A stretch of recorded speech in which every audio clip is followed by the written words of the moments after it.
The Tree of Heaven by May Sinclair. Part 1. Peace. Chapter 1.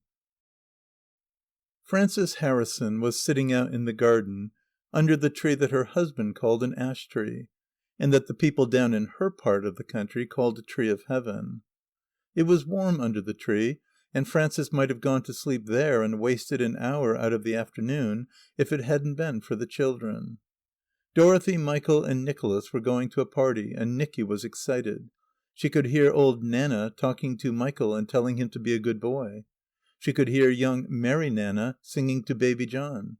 Baby John was too young himself to go to parties, so to make up for that he was riding furiously on Mary Nana's knee to the tune of the Bumpety Bumpety Major. It was Nicky's first party. That was why he was excited. He had asked her for the third time what it would be like, and for the third time she had told him. There would be dancing, and a magic lantern, and a funny man, and a big white cake covered with sugar icing, and Rosalind's name on it in pink sugar letters, and 8 little pink wax candles burning on the top for Rosalind's birthday. Nicky's eyes shone as she told him. Dorothy, who was 9 years old, laughed at Nicky. "Look at Nicky," she said. "How excited he is." And every time she laughed at him, his mother kissed him. "I don't care," said Nicky. "I don't care if I am besighted." And for the 5th time he asked, "When will it be time to go?" "Not for another hour and a half, my sweetheart." "How long," said Nicky, "is an hour and a half?" Frances had a tranquil nature, and she never worried. But as she sat under her tree of heaven, a thought came that made a faint illusion of worry for her mind. She had forgotten to ask Grannie and Auntie Louie and Auntie Emmeline and Auntie Edie to tea. She had come to think of them like that in relation to her children, rather than to her or to each other. It was a Tuesday, and they had not been there since Friday. Perhaps, she thought, I'd better send over for them now, especially as it's such a beautiful afternoon. Supposing I sent Michael? And yet, supposing Anthony came home early? He was always kind to her people, but that was the very reason why she oughtn't to let them spoil a beautiful afternoon for him. It could not be said that any of them was amusing. She could still hear Mary Nana singing her song about the Bumpety Bumpety Major. She could still hear old Nana talking to Michael and telling him to be a good boy. That could only end in Michael being naughty. To avert naughtiness or any other disaster from her children was the end of Frances's existence. So she called Michael to come to her. He came, running like a little dog, obediently. Michael was glad that he had been sent across the Heath to Grannie's house with a message. It made him feel big and brave. Besides, it would put off the moment when Mary Nana would come for him to make him ready for the party. He was not sure that he wanted to go to it. Michael did not much like going to Grannie's house either. In all the rooms there was a queer dark greenness and creepiness. It smelt of bird cages and elder bushes and of Grandpapa's funeral. And when you had seen Auntie Edie's Senegal wax bills and the stuffed fish in the inside of Auntie Louie's typewriter, there was nothing else to see. His mother said that Grandpapa's funeral was all over, and that the green creepiness came from the green creepers. But Michael knew it didn't. She only said things like that to make you feel nice and comfy when you were going to bed. Michael knew very well that they had put Grandpapa into the drawing room and locked the door so that the funeral men shouldn't get at him and take him away too soon. And Auntie Louie had kept the key in her pocket. Funerals meant taking people away. Old Nana wouldn't let him talk about it, but Mary Nana had told him that was what funerals meant. All the same, as he went up the flagged path, he took care not to look through the black panes of the window where the elder bush was, lest he should see Grandpapa's coffin standing in the place where the big table used to be, and Grandpapa lying inside it wrapped in a white sheet. Michael's message was that Mummy sent her love, and would Grannie and Auntie Louie and Auntie Emmeline and Auntie Edie come to tea? She was going to have tea in the garden, and would they please come early as possible. That was the part he was not to forget. The queer thing was that when Michael went to see Grannie and the aunties in Grannie's house, he saw 4 old women. They wore black dresses that smelt sometimes of something sweet and sometimes like your fingers when you get ink on them. The aunties looked cross, and Auntie Emmeline smelt as if she had been crying. He thought that perhaps they had not been able to stop crying since Grandpapa's funeral. He thought that was why Auntie Louie's nose was red and shiny, and Auntie Edie's eyelids had pink edges instead of lashes. In Grannie's house they never let you do anything. They never did anything themselves.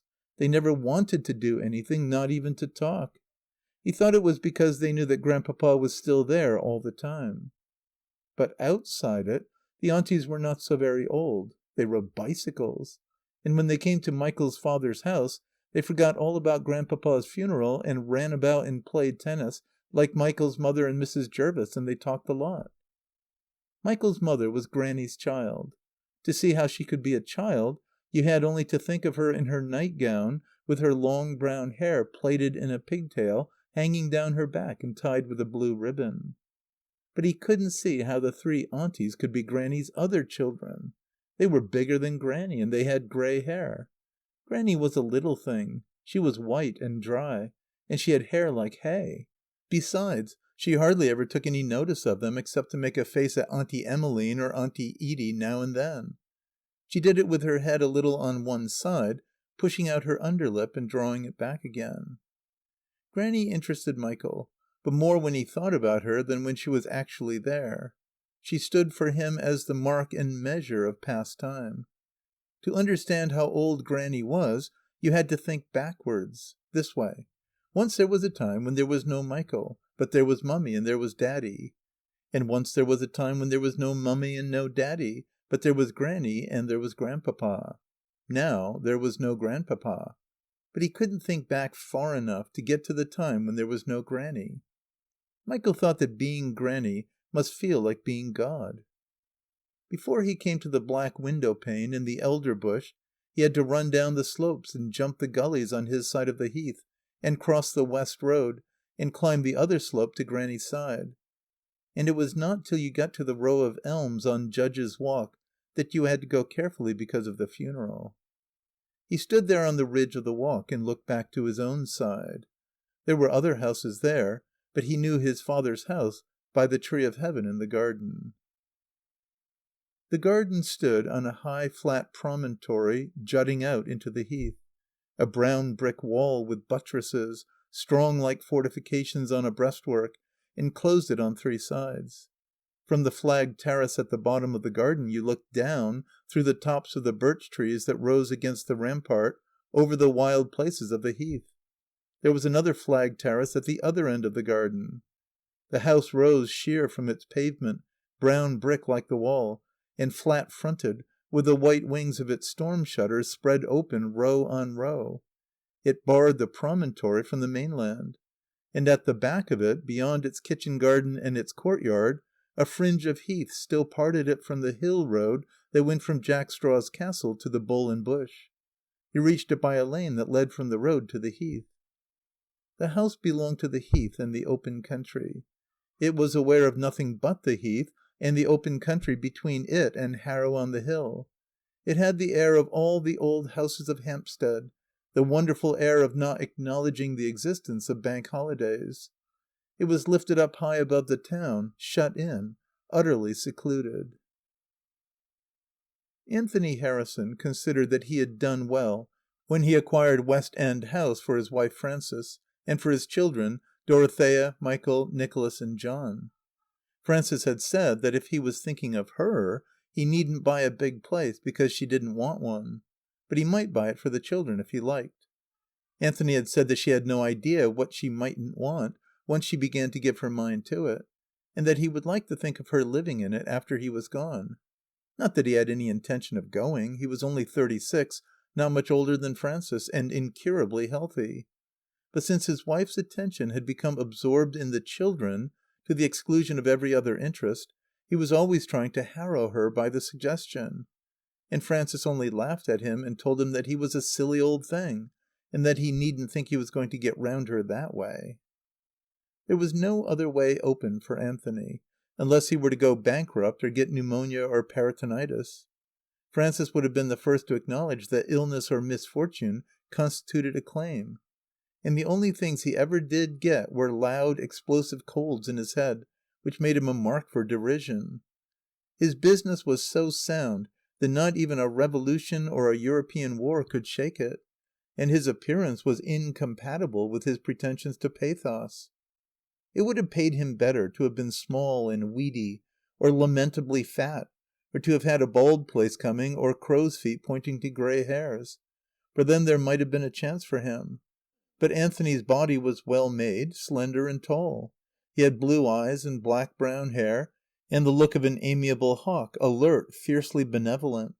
Frances couldn't see any pathos in the kind of figure she happened to admire most, the only kind she would have tolerated in a husband. And if she had seen any pathos in it, she wouldn't have married it. Pathos, she said, was all very well in a father, or a brother, or a friend, but in choosing a husband you had to think of your children. And she had wanted boys that would look like Michael and Nicholas and John. "Don't you mean," Anthony had said, "boys that will look like me?" "I mean," she had answered, "exactly what I say. You needn't be so arrogant." Her arrogance had been beyond all bearing since John, the third son, had been born. And it was Frances, after all, who had made him buy West End House for her own reasons. Both the day nursery and the night nursery had windows to the south. It was the kind of house she had always dreamed of living in, and of Michael or Nicky living in after she and Anthony were gone. It was not more than 7 minutes' walk from the bottom of the lane to the house where her people lived. She had to think about the old people when the poor dears had come up to London in order to be thought about. And it had white storm shutters and a tree of heaven in the garden. And, because they had both decided that they would have that house whatever happened, they began to argue and to tease each other. Anthony had said it was all right, only the tree of heaven wasn't a tree of heaven, it was a common ash. He was one of the biggest timber merchants in the country, and he ought to know. Frances said she mightn't know much, but she did know that was the kind of tree the people down in her part of the country called a tree of heaven. Anthony said he couldn't help that. It didn't matter what they called it. It was a common ash. Then she told him he had no poetry in his composition. She had always dreamed of having a tree of heaven in her garden, and he was destroying her dream. He replied that he didn't want to destroy her dream, but the tree really was an ash. You could tell by the bark, and by the leaves, and by the number and the shape of the leaflets. And anyhow, that was the first he'd heard about her dream. "You don't know," said Frances, "what goes on inside me." She said that if any of the children developed an imagination, he needn't think he had anything to do with it. "I shan't," said Anthony. "I wouldn't have anything to do with it if I could. Facts are good enough for me. The children must be brought up to realize facts." An ash tree was a fact, and a tree of heaven was a fancy. Unless by any chance she meant Ailanthus glandulosa. He knew she didn't. If she wanted to know, the buds of the ash were black like ebony. The buds of the tree of heaven were rose red like bad mahogany. Wait till the spring and look at the buds. Frances waited till the spring and looked at the buds, and, sure enough, they were black like ebony. Anthony also said that if they were choosing a house for the children, it was no earthly use to think about the old people. For the old people would go and the children would remain. As if to show how right he was, Grandpapa had died early in that summer of '95, 1 month after they had moved into West End House. That still left Grannie and Auntie Louie and Auntie Emmeline and Auntie Edie for Anthony to look after. She was thinking of them now. She hoped that they would come early in time to see the children. She also hoped that they would go early, so that she and Anthony might have their 3 sets of tennis before dinner in peace. There would be no peace if Louie and Edie wanted to play too. The one thing that Anthony could not stand was people wanting to do things they couldn't do, and spoiling them for those who could.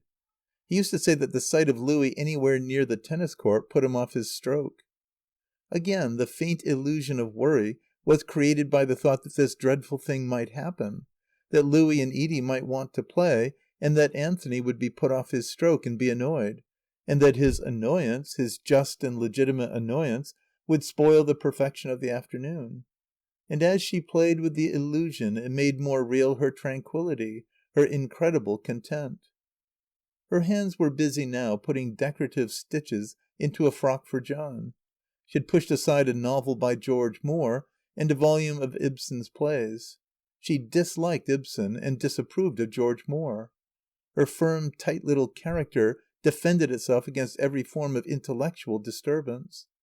A copy of the Times had fallen from her lap to her feet. Jane, the cat, had found it there, and, purring loudly, had trodden it down into a bed, and now lay on it asleep. Frances had informed herself of the affairs of the nation. At the bottom of her mind were the conviction, profound because unconscious, that the affairs of the nation were not to be compared for interest with her own affairs, and an attitude of condescension as if she honored the Times by reading it and the nation by informing herself of its affairs. Also the very distinct impression that evening papers were more attractive than morning papers. She would have admitted that they owed their attraction to the circumstance that Anthony brought them home with him in his pocket, and that in the evening she was not obliged to inform herself of what might be happening. Anthony was certain to inform her. Not that anything ever did happen, except strikes. And even then, no sooner did the features of the strike begin to get dramatic than they were instantly submerged in the flood of conversation that was let loose over them. Mrs. Anthony pitied the poor editors and reporters while Parliament was sitting. She saw them as rather silly, violent and desperate men, yet pathetic in their silliness, violence and desperation, snatching at divorces and breach of promise cases and fires in paraffin shops as drowning men snatch at straws. Her imagination refused to picture any end to this state of things.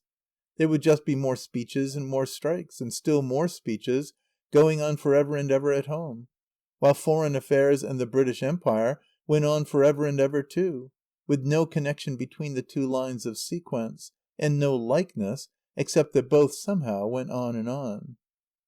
That was Anthony's view of England's Parliament and of her imperial policy, and it was Mrs. Anthony's. Politics, Anthony said, had become static, and he assured Frances that there was no likelihood that they would ever become dynamic again, ever. Anthony's view of politics was Mrs. Anthony's view of life. Nothing ever really happened. Things did not change. They endured. They went on. At least everything that really mattered endured and went on.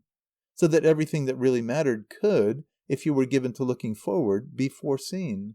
A strike, a really bad one, might conceivably affect Anthony's business for a time. But not all the strikes in the world, not all the silly speeches, not all the meddling and muddling of politicians could ever touch one of those enduring things. Frances believed in permanence because, in secret, she abhorred the thought of change. And she abhorred the thought of change because at 33 she had got all the things she wanted. But only for the last 10 years out of the 33. Before that, before she was Mrs. Anthony, wanting things, letting it be known that you wanted them, had meant not getting them. So that it was incredible how she had contrived to get them all. She had not yet left off being surprised at her own happiness. It was not like things you take for granted and are not aware of. Frances was profoundly aware of it. Her happiness was a solid, tangible thing. She knew where it resided, and what it was made of, and what terms she held it on. It depended on her truth, her love, her loyalty. It was of the nature of a trust. But there was no illusion about it. It was the reality. She denied that she was arrogant, for she had not taken one of them for granted, not even Dorothy. Though a little arrogance might have been excusable in a woman who had borne 3 sons and only 1 daughter before she was 32. Whereas Granny's achievement had been 4 daughters, 4 superfluous women, of whom Anthony had married 1 and supported 3. To be sure, there was Maurice, but he was worse than superfluous, considering that most of the time Anthony was supporting Maurice too. She had only known one serious anxiety, lest her flesh and blood should harbour any of the blood and flesh left over after Morrie was made. She had married Anthony to drive out Morrie from the bodies and souls of her children. She meant that through her and Anthony Morrie should go, and Dorothea, Michael, Nicholas and John should remain. As Frances looked at the 4 children, her mouth tightened itself so as to undo the ruinous adoration of her eyes. She loved their slender bodies, their pure, candid faces, their thick straight hair that parted solidly from the brush, clean cut and shining like sheets of polished metal, brown for Dorothy, black-brown for Nicholas, red gold for Michael and white gold for John. She was glad that they were all made like that, slender and clear and hard, and that their very hair was a thing of clean surfaces and definite edges. She disliked the blurred outlines of fatness and fuzziness and fluffness. The bright solidity of their forms helped her to her adored illusion, the illusion of their childhood as going on, lasting for ever and ever. They would be the nicest looking children at Mrs. Jervis's party. They would stand out solid from the fluffiness and fuzziness and fatness of the others. She saw people looking at them. She heard them saying, "Who are the two little boys in brown linen?" "They are Michael and Nicholas Harrison." The funny man came and said, "Hullo, I didn't expect to see you here." It was Michael and Nicholas he didn't expect to see, and the noise in the room was Nicky's darling laughter. Music played. Michael and Nicholas danced to the music. It was Michael's body and Nicky's that kept for her the pattern of the dance, their feet that beat out its measure. Sitting under the tree of heaven, Frances could see Mrs. Jervis's party. It shimmered and clustered in a visionary space between the tree and the border of blue larkspurs on the other side of the lawn. The firm figures of Michael and Nicholas and Dorothy held it together, kept it from being shattered amongst the steep blue spires of the larkspurs. When it was all over they would still hold it together, so that people would know that it had really happened, and remember having been there. They might even remember that Rosalind had had a birthday. Frances had just bestowed this life after death on Mrs. Jervis's party when she heard Michael saying he didn't want to go to it. He had no idea why he didn't want to go, except that he didn't. "What?" said Frances. "Not when Nicky and Dorothy are going?" He shook his head. He was mournful and serious. "And there's going to be a magic lantern." "I know." "And a funny man." "I know." "And a big white cake with sugar icing and Rosalind's name on it in pink letters and 8 candles." "I know, Mummy." Michael's underlip began to shake. "I thought it was only baby boys that were silly and shy." Michael was not prepared to contest the statement. He saw it was the sort of thing that in the circumstances she was bound to say. All the same, his underlip would have gone on shaking if he hadn't stopped it. "I thought you were a big boy," said Frances. "So I was, yesterday. Today isn't yesterday, Mummy." "If John was asked to a beautiful party, he wouldn't be afraid to go." As soon as Michael's underlip had stopped shaking, his eyelids began. You couldn't stop your eyelids. "It's not afraid exactly," he said. "What is it then?" "It's sort of forgetting things." "What things?" "I don't know, Mummy. I think it's pieces of me that I want to remember. At a party I can't feel all of myself at once, like I do now."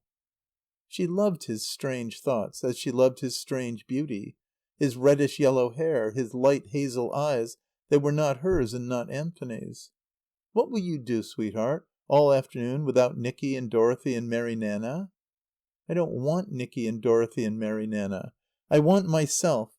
I want to play with myself." She thought, why shouldn't he? What right have I to say these things to him and make him cry and send him to stupid parties that he doesn't want to go to? After all, he's only a little boy. She thought of Michael, who was 7, as if he were younger than Nicholas, who was only 5. Nicky was different. You could never tell what Michael would take it into his head to think. You could never tell what Nicky would take it into his head to do. There was no guile in Michael, but sometimes there was guile in Nicky. Frances was always on the lookout for Nicky's guile. So when Michael remarked that Grannie and the Aunties would be there immediately, and Nicky said, "Mummy, I think my ear is going to ache," her answer was, "You won't have to stay more than a minute, darling." For Nicky lived in perpetual fear that his Auntie Louie might kiss at him. Dorothy saw her mother's profound misapprehension, and she hastened to put it right. "It isn't Auntie Louie, Mummy. His ear is really aching." And still Frances went on smiling. She knew, and Nicky knew, that, if a little boy could establish the fact of earache, he was absolved from all social and family obligations for as long as his affliction lasted. He wouldn't have to stand still and pretend he liked it while he was being kissed at. Frances kept her mouth shut when she smiled, as if she were trying not to. It was her upper lip that got the better of her. The fine, thin edges of it quivered and twitched and curled. You would have said the very down was sensitive to her thought's secret and iniquitous play. Her smile mocked other people's solemnities, her husband's solemnity, and the solemnity, no doubt inherited, of her son Michael. It mocked the demureness and the gravity of her face. She had brought her face close to Nicky's, and it was as if her mouth had eyes in it to see if there were guile in him. "Are you a little humbug?" she said. Nicky loved his mother's face. It never got excited or did silly things like other people's faces. It never got red and shiny like Auntie Louie's face, or hot and rough like Auntie Emmeline's, or wet and mizzly like Auntie Edie's. The softness and whiteness and dryness of his mother's face were delightful to Nicky. So was her hair. It was cold, with a funny sort of coldness that made your fingers tingle when you touched it. And it smelt like the taste of Brazil nuts. Frances saw the likeness of her smile quiver on Nicky's upper lip. It broke and became Nicky's smile that bared his little teeth and curled up the corners of his blue eyes. His blue eyes and black-brown hair were Anthony's. It wasn't reasonable to suppose that Nicky had earache when he could smile like that. "I'm afraid," she said, "you're a little humbug. Run to the terrace and see if Grannie and the Aunties are coming." He ran. It was half a child's run and half a full-grown boy's. Then Mrs. Anthony addressed her daughter. "Why did you say his ear's aching when it isn't?" "Because," said Dorothy, "it is aching." She was polite and exquisite and obstinate like Anthony. "Nicky ought to know his own ear best. Go and tell him he's not to stand on the top of the wall. And if they're coming, wave to them to show you're glad to see them." "But, Mummy, I'm not." She knew it was dreadful before she said it. But she had warded off reproof by nuzzling against her mother's cheek as it tried to turn away from her. She saw her mother's upper lip moving, twitching. The sensitive down stirred on it like a dark smudge, a dust that quivered. Her own mouth, pushed forward, searching, the mouth of a nuzzling puppy, remained grave and tender. She was earnest and imperturbable in her truthfulness. "Whether you're glad or not, you must go," said Frances. She meant to be obeyed. Dorothy went. Her body was obedient. For as yet she had her mother's body and her face, her blunted oval, the straight nose with the fine tilted nostrils, her brown eyes, her solid hair, brown on the top and light underneath, and on the curve of the roll above her little ears. Frances had watched the appearance of those details with an anxiety that would have surprised her if she had been aware of it. She wanted to see herself in the bodies of her sons and in the mind of her daughter. But Dorothy had her father's mind. You couldn't move it. What she had said once she stuck to forever, like Anthony to his ash tree. As if sticking to a thing forever could make it right once. And Dorothy had formed the habit of actually being right, like Anthony, 9 times out of 10. Frances foresaw that this persistence, this unreasoning rectitude, might in time become annoying in a daughter. There were moments when she was almost perturbed by the presence of this small, mysterious organism, mixed up of her body and her husband's mind. But in secret she admired her daughter's candour, her downrightness and straightforwardness, her disdain of conventions and hypocrisies. Frances was not glad, she knew she was not glad, any more than Dorothy was glad to see her mother and her sisters. She only pretended. In secret she was afraid of every moment she would have to live with them. She had lived with them too long. She foresaw what would happen this afternoon, how they would look, what they would say and do, and with what gestures. It would be like the telling, for the 13th time, of a dull story that you know every word of.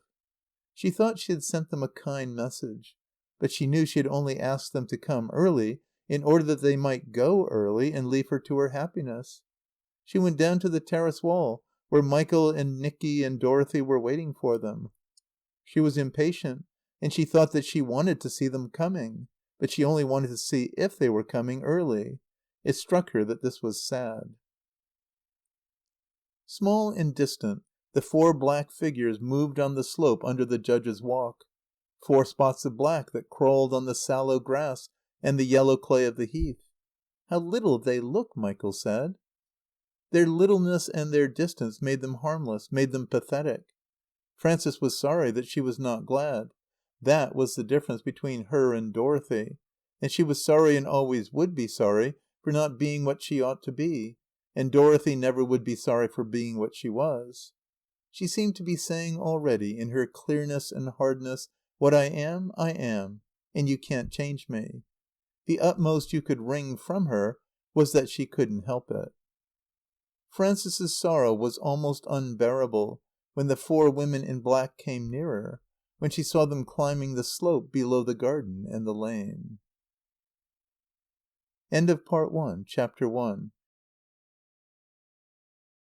Part 1, Peace, Chapter 2.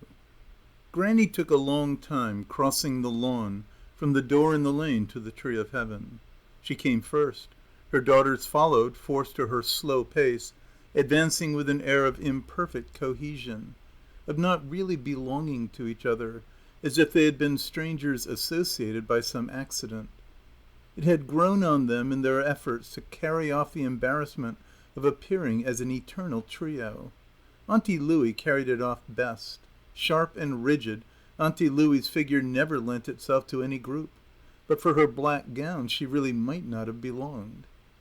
Mrs. Fleming went slowly, not because she was old, for she was only 60, but because, though she said and thought that she was wrapped up in Frances and her children, she was still absorbed, fascinated by her sacred sense of bereavement. She moved as if hypnotized by her own sorrow. To her 3 unmarried daughters she behaved with a sort of mystic hostility, a holy detachment and displeasure, as if she suspected them of getting over it, or of wanting to get over it if they could. But to her 1 married daughter and to her grandchildren she was soft and gentle, so that, when they happened to be all together, her moods changed so rapidly that she seemed a creature of unaccountable caprice. One minute her small, white, dry face quivered with softness and gentleness, and the next it stiffened or twitched with the inimical, disapproving look it had for Louie and Emmeline and Edith. The children lifted up their pure, impassive faces to be kissed at. Old Nana brought baby John and put him on his grandmother's knee. Dorothy and Nicholas went off with Mary Nana to the party. Michael forgot all about playing with himself. He stayed where he was, drawn by the spectacle of Granny and the aunties. Granny was clucking and chuckling to baby John as she had clucked and chuckled to her own babies long ago. Her underlip made itself wide and full. It worked with an in and out movement very funny and interesting to Michael. The movement meant that Granny chuckled under protest of memories that were sacred to Grandpapa. "Choo, choo, choo, choo, chuck-a-boo, beautiful boy," said Granny. Auntie Louie looked at her youngest nephew. She smiled her downward sagging smile, wrung from a virginity sadder than Granny's grief. She spoke to baby John. "You really are rather a nice boy," Auntie Louie said. But Edie, the youngest auntie, was kneeling on the grass before him, bringing her face close to his. Baby John's new and flawless face was cruel to Auntie Edie's. So was his look of dignity and wisdom. "Oh, she says you're only rather nice," said Auntie Edie. "And you're the beautifulest, sweetest, darlingest that ever was. Wasn't she a nasty Auntie Louie? 10 little pink toes, and there he goes, 5 little tootsies to each of his footsies." She hid herself behind the Times, disturbing Jane. "Where's John John?" she cried. "Where's he gone to? Can anybody tell me where to find John John? Where's John John? Peep-boo! There he is! John John, look at Auntie Edie. Oh, he won't pay any attention to poor me." Baby John was playing earnestly with Granny's watch chain. "You might leave the child alone," said Granny. "Can't you see he doesn't want you?" Auntie Edie made a little pouting face like a scolded, pathetic child. Nobody ever did want Auntie Edie. And all the time Auntie Emmy was talking to Frances very loud and fast. "Frances, I do think your garden's too beautiful for words. How clever of you to think of clearing away the old flower beds. I hate flower beds on a lawn. Yet I don't suppose I should have had the strength of mind to get rid of them if it had been me."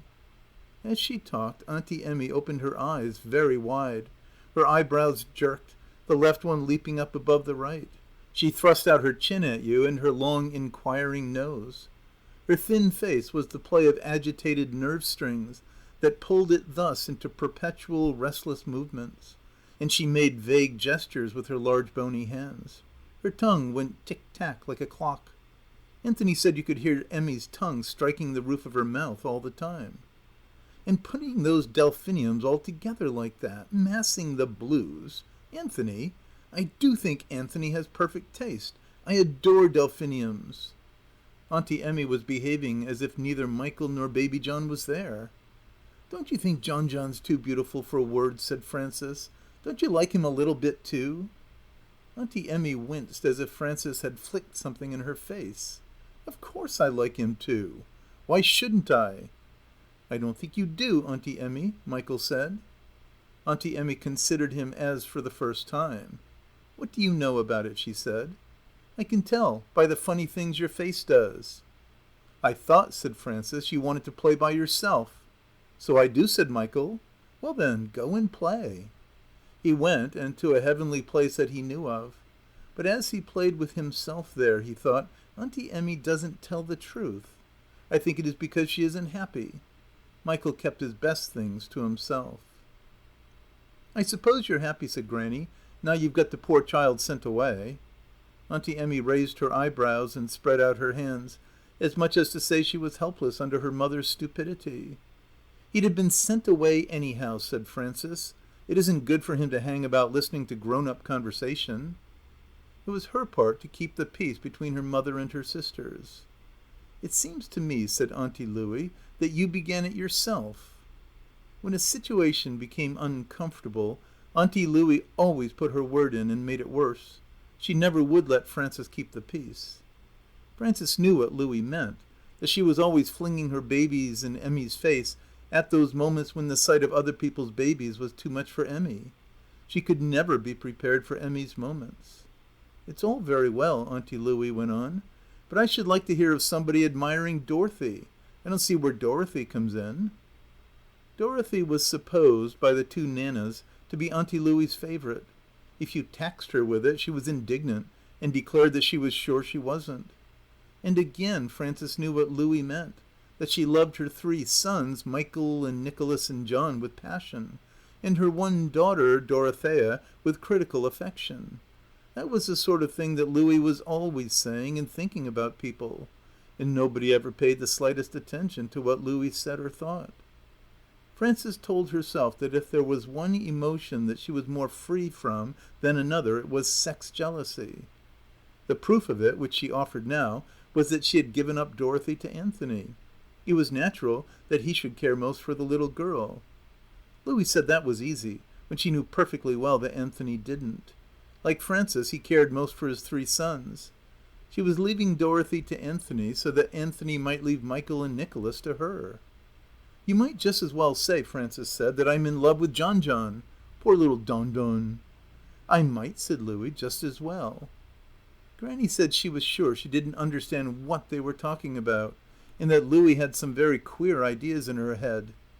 Louie, she said, knows more than I do. Frances thought, was Granny really stupid? Was she really innocent? Was she not rather clever, chock full of the secret wisdom and the secret cruelty of sex? Frances was afraid of her thoughts. They came to her not like thoughts, but like quick rushes of her blood, partly confusing her. She did not like that. She thought, supposing Granny knew all the time that Emmy was unhappy and took a perverse pleasure in her knowledge. Supposing she was not really soft and gentle. She could be soft and gentle to her because of her children and because of Anthony. She respected Anthony because he was well off and efficient and successful and had supported her ever since Grandpapa had gone bankrupt. She was proud of Frances because she was Anthony's wife, who had had 3 sons and only 1 daughter. Granny behaved as if her grandchildren were her own children, as if she had borne 3 sons and only 1 daughter, instead of 4 daughters and only 1 son. Still, Frances was the vehicle of flesh and blood that carried on her flesh and blood in Michael and Nicholas and John. She respected Frances. But Frances could remember a time when she had been unmarried like her sisters, and when Granny had turned on her, too, that look that was half contempt and half hostility or displeasure. Granny had not wanted her to marry Anthony, any more than she would have wanted Louie or Emmeline or Edith to marry anybody, supposing anybody had wanted to marry them. And Frances and Anthony had defied her. They had insisted on marrying each other. Frances knew that if there had been no Anthony, her mother would have despised her in secret, as in secret she despised Emmeline and Edith. She despised them more than Louis because, poor things, they wanted palpably to be married, whereas Louis didn't, or said she didn't. In her own way, Louis had defied her mother. She had bought a typewriter and a bicycle with her own earnings, and by partially supporting herself, she had defied Anthony, the male benefactor. Louis's manner intimated that there was nothing Frances had that she wanted. She had resources in herself, and Frances had none. Frances persuaded herself that she admired and respected Louis. She knew that she, Frances, was only admired and respected because she had succeeded where her three sisters had failed. She was even afraid that in moments of exasperation, Granny used her and Anthony and the children to punish Emmy and Edie for their failure. The least she could do was to stand between them and Granny. It was possible that if Granny had been allowed to ignore them and give her whole attention to Frances or Michael or Baby John, she could have contrived to be soft and gentle for an afternoon. But neither Louis nor Emmeline nor even Edith would consent to be ignored. They refused to knuckle under, to give in. Theirs was a perpetual struggle to achieve an individuality in the teeth of circumstances that had denied them any. Frances acknowledged that they were right, that in the same circumstances she would have done the same. In their different ways and by different methods they claimed attention. They claimed it incessantly. Louis, the eldest, by an attitude of assurance and superiority so stiff and hard that it seemed invulnerable. Emmy by sudden jerky enthusiasms, exaltations, intensities. Edie by an exaggerated animation, a false excitement. Edie would drop from a childish merriment to a childish pathos when she would call herself "poor me" and demand pity for being tired, for missing a train, for cold feet, for hair coming down. There would be still more animation and still more enthusiasm when Anthony came home. Frances prided herself on her power of foreseeing things. She foresaw that Anthony would come home early for his game. She foresaw the funny, nervous agony of his face when he appeared on the terrace and caught sight of Granny and the three aunties, and the elaborate and exquisite politeness with which he would conceal from them his emotion. She foresaw that she would say to Annie, "When the master comes, tell him we're having tea in the garden, under the ash tree." For after all, he was the master, and discipline must be maintained. She foresaw the very gestures of his entrance, the ironically solemn bow that he would make to her, far off from the terrace. She even foresaw the kind of joke that for the life of him he would not be able to help making. She was so made that she could live happily in this world of small, foreseen things. End of Part 1, Chapter 2. Part 1, Peace, Chapter 3. And it all happened as she had foreseen. Anthony came home early because it was a fine afternoon. He made the kind of joke that calamity always forced from him by some perversion of his instincts. When is an ash tree not an ash tree? When it's a tree of heaven. He was exquisitely polite to Granny and the aunties, and his manner to Frances, which she openly complained of, was, he said, what a woman brought on herself when she reserved her passion for her children, her sentiment for trees of heaven, and her mockery for her devoted husband.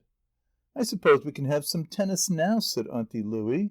"Certainly," said Anthony. "We can and we shall." He tried not to look at Frances. And Auntie Edie became automatically animated. "I can't serve for nuts, but I can run. Who's going to play with me?" "I am," said Anthony. He was perfect. The game of tennis had an unholy and terrible attraction for Auntie Louie and Auntie Edie. Neither of them could play. But, whereas Auntie Louie thought that she could play and took tennis seriously, Auntie Edie knew that she couldn't and took it as a joke. Auntie Louie stood tall and rigid and immovable. She planted herself like a man close up to the net, where Anthony wanted to be and where he should have been. But Auntie Louie said she was no good if you put her to play back. She couldn't be expected to take every ball he missed. When Auntie Louie called out "play," she meant to send a nervous shudder through her opponents, shattering their morale. She went through all the gestures of an annihilating service that for some reason never happened. She said the net was too low and that spoiled her eye. And when she missed her return it was because Anthony had looked at her and put her off. Still, Aunt Louie's attitude had this advantage, that it kept her quiet in one place where Anthony could dance round and round her. But Auntie Edie played in little nervous runs and slides and rushes. She flung herself with screams of excitement against the ball, her partner, and the net, and she brandished her racket in a dangerous manner. The oftener she missed, the funnier it was to Auntie Edie. She had been pretty when she was young, and 17 years ago her cries and tumbles and collisions had been judged amusing, and Auntie Edie thought they were amusing still. Anthony had never had the heart to undeceive her. So that when Anthony was there, Auntie Edie still went about setting a standard of gaiety for other people to live up to. And still she was astonished that they never did, that other people had no sense of humour.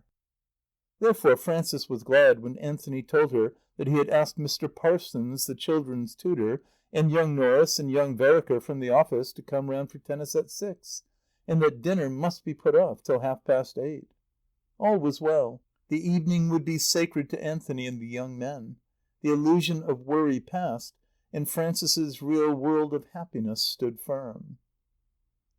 And as Frances's mind, being a thoroughly healthy mind, refused to entertain any dreary possibility for long together, so it was simply unable to foresee downright calamity, even when it had been pointed out to her. For instance, that Nicky should really have chosen the day of the party for an earache, the worst earache he had ever had. He appeared at tea-time, carried in Mary Nana's arms, and with his head tied up in one of Mr. Jervis's cricket scarves. As he approached his family he tried hard not to look pathetic. And at the sight of her little son her whole brilliant world of happiness was shattered around Frances. "Nicky, darling," she said, "why didn't you tell me it was really aching?" "I didn't know," said Nicky. He never did know the precise degree of pain that distinguished the beginning of a genuine earache from that of a sham one. And he felt that to palm off a sham earache on his mother for a real one was somehow a sneaky thing to do. And while his ear went on stabbing him, Nicky did his best to explain. "You see, I never know whether it's aching or whether it's only going to ache. It began a little teeny bit when the funny man made me laugh, and I didn't see the magic lantern, and I didn't have any of Rosalind's cake. It came on when I was biting the sugar off, and it was aching in both ears at once. It was," said Nicky, "a jolly sell for me." At that moment Nicky's earache jabbed upwards at his eyelids and cut them and shook tears out of them. But Nicky's mouth refused to take any part in the performance, though he let his father carry him upstairs. And, as he lay on the big bed in his mother's room, he said he thought he could bear it if he had Jane Pussy to lie beside him, and his steam engine. Anthony went back into the garden to fetch Jane. He spent an hour looking for her, wandering in utter misery through the house and through the courtyard and stables and the kitchen garden. He looked for Jane in the hothouse, in the cucumber frames, and under the rhubarb, and on the scullery roof, and in the water butt. It was just possible that on a day of complete calamity Jane should have slithered off the scullery roof into the water butt. The least he could do was to find Jane, since Nicky wanted her. And in the end it turned out that Jane had been captured in her sleep, treacherously, by Auntie Emmy. And she had escaped, maddened with terror of the large, nervous, incessantly caressing hands. She had climbed into the highest branch of the tree of heaven and crouched there, glaring, unhappy. "Damn the cat," said Anthony to himself. It was not Jane he meant. He was distressed, irritated, absurdly upset, because he would have to go back to Nicky without Jane, because he couldn't get Nicky what he wanted. In that moment Anthony loved Nicky more than any of them. He loved him almost more than Frances. Nicky's earache ruined the fine day. He confided in young Vereker. "I wouldn't bother," he said, "if the little chap wasn't so plucky about it." "Quite so, sir," said young Vereker. It was young Mr. Vereker who found Jane, who eventually recaptured her. Young Mr. Vereker made himself glorious by climbing up, at the risk of his neck and in his new white flannels, into the high branches of the tree of heaven, to bring Jane down. And when Anthony thanked him, he said, "Don't mention it, sir. It's only a trifle," though it was, as Mr. Norris said, palpable that the flannels were ruined. Still, if he hadn't found that confounded cat, they would never, humanly speaking, have had their tennis. The Aunties did not see Mr. Vereker climbing into the tree of heaven. They did not see him playing with Mr. Parsons and Anthony and Mr. Norris. For as soon as the three young men appeared and Emmeline and Edith began to be interested and emphatic, Grannie said that as they wouldn't see anything more of Frances and the children, it was no good staying any longer, and they'd better be getting back. It was as if she knew that they were going to enjoy themselves and was determined to prevent it. Frances went with them to the bottom of the lane. She stood there till the black figures had passed, one by one, through the white posts on to the heath, till in the distance they became small again and harmless and pathetic. Then she went back to her room, where Nicky lay in the big bed. Nicky lay in the big bed with Jane on one side of him and his steam engine on the other, and a bag of hot salt against each ear. Now and then a thin wall of sleep slid between him and his earache. Frances sat by the open window and looked out into the garden where Anthony and Norris played, quietly yet fiercely, against Vereker and Parsons. Frances loved the smell of fresh grass that the balls in the men's feet struck from the lawn.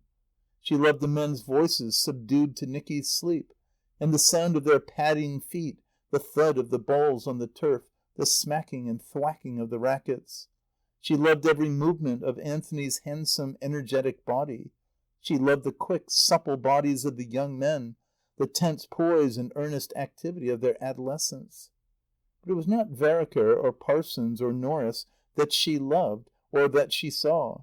It was Michael, Nicholas, and John, whose adolescence was foreshadowed in those athletic forms wearing white flannels. Michael, Nicky, and John in white flannels playing fiercely. When young Vereker drew himself to his full height, when his young body showed lean and slender as he raised his arms for his smashing service, it was not young Vereker, but Michael, serious and beautiful. When young Parsons leaped high into the air, and thus returned Anthony's facetious skyscraper on the volley, that was Nicky. When young Norris turned and ran at the top of his speed and overtook the ball on its rebound from the baseline where young Vereker had planted it, when, as by a miracle, he sent it backwards over his own head, paralyzing Vereker and Parsons with sheer astonishment, that was John. Her vision passed. She was leaning over Nicky now, Nicky so small in the big bed. Nicky had moaned. "Does it count if I make that little noise, Mummy? It sort of lets the pain out." "No, my lamb, it doesn't count. Is the pain very bad?" "Yes, Mummy, awful. It's going faster and faster, and it bizzes. And when it doesn't bizz, it thumps." He paused. "I think, perhaps, I could bear it better if I sat on your knee." Frances thought she could bear it better too. It would be good for Nicky that he should grow into beautiful adolescence and a perfect manhood.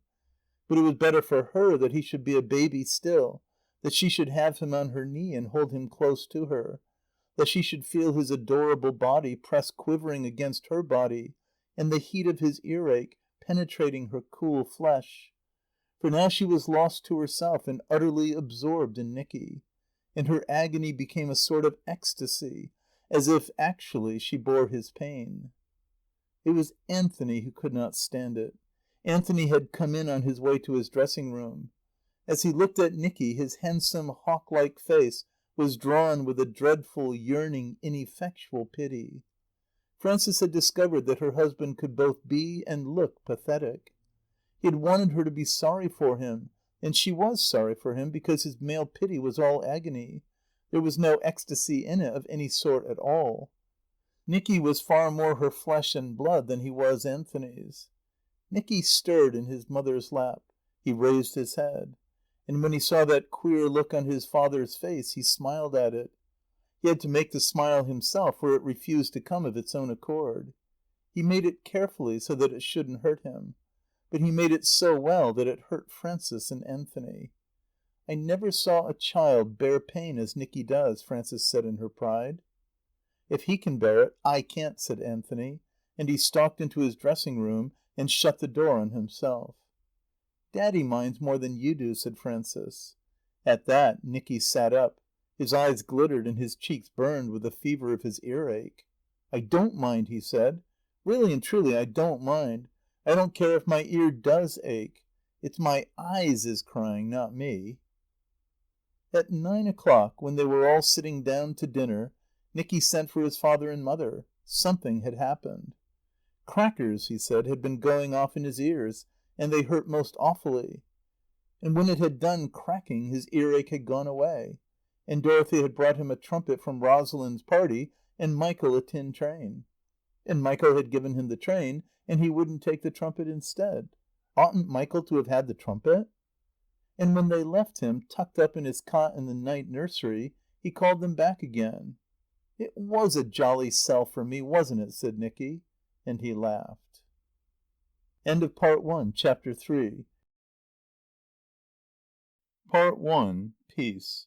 Chapter 4. It seemed that Nicky would always be like that. Whatever happened, and something was generally happening to him, he didn't care.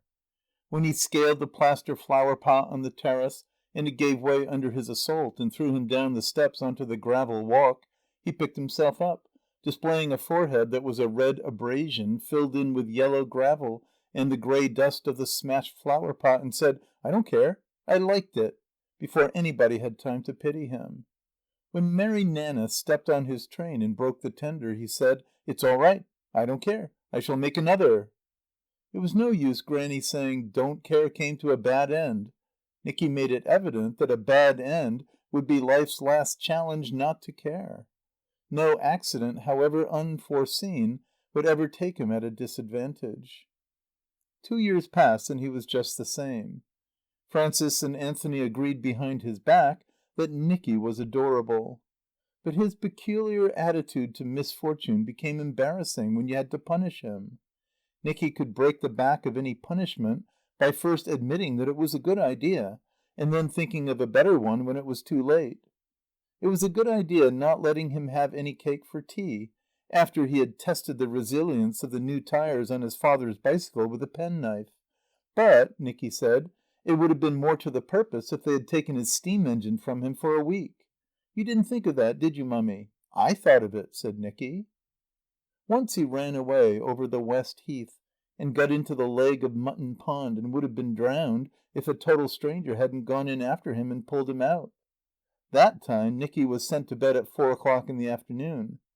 At 7, when his mother came to tuck him up and say good night, she found him sitting up, smiling and ready.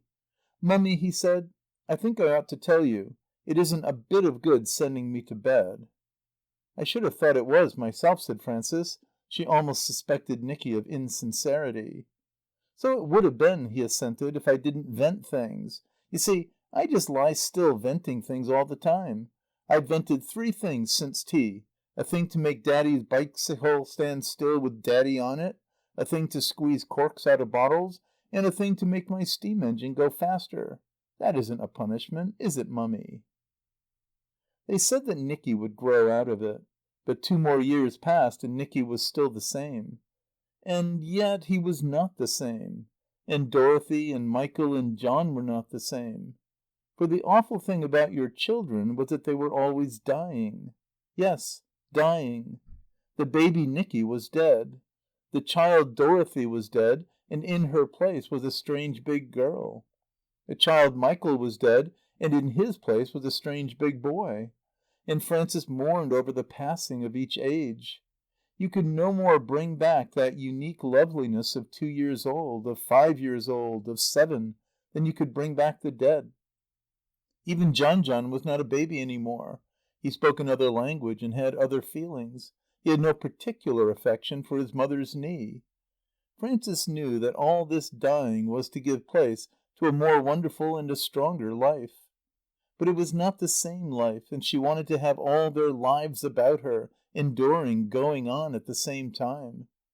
She did not yet know that the mother of babies and the mother of boys and girls must die if the mother of men and women is to be born. Thoughts came to Frances now that troubled her tranquillity.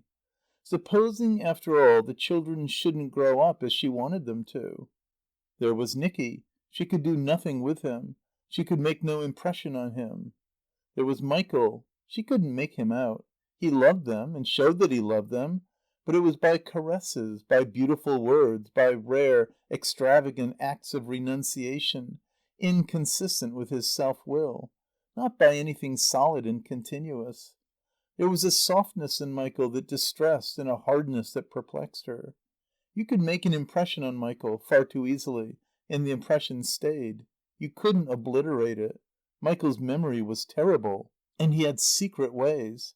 He was growing more and more sensitive, more and more wrapped up in himself. Supposing Michael became a morbid egoist, like Anthony's brother Bartholomew. And there was Dorothy. She went her own way more than ever, with the absolute conviction that it was the right way. Nothing could turn her. At 13, her body was no longer obedient. Dorothy was not going to be her mother's companion, or her father's either. She was Rosalind Jervis's companion. She seemed to care more about little fat, fluffy Rosalind than about any of them except Nicky. Dorothy was interested in Michael. She respected his queer thoughts. It was as if she recognized some power in him that could beat her somewhere some day, and was humble before a thing her cleverness had failed to understand. But it was Nicky that she adored, not Michael, and she was bad for Nicky. She encouraged his naughtiness because it amused her. Frances foresaw that a time would come a little later when Nicky and Dorothy would be companions, not Nicky and his mother. In the evenings, coming home from the golf links, Frances and Anthony discussed their children. Frances said, "You can't make any impression on Nicky.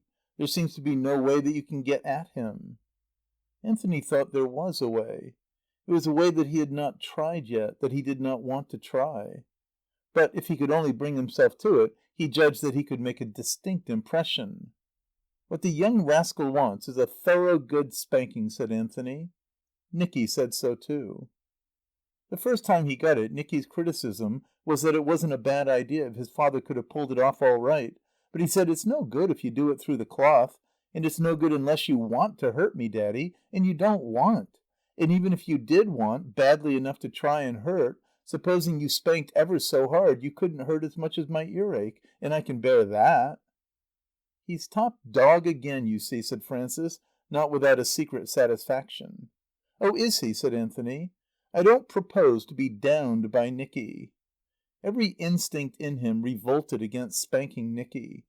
But when Williams, the groom, showed him a graze on each knee of the pony he had bought for Frances and the children, Anthony determined that this time Nicky should have a serious spanking. "Which of them took Roger out?" "I'm sure I don't know, sir," said Williams. But Anthony knew. He lay in wait for Nicky by the door that led from the stable yard into the kitchen garden. Nicky was in the strawberry bed. "Was it you who took Roger out this afternoon?" Nicky did not answer promptly.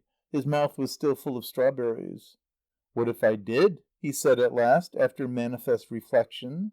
"If you did, why, you let him down on Golders Hill and cut his knees." "Holly Mount," said Nicky. "Holly Mount or Golders Hill, it's all the same to you, you little monkey." "It isn't, Daddy. Holly Mount's much the worst. It's an awful hill." "That," said Anthony, "is why you're forbidden to ride down it. You've got to be spanked for this, Nicky." "Have I? All right. Don't look so unhappy, Daddy." Anthony did much better this time. Nicky, though he shook with laughter, owned it very handsomely. And Anthony had handicapped himself again by doing it through the cloth. He drew the line at shaming Nicky.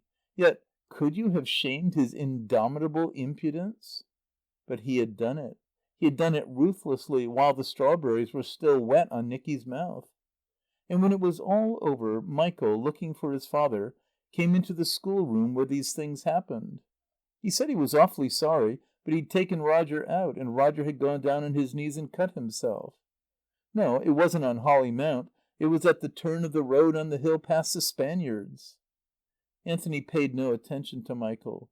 He turned on Michael's brother. "Nicky, what did you do it for?" "For a rag, of course. I knew you'd feel such a jolly fool when you found it wasn't me. You see, Daddy, he explained later, you might have known I wouldn't have let Roger down. But wasn't it a ripping sell?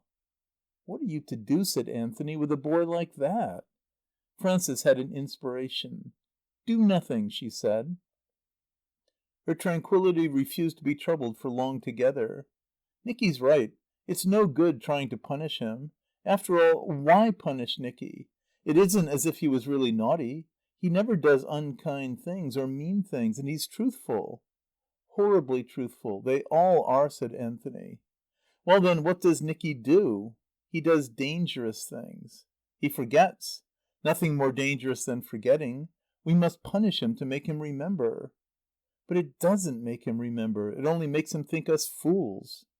You know what it means, said Anthony. We shall have to send him to school.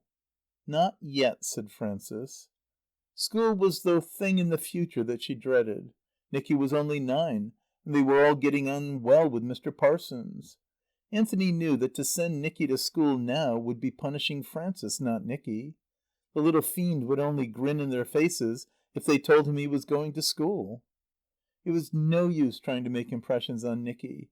He was as hard as nails. He would never feel things. Perhaps, Frances thought, it was just as well. End of Part 1, Chapter 4. Part 1, Peace, Chapter 5. I do think it was nice of Jane, said Nicky, to have Jerry. And I do think it was nice of me, said Dorothy, to give him to you. Jane was Dorothy's cat, therefore her kittens were Dorothy's. I wouldn't have given him to just anybody. I know, said Nicky. I might have kept him. He's the nicest kitten Jane ever had. I know, said Nicky. It was nice of you. I might want him back again. I know. Nicky was quiet and serious, almost humble, as if he went in the fear of losing Jerry. Nobody but Jerry and Dorothy saw Nicky in that mood. Not that he was really afraid. Nothing could take Jerry from him. If Dorothy could have taken him back again, she wouldn't have, not even if she had really wanted him. Dorothy wasn't cruel, and she was only ragging. But certainly he was Jane's nicest kitten. Jane was half Persian, white with untidy tabby patterns on her.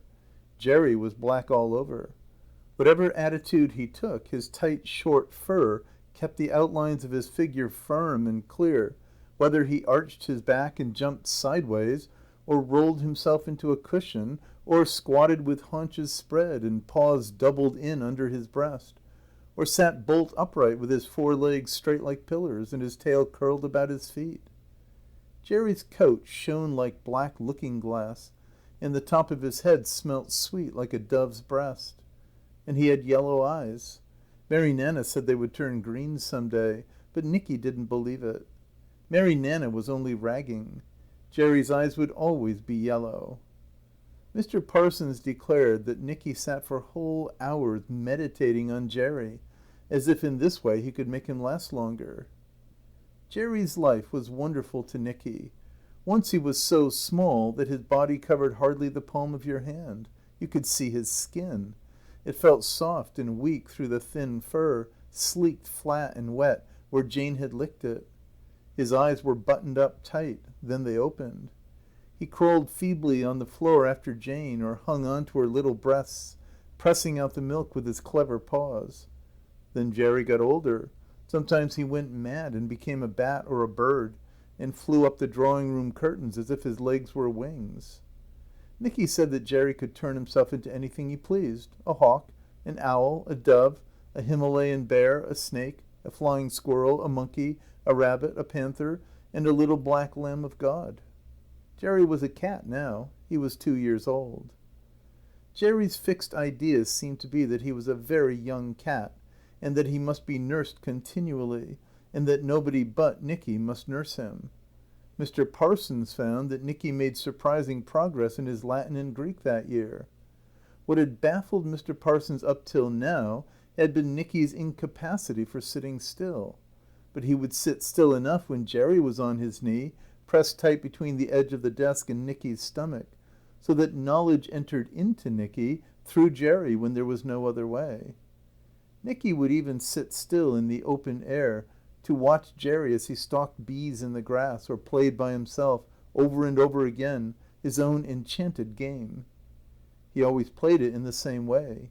He started from the same clump in the border to run in one long careening curve across the grass. At the same spot in the lawn he bounded sideways and gave the same little barking grunt and dashed off into the bushes. When you tried to catch him midway, he stood on his hind legs and bowed to you slantwise, waving his forepaws, or rushed like lightning up the tree of heaven and climbed into the highest branches and clung there looking down at you.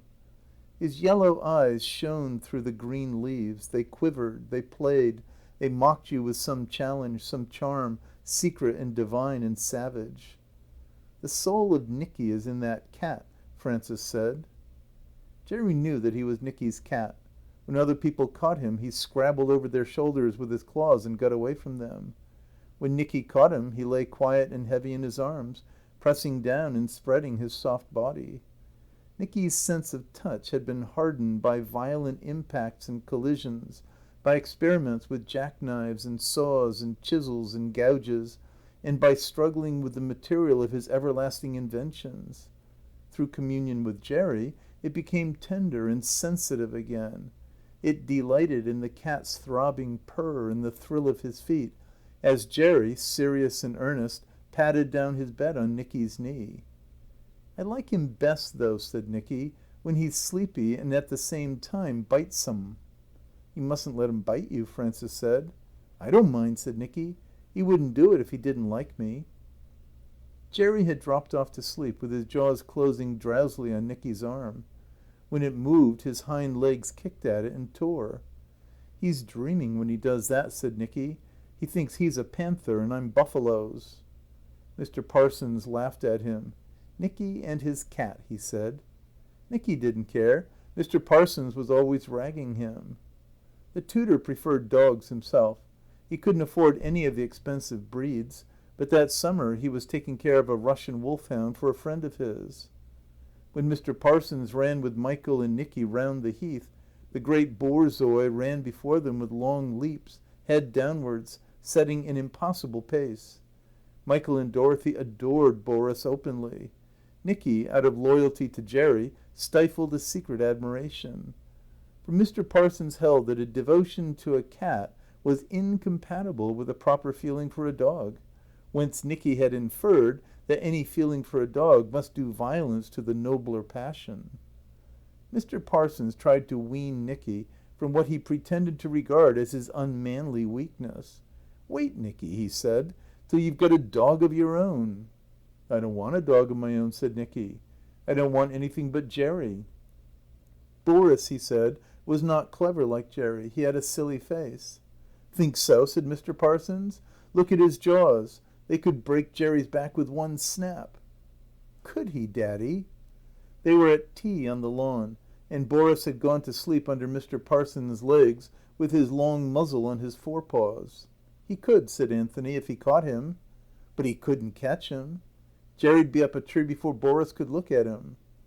"If you want Jerry to shin up trees, you must keep his weight down." Nicky laughed. He knew that Boris could never catch Jerry. His father was only ragging him. Nicky was in the schoolroom, bowed over his desk. He was doing an imposition, the second aorist of the abominable verb erchomai, written out 25 times. Luckily he could do the last 15 times from memory. Nicky had been arguing with Mr. Parsons. Mr. Parsons had said that the second aorist of erchomai was not irchon. Nicky had said, "I can't help it. If it's not irchon, it ought to be." Mr. Parsons had replied, "The verb erchomai is irregular." And Nicky had retorted, in effect, that no verb had any business to be as irregular as all that. Mr. Parsons had then suggested that Nicky might know more about the business of irregular verbs if he wrote out the second aorist of erchomai 25 times after tea. As it was a particularly fine afternoon, and imposition was, Nicky admitted, a score for Mr. Parsons and a jolly good sell for him. Mr. Parsons had not allowed him to have Jerry on his knee or even in the room, and this, Nicky owned further, was but just. It wouldn't have been nearly so good a punishment if he had had Jerry with him. Nicky, bowed over his desk, struggled for the perfect legibility which Mr. Parsons had insisted on, as otherwise the imposition would do him more harm than good. He was in for it, and the thing must be done honourably if it was done at all. He had only looked out of the windows twice to make sure that Boris was asleep under Mr. Parsons' legs, and once he had left the room to see where Jerry was. He had found him in the kitchen garden, sitting on a bed of fresh-grown mustard and cress, ruining it. He sat like a lamb, his forepaws crossed, his head tilted slightly backwards. His yellow eyes gazed at Nicky with a sweet and mournful innocence. Nicky did not hear the voices in the garden. "I'm awfully sorry, sir," Mr. Parsons was saying. "I can't think how it could have happened." Mr. Parsons' voice was thick and his face was very red. "I could have sworn the door was shut." "Johnny opened it," said Anthony. He seemed to have caught suddenly one of his bad colds and to be giving it to Mr. Parsons. They were both in their shirt sleeves, and Anthony carried something in his arms which he had covered with his coat. The Borzoi stood in front of them. His face had a look of foolish ecstasy. He stared at Mr. Parsons, and as he stared, he panted. There was a red smear on his white breast. His open jaws still dripped a pink slaver. It sprayed the ground in front of them, jerked out with his panting. "Get away, you damned brute," said Mr. Parsons. Boris abashed himself. He stretched out his forelegs towards Mr. Parsons, shook his raised haunches, lifted up his great saw-like muzzle, and rolled into one monstrous cry, a bark, a howl, a yawn. Nicky heard it, and he looked out of the schoolroom window.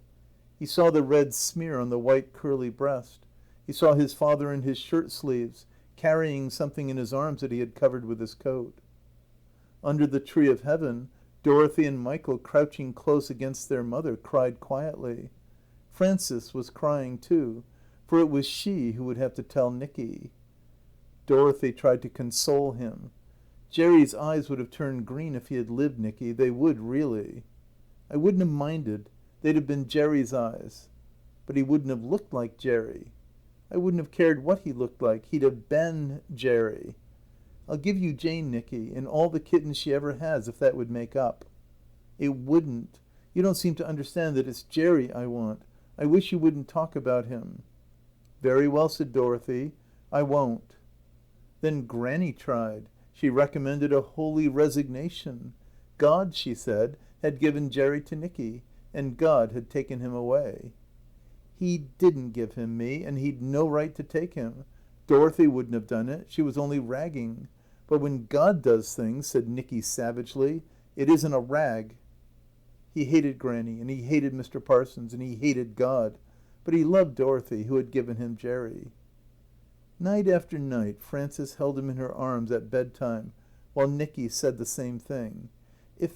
If I could stop seeing him. But I keep on seeing him.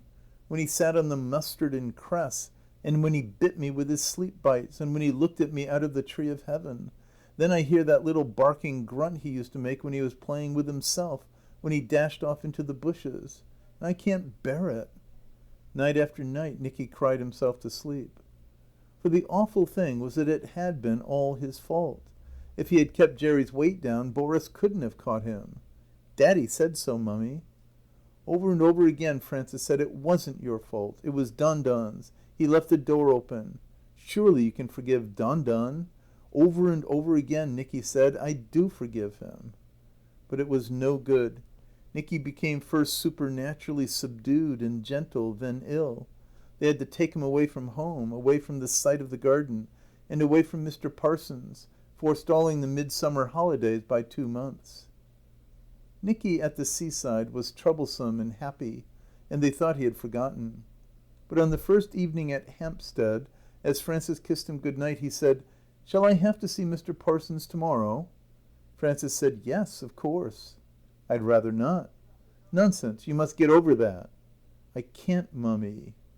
"Oh, Nicky, can't you forgive poor Mr. Parsons when he was so unhappy?" Nicky meditated. "Do you think," he said at last, "he really minded?" "I'm sure he did." "As much as you and Daddy?" "Quite as much." Then, said Nicky, I'll forgive him. But though he forgave John and Mr. Parsons and even God, who, to do him justice, did not seem to have been able to help it, Nicky did not forgive himself. Yet Frances never could think why the sight of mustard and cress made Nicky sick. Neither did Mr. Parsons, nor any schoolmaster who came after him, understand why, when Nicky knew all the rest of the verb erchomai by heart, he was unable to remember the second aorist. He had an excellent memory, but there was always a gap in it, just there. End of Part 1, Chapter 5. Part 1, Peace, Chapter 6. In that peace and tranquillity where nothing ever happened, Jerry's violent death would have counted as an event, a date to reckon by. But for 3 memorable things that happened one after another in the summer and autumn of '99, the return of Frances's brother, Maurice Fleming, from Australia, where Anthony had sent him 2 years ago, on the express understanding that he was to stay there, the simultaneous arrival of Anthony's brother Bartholomew and his family, and the outbreak of the Boer War. The return of Morrie was not altogether unforeseen, and Bartholomew had announced his coming well beforehand, but who could have dreamed that at the end of the 19th century England would be engaged in a war that really was a war? Frances, with the Times in her hands, supposed that that meant more meddling and muddling of stupid politicians, and that it would mean more silly speeches in Parliament and copy at last for foolish, violent, pathetic and desperate editors, and breach of promise cases, divorces and fires and paraffin shops reduced to momentary insignificance. But as yet there was no war, nor any appearance that sensible people interpreted as a sign of war at the time of Morrie's return. It stood alone, as other past returns, the return from Bombay, the return from Canada, the return from Cape Colony had stood in its sheer awfulness. To Frances it represented the extremity of disaster. They might have known what was coming by Grannie's behaviour. One day, the day when the Australian mail arrived, she had subsided suddenly into a state of softness and gentleness. She approached her son-in-law with an air of sorrowful deprecation. She showed a certain deference to her daughter Louie. She was soft and gentle, even with Emmeline and Edith. Mrs. Fleming broke the news to Louie, who broke it to Frances, who in her turn broke it to Anthony. That was the procedure they invariably adopted. "I wonder," Grannie said, "what he can be coming back for." Each time she affected astonishment and incredulity, as if Morrie's coming back were not an occurrence that crushed you with its flatness and staleness, but a thing that must interest Louie because of its utter unlikeliness. "I wonder," said Louie, "why he hasn't come before. What else did you expect?" "I'm sure I don't know," said Grannie helplessly. "Go and tell Frances." Louie went, and because she knew that the burden of Morrie would fall again on Frances's husband, she was disagreeable with Frances. "It's all very well for you," she said. "You haven't got to live with him. You haven't got to sleep in the room next him. You don't know what it's like." "I do know," said Frances. "I remember. You'll have to bear it." "You haven't had to bear it for 14 years." "You'll have to bear it," Frances repeated, "till Anthony sends him out again. That's all it amounts to." She waited till the children were in bed and she was alone with Anthony. "Something awful's happened," she said, and paused, hoping he would guess. "I don't know how to tell you." "Well, don't tell me if it's that Nicky's been taking my new bike to pieces." "It isn't Nicky. It's Maurice." Anthony got up and cleared his pipe thoroughly and deliberately. She wondered whether he had heard. "I'd no business to have married you, to have let you in for him." "Why? What's he been up to now?" "He's coming home." "So," said Anthony, "is Bartholomew. I'd no business to have let you in for him." "Don't worry, Frances. If Morrie comes home he'll be sent out again, that's all." "At your expense." "I don't grudge any expense in sending Morrie out. Nor in keeping him out." "Yes, but this time it's different. It's worse." "Why worse?" "Because of the children. They're older now than they were last time. They'll understand." "What if they do? They must learn," Anthony said, "to realize facts." They realized them rather sooner than he had expected. Nobody but Louie had allowed for the possibility of Morrie's sailing by the same steamer as his letter, and Louie had argued that if he had done so he was bound either to have arrived before the letter or to have sent a wire. Therefore they had at least a clear 5 days of peace before them. Anthony thought he had shown wisdom when the next morning, which was a Wednesday, he sent Granny and the aunties to Eastbourne for a week, so that they shouldn't worry Frances, and when on Thursday he made her go with him for a long day in the country to take her mind off Morrie. They came back at 9 in the evening and found Dorothy, Michael and Nicholas sitting up for them. Michael and Nicky were excited, but Dorothy looked grown up and important. "Uncle Morrie's come," they said. "Dorothy saw him first. Nicky let him in. He hadn't got a hat on. We kept him in the schoolroom till Nanna could come and put him to bed. He was crying because he'd been to Granny's house and there wasn't anybody there, and because he'd lost the lovebirds he'd brought for Auntie Emmy, and because he couldn't remember which of us was dead. No, Mummy, nobody's seen him but us and Nanna. Nanna's with him now." Uncle Morrie never accounted, even to himself, for the time he had spent between the arrival of his ship at Tilbury on Sunday morning and that Saturday afternoon. Neither could he remember what had become of his luggage or whether he had ever had any. Only the county council man, going his last rounds in the farthest places of the Heath, came upon a small bundle tied in a blue handkerchief, a cap belonging to E.D. Bolger of the S.S. Arizona, a cage of lovebirds, and a distinct impression of a recumbent human form on the grass together under a young birch tree. In the stuffy little house behind the Judge's Walk the 4 women lived now under male protection. When they crossed the Heath they had no longer any need to borrow Anthony from Frances. They had a man of their own. To make room for him, Auntie Louie and her typewriter were turned out of their own place, and Auntie Louie had to sleep in Granny's bed, a thing she hated. To make room for the typewriter, the grey parrot was turned out of the dining room into the drawing room, and as Maurice couldn't stand either the noise of the typewriter or the noises of the parrot, he found both the dining room and the drawing room uninhabitable. Day after day Dorothy and Michael and Nicky on the terrace looked out for his coming. Only extreme distance made Uncle Morrie's figure small and harmless and pathetic.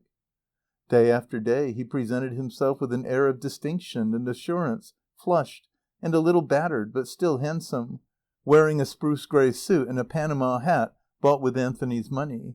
Sheep farming in Australia, he had infinitely preferred the Cape Mounted Police, had ruined Maurice's nerves. He was good for nothing but to lounge in Anthony's garden, to ride his horses (it was his riding that had got him into the Cape Mounted Police), to sit at his table and drink his wines, and, when there was no more wine for him, to turn into Jack Straw's Castle for a pick-me-up on his way home. And before July was out 3 others were added to the garden group, Bartholomew and Vera and Veronica. And after them a 4th, Vera's friend, Captain Ferdinand Cameron, home on sick leave before anybody expected him. Frances's tree of heaven sheltered them all. End of Part 1, Chapter 6. Part 1, Peace. Chapter 7. Bartholomew, Anthony's brother, lived in Bombay and looked after his business for him in the East. He had something the matter with him, and he had come home to look after his own health. At least Bartholomew's health was what he was supposed to be looking after, but Dorothy had heard her father say that Bartie had come home to look after Vera. Vera was Bartie's wife and Veronica's mother. Before she became Mrs. Bartholomew Harrison, she had been Frances's schoolfellow and her dearest friend. Frances Fleming had been her bridesmaid, and had met Anthony for the first time at Vera's wedding when he had fallen in love with her, and she had fallen in love with him when they stayed together in Bartholomew's house before Bartholomew took Vera to Bombay. Bartie had not been married 10 months before he wanted to get Vera out of England, and Vera had not been in India for 10 weeks before he wanted her to go back. They were always coming backwards and forwards, but they never came together. Vera would be sent home first, and then Bartie would come over in a great hurry and take her out again. 12 years after their marriage, Veronica was born in Simla, and the coming and going ceased for 3 years. Then Bartie sent them both home. That time Vera had refused to travel farther westward than Marseilles. She was afraid of damp and cold, and she had got the ship's doctor to order her to the Riviera. She and Veronica had been living for 2 years in a small villa at Agaye. This summer she had come to England. She was no longer afraid of damp and cold, and Bartie followed her. Dorothy and Michael had no difficulty in remembering Vera, though it was more than 6 years since they had seen her. For Vera looked the same. Her hair still shone like copper beech leaves. Her face had still the same colour and the same sweet, powdery smell. And if these things had changed, Frances would still have known her by her forehead that looked so broad because her eyebrows and her eyes were so long, and by her fine, unfinished, passionate mouth, by her pointed chin, and by her ways. But though her brother-in-law's ways had always been more or less disagreeable, Frances was not prepared for the shock of the renewed encounter with Bartholomew.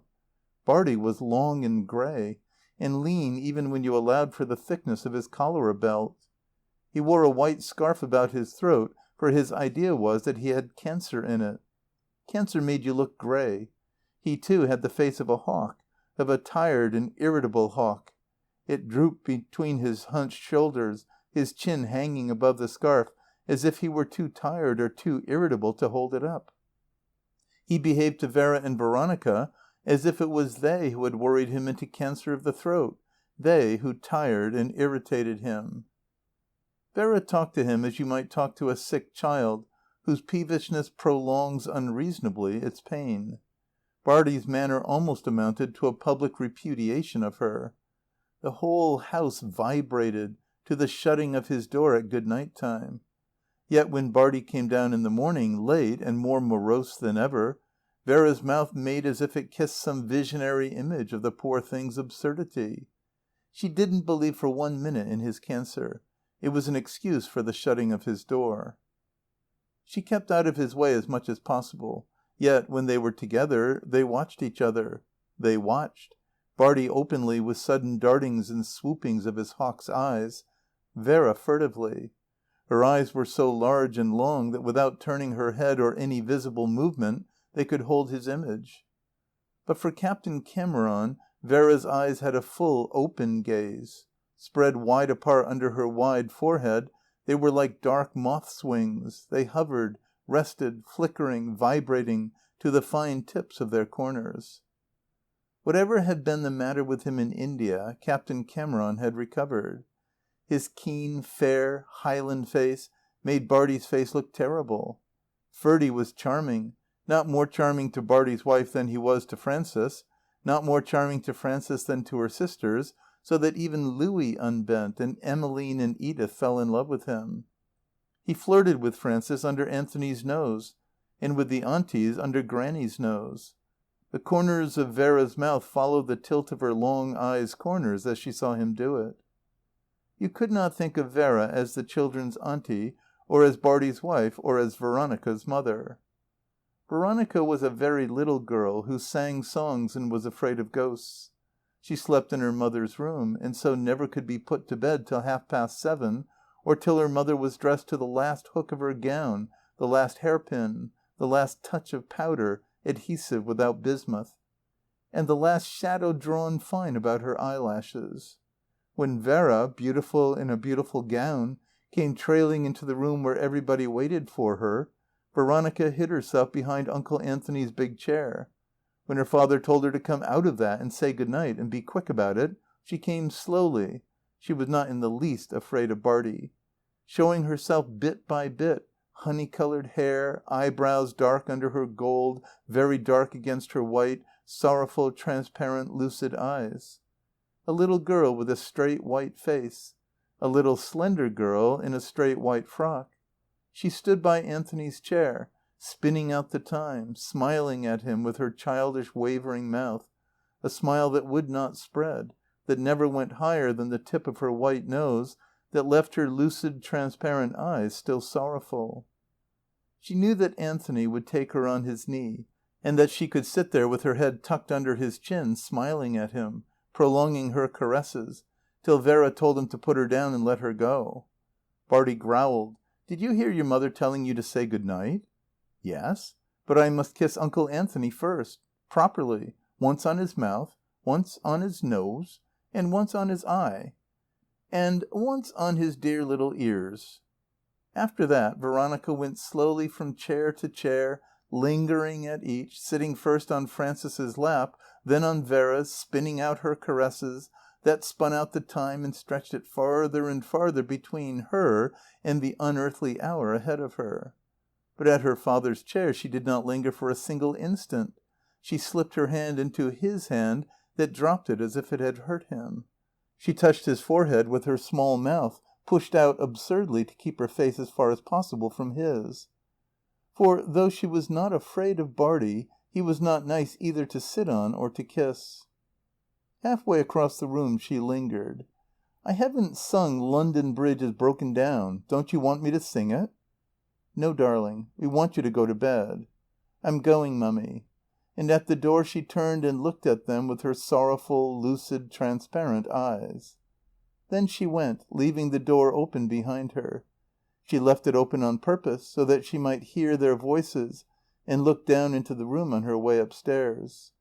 Besides, she always hoped that somebody would call her back again. She lingered at the foot of the stairs till Bartie got up and shut the door on her. She lingered at the turn of the stairs and on the landing, but nobody ever called her back again. And nobody but Nicky knew what she was afraid of.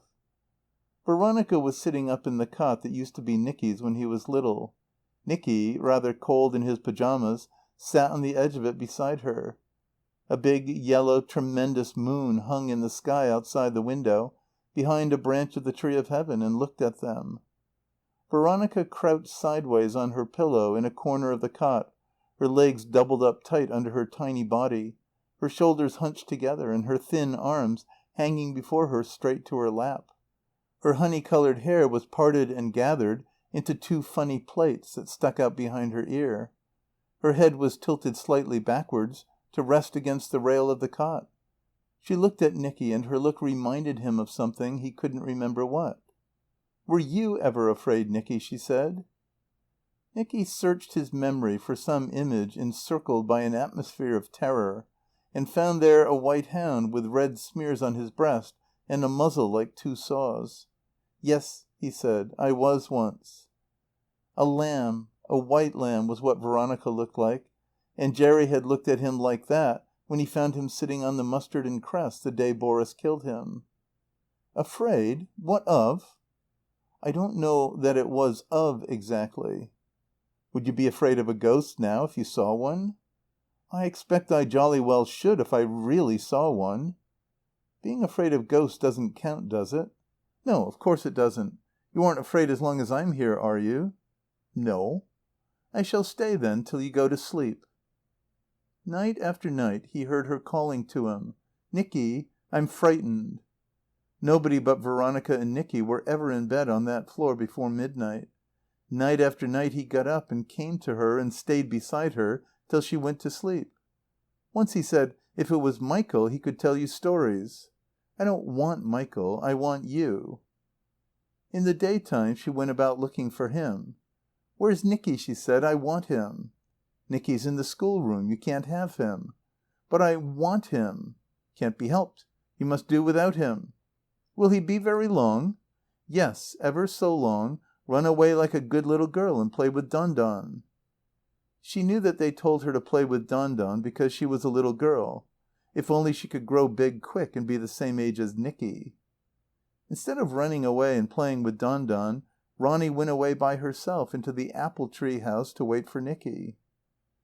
The apple tree house stood on the grass plot at the far end of the kitchen garden. The apple tree had had no apples on it for years. It was so old that it leaned over at a slant. It stretched out two great boughs like twisted arms, and was propped up by a wooden post under each armpit. The breast of its trunk rested on a crossbeam. The posts and the crossbeam were the doorway of the house, and the branches were its roof and walls. Anthony had given it to Veronica to live in, and Veronica had given it to Nicky. It was Nicky's and Ronny's house.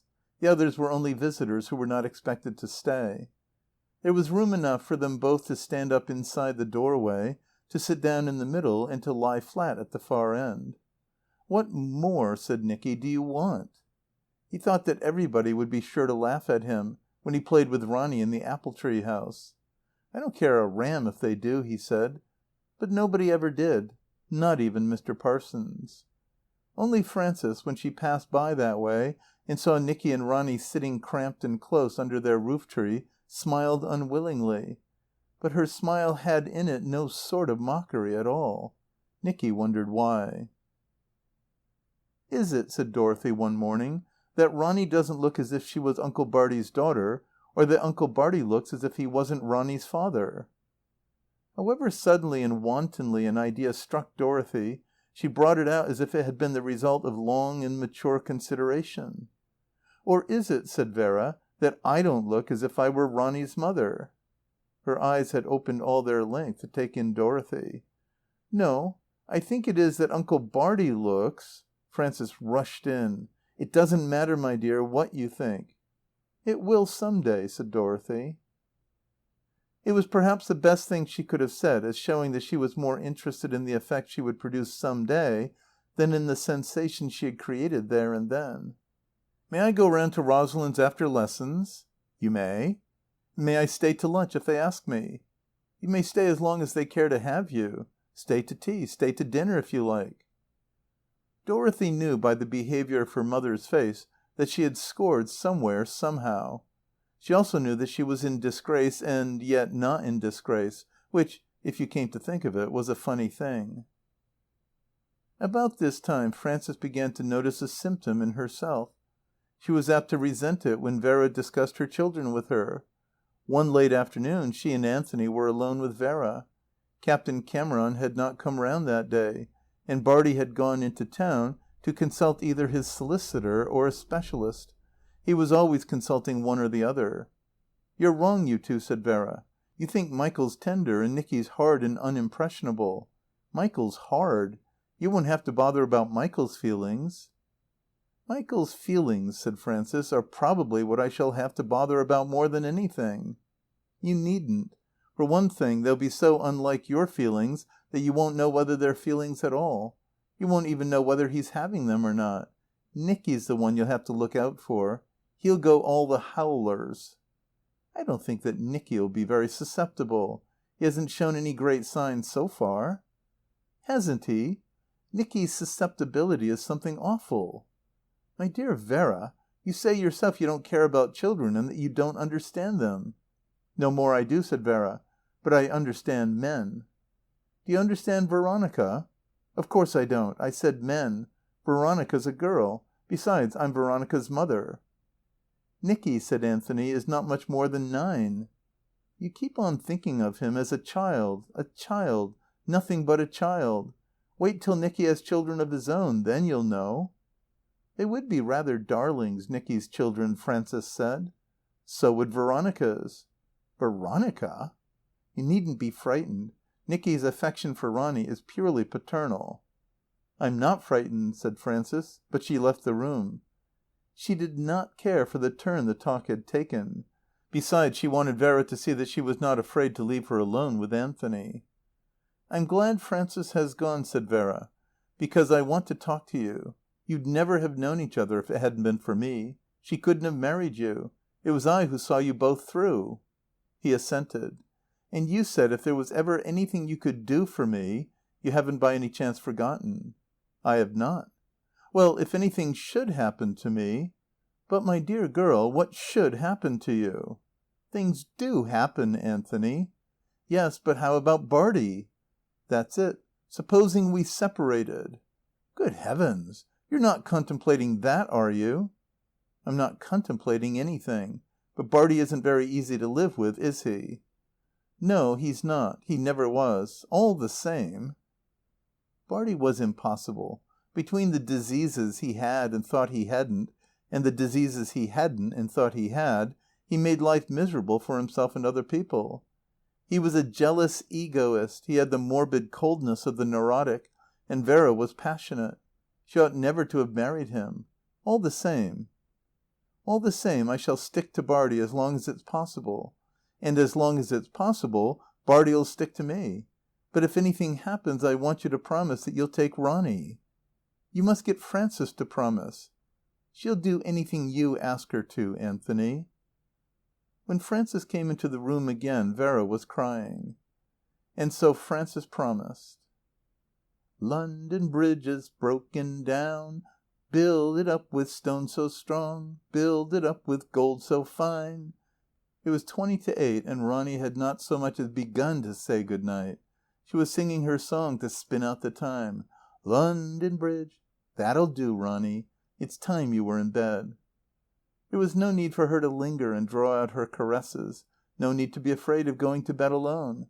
Frances, at Vera's request, had had her cot moved up into the night nursery. End of Part 1, Chapter 7. Part 1, Peace. Chapter 8. Anthony had begun to wonder where on earth he should send Morrie out to this time, when the Boer War came and solved his problem. Maurice, joyous and adventurous again, sent himself to South Africa to enlist in the Imperial Light Horse. Ferdy Cameron went out also with the 2nd Gordon Highlanders, solving perhaps another problem. "It's no use trying to be sorry, Mummy," Dorothy said. Frances knew what Anthony was thinking, and Anthony knew it was what Frances herself thought. Supposing this time Morrie didn't come back. Then that problem would be solved forever. Frances hated problems when they worried Anthony. Anthony detested problems when they bothered Frances. And the children knew what they were thinking. Dorothy went on. "It's all rot pretending that we want him to come back." "It was jolly decent of him to enlist," said Nicky. Dorothy admitted that it was jolly decent. "But," she said, "what else could he do? His only chance was to go away and do something so jolly plucky that we're ashamed of ourselves and never to come back again to spoil it. You don't want him to spoil it, Mummy Ducky, do you?" Anthony and Frances tried, conscientiously and patriotically, to realize the Boer War. They said it was terrible to have it hanging over them morning, noon and night. But it didn't really hang over them. It hung over a country that, except once when it had conveniently swallowed up Morrie, they had never thought about and could not care for. A landscape that they could not see. The war was not even part of that landscape. It refused to move over it in any traceable course. It simply hung or lay, as one photographic film might lie upon another. It was not their fault. They tried to see it. They bought the special editions of the evening papers. They read the military dispatches and the stories of the war correspondents from beginning to end. They stared blankly at the printed columns that recorded the disasters of Nicholson's Neck and Colenso and Spy on Cop. But the forms were grey and insubstantial. It was all flat and grey like the pictures in the illustrated papers. The very blood of it ran grey. It wasn't real. For Frances, the brown walls of the house, the open wings of its white shutters, the green garden and the tree of heaven were real. So were Jack Straw's Castle and Harrow on the Hill. Morning and noon and night were real, and getting up and dressing and going to bed. Most real of all, the sight and sound and touch of her husband and her children. Only now and then the vision grew solid and stood firm. Frances carried about with her distinct images of Maurice, to which she could attach the rest. Thus she had an image of Long Tom, an immense slender muzzle tilted up over a high ridge, nosing out Maurice. Maurice was shut up in Ladysmith. "Don't worry, Mummy. That'll keep him out of mischief. Daddy said he ought to be shut up somewhere." "He's starving, Dorothy. He won't have anything to eat." "Or drink, ducky." "Oh, you're cruel. Don't be cruel." "I'm not cruel. If I didn't care so awfully for you, Mummy, I shouldn't mind whether he came back or didn't. You're cruel. You ought to think of Granny and Auntie Louie and Auntie Emmy and Auntie Edie." "At the moment," said Frances, "I am thinking of Uncle Morrie." She was thinking of him, not as he actually was, but as he had been, as a big boy like Michael, as a little boy like John, 2 years younger than she. A little boy by turns spoiled and thwarted, who contrived, nevertheless, to get most things that he happened to want by crying for them, though everybody else went without. And in the grown-up Morrie's place, under the shells of Ladysmith, she saw Nicky. For Nicky had declared his intention of going into the army. "And I'm thinking of Morrie," Dorothy said. "I don't want him to miss it." Francis and Anthony had hung out flags for Mafeking. Dorothy and Nicky, mounted on bicycles, had been careering through the high street with flags flying from their handlebars. Michael was a pro Boer and flew no flags. All these things irritated Maurice. He had come back again. He had missed it, as he had missed all the chances that were ever given him. A slight wound kept him in hospital throughout the greater part of the siege, and he had missed the sortie of his squadron and the taking of the guns, for which Ferdy Cameron got his promotion and his DSO. He had come back in the middle of the war with nothing but a bullet wound in his left leg to prove that he had taken part in it. The part he had taken had not sobered Maurice. It had only depressed him. And depression after prolonged, brutal abstinence broke down the sheer strength by which sometimes he stretched a period of sobriety beyond its natural limits. For there were two kinds of drinking. Great drinking that came seldom and was the only thing that counted, and ordinary drinking that, though it went on most of the time, brought no satisfaction and didn't count at all.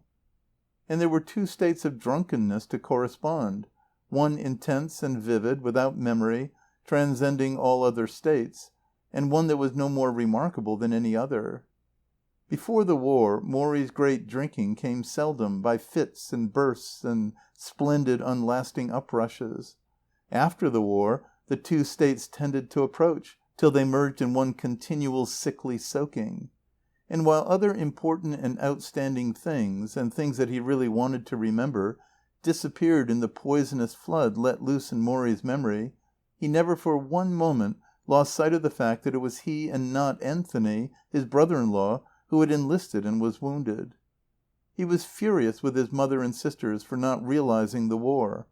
He was furious with Francis and Anthony. Not realizing the war meant not realizing what he had been through. He swore by some queer god of his that he would make them realize it. The least they could do for him was to listen to what he had to say. You people here don't know what war is.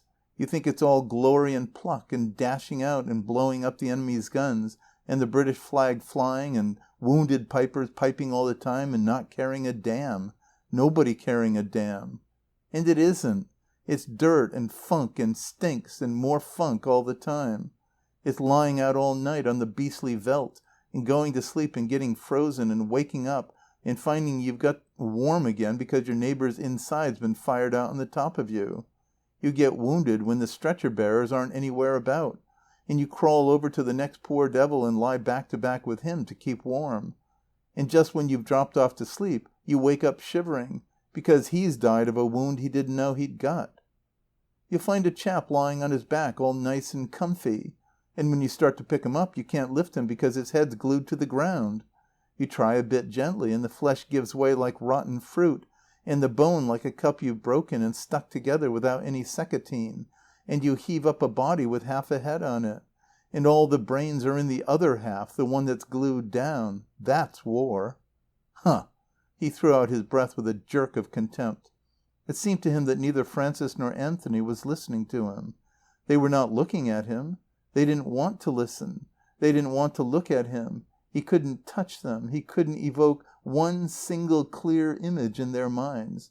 There was no horror he could name that would sting them to vision, to realization.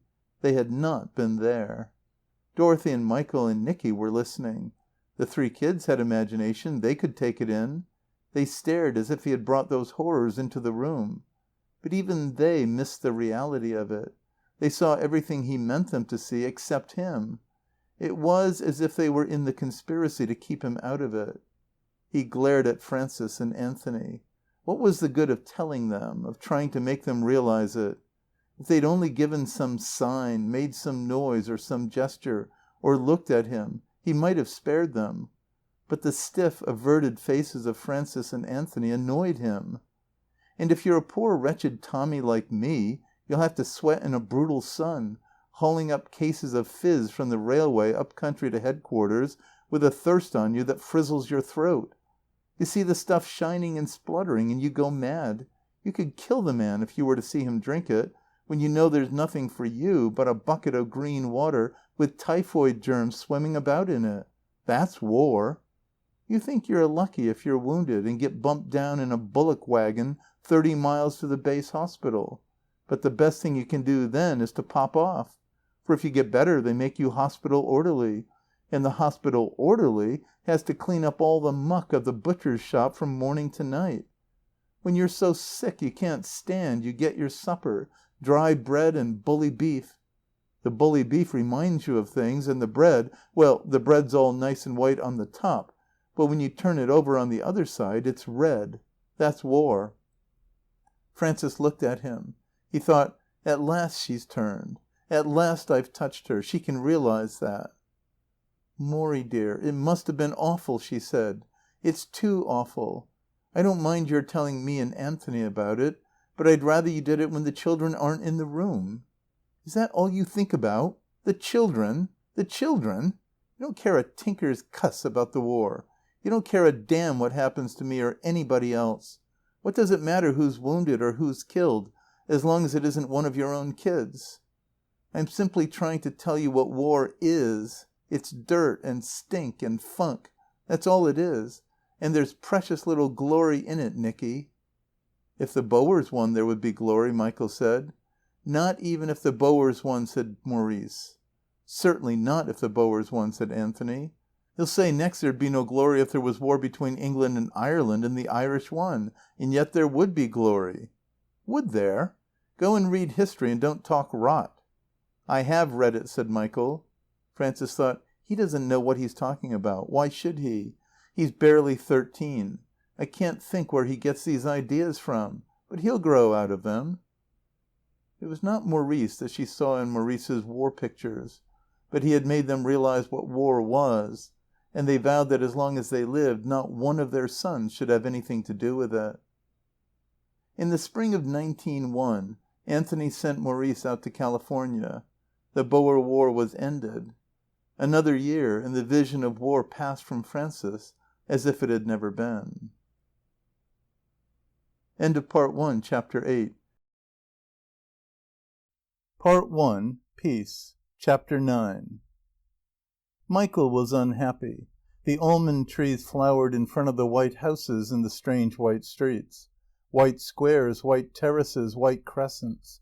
At the turn of the roads, the startling beauty of the trees covered with pink blossoms, hot against the hot white walls. After the pink blossoms, green leaves and a strange white heat everywhere. You went, from pavements burning white, down long avenues grey-white under the shadows of the limes. A great promenade going down like a long green tunnel, from the big white hotel at the top to the high street at the bottom of the basin, where the very dregs of the heat sank and thickened. Promenade forbidden for no earthly reason that Michael could see, except that it was beautiful. Hotel where his father gave him dinner on his last day of blessed life, telling him to choose what he liked best, as the condemned criminal chooses his last meal on the day they hang him.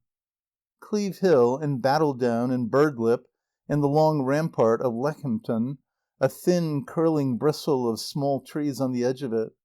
Forms that made an everlasting pattern on his mind. Forms that haunted him at night and tempted and tormented him all day. Memory which it would have been better for him if he had not had of the raking open country over the top, of broad white light in luminous blue shadows, of white roads switchbacking through the sheep pastures, fields of bright yellow mustard in flower on the lower hills, then rectangular fir plantations and copses of slender beech trees in the hollows. Somewhere, far off, the Severn, faint and still, like a river in a dream. Memory of the round white town in the round pit of the valley, shining, smoking through the thick air and the white orchard blossoms. Memory saturated by a smell that is like no other smell on earth, the delicate smell of the Midland limestone country, the smell of clean white dust, and of grass drying in the sun, and of mustard flowers. Michael was in Cheltenham. It was a matter of many unhappinesses, not one unhappiness. A sudden, intolerable unhappiness, the flash and stab of the beauty of the almond flowers, seen in passing and never seized, beauty which it would have been better for him if he had not seen, the knowledge which he ought never to have had that this beauty had to die, was killed because he had not seized it, when, if he could but have held it for 1 minute, it would have been immortal. A vague, light unhappiness that came sometimes could not for the life of him think why, from the sight of his own body stripped and from the feeling of his own muscles. There was sadness for him in his very strength, a long, aching unhappiness that came with his memory of the open country over the tops of the hills, which in their incredible stupidity and cruelty they had let him see. A quick, lacerating unhappiness when he thought of his mother, and of the garden on the Heath, and the high ridge of the Spaniards' Road, and London below it, immense and beautiful. The unhappiness of never being by himself. He was afraid of the herd. It was with him night and day. He was afraid of the thoughts, the emotions that seized it, swaying, moving the multitude of undeveloped souls as if they had been one monstrous dominating soul. He was afraid of their voices when they chanted, sang and shouted together. He loathed their slang even when he used it. He disliked the collective male order of the herd, the brushing against him of bodies inflamed with running, the steam of their speed rising through their hot sweaters, and the smell of dust and ink and india rubber and rosinous wood in the warm classrooms. Michael was at school. The thing he had dreaded that had hung over him, threatening him for years before it happened, had happened. Nothing could have prevented it. Their names had been down for Cheltenham long ago, first his, then Nicky's. Cheltenham because Bartie and Vera lived there, and because it had a college for girls, and Dorothy, who wanted to go to Rodine, had been sent to Cheltenham because of Bartie and Vera and for no other reason. First Dorothy, then he, Michael, then the next term Nicky. And Nicky had been sent, a whole year before his time, because of Michael, in the hope that Michael would settle down better if he had his brother with him. It didn't seem reasonable. Not that either Dorothy or Nicky minded when they got there. All that Nicky minded was not being at Hampstead. Being at Cheltenham he did not mind at all. He rather liked it, since Major Cameron had come to stay just outside it on purpose to annoy Bartie, and took them out riding. Even Michael did not mind Cheltenham more than any other places people might have chosen. He was not unreasonable. All he asked was to be let alone and to have room to breathe and get ahead in. As it was, he had either to go with the school mass or waste energy in resisting its poisonous impact. He had chosen resistance. Tudor House, Cheltenham, Sunday. Dearest Mother, I put Sunday on this letter, though it's really Friday, because I'm supposed to be writing it on Sunday when the other fellows are writing. That's the beastly thing about this place. You're expected to do everything when the other fellows are doing it, whether you want to or not, as if the very fact that they're doing it too didn't make you hate it. I'm writing now because I simply must. If I waited till Sunday I mightn't want to, and anyhow I shouldn't remember a single thing I meant to say. Even now Johnson minor's digging his skinny elbows into one side of me, and Hartley major's biting the feathers off his pen and spitting them out again on the other. But they're only supposed to be doing Latin verse, so it doesn't matter so much.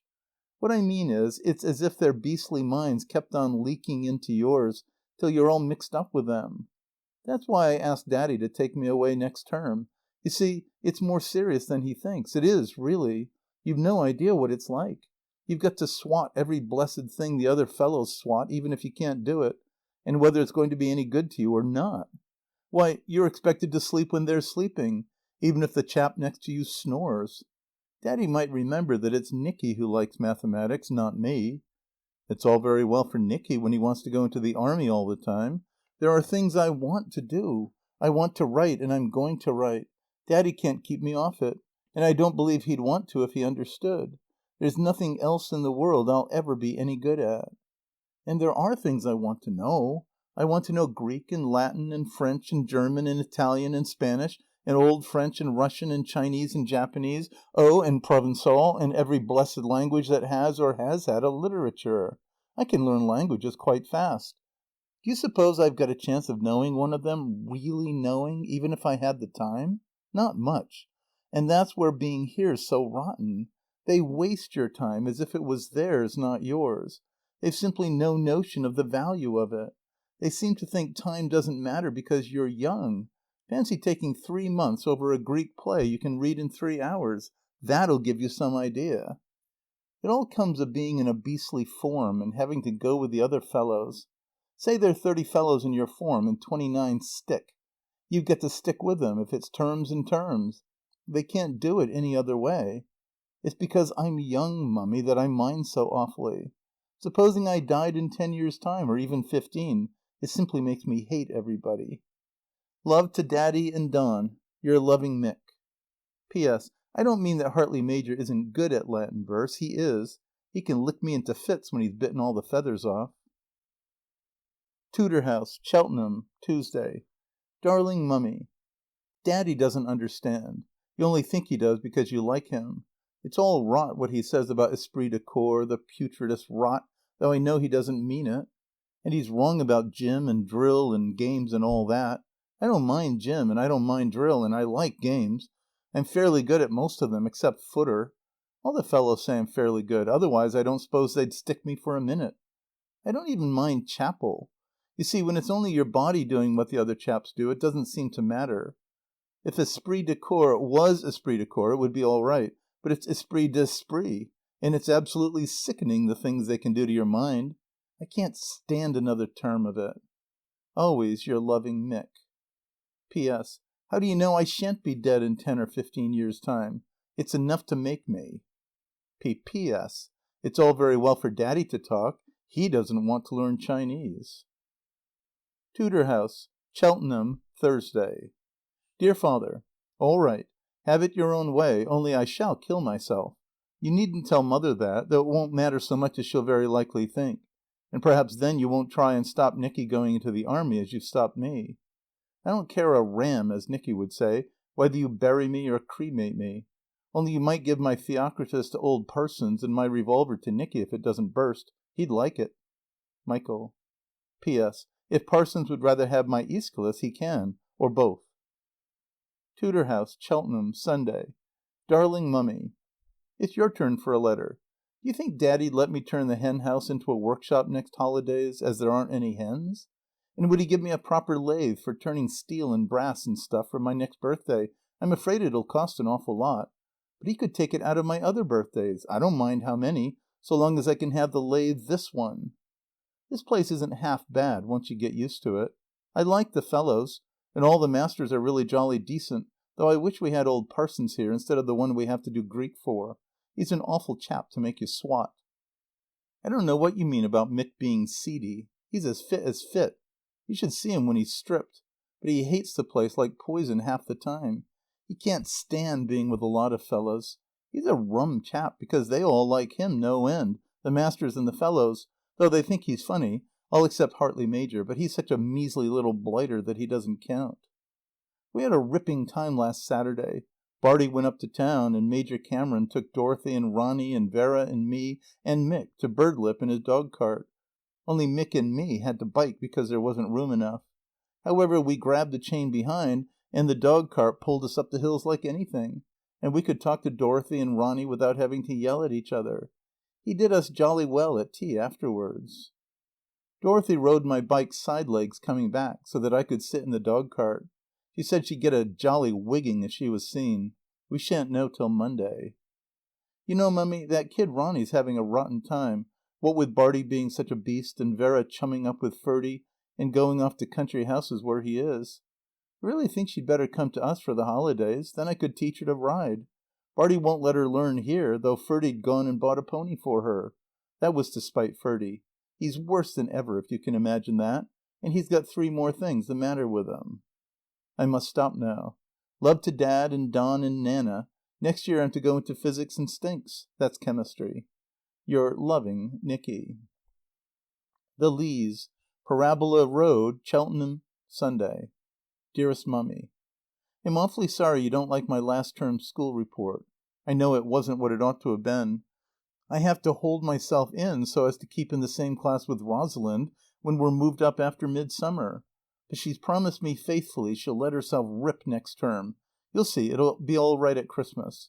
We'll both be in IA the midsummer after, and we can go in for our Matic together. I wish you'd arrange with Mrs. Jervis for both of us to be at Newnham at the same time. Tell her Rosalind's an awful slacker if I'm not there to keep her up to the mark. No, don't tell her that. Tell her I'm a slacker if she isn't there. I was amused by your saying it was decent of Bartie to have us so often. He only does it because things are getting so tight between him and Vera that he's glad of anything that relaxes the strain a bit, even us. He's snappier than ever with Ronny. I can't think how the poor kid stands it. You know that ripping white serge coat and skirt you sent me? Well, the skirt's not nearly long enough. It doesn't matter a bit, though, because I can keep it for hockey. It's nice having a mother who can choose clothes. You should see the last blouse Mrs. Jervis got for Rosalind. She's burst out of all the seams already. You could have heard her doing it. Much love to you and Daddy and Don Don. I can't send any to Mr. Parsons now my hair's up. But you might tell him I'm going in strong for sociology and economics. Your loving Dorothy. P.S. Vera asked me if I thought you'd take her and Ronny in at Midsummer. I said of course you would, like a shot. Lansdowne Lodge, Cheltenham, Friday. My dearest Frances, I hope you got my 2 wires in time. You needn't come down, either of you, and you needn't worry about Mick. Ferdy went round and talked to him like a big brother, and the revolver, bless his heart, is at present reposing at the bottom of my glove box. All the same, we both think you'd better take him away at Midsummer. He says he can stick it till then, but not a day longer. Poor Mick. He has the most mysterious troubles. I dare say it's the Cheltenham climate as much as anything. It doesn't suit me or Bonnie either, and is simply killing Ferdy by inches. I suppose that's why Bartie makes us stay here, in the hope. Oh, my dear, I'm worried out of my life about him. He's never got over that fever he had in South Africa. He's looking ghastly. And the awful thing is that I can't do a thing for him, not a thing, unless... You haven't forgotten the promise you made me 2 years ago, have you? Dorothy seemed to think you could put Bonnie and me up again at Midsummer. Can you? And if poor Ferdy wants to come and see us, you won't turn him off your doormat, will you? Your lovingest, Vera. Frances said, Poor Vera. She even makes poor Mick an excuse for seeing Ferdy. End of Part 1, Chapter 9. Part 1, Peace. Chapter 10.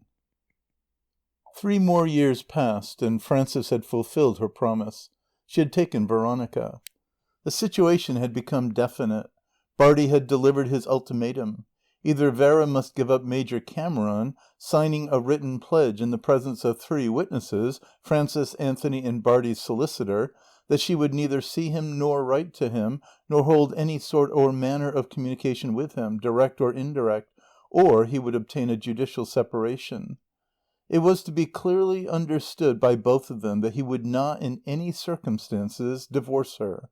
Bartie knew that a divorce was what they wanted, what they had been playing for, and he was not going to make things easy for them. He was going to make things hard and bitter and shameful.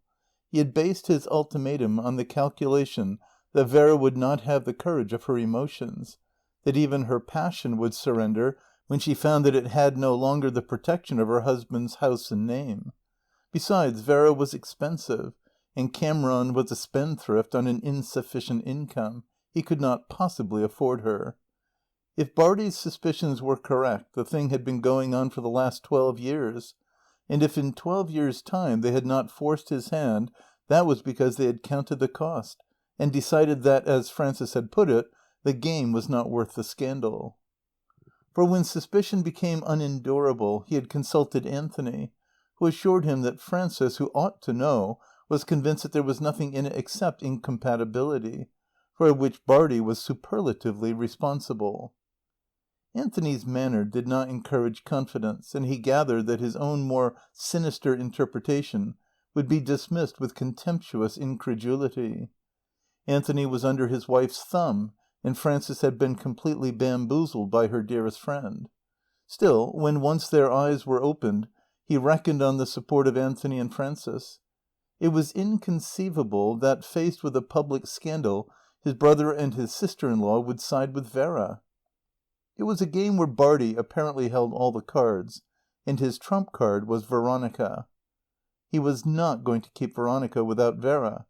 That had been tacitly understood between them long ago. If Vera went to Cameron, she could not take Veronica with her without openly confirming Bartie's worst suspicion. And yet all these things, so inconceivable to Bartie, happened. When it came to the stabbing point, the courage of Vera's emotions was such that she defied her husband and his ultimatum and went to Cameron. By that time Ferdy was so ill that she would have been ashamed of herself if she had not gone. And though Anthony's house was not open to the unhappy lovers, Frances and Anthony had taken Veronica. Grannie and Auntie Louie and Auntie Emmeline and Auntie Edie came over to West End House when they heard that it had been decided. It was time, they said, that somebody should protest, that somebody should advise Frances for her own good and for the good of her children. They had always detested and distrusted Vera Harrison. They had always known what would happen. The wonder was it had not happened before. But why Frances should make it easy for her, why Frances should shoulder Vera Harrison's responsibilities and burden herself with that child, and why Anthony should give his consent to such a proceeding, was more than they could imagine. Once Frances had stood up for the 3 aunties against Grannie. Now Grannie and the 3 aunties were united against Frances. "Frances, you're a foolish woman." "My folly is my own affair and Anthony's." "You'll have to pay for it some day." "You might have thought of your own children first." "I did. I thought, how would I like them to be forsaken like poor Ronny?" "You should have thought of the boys. Michael's growing up. So is Nicky." "Nicky is 15. Ronny is 11, if you call that growing up." "That's all very well, but when Nicky is 21 and Ronny is 17, what are you going to do?" "I'm not going to turn Ronny out of doors for fear Nicky should fall in love with her, if that's what you mean." "It is what I mean, now you've mentioned it." "He's less likely to fall in love with her if I bring them up as brother and sister."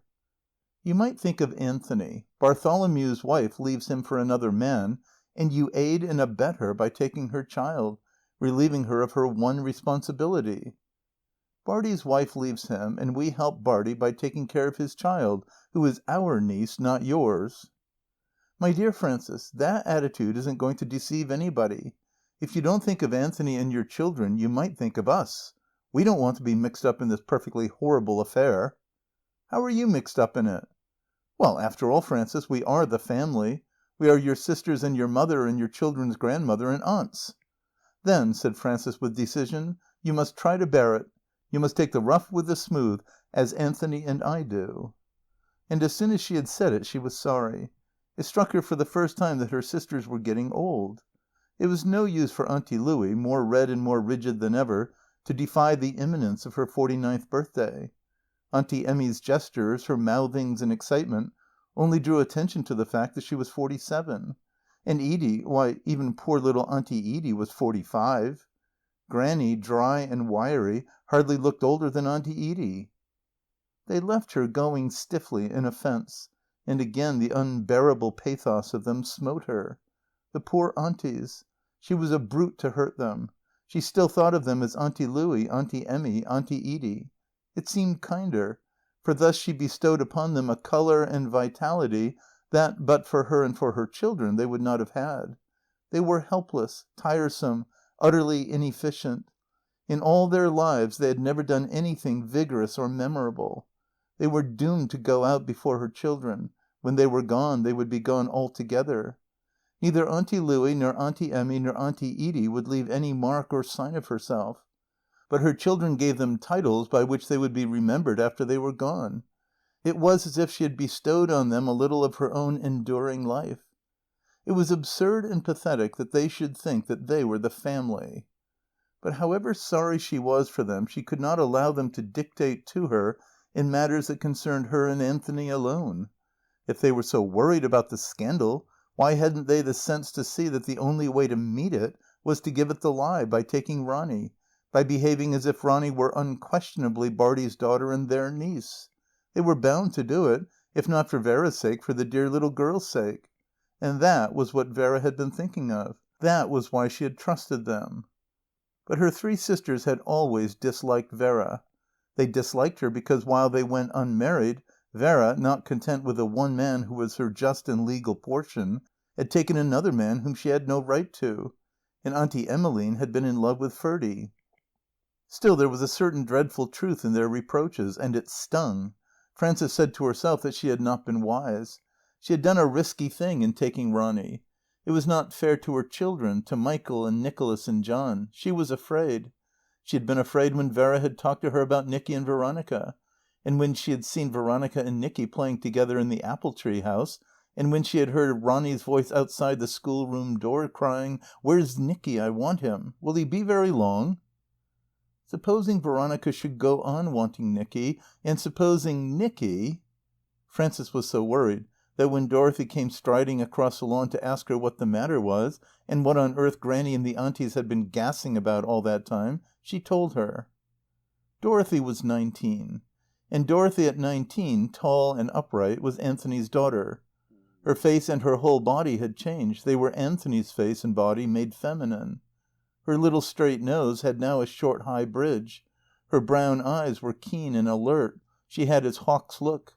She put her arm in Frances's, protecting her, and they walked up and down the terrace path discussing it. In the distance Granny and the Aunties could be seen climbing the slope of the Heath to Judge's Walk. They were not, Dorothy protested, pathetic. They were simply beastly. She hated them for worrying her mother. They think I oughtn't to have taken Ronny. They think Nicky'll want to marry her. But Ronny's a kid. When she's not a kid. He won't, Mummy Ducky, he won't. She'll be a kid for ages. Nicky'll have married somebody else before she's got her hair up. Then Ronny'll fall in love with him and get her little heart broken. She won't, Mummy, she won't. They only talk like that because they think Ferdy's Ronny's father. Dorothy? Frances, in horror, released herself from that protecting arm. The horror came not from the fact, but from her daughter's knowledge of it. Poor Mummy, didn't you know? That's why Bartie hates her. It isn't true. What's the good of that as long as Bartie thinks it is, said Dorothy. London Bridge is broken down, right over my Lady Lee. Veronica was in the drawing room singing London Bridge. Michael, in all the beauty of his adolescence, lay stretched out on the sofa watching her. Her small, exquisite, childish face between the plaits of honey-coloured hair, her small, childish face thrilled him with a singular delight and sadness. She was so young and so small, and at the same time so perfect that Michael could think of her as looking like that forever, not growing up into a tiresome, bouncy, fluffy flapper like Rosalind Jervis. Aunt Louie and Aunt Emmeline said that Rosalind was in love with him. Michael thought that was beastly of them, and he hoped it wasn't true. Build it up with gold so fine. Veronica was happy, for she knew herself to be a cause of happiness. Like Frances once, she was profoundly aware of her own happiness, and for the same reason. It was, if you came to think of it, incredible. It had been given to her suddenly when she was not looking for it, after she had got used to unhappiness. As long as she could remember, Veronica had been aware of herself chiefly, not as a cause of happiness, but as a cause of embarrassment and uncertainty and trouble to three people, her father, her mother, and Ferdy, just as they were causes of embarrassment and trouble and uncertainty to her. They lived in a sort of violent mystery that she incomprehensibly was mixed up with. As long as she could remember, her delicate, childish soul had quivered with the vibration of their incomprehensible and tiresome passions. You could never tell what any of them really wanted, though among them they managed to create an atmosphere of most devastating want. Only one thing she knew definitely, that they didn't want her. She was altogether out of it, except as a meaningless counter in their incomprehensible grown-up game. Her father didn't want her, her mother didn't want her very much, and though now and then Ferdy, who wasn't any relation at all, behaved as if he wanted her, his wanting only made the other two want her less than ever. There had been no peace or quietness or security in her little life of 11 years. Their places, and they had so many of them, had never had any proper place for her. She seemed to have spent most of her time in being turned out of one room because her father had come into it, and out of another because her mother wanted to be alone in it with Ferdy. And nobody, except Ferdy sometimes, when they let him, ever wanted to be alone in any room with her. She was so tired of the rooms where she was obliged to be always alone with herself, or with the servants, though the servants were always kind. Now in Uncle Anthony's house there was always peace and quietness and an immense security. She knew that, having taken her, they wouldn't give her up. She was utterly happy.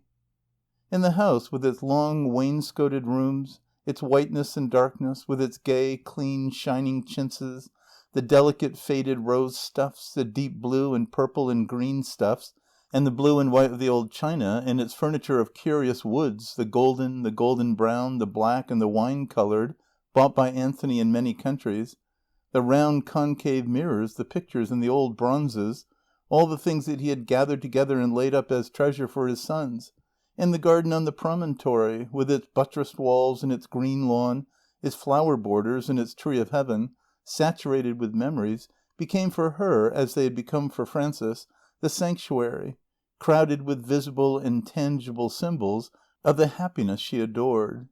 "Sing it again, Ronny." She sang it again. "London Bridge is broken down." It was funny of Michael to like the silly childish song, but if he wanted it he should have it. Veronica would have given any of them anything they wanted. There was nothing that she had ever wanted that they had not given to her.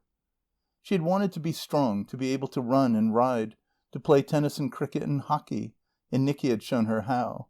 She had wanted books of her own, and Auntie Frances and Uncle Anthony and Dorothy and Michael had given her books, and Nicky had made her a bookcase. Her room, it was all her own, was full of treasures. She had wanted to learn to sing and play properly, and Uncle Anthony had given her masters. She had wanted people to love her music, and they loved it. She had wanted a big grown-up sister like Dorothy, and they had given her Dorothy. And she had wanted a little brother of her own age, and they had given her John. John had a look of Nicky. His golden white hair was light brown now. His fine, wide mouth had Nicky's impudence, even when, like Frances, he kept it shut, to smile her unwilling, twitching, mocking smile. She had wanted a father and mother like Frances and Anthony, and they had given her themselves. And she had wanted to live in the same house with Nicky always. So if Michael wanted her to sing London Bridge to him 20 times over, she would sing it, provided Nicky didn't ask her to do anything else at the same time. For she wanted to do most for Nicky, always. And yet she was aware of something else that was not happiness. It was not a thing you could name or understand or seize or see. You were simply aware of it, as you were aware of ghosts in your room at night. Like the ghosts, it was not always there, but when it was there, you knew. It felt sometimes as if Auntie Frances was afraid of her, as if she, Veronica, was a ghost. And Veronica said to herself, "She is afraid I am not good. She thinks I'll worry her, but I shan't." That was before the holidays. Now that they had come and Nicky was back, it seemed to her something to do with Nicky. And Veronica said to herself, "She's afraid I shall get in his way and worry him because he's older, but I shan't." As if she had not been taught and trained not to get in older people's ways and worry them. And as if she wasn't growing older every minute herself. "Build it up with gold so fine, right over my Lady Lee. Build it up with stone so strong." She had her back to the door and to the mirror that reflected it, yet she knew that Nicky had come in. "That's the song you used to sing at bedtime when you were frightened," he said. She was sitting now in the old hen house that was Nicky's workshop, watching him as he turned square bars of brass into round bars with his lathe. She had plates of steel to polish and pieces of wood to rub smooth with glass paper. There were sheets of brass and copper, and bars and lumps of steel, and great poles and planks of timber reared up round the walls of the workshop. The metal filings fell from Nicky's lathe into sawdust that smelt deliciously. The workshop was nicer than the old apple tree house because there were always lots of things to do in it for Nicky. "Nicky," she said suddenly, "do you believe in ghosts?" "Well." Nicky caught his bar as it fell from the lathe and examined it critically. "You remember when I was afraid of ghosts and you used to come and sit with me till I went to sleep?" "Rather." "Well, there are ghosts. I saw one last night. It came into the room just after I got into bed." "You can see them," Nicky said. "Ferdy's seen heaps. It runs in his family. He told me." "He never told me." "Rather not. He was afraid you'd be frightened." "Well, I wasn't frightened. Not the least little bit." "I shall tell him that. He wanted most awfully to know whether you saw them too." "Me? But, Nicky, it was Ferdy I saw. He stood by the door and looked at me, like he does, you know." The next morning Frances had a letter of 2 lines from Veronica's mother. "Ferdy died last evening at 8:30. He wants you to keep Ronny. Vera. It was not till years later that Veronica knew that "he wanted most awfully to know whether you saw them too" meant he wanted most awfully to know whether you really were his daughter. End of Part 1, Chapter 10. Part 2, The Vortex, Chapter 11. 3 years passed. It was the autumn of 1910. Anthony's house was empty for the time being of all its children except Dorothea.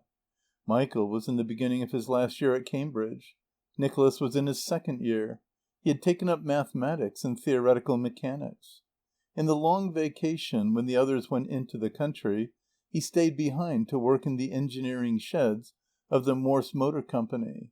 John was at Cheltenham. Veronica was in Dresden. Dorothea had left Newnham a year ago, having taken a first class in economics. As Anthony came home early one evening in October, he found a group of 6 strange women in the lane, waiting outside his garden door in attitudes of conspiracy. 4 of them, older women, stood together in a close ring. The 2 others, young girls, hung about near, but a little apart from the ring, as if they desired not to identify themselves with any state of mind outside their own. By their low, sibilant voices, the daring sidelong sortie of their bright eyes, their gestures furtive and irrepressible, you gathered that there was unanimity on one point. All 6 considered themselves to have been discovered. At Anthony's approach they moved away with slow, casual steps, passed through the posts at the bottom of the lane, and plunged down the steep path, as if under the impression that the nature of the ground covered their retreat. They bobbed up again, one after the other, when the lane was clear. The first to appear was a tall, handsome, bad-tempered looking girl. She spoke first. "It's a damned shame of them to keep us waiting like this." She propped herself up against Anthony's wall and smouldered there in her dark, sullen beauty. "We were here at 6 sharp." "When they know we were told not to let on where we meet." "We're led into a trap," said a grey-haired woman. "I say, who is Dorothea Harrison?" "She's the girl who roped Rosalind in. She's all right." "Yes, but are her people all right?" "Rosalind knows them." The grey-haired woman spoke again.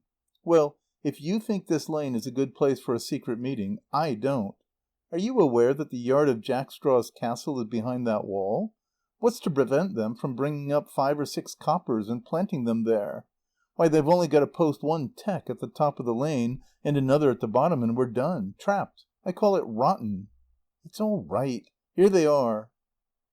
Dorothea Harrison and Rosalind Jervis came down the lane at a leisure stride, their long coats buttoned up to their chins and their hands in their pockets. Their gestures were devoid of secrecy or any guile.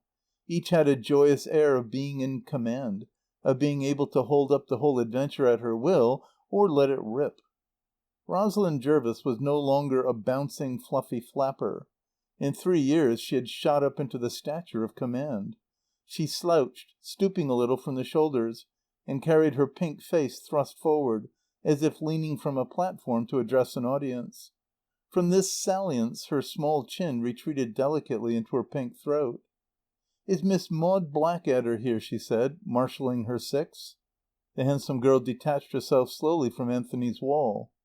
"What's the point," she said, "of keeping us hanging about like this? Till all our faces are known to the police.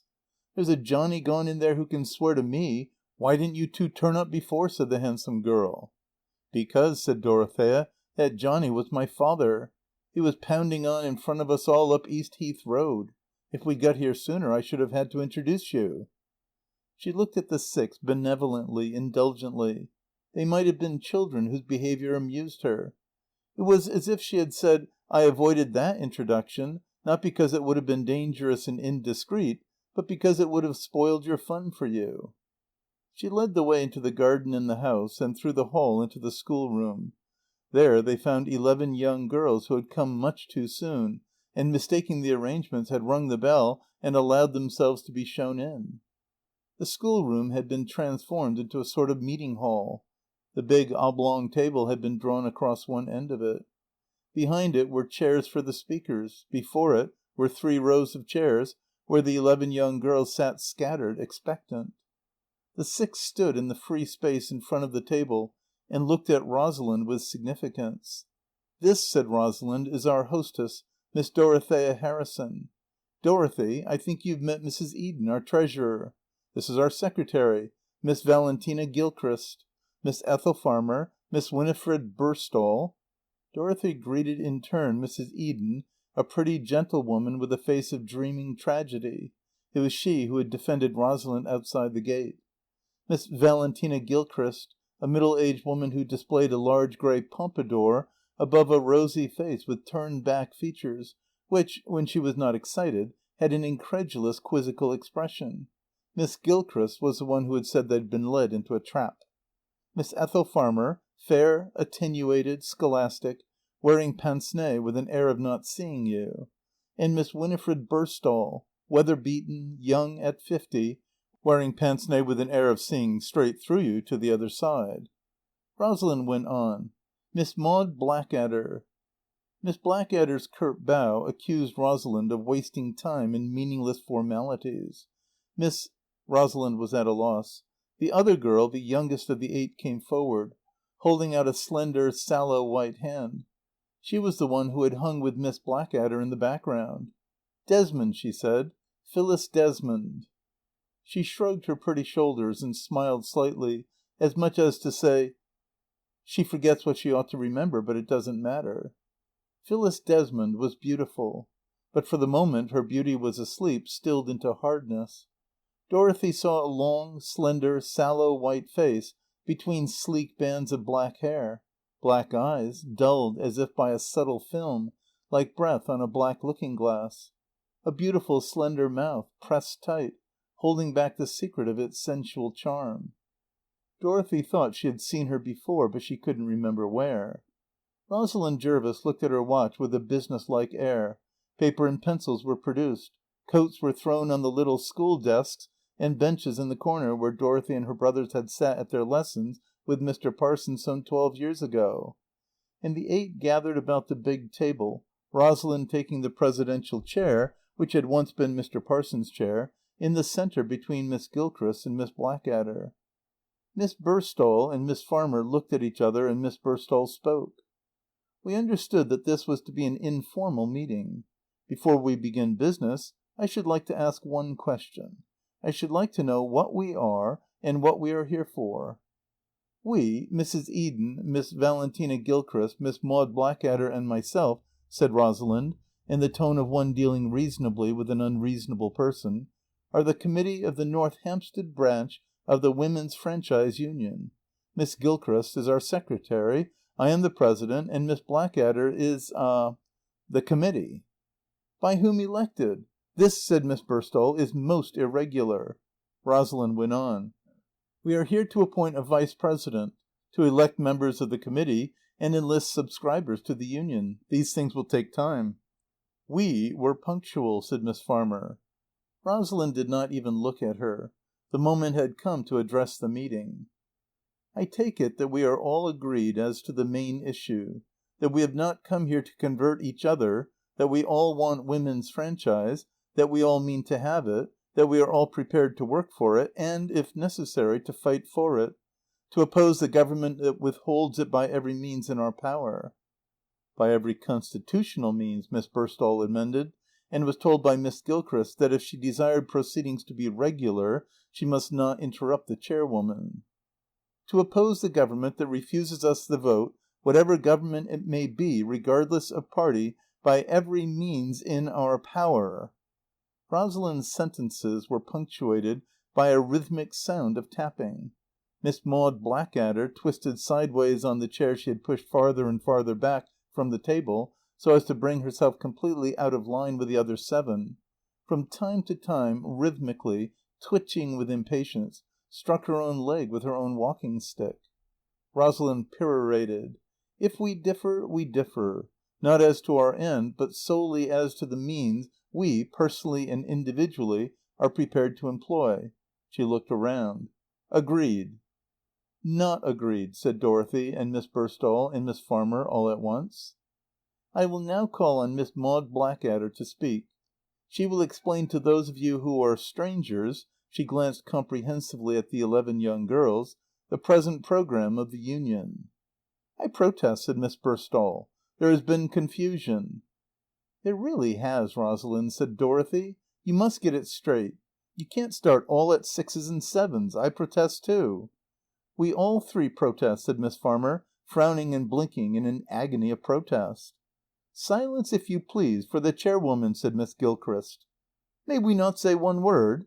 "You may," said Rosalind. "In your turn. I now call on Miss Blackadder to speak." At the sound of her own name Miss Blackadder jumped to her feet. The walking stick fell to the floor with a light clatter and crash, preluding her storm. She jerked out her words at a headlong pace, as if to make up for the time the others had wasted in futilities. "I am not going to say much. I am not going to take up your time.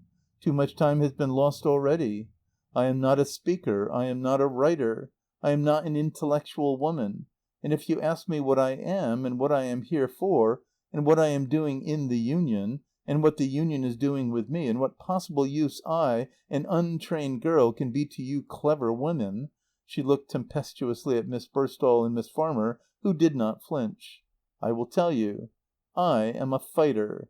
I am here to enlist volunteers. I am the recruiting sergeant for this district.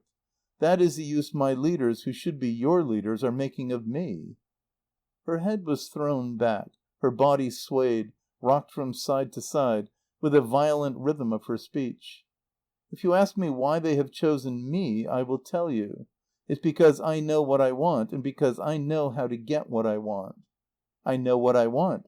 Oh, yes, you think that's nothing. You all think you know what you want. But do you? Do you?" "Of course we do. We want the vote. Nothing but the vote." "Nothing but? Are you quite sure of that? Can you even say you want it till you know whether there are things you want more?" "What are you driving at?"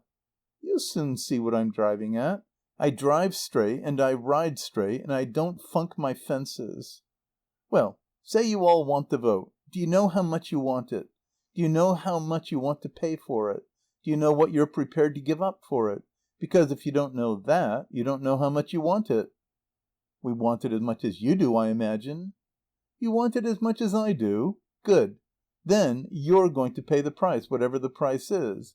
Then you're ready to give up everything else, your homes and your families and your friends and your incomes.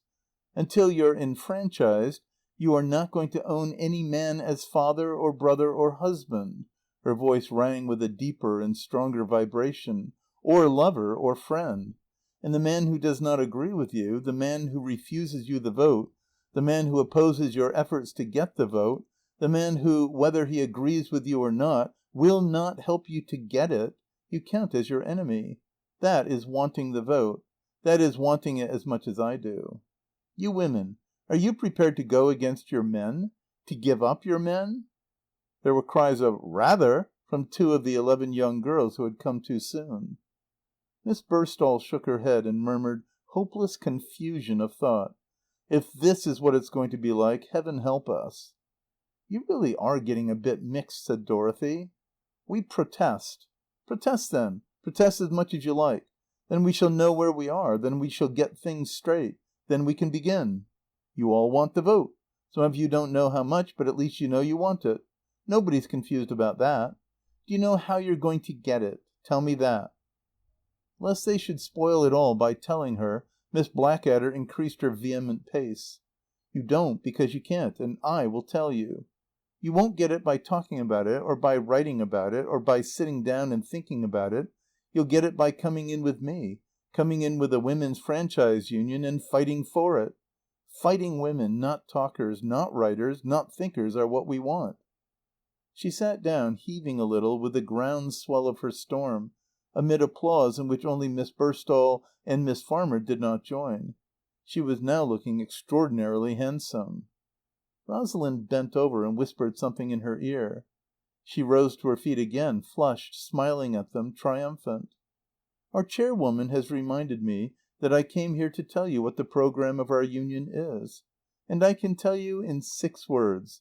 It's hell for leather, and it's neck or nothing." "Now," said Rosalind sweetly, bowing towards Miss Burstall, It's your turn. We should like to know what you have to say." Miss Burstall did not rise, and in the end Dorothea spoke. "My friend, Miss Rosalind Jervis, assumed that we were all agreed, not only as to our aims, but as to our policy. She has not yet discriminated between constitutional and unconstitutional means. When we protested, she quashed our protest.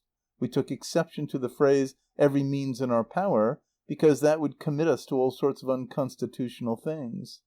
It is in my power to squirt water into the back of the Prime Minister's neck, or to land a bomb in the small of his back, or in the centre of the platform at his next public meeting. We were left to conclude that the only differences between us would concern our choice of the squirt or the bomb. As some of us here might equally object to using the bomb or the squirt, I submit that either our protest should have been allowed, or our agreement should not have been taken for granted at the start. Again, Miss Maud Blackadder, in her sporting speech, her heroic speech, has not cleared the question. She has appealed to us to come in without counting the cost, but she has said nothing to convince us that when our account at our bank is overdrawn, and we have declared war on all our male friends and relations, and have left our comfortable homes and are all camping out on the open heath, I repeat, she has said nothing to convince us that the price we shall have paid is going to get us the thing we want. She says that fighters are wanted, and not talkers and writers and thinkers. Are we not then to fight with our tongues and with our brains? Is she leaving us anything but our bare fists? She has told us that she rides straight, and that she doesn't funk her fences. But she has not told us what sort of country she is going to ride over, nor where the fences are, not what hell for leather and neck or nothing means. We want meaning. We want clearness and precision. We have not been given it yet. I would let all this pass if Miss Blackadder were not your colour sergeant. Is it fair to call for volunteers, for raw recruits, and not tell them precisely and clearly what services will be required of them? How many, Dorothy glanced at the 11, realize that the leaders of your union, Mrs. Palmerston Swete, and Mrs. Blathwaite, and Miss Angela Blathwaite, demand from its members blind, unquestioning obedience? Maud Blackadder jumped up. I protest. I too have the right to protest. Miss Harrison calls me to order. She tells me to be clear and precise. Will she be good enough to be clear and precise herself? Will she say whether she is with us or against us? If she is not with us, she is against us. Let her explain her position. She sat down, and Rosalind rose. Miss Harrison, she said, will explain her position to the committee later. This is an open meeting till 7. It is now 5 minutes to. Will any of you here, she held the 11 with her eyes, who were not present at the meeting in the town hall last Monday, hold up your hands? No hands. Then you must all be aware of the object and the policy and the rules of the Women's Franchise Union. Its members pledge themselves to help, as far as they can, the object of the Union, to support the decisions of their leaders, to abstain from public and private criticisms of those decisions and of any words or actions of their leaders, and to obey orders, not blindly or unquestioningly, but within the terms of their undertakings. Those of you who wish to join us will please write your names and addresses on the slips of white paper, stating what kind of work you are willing to do and the amount of your subscription if you subscribe, and hand your slips to the secretary at the door as you go out. Miss Burstall and Miss Farmer went out. Miss Blackadder counted. 1, 2.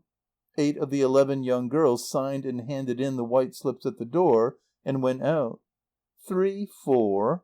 Miss Blackadder reckoned that Dorothea Harrison's speech had cost her 5 recruits. Her own fighting speech had carried the 11 in a compact body to her side.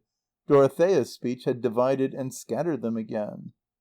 Miss Blackadder hurled her personality at the heads of audiences in the certainty that it would hit them hard. That was what she was there for. She knew that the Women's Franchise Union relied on her to wring from herself the utmost spectacular effect, and she did it every time. She never once missed fire. And Dorothea Harrison had come down on the top of her triumph and destroyed the effect of all her fire. She had corrupted 5 recruits. And, supposing there was a secret program, she had betrayed the women of the Union to 14 outsiders by giving it away. Treachery or no treachery, Dorothea Harrison would have to pay for it. Everybody had gone except the members of the committee and Phyllis Desmond, who waited for her friend, Maud Blackadder. Dorothy remembered Phyllis Desmond now. She was that art student girl that Vera knew. She had seen her at Vera's house. They had drawn round the table again. Miss Blackadder and Miss Gilchrist conferred in whispers. "Before we go," said Rosalind, "I propose that we ask Miss Dorothea Harrison to be our vice president." Miss Gilchrist nodded to Miss Blackadder, who rose. It was her moment. "And I propose," she said, "that before we invite Miss Harrison to be anything, we ask her to define her position, clearly and precisely." She made a sign, and the secretary was on her feet. "And first, we must ask Miss Harrison to explain how she became possessed of the secret policy of the Union, which has never been discussed at any open meeting and is unknown to members of the General Committee." "Then," said Dorothy, "there is a secret policy." "You seem to know it. We have the right to ask how you know, unless you invented it." Dorothy faced them. It was inconceivable that it should have happened, that she should be standing there, in the old schoolroom of her father's house, while two strange women worried her. She knew that her back was to the wall and that the Blackadder girl had been on the watch for the last half hour to get her knife into her. Odd, for she had admired the Blackadder girl and her fighting gestures. It was inconceivable that she should have to answer to that absurd committee for her honour. It was inconceivable that Rosalind, her friend, should not help her. Yet it had happened.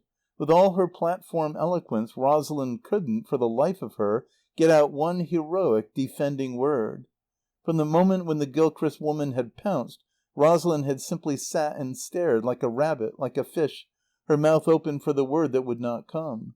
Rosalind was afraid to stand up for her. It was dreadful, and it was funny to see Rosalind looking like that, and to realize the extent of her weakness and her obstinacy. Yet Rosalind had not changed. She was still the schoolgirl slacker, who could never do a stroke of work until somebody had pushed her into it, who could never leave off working until stopped by the same hand that had set her going. Her power to go, and to let herself rip, and the weakness that made her depend on Dorothy to start her, were the qualities that attracted Dorothy to Rosalind from the beginning. But now she was the tool of the fighting suffrage women. Or if she wasn't a tool, she was a machine.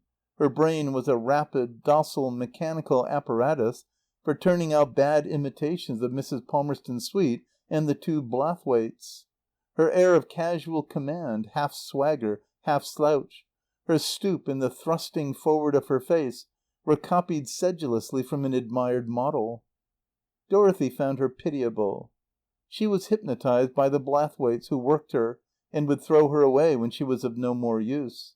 She hadn't the strength to resist the pull and the grip and the drive of other people. She couldn't even hold out against Valentina Gilchrist and Maud Blackadder. Rosalind would always be caught and spun round by any movement that was strong enough. She was foredoomed to the vortex. That was Dorothy's fault.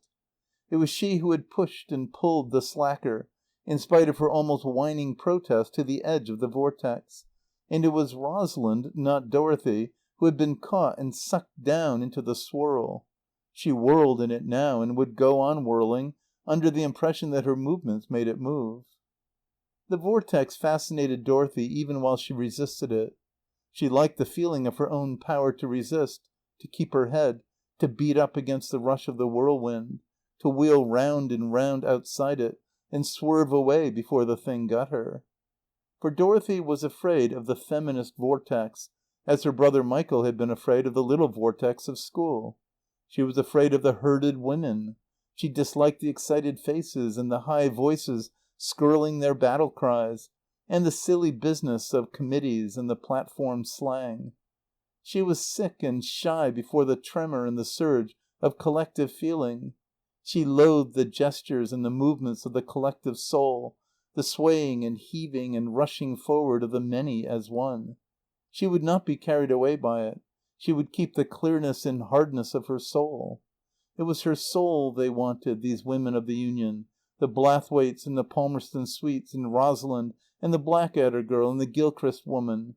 They ran out after her like a hungry pack, yelping for her soul, and she was not going to throw it to them. She would fight for freedom, but not in their way and not at their bidding. She was her brother Michael, refusing to go to the party, refusing to run with the school herd, holding out for his private soul against other people who kept him from remembering. Only Michael did not hold out. He ran away. She would stay on the edge of the vortex, fascinated by its danger and resisting. But as she looked at them, at Rosalind with her open mouth, at the Blackadder girl who was scowling horribly, and at Valentina Gilchrist, sceptical and quizzical, she laughed. The three had been trying to rush her, and because they couldn't rush her, they were questioning her honour. She had asked them plainly for a plain meaning, and their idea of apt repartee was to pretend to question her honour. Perhaps they really did question it. She didn't care. She loathed their excited, silly, hurrying suspicion, but she didn't care. It was she who had drawn them and led them on to this display of incomparable idiocy. Like her brother Nicholas, she found that adversity was extremely funny, and she laughed. She was no longer Michael. She was Nicky, not caring, delighting in her power to fool them. "You think," she said, "I'd no business to find out?" "Your knowledge would certainly have been mysterious," said the secretary, "unless at least 2 confidences had been betrayed. Supposing there had been any secret policy." "Well, you see, I don't know it, and I didn't invent it, and I didn't find it out precisely. Your secret policy is the logical conclusion of your present policy. I deduced it, that's all. Anybody could have done the same. Does that satisfy you? They won't love me any better for making them look fools." "Thank you," said Miss Gilchrist. "We only wanted to be sure." The dinner bell rang as Dorothy was defining her position. "I'll work for you. I'll speak for you. I'll write for you. I'll fight for you. I'll make hay of every government meeting if I can get in without lying and sneaking for it.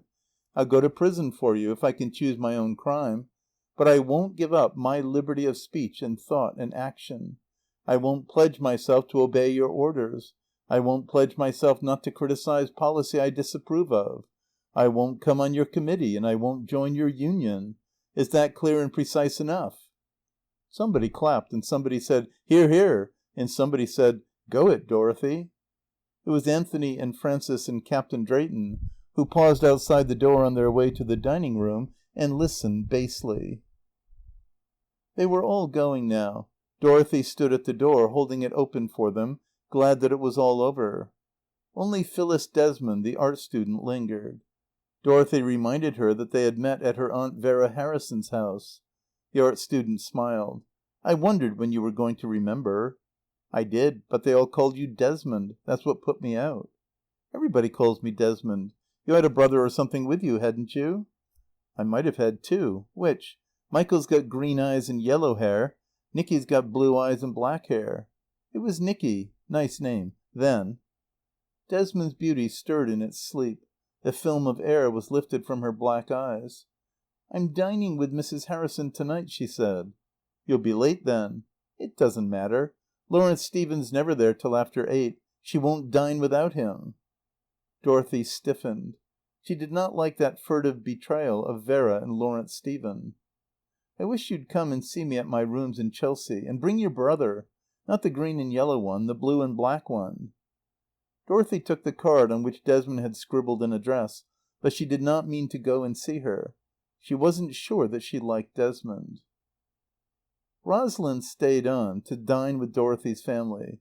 She was no longer living with her own family, for Mrs. Jervis was hostile to women's franchise. She had rooms off the Strand, not far from the headquarters of the Union. Frances looked a little careworn. She had been sent for to Grannie's house to see what could be done with Aunt Emmeline, and had found, as usual, that nothing could be done with her. In the last 3 years the second Miss Fleming had become less and less enthusiastic, and more emphatic, till she ceased from enthusiasm altogether and carried emphasis beyond the bounds of sanity. She had become, as Frances put it, extremely tiresome. It was not accurate to say, as Mrs. Fleming did, that you never knew when Emmeline would start a nervous crisis, for as a matter of fact you could time her to a minute. It was her habit to wait till her family was absorbed in some urgent affair that diverted attention from her case, and then to break out alarmingly. Dorothy was generally sent for to bring her round. But today it was Dorothy who had important things on hand. Aunt Emmeline had scented the suffrage meeting from afar, and had made arrangements beforehand for a supreme crisis that would take all the shine out of Dorothy's affair. When Frances said that Aunt Emmy had been tiresome again, Dorothy knew what she meant. For Aunt Emmy's idea was that her sisters persecuted her, that Edie was jealous of her and hated her, that Louie had always trampled on her and kept her under, that Frances had used her influence with Grannie to spoil all her chances one after another. It was all Frances's fault that Vera Harrison had come between her and Major Cameron. Frances had encouraged Vera in her infamous intrigue, and between them they had wrecked 2 lives, and they had killed Major Cameron. Since Ferdy's death, Emmeline Fleming had lived most of the time in a sort of dream in which it seemed to her that those things had really happened. This afternoon she had been more than usually tiresome. She had simply raved. "You should have brought her round to the meeting," said Dorothy, "and let her rave there. I'd back Aunt Emmeline against Maud Blackadder. I wish, Rosalind, you'd leave off making faces and kicking my shins.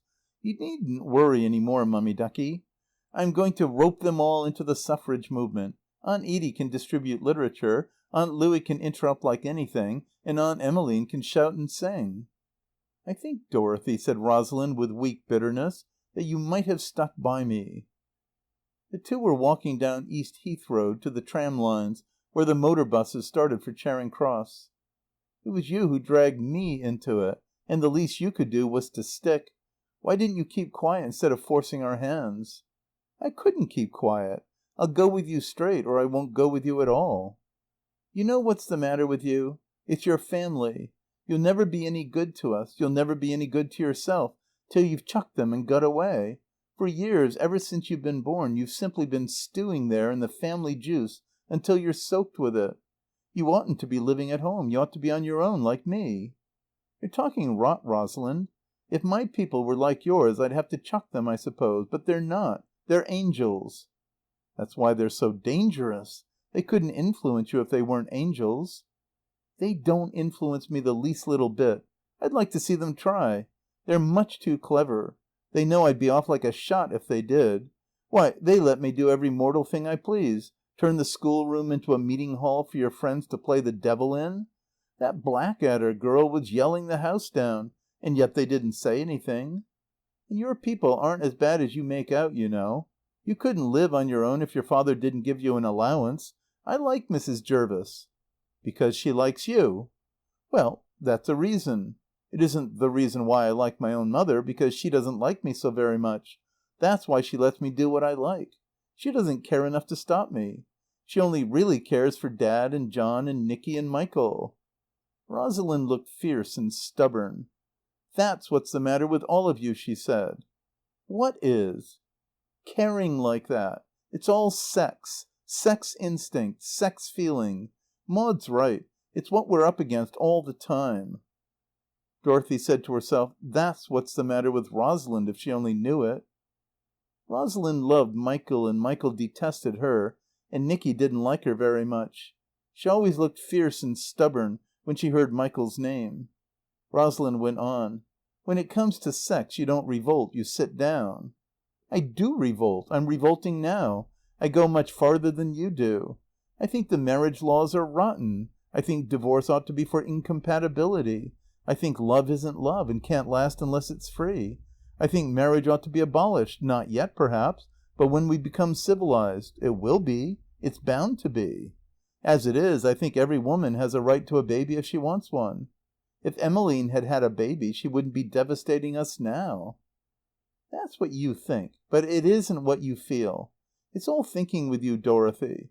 The revolt goes on in your brain. You'll never do anything. It isn't that you haven't the courage to go against your men. You haven't the will. You don't want to." "Why should I? What do they do? Father and Michael and Nicky don't interfere with me any more than Mother does." "You know I'm not thinking of them. They don't really matter." "Who are you thinking of, then? Frank Drayton? You needn't." It was mean of Rosalind to hit below the belt like that when she knew that she was safe. Michael had never been brought against her and never would be. It was disgusting of her to imply that Dorothy's state of mind was palpable, when her own, though sufficiently advertised by her behaviour, had received from Michael's sister the consecration of silence as a secret tragic thing. They had reached the tram lines. At the sight of the Charing Cross bus, Rosalind assumed an air of rollicking, adventurous travel. "My hat! What an evening! I shall have a ripping ride down. Don't say there's no room on the top. Cheer up, Dorothy." Which showed that Rosalind Jervis was a free woman, suggested that life had richer thrills than marrying Dorothy's brother Michael, and fixed the detested imputation securely on her friend. Dorothy watched her as she swung herself onto the footboard and up the stair of the motor bus. There was room on the top. Rosalind, in fact, had the top all to herself. As Dorothy crossed the Heath again in the twilight, she saw something white on the terrace of her father's house. Her mother was waiting for her. She thought at first that Aunt Emmeline had gone off her head and that she had been sent for to keep her quiet. She gloried in their dependence on her. But no, that wasn't likely. Her mother was just watching for her as she used to watch for her and the boys when they were little and had been sent across the Heath to Grannie's house with a message. And at the sight and memory of her mother, Dorothy felt a childish, sick dissatisfaction with herself and with her day, and an absurd longing for the tranquillity and safety of the home whose chief drawback lately had been that it was too tranquil and too safe. She could almost have told her mother how they had all gone for her, and how Rosalind had turned out rotten, and how beastly it had all been. Almost, but not quite. Dorothy had grown up, and she was there to protect and not to be protected. However agreeable it might have been to confide in her mother, it wouldn't have done. Frances met her at the garden door. She had been crying. "Nicky's come home," she said. "Nicky?" "He's been sent down." "Whatever for?" "Darling, I can't possibly tell you." But in the end she did. End of Part 2, Chapter 11. Part 2, The Vortex. Chapter 12. Up till now Frances had taken a quiet interest in women's suffrage. It had got itself into the papers, and thus became part of the affairs of the nation. The names of Mrs. Palmerston Swete and Mrs. Blathwaite and Angela Blathwaite had got into the papers, where Frances hoped and prayed that the name of Dorothea Harrison might not follow them. The spectacle of a frantic government at grips with the Women's Franchise Union had not yet received the headlines accorded to the reports of divorce and breach of promise cases and fires in paraffin shops. Still, it was beginning to figure. And if Frances's Times ignored it, there were other papers that Dorothy brought home. But for Frances the affairs of the nation sank into insignificance besides Nicky's Cambridge affair. There could be no doubt that Nicky's affair was serious. You could not, Anthony said, get over the letters, the master's letter and the professor's letter and Michael's. They had arrived 1 hour after Nicky so changed from his former candour that he refused to give any account of himself beyond the simple statement that he had been sent down.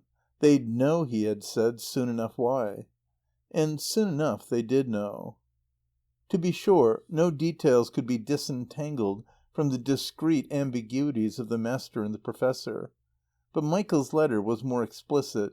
Nicky had been sent down because old Booster had got it into his head that Nicky had been making love to Booster's wife when she didn't want to be made love to, and nothing could get it out of Booster's head. Michael was bound to stand up for his brother, and it was clear to Anthony that so grave a charge could hardly have been brought without some reason. The tone of the letters, especially the professor's, was extraordinarily restrained. That was what made the thing stand out in its sheer awfulness. The professor, although, according to Michael, he conceived himself to be profoundly injured, wrote sorrowfully in consideration of Nicky's youth. There was one redeeming circumstance.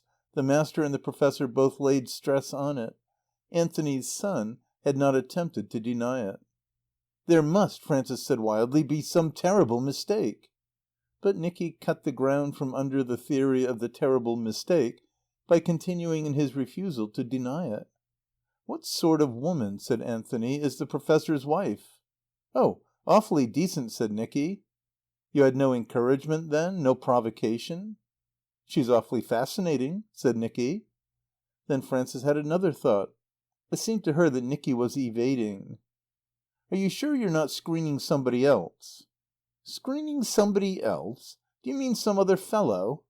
Yes. I'm not asking you to give the name, Nicky. I swear I'm not. Why should I be? I can't think why you're all making such a fuss about it.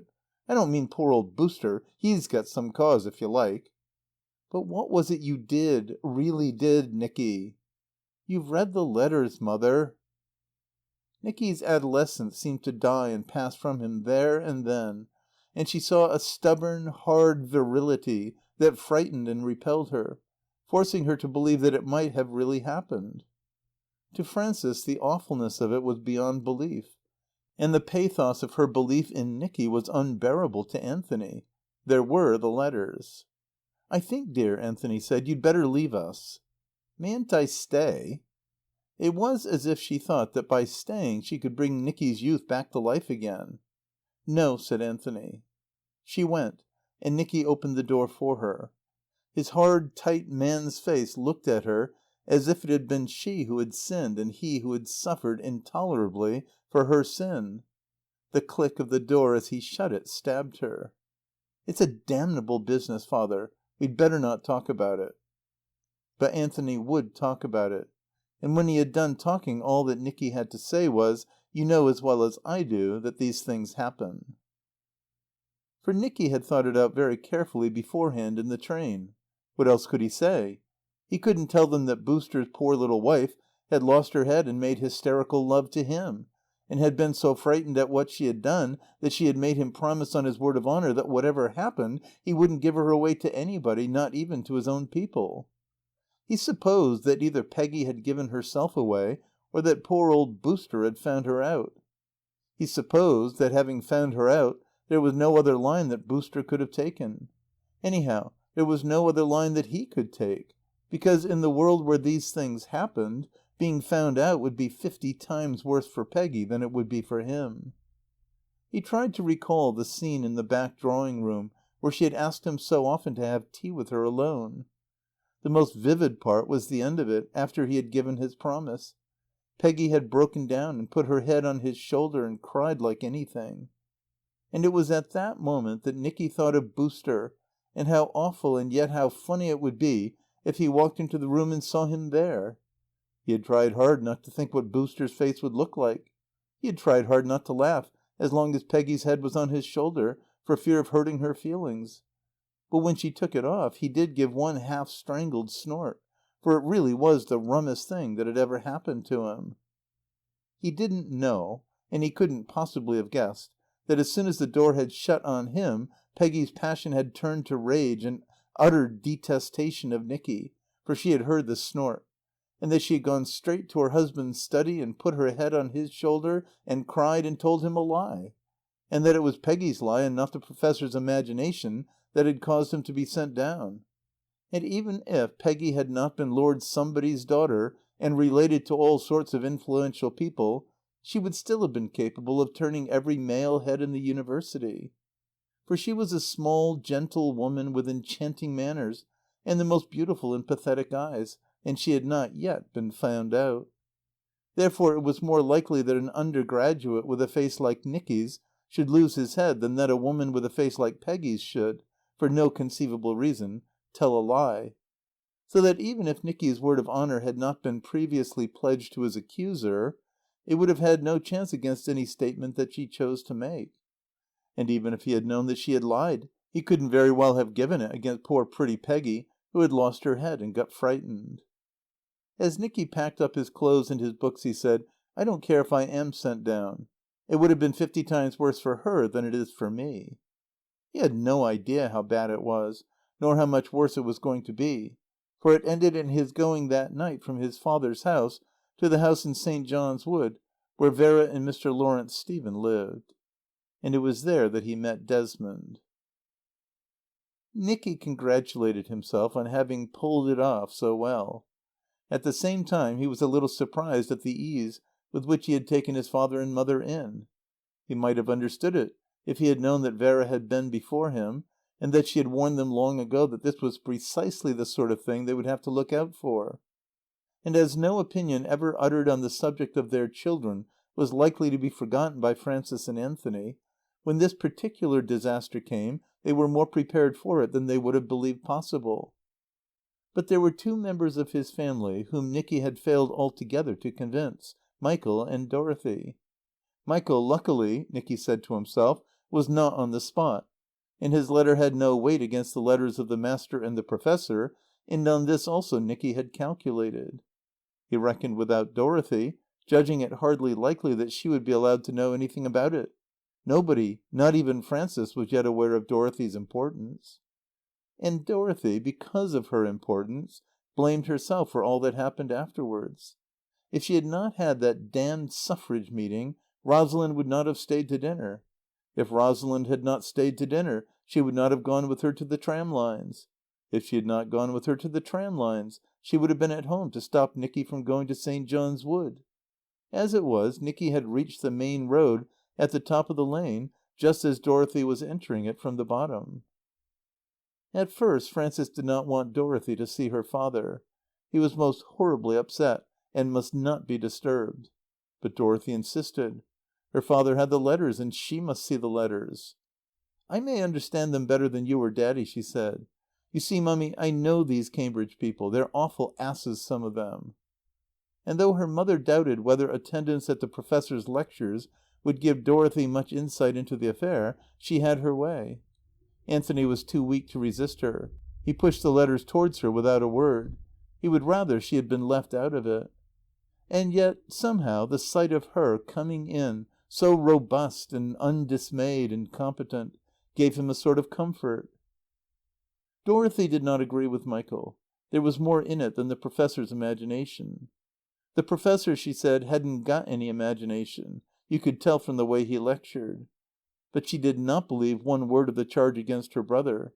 Something had happened, and Nicky was screening somebody. "I'll bet you anything you like," said Dorothy. "It's Booster's wife. She's made him give his word." Dorothy was sure that Booster's wife was a bad lot. "Nicky said she was awfully decent." "Oh, he'd have to. He couldn't do it by halves."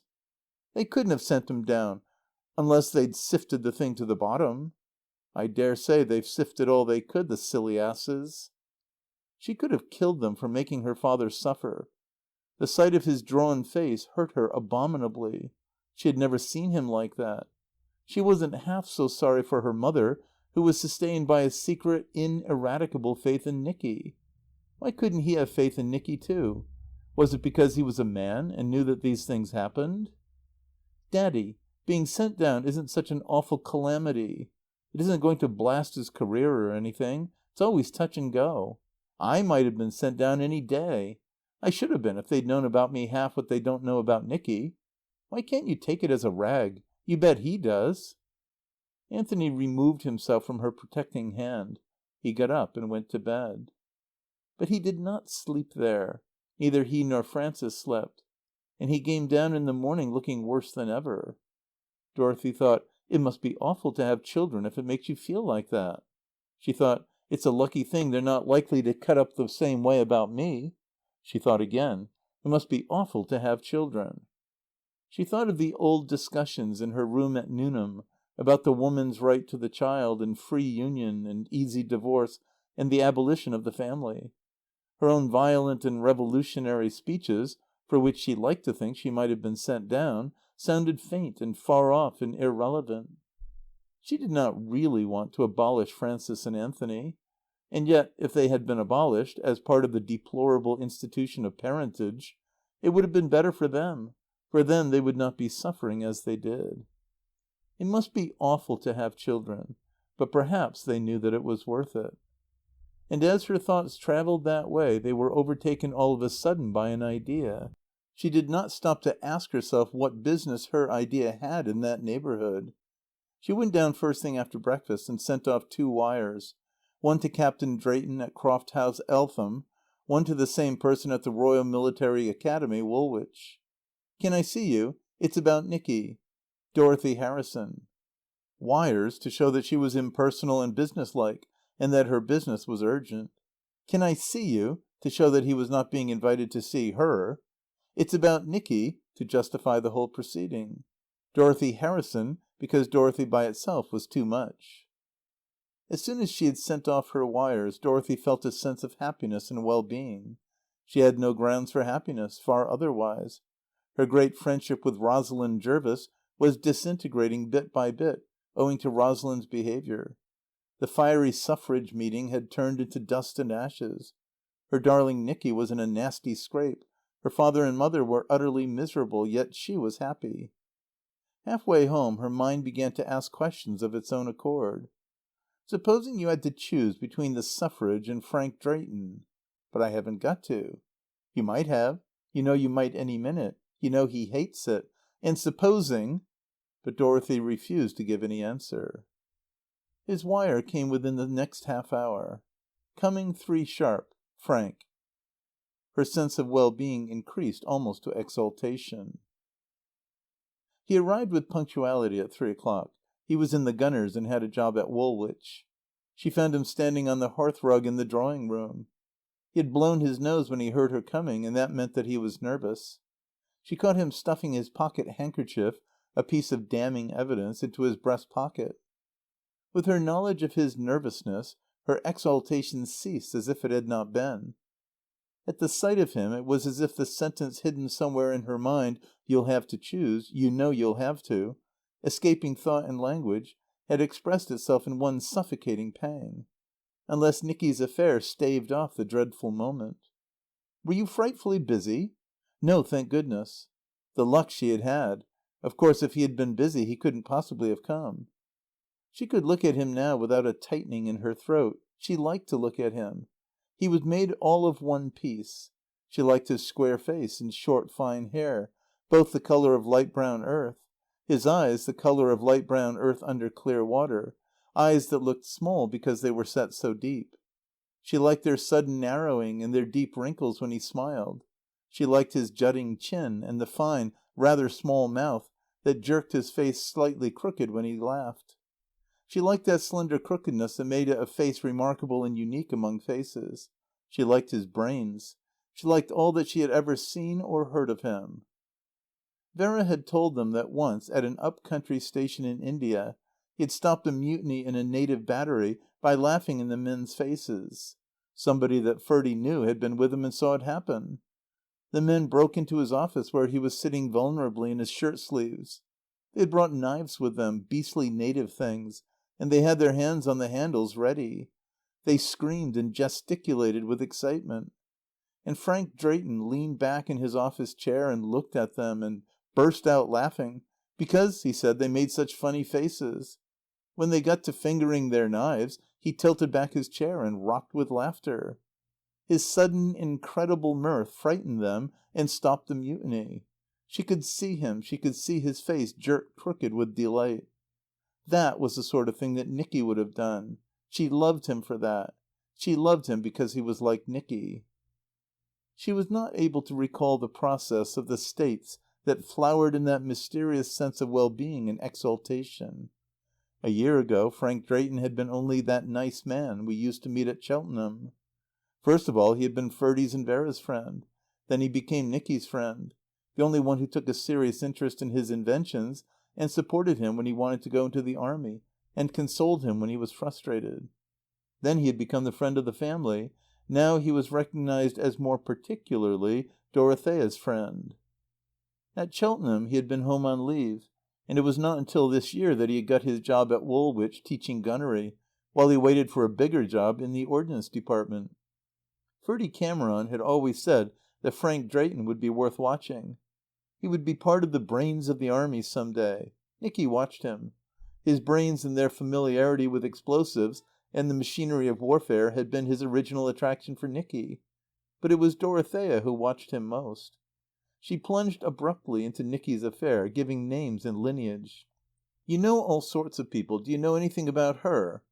He looked at her clearly without smiling. Then he said, "Yes, I know a good bit about her. Is that what's wrong with Nicky?" "Not exactly. But he's been sent down." His wry smile intimated that such things might be. Then she told him what the Master had written and what the Professor had written and what Michael had written and what Nicky had said and what she, Dorothea, thought. Drayton smiled over the Master's and the Professor's letters, but when it came to Michael's letter he laughed out loud. "It's all very well for us, but Daddy and Mummy are breaking their hearts. Daddy says he's going down to Cambridge to see what really did happen." Again that clear look. She gathered that he disapproved of Booster's wife.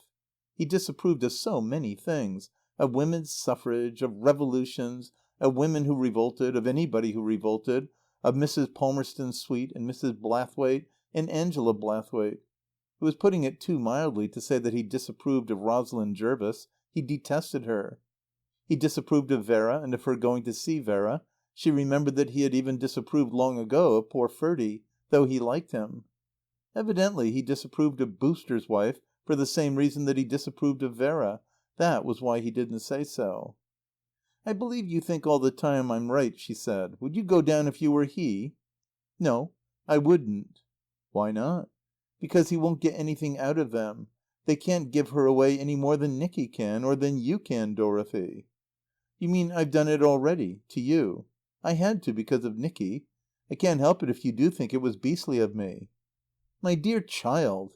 He got up vehemently, as if his idea was to take her in his arms and stifle her outbreak that way. But something in her eyes, cold, unready, yet aware of him, repelled him. He thought, "It's too soon. She's all rigid. She isn't alive yet. That's not what she wired for." He thought, "I wish people wouldn't send their children to Newnham. It retards their development by 10 years."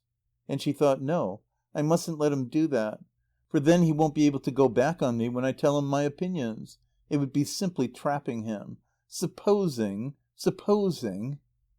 She did not know that that instinctive renunciation was her answer to the question. Her honour would come first. Of course you had to." "What would you do about it if you were Daddy?" "I should send them all to blazes." "No, but really do." "I should do nothing. I should leave it. You'll find that before very long there'll be letters of apology and restitution." "Will you come down to the office with me and tell Daddy that?" "Yes, if you'll come to tea with me somewhere afterwards." He really couldn't be expected to do all this for nothing. She sent her mother to him while she put on her hat and coat.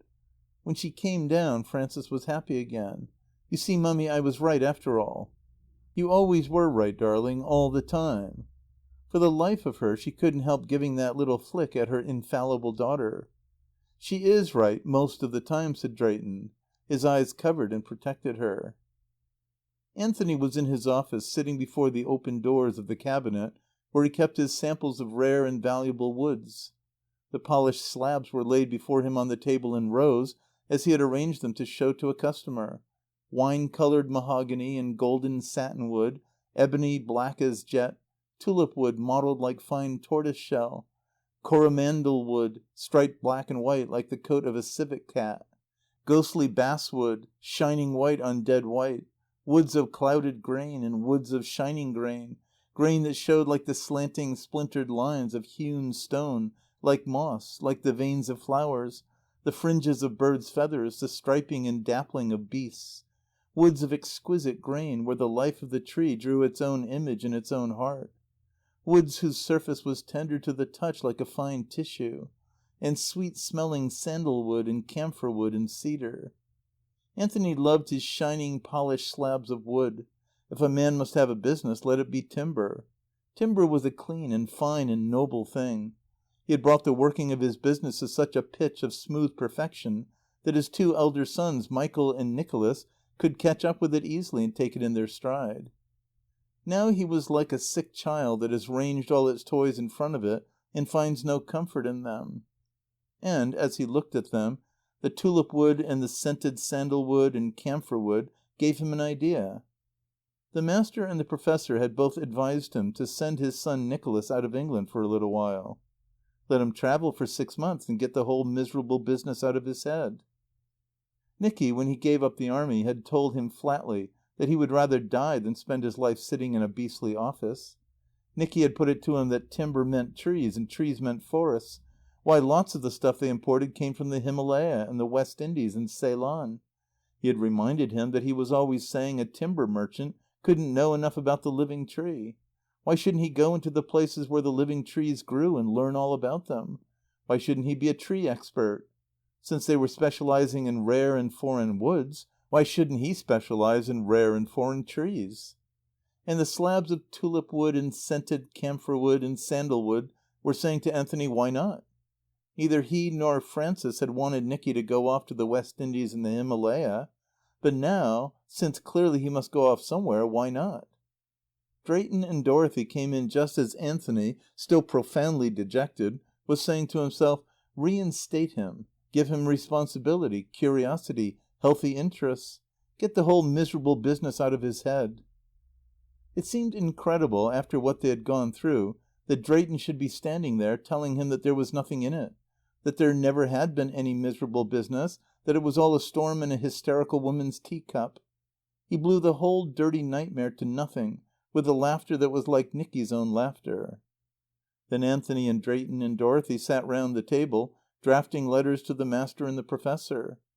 Anthony, at Drayton's dictation, informed them that he regretted the step they had seen fit to take, that he knew his own son well enough to be pretty certain that there had been some misunderstanding. Therefore, unless he received within 3 days a written withdrawal of the charge against his son Nicholas, he would be obliged to remove his son Michael from the Master's College. The idea of removing Michael was Anthony's own inspiration. Drayton's advice was that he should give Nicky his choice between Oxford and Germany, the big school of forestry at Aschaffenburg. If he chose Germany, he would be well grounded. He could specialize and travel afterwards. Now that's all over, Anthony said. You two had better come and have tea with me somewhere.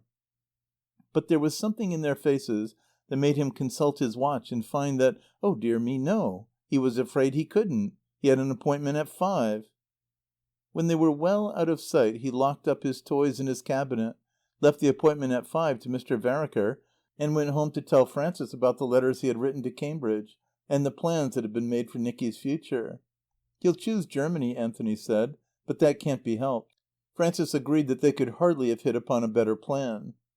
So the affair of Nicky and Booster's wife was as if it had never been, and for that they thanked the blessed common sense and sanity of Captain Drayton.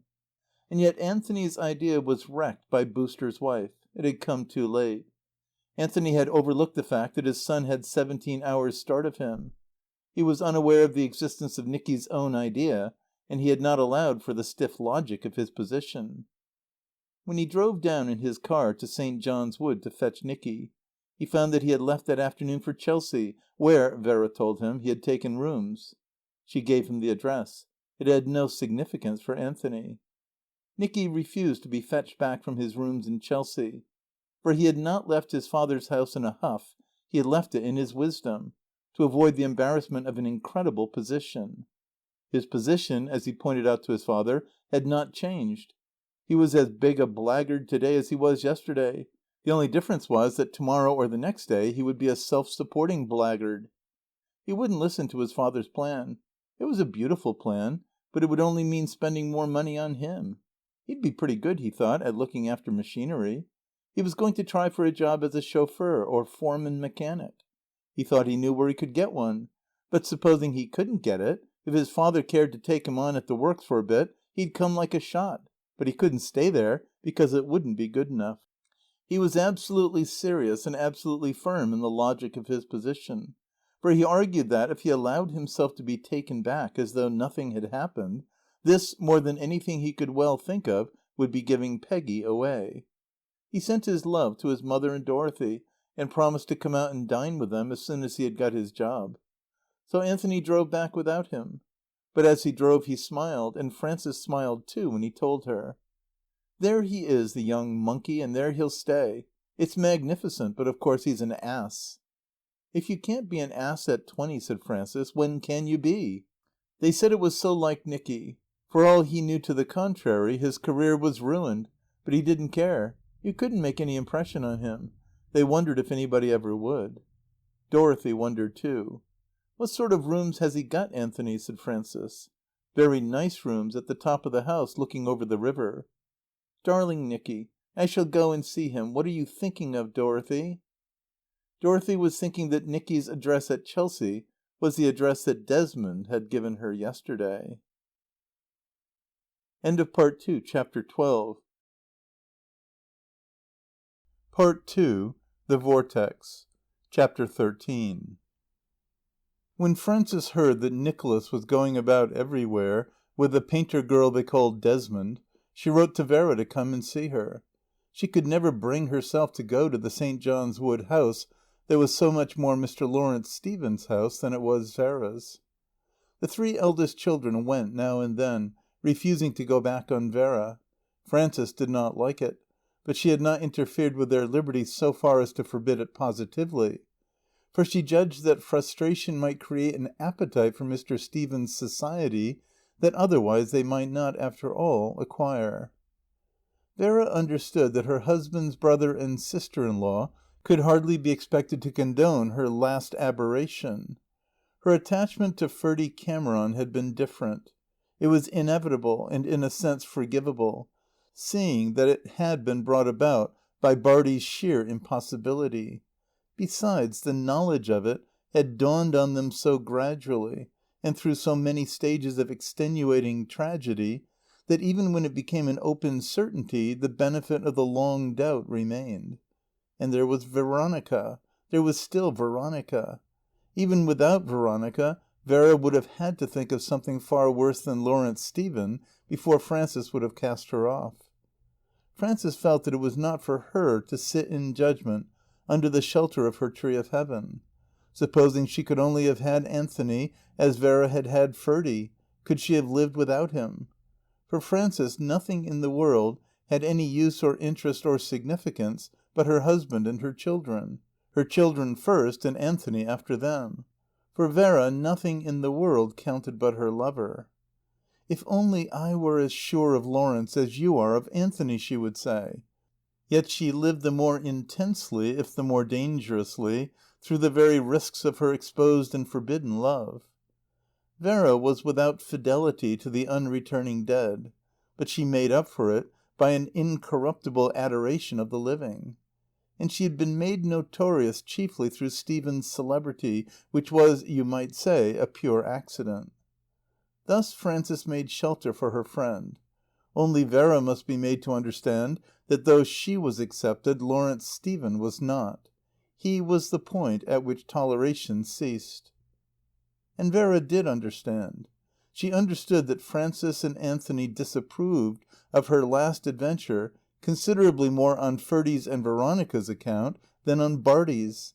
Even family loyalty could not espouse Bartie's cause with any zest, for Bartie showed himself implacable. Over and over again she had implored him to divorce her, so that Lawrence might marry her, and over again he had refused. His idea was to assert himself by refusals. In that way he could still feel that he had power over her and a sort of possession. It was he who was scandalous. Even now neither Frances nor Anthony had a word to say for him. So Vera consented to be received surreptitiously by herself and without receiving Frances and Anthony in her turn. It had hurt her, but Stephen's celebrity was a dressing to her wound. He was so distinguished that it was unlikely that Frances or Anthony either would ever have been received by him without Vera. She came looking half cynical, half pathetic, her beauty a little blurred, a little beaten after 17 years of passion and danger, saying that she wasn't going to force Larry down their throats if they didn't like him, and she went away sustained by her sense of his distinction and his repudiations. And she found further support in her knowledge that, if Frances and Anthony could resist Lawrence, their children couldn't. Michael and Dorothy were acquiring a taste for him and for the people he knew, and he knew almost everybody who was worth knowing. To be seen at the parties he and Vera gave in St. John's Wood was itself distinction. Vera had never forgotten, and never would forget, what Anthony and Frances had done for her and Ferdy when they took Veronica. She wanted to make up, to pay back, to help their children as they had helped her child, to give the best she had, and do what they, poor darlings, couldn't possibly have done. Nicholas was all right, but Michael's case was lamentable. In his family and in the dull round of their acquaintance there was not anybody who was likely to be of the least use to Michael, not anybody that he cared to know. No wonder that he kept up his own attitude of refusing to go to the party. Lawrence Stephen had promised her that he would help Michael. And Frances was afraid. She saw her children, Michael, Nicholas and Dorothy, swept every day a little farther from the firm, well-ordered sanctities, a little nearer to the unclean moral vortex that to her was the most redoubtable of all. She hid her fear because in her wisdom she knew that to show fear was not the way to keep her children. She hid her strength because she knew that to show it was not the way. Her strength was in their love of her. She had only used it once when she had stopped Nicky from going into the army. She had said to herself then, "I will never do that again." It wasn't fair. It was a sort of sacrilege, a treachery. Love was holy. It should never be used, never be bargained with. She tried to hold the balance even between their youth and their maturity. So Frances fought her fear. She had known that Ferdy Cameron was good, as she put it, in spite of everything. But she had not seen Lawrence Stephen, and she did not know that he had sensibilities and prejudices and scruples like her own, and that he and Vera distinguished very carefully between the people who would be good for Michael and Nicholas and Dorothy and the people who would not. She did not know that they both drew the line at Desmond. Vera protested that it was not her fault. It was not Lawrence's fault that Nicky had met Desmond. She had never asked them to meet each other. She did not deny that it was in her house they had met. But she had not introduced them. Desmond had introduced herself on the grounds that she knew Dorothy. Vera suspected that, from the first moment when she had seen him there, by pure accident, she had marked him down. Very likely she had wriggled into Dorothy's suffrage meeting on purpose. She was capable of anything. Not that Vera thought there was any need for Frances to worry. It was most unlikely that Desmond's business with Nicky could be serious. For one thing, she was too young herself to care for anybody as young as Nicky. For another, she happened to be in the beginning, or the middle, certainly nowhere near the end of a tremendous affair with Headley Richards. As she was designing the dresses and the scenery for the new play he was putting on at the Independent Theatre, Vera argued very plausibly that the affair had only just started, and that Frances must allow it a certain time to run. "I hope to goodness that the Richards man will marry her." "My dear, how can he? He's married already to a nice little woman that he isn't half tired of yet. Desmond was determined to have him, and she's got him, but he's only taken her in his stride, as you may say. I don't suppose he cares very much one way or another. But with Desmond it's a point of honour." "What's a point of honour?" "Why, to have him. Not to be left out. Besides, she always said she could take him from poor little Jinny Richards, and she's done it. That was another point of honour." With a calmness that was horrible to Frances, Vera weighed her friend Desmond's case. To Frances it was as if she had never known Vera. Either Vera had changed or she had never known her. She had never known women or men either who discussed such performances with calmness. Vera herself hadn't made her infidelities a point of honour.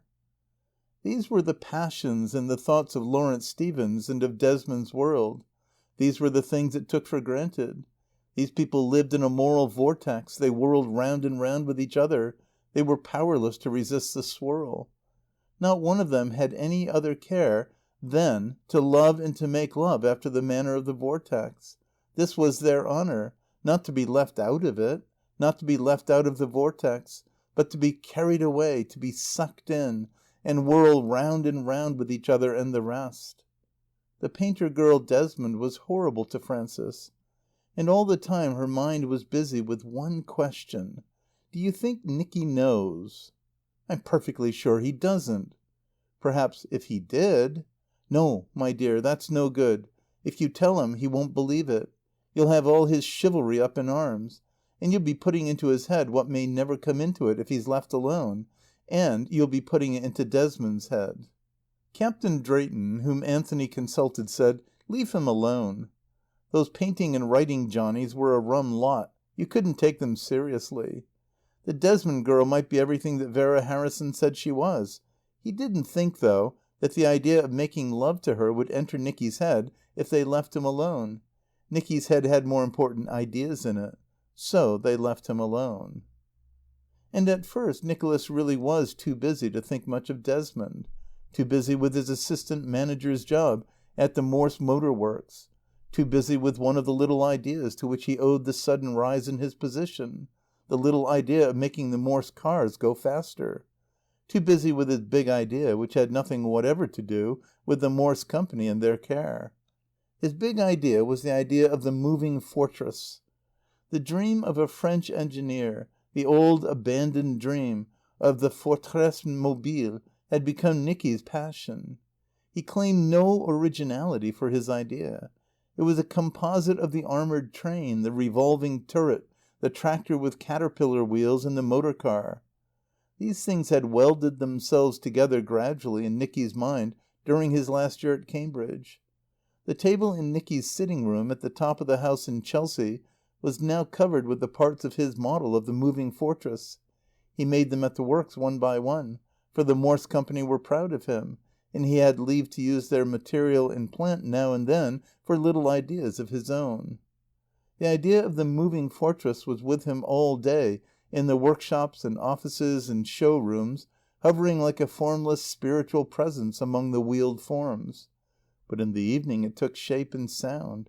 It arose and moved after its fashion as he had conceived it, beautiful, monstrous, terrible.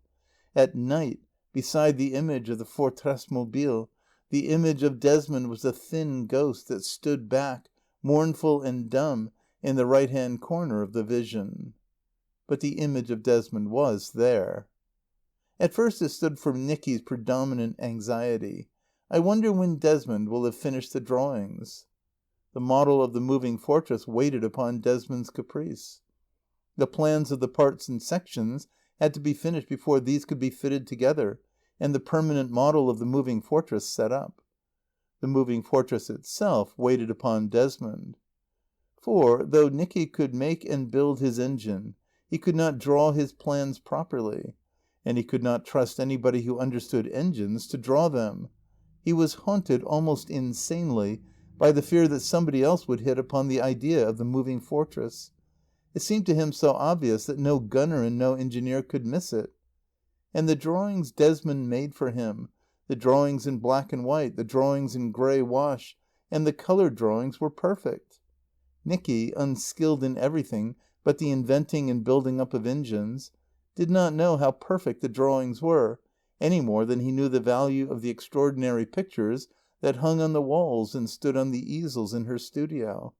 But he did know that from the moment when he took Desmond into his adventure, he and his idea were dependent on her. He didn't care. He liked Desmond. He couldn't help it if Drayton disapproved of her, and if Dorothy didn't like her. She was, he said to himself, a ripping good sort. She might be frightfully clever. Nicky rather thought she was. But she never let you feel it. She never talked that revolting rot that Rosalind and Dorothy's other friends talked. She let you think. It was Desmond who told him that his sister didn't like her, and that Frank Drayton disapproved of her. They wouldn't, said Nicky, if they knew you. And he turned again to the subject of his moving fortress. For Desmond's intelligence was perfect, and her sympathy was perfect, and her way of listening was perfect. She sat on the floor on the orange and blue cushions in silence and in patience, embracing her knees with her long, slender, sallow white arms, while Nicky stamped up and down her studio and talked to her like a monomaniac about his moving fortress. It didn't bore her to listen because she didn't have to answer. She had only to look at him and smile and nod her head at him now and then as a sign of enthusiasm. She liked looking at him. She liked his young naivete and monomania. She liked his face and all his gestures, and the poise and movement of his young body.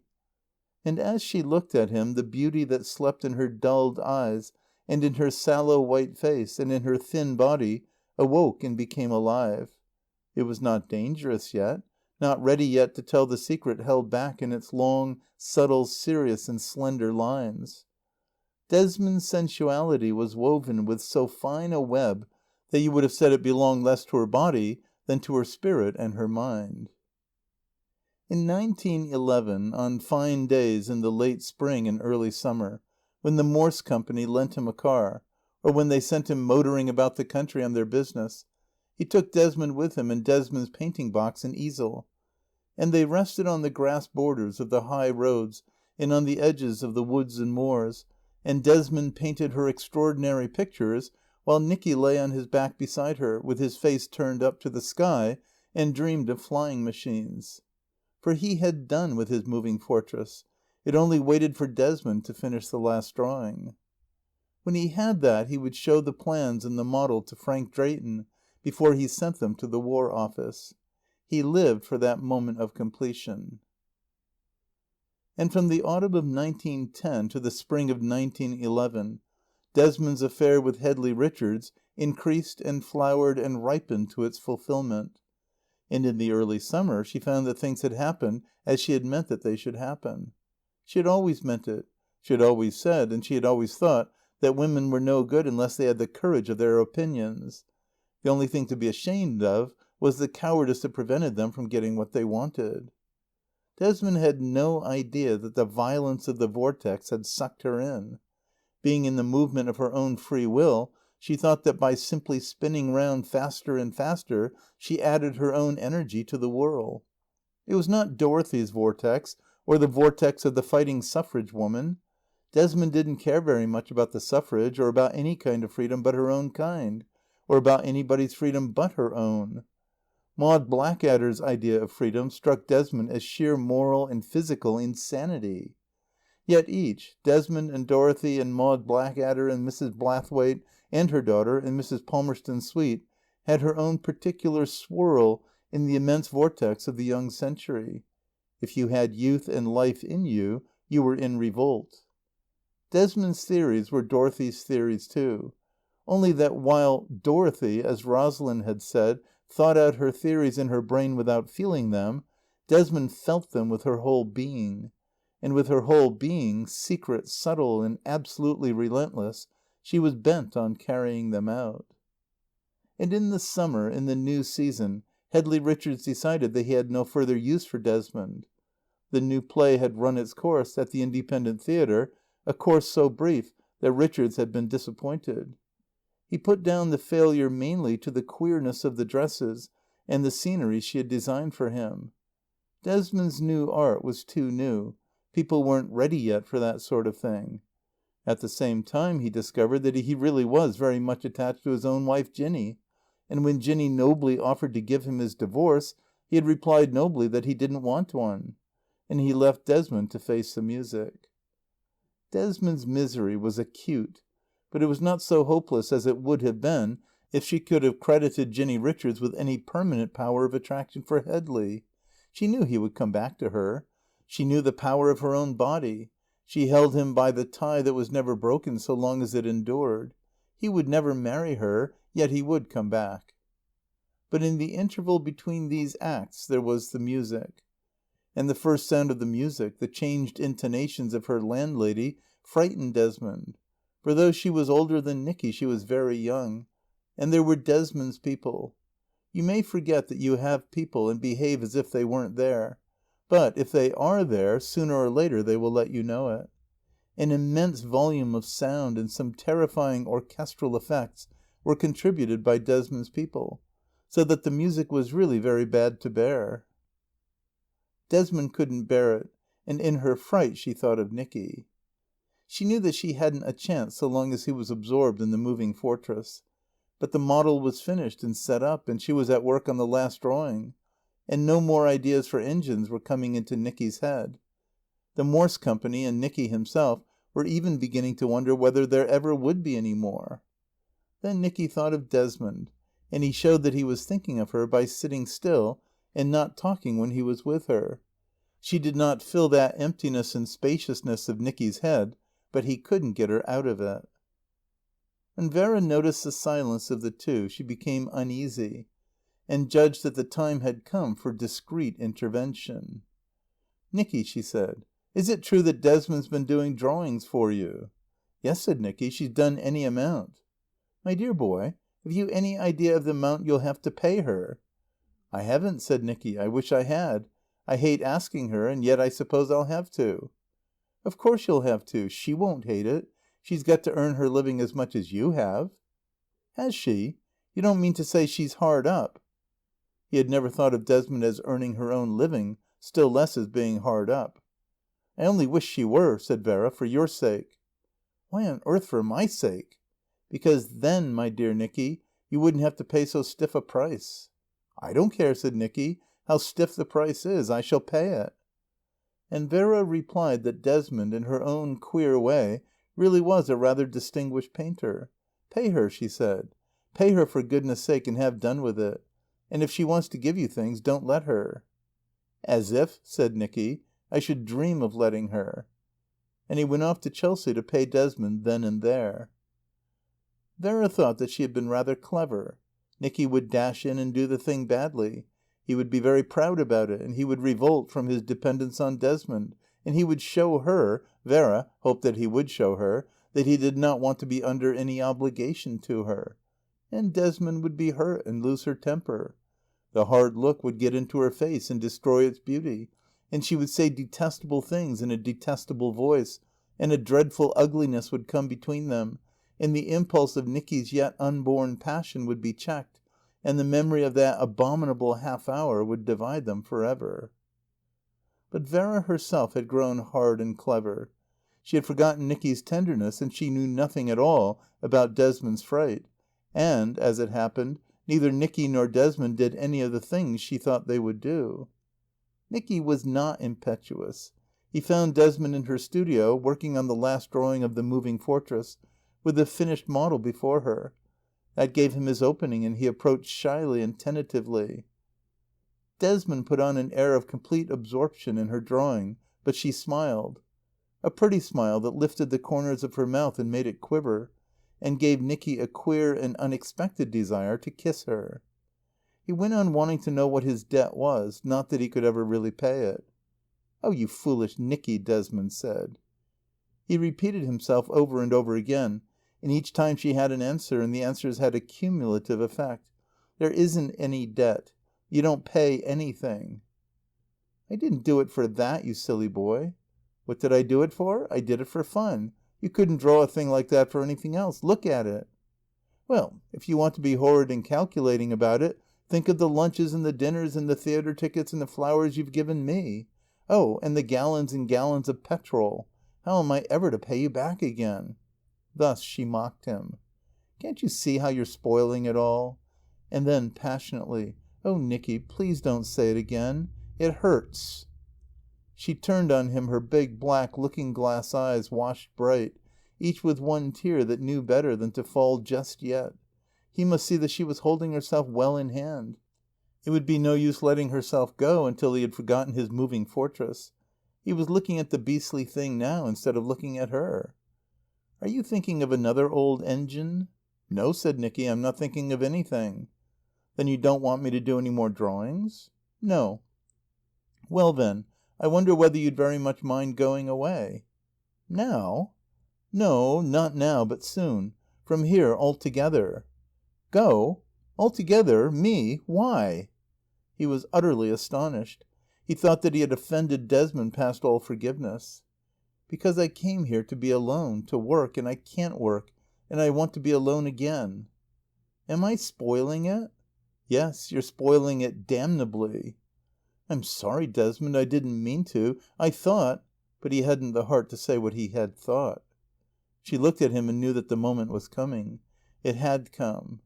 She turned away from the table where the Moving Fortress stood, threatening her with its mimic guns, and reminding Nicky of the things she most wanted him to forget.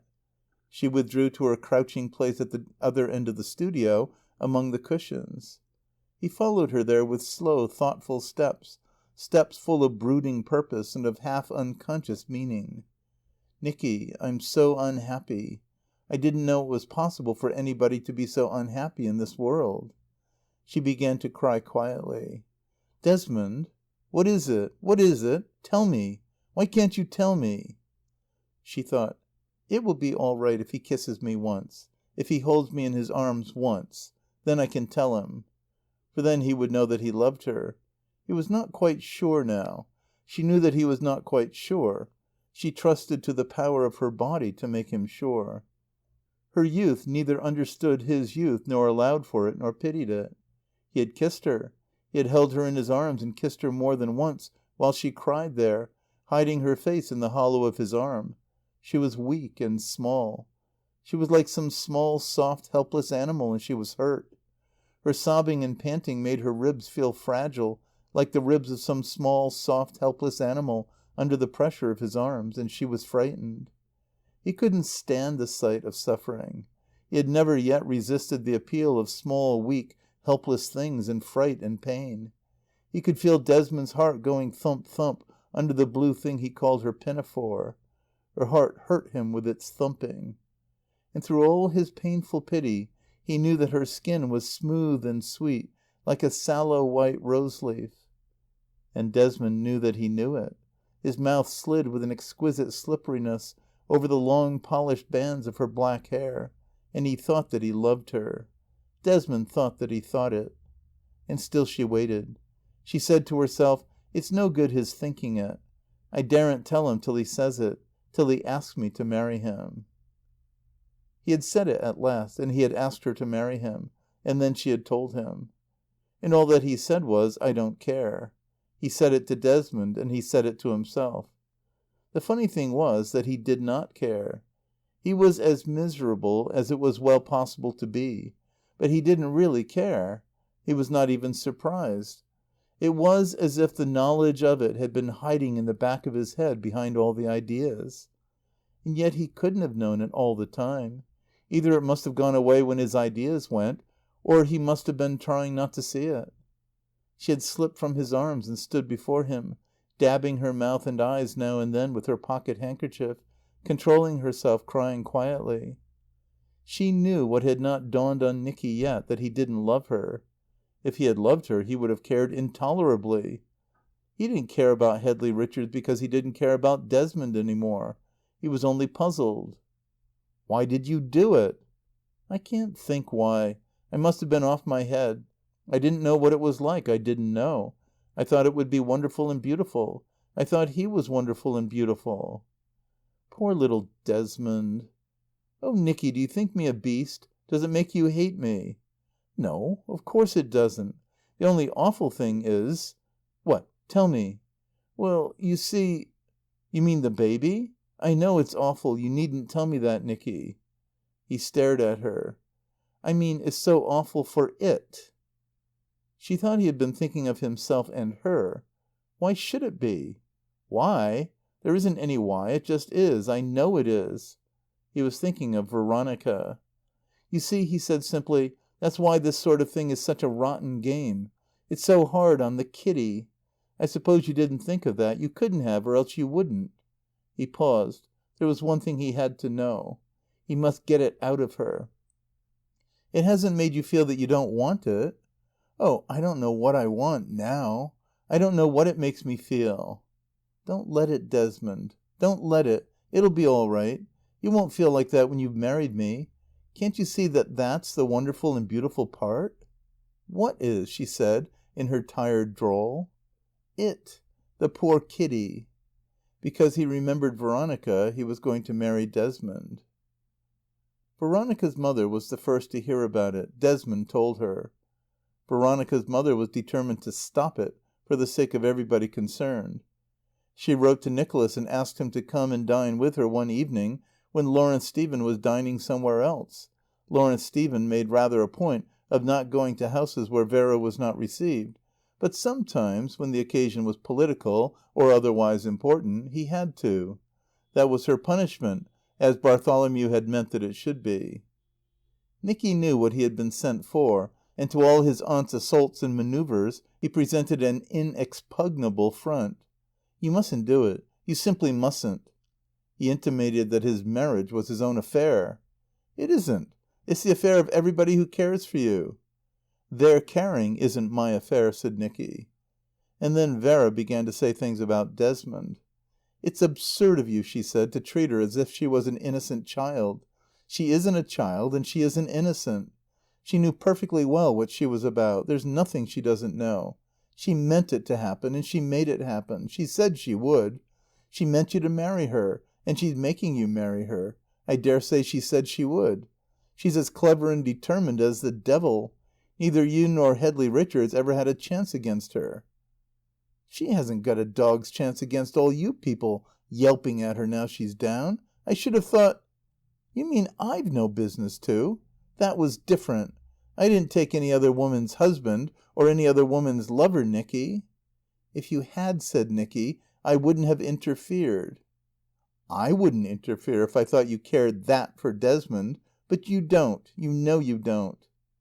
"Of course I care for her." He said it stoutly, but he coloured all the same, and Vera knew that he was vulnerable. "Oh, Nicky dear, if you'd only waited—" "What do you mean?"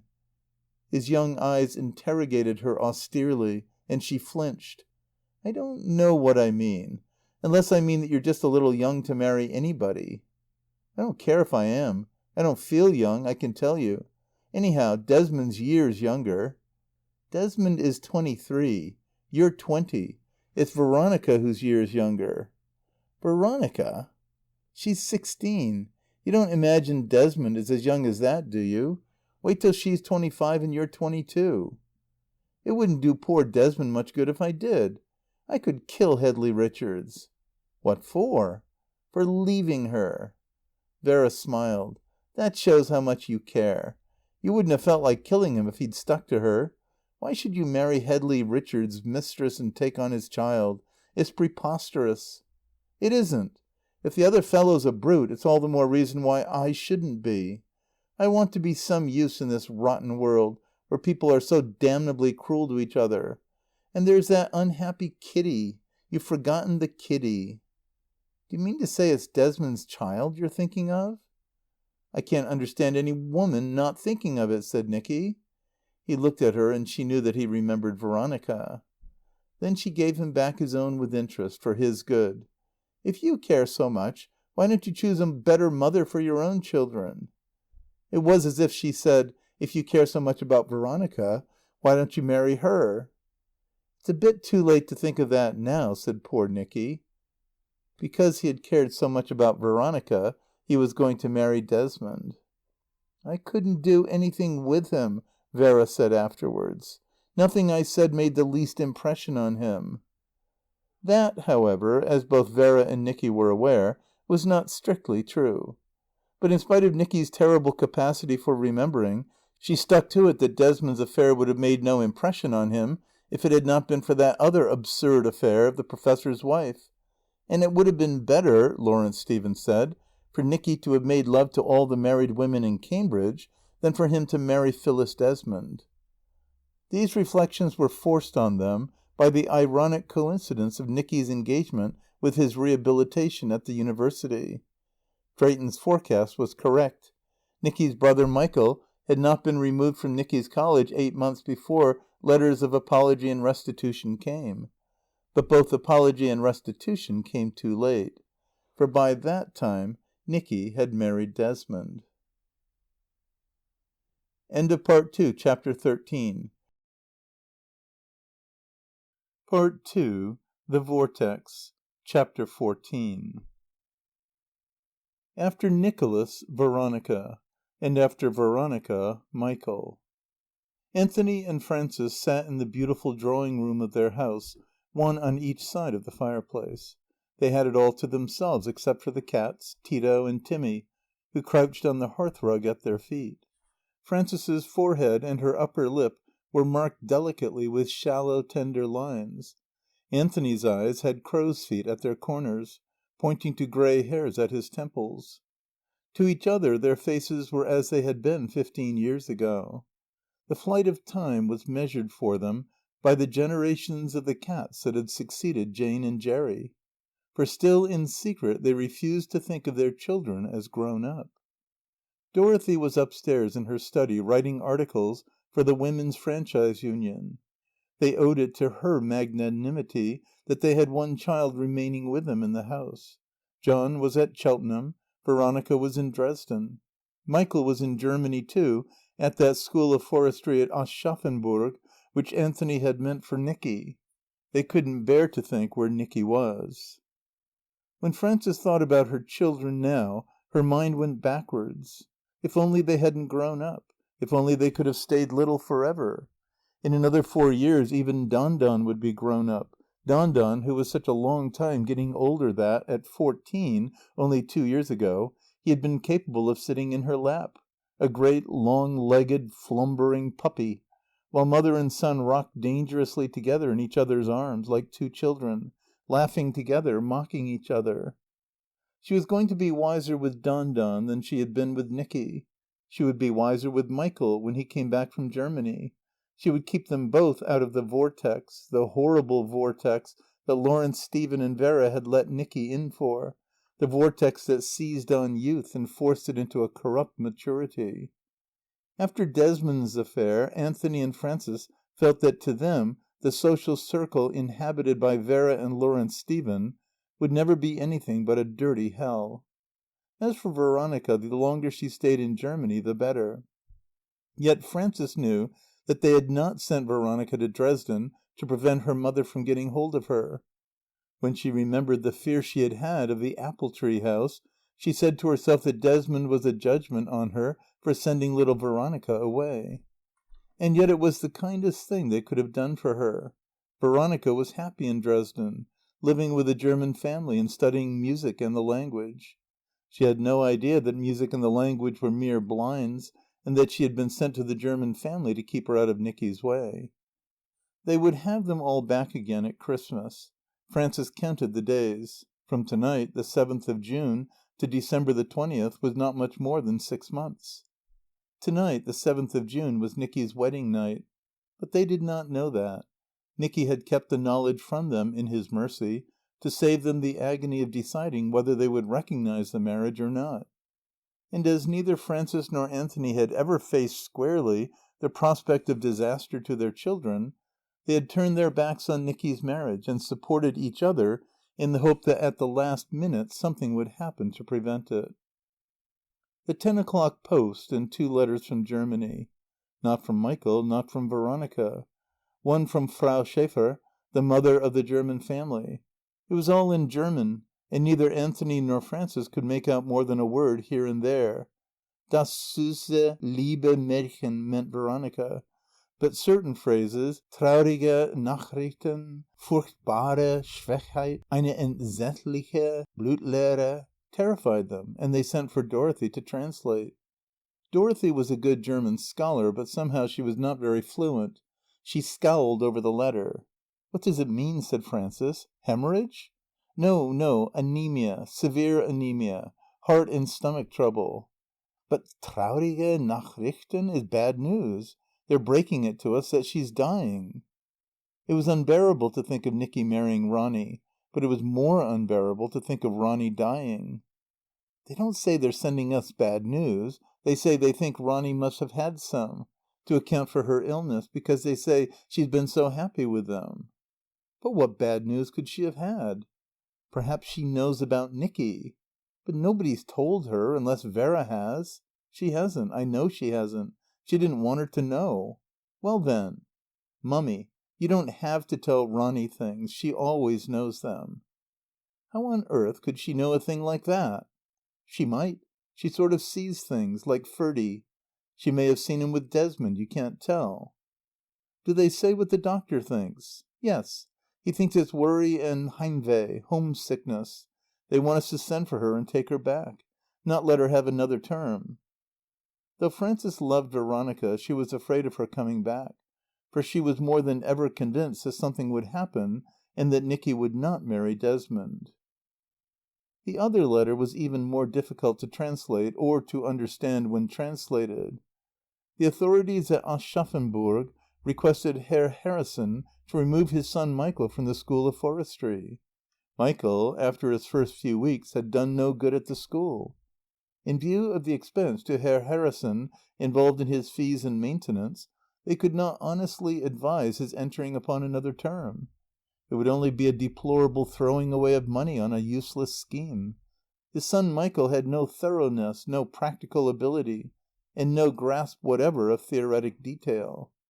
From Herr Harrison's point of view, this was the more regrettable, inasmuch as the young man had colossal decision and persistence and energy of his own. He was an indefatigable dreamer. Very likely, when his dreams had crystallized, a poet. But the idea Herr Harrison had had that his son Michael would make a man of business or an expert in forestry was altogether fantastic and absurd. And from the desperate involutions of the final sentence, Dorothy disentangled the clear fact that Michael's personal charm, combined with his hostility to discipline, his complete indifference to the aims of the authorities, and his utter lack of any sense of responsibility, made him a dangerous influence in any school. That was the end of Anthony's plans for Michael. The next morning Nicky wired from some village in Sussex. Married yesterday. Nicky.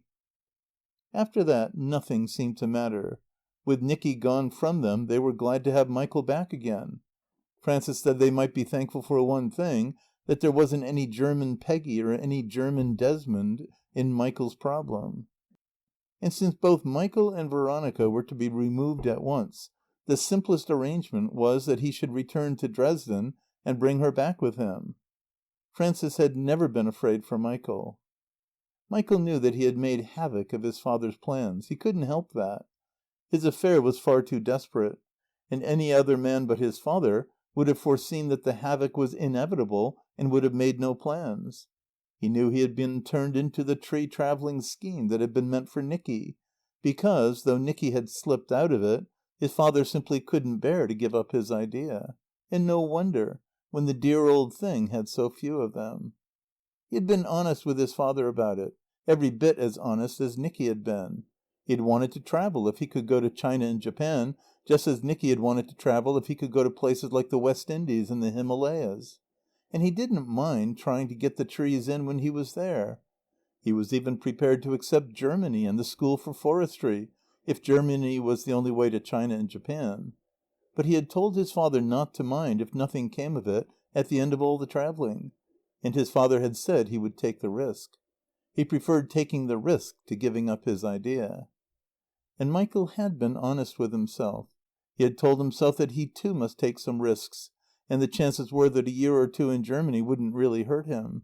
Things never did hurt you as much as you thought they would. He had thought that Cambridge would do all sorts of things to him, and Cambridge had not done anything to him at all. As for Oxford, it had given him nearly all the solitude and liberty he wanted, and more companionship than he was ever likely to want. At 22, Michael was no longer afraid of dying before he had finished his best work. In spite of both universities, he had done more or less what he had meant to do before he went to Germany. His work had not yet stood the test of time, but to make up for that, he himself, in his uneasy passion for perfection, like time, destroyed almost as much as he created. Still, after some pitiless eliminations, enough of his verse remained for one fine, thin book. It would be published if Lawrence Stephen approved of the selection. So, Michael argued, even if he died tomorrow, there was no reason why he should not go to Germany today. He was too young to know that he acquiesced so calmly because his soul was for a moment appeased by accomplishment. He was too young to know that his soul had a delicate, profound, and hidden life of its own, and that in secret it approached the crisis of transition. It was passing over from youth to maturity like a sleepwalker, unconscious, enchanted, seeing its way without seeing it, safe only from the dangers of the passage if nobody touched it, and if it went alone. Michael had no idea of what Germany could and would do to his soul. Otherwise he might have listened to what Paris had to say by way of warning. For his father had given him a fortnight in Paris on his way to Germany, as the reward of acquiescence. That, from Herr Harrison's point of view, was a disastrous blunder. How could the dear old pater be expected to know that Paris is, spiritually speaking, no sort of way even to South Germany? He should have gone to Brussels if he was ever, spiritually speaking, to get there at all. And neither Anthony nor Frances knew that Lawrence Stephen had plans for Michael. Michael went to Paris with his unpublished poems in his pocket and a letter of introduction from Stephen to Jules Réveillaud. He left it with revolution in his soul, and the published poems of Réveillaud and his followers in his suitcase, straining and distending it so that it burst open of its own accord at the frontier. Lawrence Stephen had said to him, "Before you write another line, read Réveillaud and show him what you've written." Jules Réveillaud was 10 years older than Michael, and he recognized the symptoms of the crisis. He could see what was happening and what had happened and would happen in Michael's soul. He said, "1/3 of each of your poems is good, and there are a few, the 3 last, which are all good." "Those," said Michael, "are only experiments." "Precisely. They are experiments that have succeeded. That is why they are good. Art is always experiment, or it is nothing. Do not publish these poems yet. Wait and see what happens. Make more experiments, and whatever you do, do not go to Germany. That school of forestry would be very bad for you." "Why not?" said Réveillaud. "Stay where you are." Michael would have liked to stay for ever where he was, in Paris, with Jules Réveillaud, in the Rue Servandoni. And because his conscience kept on telling him that he would be a coward and a blackguard if he stayed in Paris, he wrenched himself away. In the train going into Germany, he read Réveillaud's poems and the poems of the young men who followed him. He had read in Paris Réveillaud's Critique de la Poésie Anglaise Contemporaine, and as he read his poems he saw that though he, Michael Harrison, had split with La Poésie Anglaise Contemporaine, he was not, as he had supposed, alone. His idea of being by himself, of finding new forms, doing new things by himself, to the disgust and annoyance of other people, in a world where only one person, Lawrence Stephen, understood or cared for what he did, it was pure illusion. These young Frenchmen, with Jules Réveillaud at their head, were doing the same thing, making the same experiment, believing in the experiment, caring for nothing but the experiment, and carrying it farther than he had dreamed of carrying it. They were not so far ahead of him in time. Réveillaud himself had only 2 years' start. But they were all going the same way, and he saw that he must either go with them or collapse in the soft heap of rottenness, La Poésie Anglaise Contemporaine.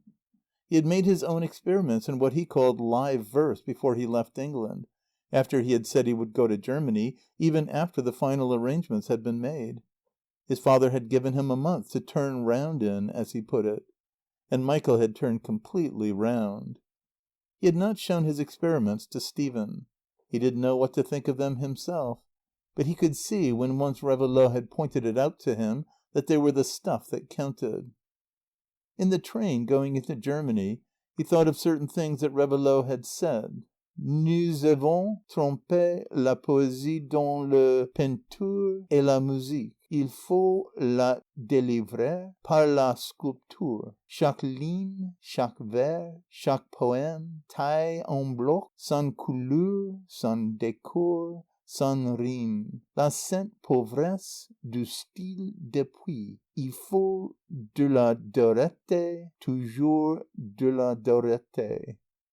He thought of Réveillaud's criticism and his sudden startled spurt of admiration. "Mais vous l'avez trouvé la beauté de la ligne droite." And Réveillaud's question, "Vraiment, vous n'avez jamais lu un seul vers de mes poèmes? Alors, c'est étonnant." And then, "C'est que la réalité est plus forte que nous." And the revolting irony of it. After stumbling and fumbling for years by himself like an idiot, trying to get it, the clear, hard reality, trying not to collapse into the soft heap of contemporary rottenness, and suddenly to get it without knowing that he had got it, so that, but for Réveillaud, he might easily have died in his ignorance. And then, in the incredible moment of realization, to have to let go, to turn his back on Paris, where he wanted to live, and on Réveillaud, whom he wanted to know, and to be packed in a damnable train like a parcel, and sent off to Germany, a country which he did not even wish to see. He wondered if he could have done it, if he had not loved his father. He wondered if his father would ever understand that it was the hardest thing he had ever yet done or could do. But the trees would be beautiful. He would rather like seeing the trees. Trees.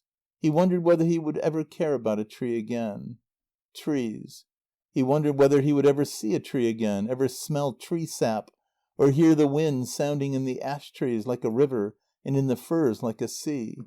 Trees. He wondered whether any tree would ever come to life for him again.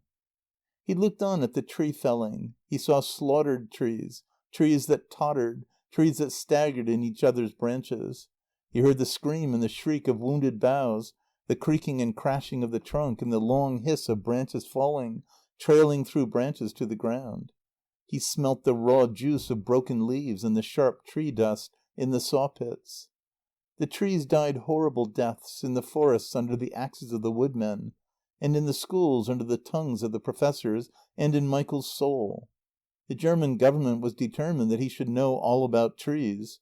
Its officials, the professors and instructors, were sorry if he didn't like it, but they were ordered by their government and paid by their government to impart this information. They had contracted with Herr Harrison to impart it to his son Michael for so long as he could endure it, and they imparted it with all their might. Michael rather liked the Germans of Aschaffenburg. Instead of despising him because he would never make a timber merchant or a tree expert, they admired and respected him because he was a poet. The family he lived with, Herr Henschel and Frau Henschel, and his fellow boarders, Karl and Otto Kraus, and young Ludwig Henschel and Hedwig and Lütchen, admired and respected him because he was a poet.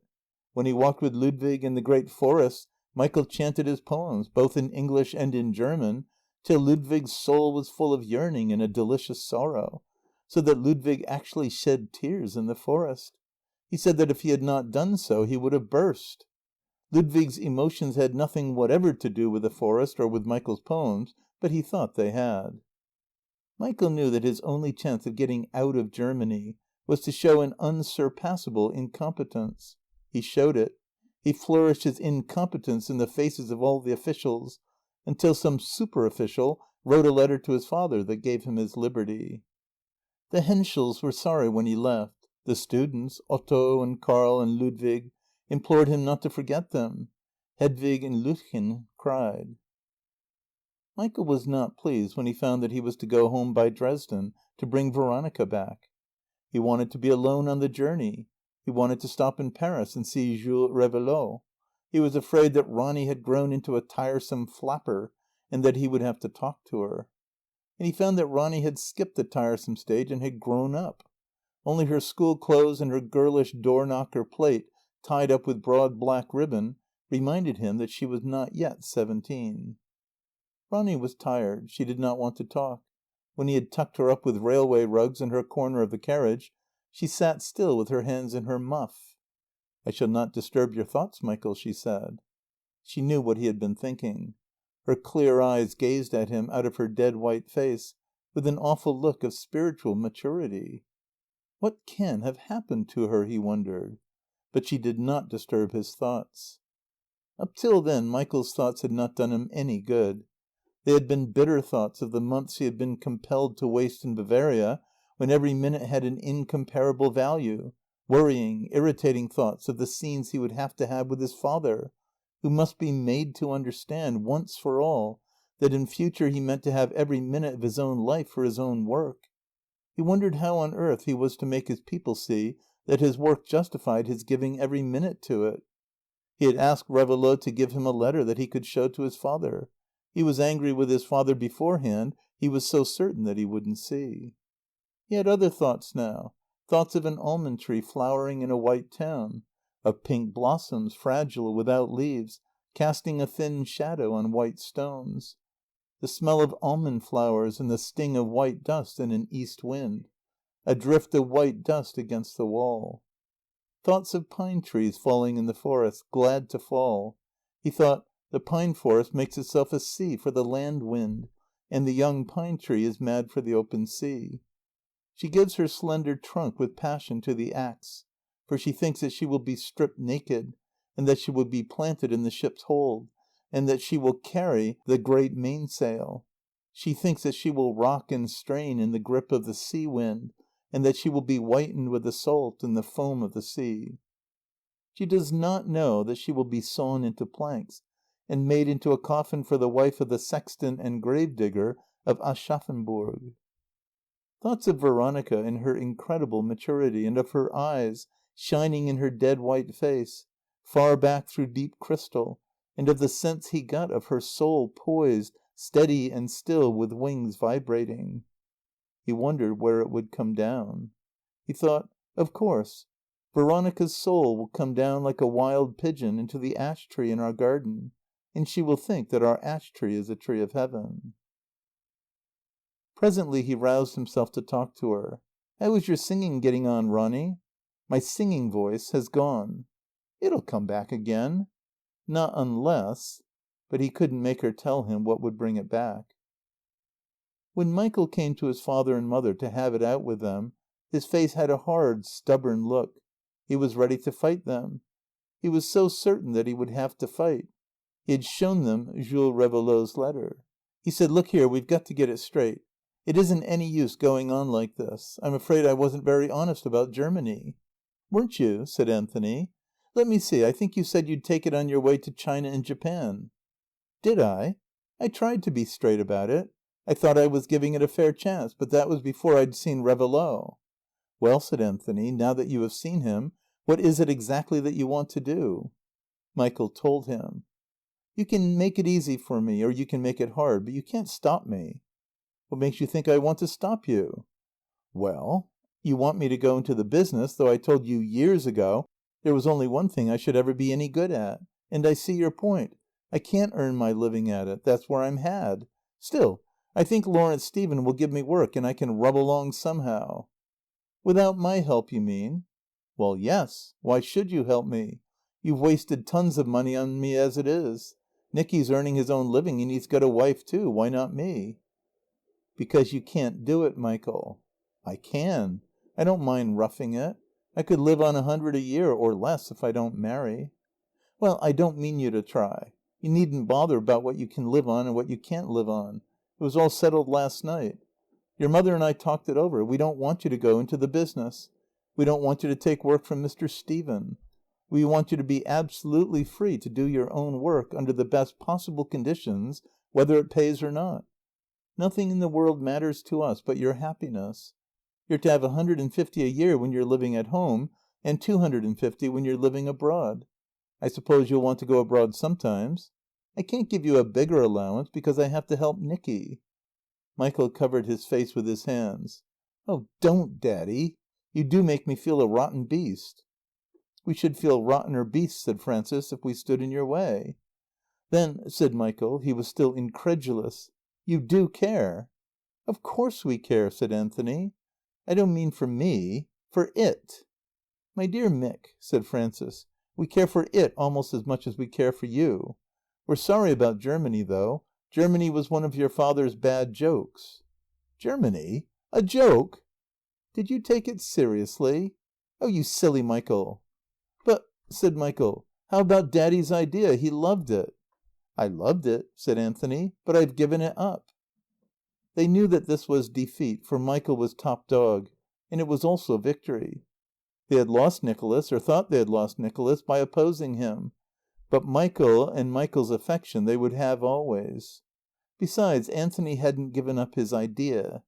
He had only transferred it to his youngest son, John. End of Part 2, Chapter 14. Part 2, The Vortex, Chapter 15. It was 5 weeks since Nicholas's wedding day, and Desmond had quarrelled with him 3 times. First, because he had taken a flat in Aubrey Walk with a studio inside it, instead of a house in Camden Hill Square with a studio outside it in the garden. Then, because he had refused to go into his father's business. Last of all, because of Captain Drayton and the Moving Fortress. Nicky had said that his father, who was paying his rent, couldn't afford the house with the studio in the garden. And Desmond said Nicky's father could afford it perfectly well if he liked. He said he had refused to go into his father's business for reasons which didn't concern her. Desmond pointed out that the consequences of his refusal were likely to concern her very much indeed. As for Captain Drayton and the Moving Fortress, nobody but a supreme idiot would have done what Nicky did. But Nicky absolutely refused to discuss what he had done. Nobody but a cad and a rotter would have done anything else. In the matter of the Moving Fortress what had happened was this. The last of the drawings was not finished until Desmond had settled down in the flat in Aubrey Walk. You couldn't hurry Desmond. Nicky hadn't even waited to sign his name in the margins before he had packed the plans in his dispatch box and taken them to the works, and thence, hidden under a pile of Morse estimates, to Eltham. He couldn't rest till he had shown them to Frank Drayton. He could hardly wait till they had dined, and till Drayton, who thought he was on the track of a new and horrible explosive, had told him as much as he could about it. Nicky gave his whole mind to Drayton's new explosive in the hope that when his turn came Drayton would do as much for him. "You know," he said at last, "the old idea of the forteresse mobile?" "Yes." He couldn't tell whether Drayton was going to be interested or not. He rather thought he wasn't. "It hasn't come to anything, has it?" Drayton smiled and his eyes glittered. He knew what that excited gleam in Drayton's eyes meant. "No," he said, "not yet." And Nicky had an awful premonition of his doom. "Well," he said, "I believe there's something in it." "So do I, Nicky." Drayton went on. "I believe there's so much in it that look here, I don't know what put it into your head and I'm not asking, but that idea is a dead secret. For God's sake don't talk about it. You mustn't breathe it or it'll get into the air, and if it does my 5 years' work goes for nothing. Besides, we don't want Germany to collar it." And then, "Don't look so scared, old chap. I was going to tell you about it when I'd got the plane drawn." He told him about it then and there. "Low on the ground, like a racing car." "Yes," said Nicky. "Revolving turret for the guns, no higher than that." "Yes," said Nicky. "Sort of armoured train. Only it mustn't run on rails. It's got to go everywhere, through anything, over anything, if it goes at all. It must turn in its own length. It must wade and burrow and climb, Nicky. It must have caterpillar wheels." "By Jove! Of course it must," said Nicky, as if the idea had struck him for the first time. "What have you got there?" said Drayton finally, as Nicky rose and picked up his dispatch box. "Anything interesting?" "No," said Nicky. "Mostly estimates." For a long time afterwards he loathed the fields between Eltham and Kidbrooke and the Mid Kent line and Charing Cross Station. He felt as a man feels when the woman he loves goes from him to another man. His idea had gone from him to Drayton. And that, he said to himself, was just like his luck, just like the jolly sells that happened to him when he was a kid. To be sure, there was such a thing as sharing. He had only to produce his plans and his finished model, and he and Drayton would go partners in the Moving Fortress. There was no reason why he shouldn't do it. Drayton had not even drawn his plans yet. He hadn't thought out the mechanical details. He thought, I could go back now and tell him. But he did not go back. He knew that he would never tell him. If Drayton asked him to help him with the details, he would work them out all over again with him, but he would never show his own finished plans or his own model. He didn't know whether it had been hard or easy for him to give up the Moving Fortress. He did it instinctively. There was, unless he had chosen to be a blackguard, nothing else for him to do. Besides, the Moving Fortress wasn't his idea. Drayton had had it first. Anybody might have had it. He hadn't spoken of it first, but that was nothing. The point was that he had had it first, and Nicky wasn't going to take it from him. It meant more to Drayton, who was in the service, than it could possibly mean to him. He hadn't even got a profession. As he walked back through the fields to the station, he said to himself that he didn't really care. It was only one more jolly sell. He didn't like giving up his Moving Fortress, but it wouldn't end him. There was something in him that would go on. He would make another engine. He didn't care. There was something in him that would go on. "I can't see," Desmond had said, "why Captain Drayton should be allowed to walk off with your idea." "He's worked 5 years on it." "He hasn't worked it out yet, and you have. Can't you see?" Her face was dark and hard with anger. "There's money in it." "If there is, all the more reason why I shouldn't bag it." "And where do I come in?" "Not just here, I'm afraid. It isn't your business." "Not my business? When I did the drawings? You couldn't possibly have done them yourself." At that point Nicky refused to discuss the matter farther. And still Desmond brooded on her grievance. And still, at intervals, Desmond brought it up again. "There's stacks of money in your father's business. There's stacks of money in that Moving Fortress. You are a fool, Nicky, to throw it all away." He never answered her. He said to himself that Desmond was hysterical and had a morbid fancy. But it didn't end there. He had taken the drawings and the box that had the model of the Moving Fortress in it and buried them in the locker under the big north window in Desmond's studio. And there, 3 weeks later, Desmond found them. And she packed the model of the Moving Fortress and marked it urgent with care and sent it to the War Office with a letter.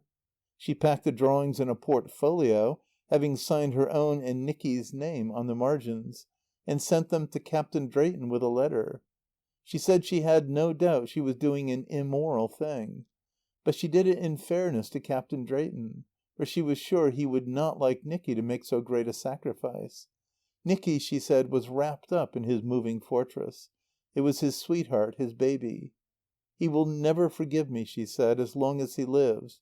But I simply had to let you know. It means so much to him." For she thought, because Nicky's a fool, I needn't be one. Drayton came over the same evening after he had got the letter. He shouted with laughter. "Nicky," he said, "you filthy rotter, why on earth didn't you tell me? It was Nicky-ish of you. What if I did think of it first? I should have come to you for the details. It would have been jolly to have worked it out together. Not a bit of it. Your wife's absolutely right. Good thing, after all, you married her. By the way, she says there's a model. I want to see that model. Have you got it here?" Nicky went up into the studio to look for it. He couldn't find it in the locker where he'd left it. "Wherever is the damned thing?" he said. "The damned thing," said Desmond, "is where you should have sent it first of all. At the War Office. You're clever, Nicky, but you aren't quite clever enough." "I'm afraid," he said, "you've been a bit too clever this time." Drayton agreed with him. It was, he said, about the worst thing that could possibly have happened. "She shouldn't have done that, Nicky. What on earth could have made her do it?" "Don't ask me," said Nicky, "what makes her do things." "It looks," Drayton meditated, "as if she didn't trust me. I'm afraid she's dished us. God knows whether we can ever get it back." Desmond had a fit of hysterics when she realized how clever she had been. Desmond's baby was born late in November of that year, and it died when it was 2 weeks old. It was as if she had not wanted it enough to give it life for long outside her body. For though Desmond had been determined to have a child, and had declared that she had a perfect right to have one if she chose, she did not care for it when it came. And when it died, Nicky was sorrier than Desmond. He had not wanted to be a father to Headley Richards' child. And yet it was the baby, and nothing but the baby, that had let him in for marrying Desmond. So that when it died he felt that somehow things had tricked and sold him. As they had turned out, he need not have married Desmond after all. She herself had pointed out the extreme futility of his behaviour, lest he should miss the peculiar irony of it. For when her fright and the cause of her fright were gone, Desmond resented Nicky's having married her. She didn't really want anybody to marry her, and nobody but Nicky would have dreamed of doing it. She lay weak and pathetic in her bed for about a fortnight, and for a little while after she was content to lie stretched out among her cushions on the studio floor while Nicky waited on her.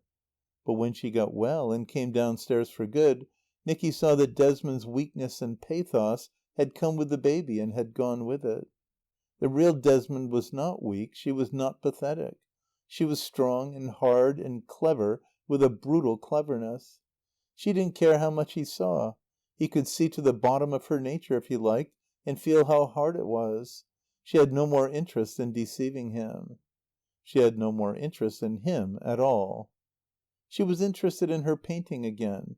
She worked in long fits after long intervals of idleness. She worked with a hard, passionless efficiency. Nicky thought her paintings were hideous and repulsive, but he did not say so. He was not aware of the extent to which Desmond imitated her master, Alfred Orde Jones. He knew nothing about painting, and he had got used to the things. He got used to Desmond slouching about the flat in her sloping, slovenly grace, dressed in her queer square jacket and straight short skirt, showing her long delicate ankles, and her slender feet in their grey stockings and black slippers. He was used to Desmond when she was lazy, when she sat hunched up on her cushions and smoked one cigarette after another without a word, and watched him sullenly. Her long, slippered feet, thrust out, pointed at him, watching. Her long face watched him between the sleek bands of hair and the big black bosses plaited over her ears. The beauty of Desmond's face had gone to sleep again, stilled into hardness by the passing of her passion. A sort of ugliness was awake there, and it watched him. In putting weakness and pathos away from her, Desmond had parted with 2/3 of her power. Yet the third part still served to hold him, used with knowledge and a cold and competent economy. He resented it, resisted it, over and over again it conquered resentment and resistance. It had something to do with her subtle sloping lines, with her blackness and her sallow whiteness, with the delicate scent and the smoothness of her skin under the sliding hand. He couldn't touch her without still feeling a sort of pity, a sort of affection. But she could take and give caresses while she removed her soul from him in stubborn rancor. He couldn't understand that. It amazed him every time. He thought it horrible. For Nicky's memory was faithful. It still kept the impression of the Desmond he had married, the tender, frightened, helpless Desmond he had thought he loved. The Desmond he remembered reminded him of Veronica. And Desmond said to herself, "He's impossible. You can't make any impression on him. I might as well be married to a moving fortress." Months passed. The War Office had not yet given up Nicky's model of the moving fortress. In the first month it was not aware of any letter, or of any parcel, or of any Mr. Nicholas Harrison. In the second month inquiries would be made, and the results communicated to Captain Drayton. In the third month the War Office knew nothing of the matter referred to by Captain Drayton. Drayton hadn't a hope. "We can't get it back, Nicky," he said. "I can," said Nicky. "I can get it back out of my head." All through the winter of 1911 and the spring of 1912 they worked at it together. They owned that they were thus getting better results than either of them could have got alone. There were impossibilities about Nicky's model that a gunner would have seen at once, and there were faults in Drayton's plans that an engineer would not have made. Nicky couldn't draw the plans, and Drayton couldn't build the models. They said it was 50 times better fun to work at it together. Nicky was happy. Desmond watched them sombrely. She and Alfred Ord Jones, the painter, laughed at them behind their backs. She said, "How funny they are. Frank wouldn't hurt a fly, and Nicky wouldn't say 'boo' to a goose if he thought it would frighten the goose. And yet they're only happy when they're inventing some horrible machine that'll kill thousands of people who never did them any harm." He said, "That's because they haven't any imagination." Nicky got up early and went to bed late to work at the Moving Fortress. The time between had to be given to the works.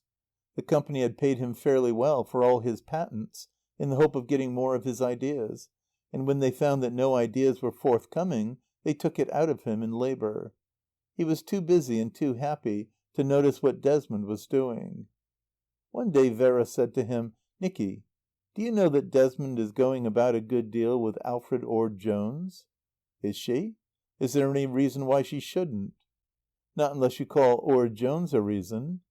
"You mean I've got to stop it? How can I?" "You can't.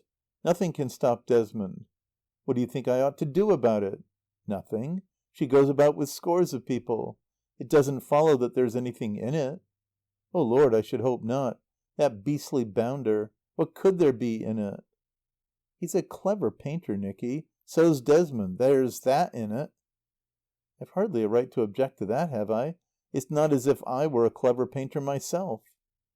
But as he walked home between the white-walled gardens of St. John's Wood, and through Regent's Park and Baker Street, and down the north side of Hyde Park and Kensington Gardens, he worried the things to shreds. There couldn't be anything in it. He could see Alfred Ord Jones, the raking swagger of the tall, lean body in the loose trousers, the slouch hat and the flowing tie. He could see his flowing black hair, and his haggard, eccentric face with its 7 fantastic accents, the black eyebrows, the black moustache, the high, close-clipped side whiskers, the 2 forks of the black beard. There couldn't be anything in it. Orde Jones's mouth was full of rotten teeth. And yet he never came home rather later than usual without saying to himself, supposing I was to find him there with her.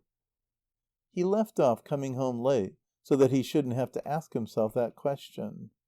He wondered what, if it really did happen, he would do. He wondered what other men did.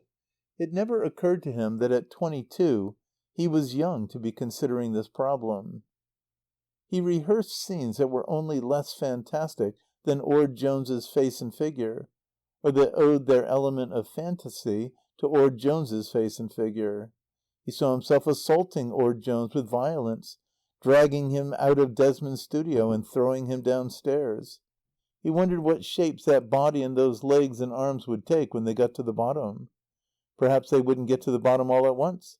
He would hang on to the banisters. He saw himself simply opening the door of the studio and ordering Orde Jones to walk out of it. Really, there would be nothing else for him to do but to walk out, and he would look an awful ass doing it. He saw himself standing in the room and looking at them and saying, "I've no intention of interrupting you."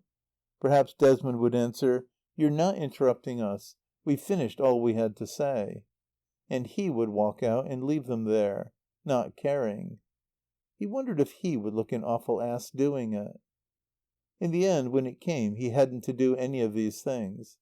It happened very quietly and simply, early on a Sunday evening after he had got back from Eltham. He had dined with Drayton and his people on Saturday and stayed for once overnight, risking it.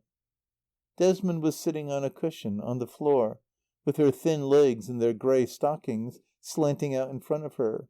She propped her chin on her hands. Her thin, long face between the great black ear bosses looked at him thoughtfully without rancor. "Nicky," she said, "Alfred Orde Jones slept with me last night." And he said, simply and quietly, "Very well, Desmond. Then I shall leave you. You can keep the flat, and I or my father will make you an allowance. I shan't divorce you, but I won't live with you." "Why won't you divorce me?" she said. "Because I don't want to drag you through the dirt." She laughed quietly.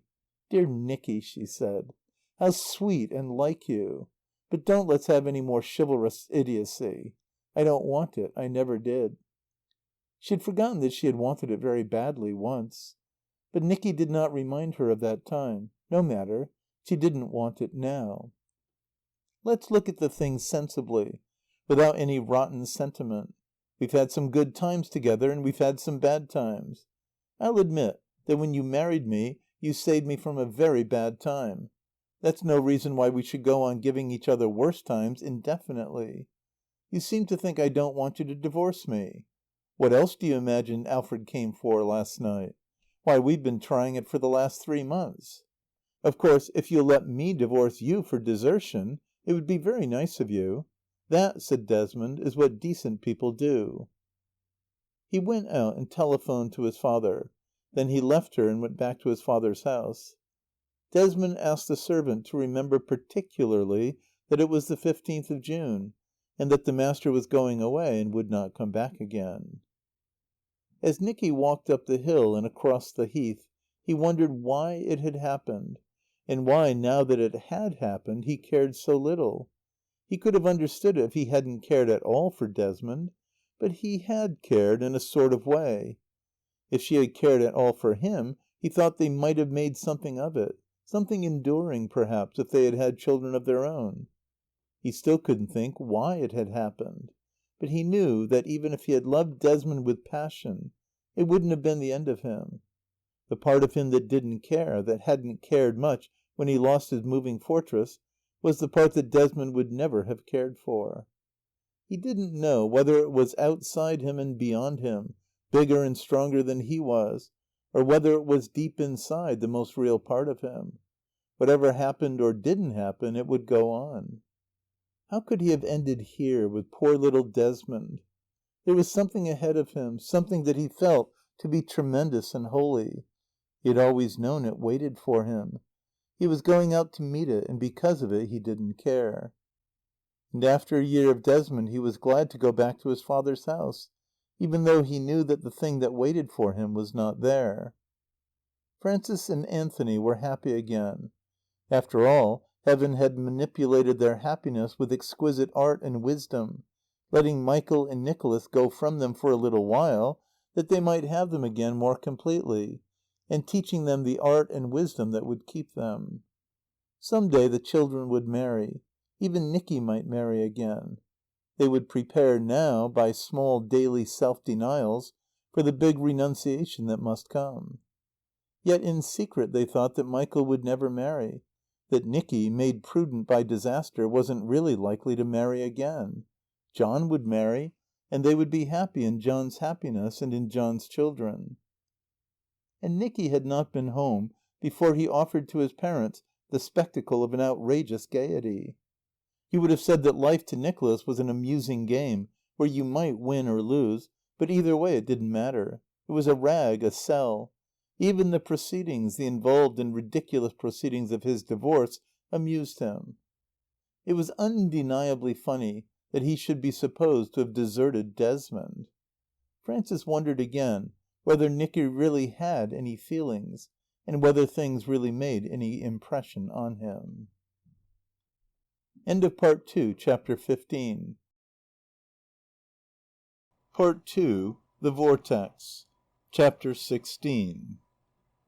It was 5:15 on a fine morning early in July. On the stroke of the quarter, Captain Frank Drayton's motor car, after exceeding the speed limit along the forlorn highway of the Caledonian Road, drew up outside the main entrance of Holloway Jail. Captain Frank Drayton was alone in his motor car.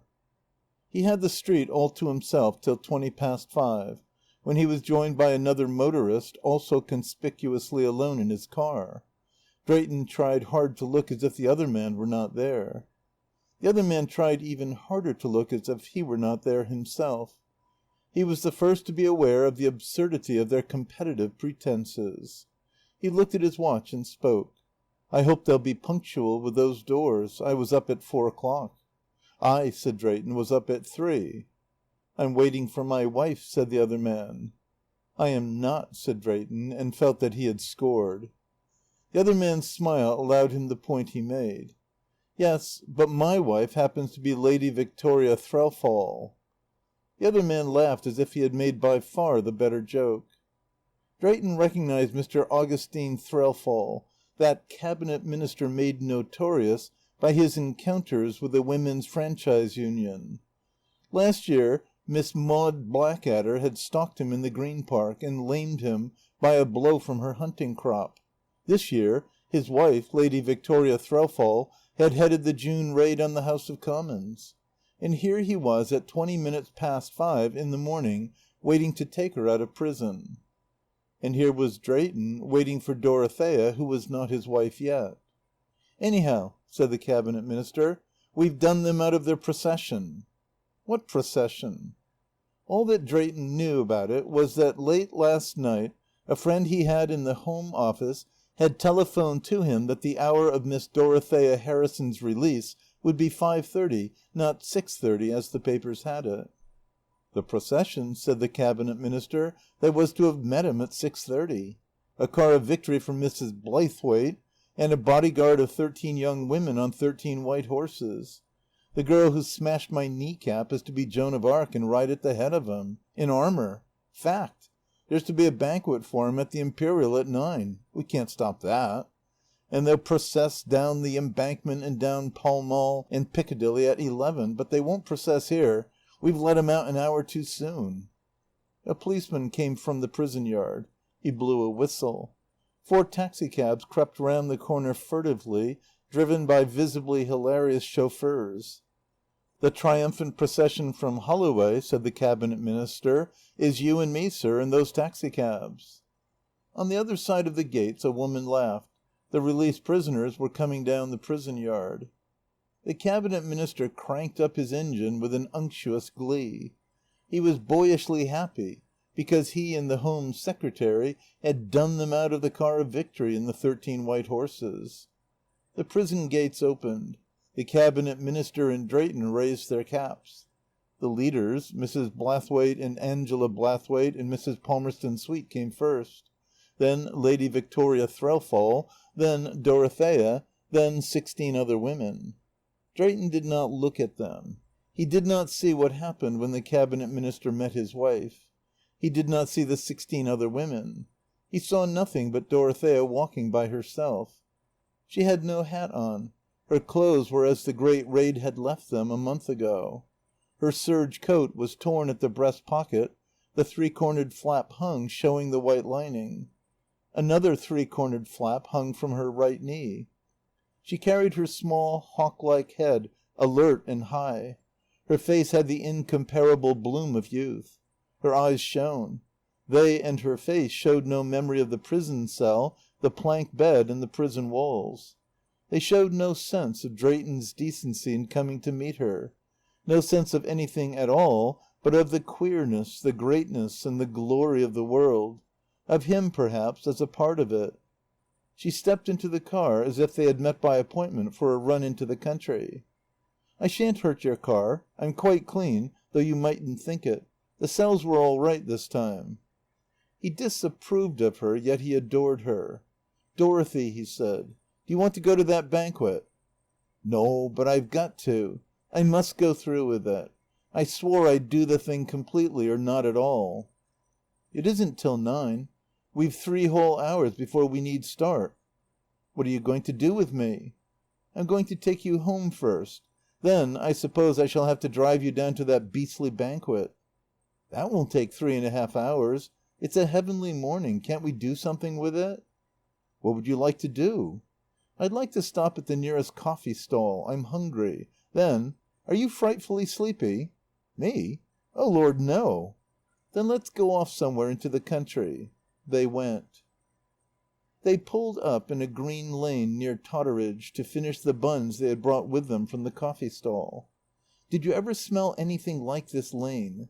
Did you ever eat anything like those buns? Did you ever drink anything like that divine coffee? If epicures had any imagination, they'd go out and obstruct policemen and get put in prison for the sake of the sensations they'd have afterwards." "That reminds me," he said, "that I want to talk to you." "No, but seriously." "I don't mind how seriously you talk, if I may go on eating." "That's what I brought the buns for, so that I mayn't be interrupted. First of all, I want to tell you that you haven't taken me in. Other people may be impressed with this Holloway business, but not me. I'm not moved or touched or even interested." "Still," she murmured, "you did get up at 3 o'clock in the morning." "If you think I got up at 3 o'clock in the morning to show my sympathy, you're mistaken." "Sympathy? I don't need your sympathy. It was worth it, Frank. There isn't anything on earth like coming out of prison, unless it is going in." "That won't work, Dorothy, when I know why you went in. It wasn't to prove your principles. Your principles were against that sort of thing. It wasn't to get votes for women. You know as well as I do that you'll never get them that way. It wasn't to annoy Mr. Asquith. You know Mr. Asquith wouldn't care a hang. It was to annoy me." "I wonder," she said dreamily, "if I shall ever be able to stop eating." "You can't take me in. I know too much about it. You said you were going to keep out of rows. You weren't going on that deputation because it meant a row. You went because I asked you not to go." "I did. And I should go again to morrow for the same reason." "But it isn't a reason. It's not as if I'd asked you to go against your conscience. Your conscience hadn't anything to do with it." "Oh, hadn't it? I went because you'd no right to ask me not to." "If I'd had the right, you'd have gone just the same." "What do you mean by the right?" "You know perfectly well what I mean." "Of course I do. You mean, and you meant, that if I'd married you, you'd have had the right, not just to ask me not to, but to prevent me. That was what I was out against. I'd be out against it tomorrow and the next day, and for as long as you keep up that attitude." "And yet you said you loved me." "So I did. So I do. But I'm out against that too." "Good Lord, against what?" against your exploiting my love for your purposes. My poor dear child, what do you suppose I wanted?" She had reached the uttermost limit of absurdity, and in that moment she became to him helpless and pathetic. "I knew there was going to be the most infernal row, and I wanted to keep you out of it. Look here, you'd have thought me a rotter if I hadn't, wouldn't you?" "Of course you would. And there's another thing, you weren't straight about it. You never told me you were going." "I never told you I wasn't." "I don't care, Dorothy. You weren't straight. You ought to have told me." "How could I tell you when I knew you'd only go trying to stop me and getting yourself arrested?" "Not me. They wouldn't have touched me." "How was I to know that? If they had, I should have dished you. And I'd have stayed away rather than do that. I didn't tell Michael or Nicky or Father for the same reason." "You'd have stayed at home rather than have dished me. Do you really mean that?" "Of course I mean it. And I meant it. It's you," she said, "who don't care." "How do you make that out?" He really wanted to know. He really wanted, if it were possible, to understand her. "I make it out this way. Here have I been through the adventure and the experience of my life. I was in the thick of the big raid. I was 4 weeks shut up in a prison cell, and you don't care, you're not interested. You never said to yourself, 'Dorothy was in the big raid, I wonder what happened to her,' or 'Dorothy's in prison, I wonder how she's feeling.' You didn't care, you weren't interested. If it had happened to you, I couldn't have thought of anything else. I couldn't have got it out of my head. I should have been wondering all the time what you were feeling. I couldn't have rested till I knew. It would have been as if I was in prison myself. And now, when I've come out, all you think of is how you can rag and score off me." She was sitting beside him on the green bank of the lane. Her hands were clasped round her knees. One knickerbockered knee protruded through the 3-cornered rent in her skirt. She stared across the road, a long straight stare that took no heed of what she saw, the grey road and the green bank on the other side, topped by its hedge of trees. Her voice sounded quiet in the quiet lane. It had no accent of self-pity or reproach. It was as if she were making statements that had no emotional significance whatever. She did not mean to hurt him. Yet every word cut where he was sorest. "I wanted to tell you about it. I counted the days, the minutes till I could tell you. But you wouldn't listen. You don't want to hear." "I won't listen if it's about women's suffrage. And I don't want to hear if it's anything awful about you." "It is about me. But it isn't awful. That's what I want to tell you. But first of all about the raid. I didn't mean to be in it at all, as it happens. I meant to go with the deputation because you told me not to. You're right about that. But I meant to turn back as soon as the police stopped us, because I hate rows with the police, and because I don't believe in them, and because I told Angela Blathwaite I wasn't going in with her crowd anyway. You see, she called me a coward before a lot of people and said I funked it. So I did. But I should have been a bigger coward if I'd gone against my own will just because of what she said. That's how she collars heaps of women. They adore her and they're afraid of her. Sometimes they lie and tell her they're going in when their moment comes, knowing perfectly well that they're not going in at all. I don't adore her, and I'm not afraid of her, and I didn't lie. So I went at the tail of the deputation, where I could slip out when the row began. I swear I didn't mean to be in it. I funked it far too much. I didn't mind the police, and I didn't mind the crowd, but I funked being with the women. When I saw their faces. You would have funked it. And anyhow, I don't like doing things in a beastly body. Ugh. And then they began moving. The police tried to stop them, and the crowd tried. The crowd began jeering at them. And still they moved. And the mounted police horses got excited and danced about and reared a bit, and the crowd was in a funk then and barged into the women. That was rather awful. I could have got away then if I'd chosen. There was a man close to me all the time who kept making spaces for me and telling me to slip through. I was just going to when a woman fell, somewhere in the front of the deputation where the police were getting nasty. Then I had to stay. I had to go on with them. I swear I wasn't excited or carried away in the least. 2 women near me were yelling at the police. I hated them. But I felt I'd be an utter brute if I left them and got off safe. You see, it was an ugly crowd, and things were beginning to be jolly dangerous, and I'd funked it badly. Only the first minute. It went, the funk I mean, when I saw the woman go down. She fell sort of slanting through the crowd, and it was horrible. I couldn't have left them any more than I could have left children in a burning house. I thought of you. You thought of me? Yes, I thought of you. How you'd have hated it. But I didn't care. I was sort of boosted up above caring. The funk had all gone, and I was absolutely happy. Not insanely happy like some of the other women, but quietly, comfily happy. After all, I didn't do anything you need have minded. What did you do? He said. I just went on and stood still and refused to go back. I stuck my hands in my pockets so that I shouldn't let out at a policeman or anything. I knew you wouldn't like that. I may have pushed a bit now and then with my shoulders and my elbows. I can't remember. But I didn't make one sound. I was perfectly ladylike and perfectly dignified. I suppose you know you haven't got a hat on. It didn't come off. I took it off and threw it to the crowd when the row began. It doesn't matter about your hair coming down if you haven't got a hat on, but if your hair's down and your hat's bashed in and all crooked, you look a perfect idiot.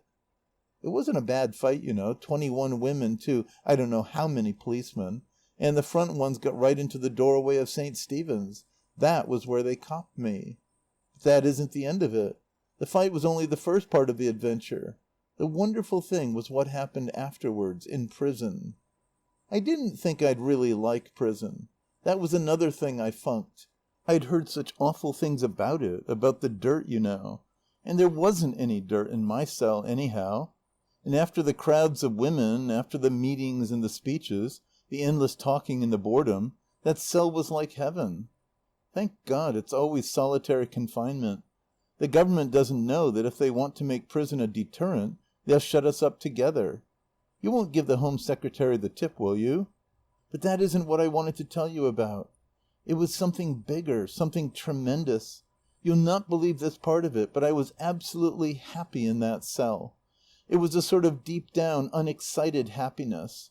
I'm not a bit religious, but I know how the nuns feel in their cells when they've given up everything and shut themselves up with God. The cell was like a convent cell, you know, as narrow as that bit of shadow there is, and it had nice whitewashed walls and a planked bed in the corner and a window high, high up. There ought to have been a crucifix on the wall above the planked bed, but there wasn't a crucifix. It was only a shiny black Bible on the chair. Really, Frank, if you're to be shut up for a month with just one book, it had better be the Bible. Isaiah's ripping. I can remember heaps of it. In the habitation of jackals where they lay shall be grass with reeds and rushes, and an highway shall be there, the redeemed shall walk there, and the ransomed of the Lord shall return with singing into Zion. They that wait upon the Lord shall renew their strength. They shall mount up with wings as eagles. They shall run and not be weary. They shall walk and not faint. I used to read like anything, and I thought of things. They sort of came to me.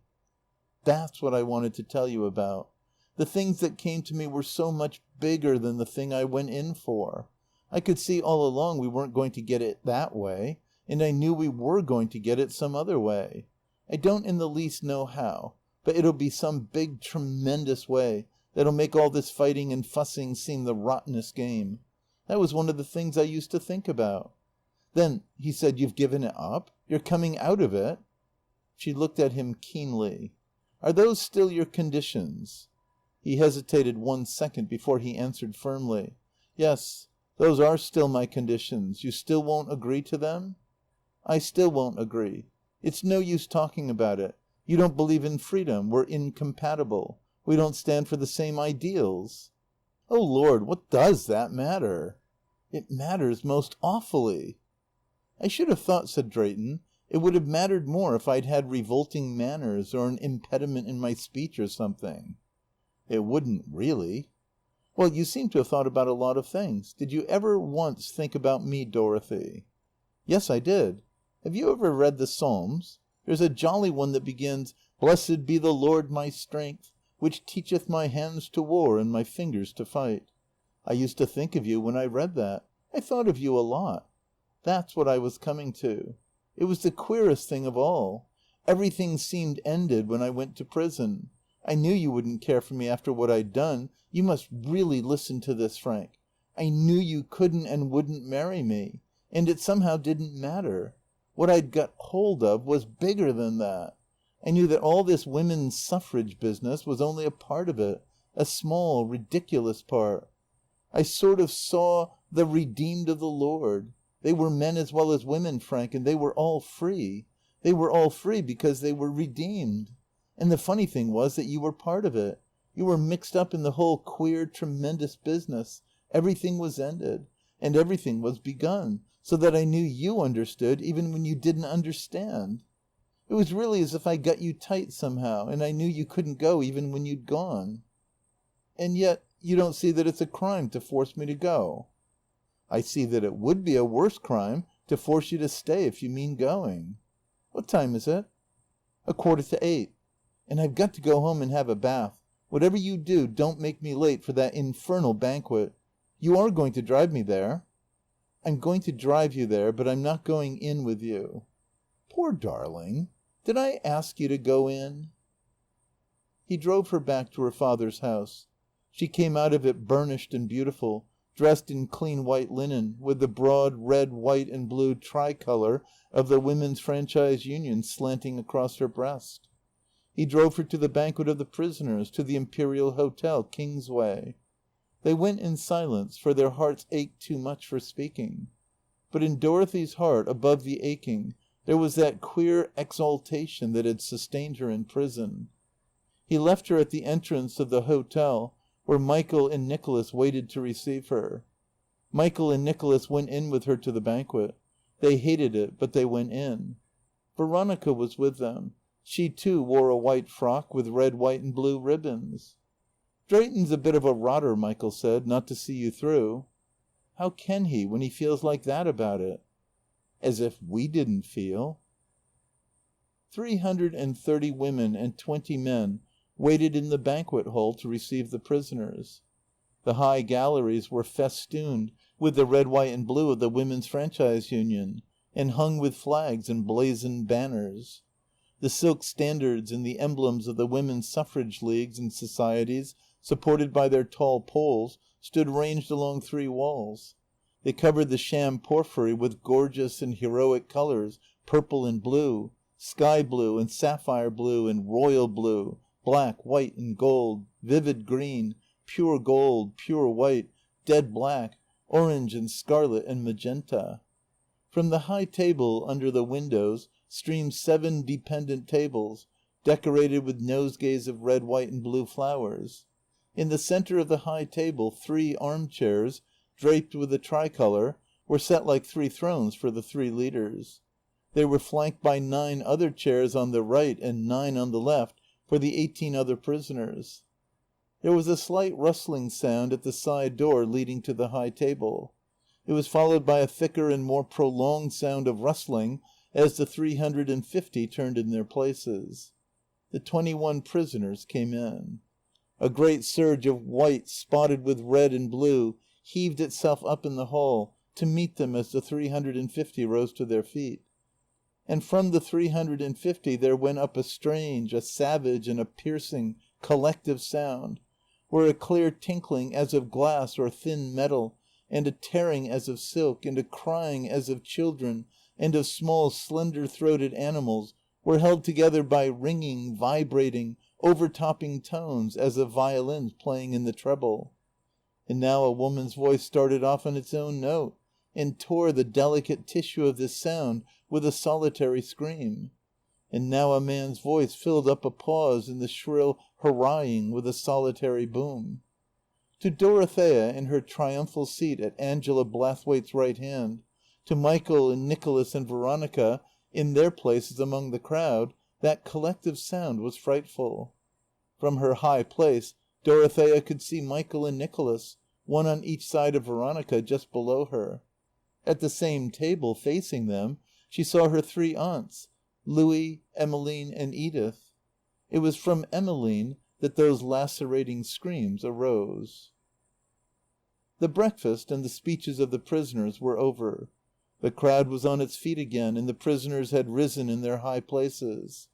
Out of the 371, 279 women and 7 men were singing the marching song of the militant women. Shoulder to shoulder, breast to breast, our army moves from east to west. Follow on, follow on. With flag and sword from south and north, the sounding, shining hosts go forth. Follow on, follow on. Do you not hear our marching feet from door to door, from street to street? Follow on, follow on. Dorothea was fascinated and horrified by the singing, swaying, excited crowd. Her 3 aunts fascinated her. They were all singing at the top of their voices. Aunt Louie stood up straight and rigid. She sang from the back of her throat through a mouth not quite sufficiently open. She sang with a grim, heroic determination to sing, whatever it might cost her and other people. Aunt Edie sang inaudibly. Her thin, shallow voice, doing its utmost, was overpowered by the collective song. Aunt Emmeline sang shrill and loud. Her body rocked slightly to the rhythm of a fantastic march. With one large, long hand raised, she beat the measure of the music. Her head was thrown back, and on her face there was a look of ecstasy, of a holy rapture, exalted, half savage, not quite sane. Dorothea was fascinated and horrified by Aunt Emmeline. The singing had threatened her when it began, so that she felt again her old terror of the collective soul. Its massed emotion threatened her. She longed for her whitewashed prison cell, for its hardness, its nakedness, its quiet, its visionary peace. She tried to remember. Her soul, in its danger, tried to get back there. But the soul of the crowd in the hall below her swelled and heaved itself towards her, drawn by the vortex. She felt the rushing of the whirlwind. It sucked at her breath. The vortex was drawing her too. The powerful, abominable thing almost got her. The sight of Emmeline saved her. She might have been singing and swaying too, carried away in the same awful ecstasy, if she had not seen Emmeline. By looking at Emmeline she saved her soul. It stood firm again. She was clear and hard and sane. She could look away from Emmeline now. She saw her brothers, Michael and Nicholas. Michael's soul was the prey of its terror of the herd soul. The shrill voices, fine as whipcord and sharp as needles, tortured him. Michael looked beautiful in his martyrdom. His fair, handsome face was set clear and hard. His yellow hair, with its hard edges, fitted his head like a cap of solid polished metal. Weariness and disgust made a sort of cloud over his light green eyes. When Nicky looked at him, Nicky's face twitched and twinkled. But he hated it almost as much as Michael hated it. She thought of Michael and Nicholas. They hated it, yet they stuck it out. They wouldn't go back on her. She and Lady Victoria Threlfall were to march on foot before the car of victory from Blackfriars Bridge along the Embankment, through Trafalgar Square and Pall Mall and Piccadilly to Hyde Park Corner. And Michael and Nicholas would march beside them to hold up the poles of the Standard, which, after all, they were not strong enough to carry.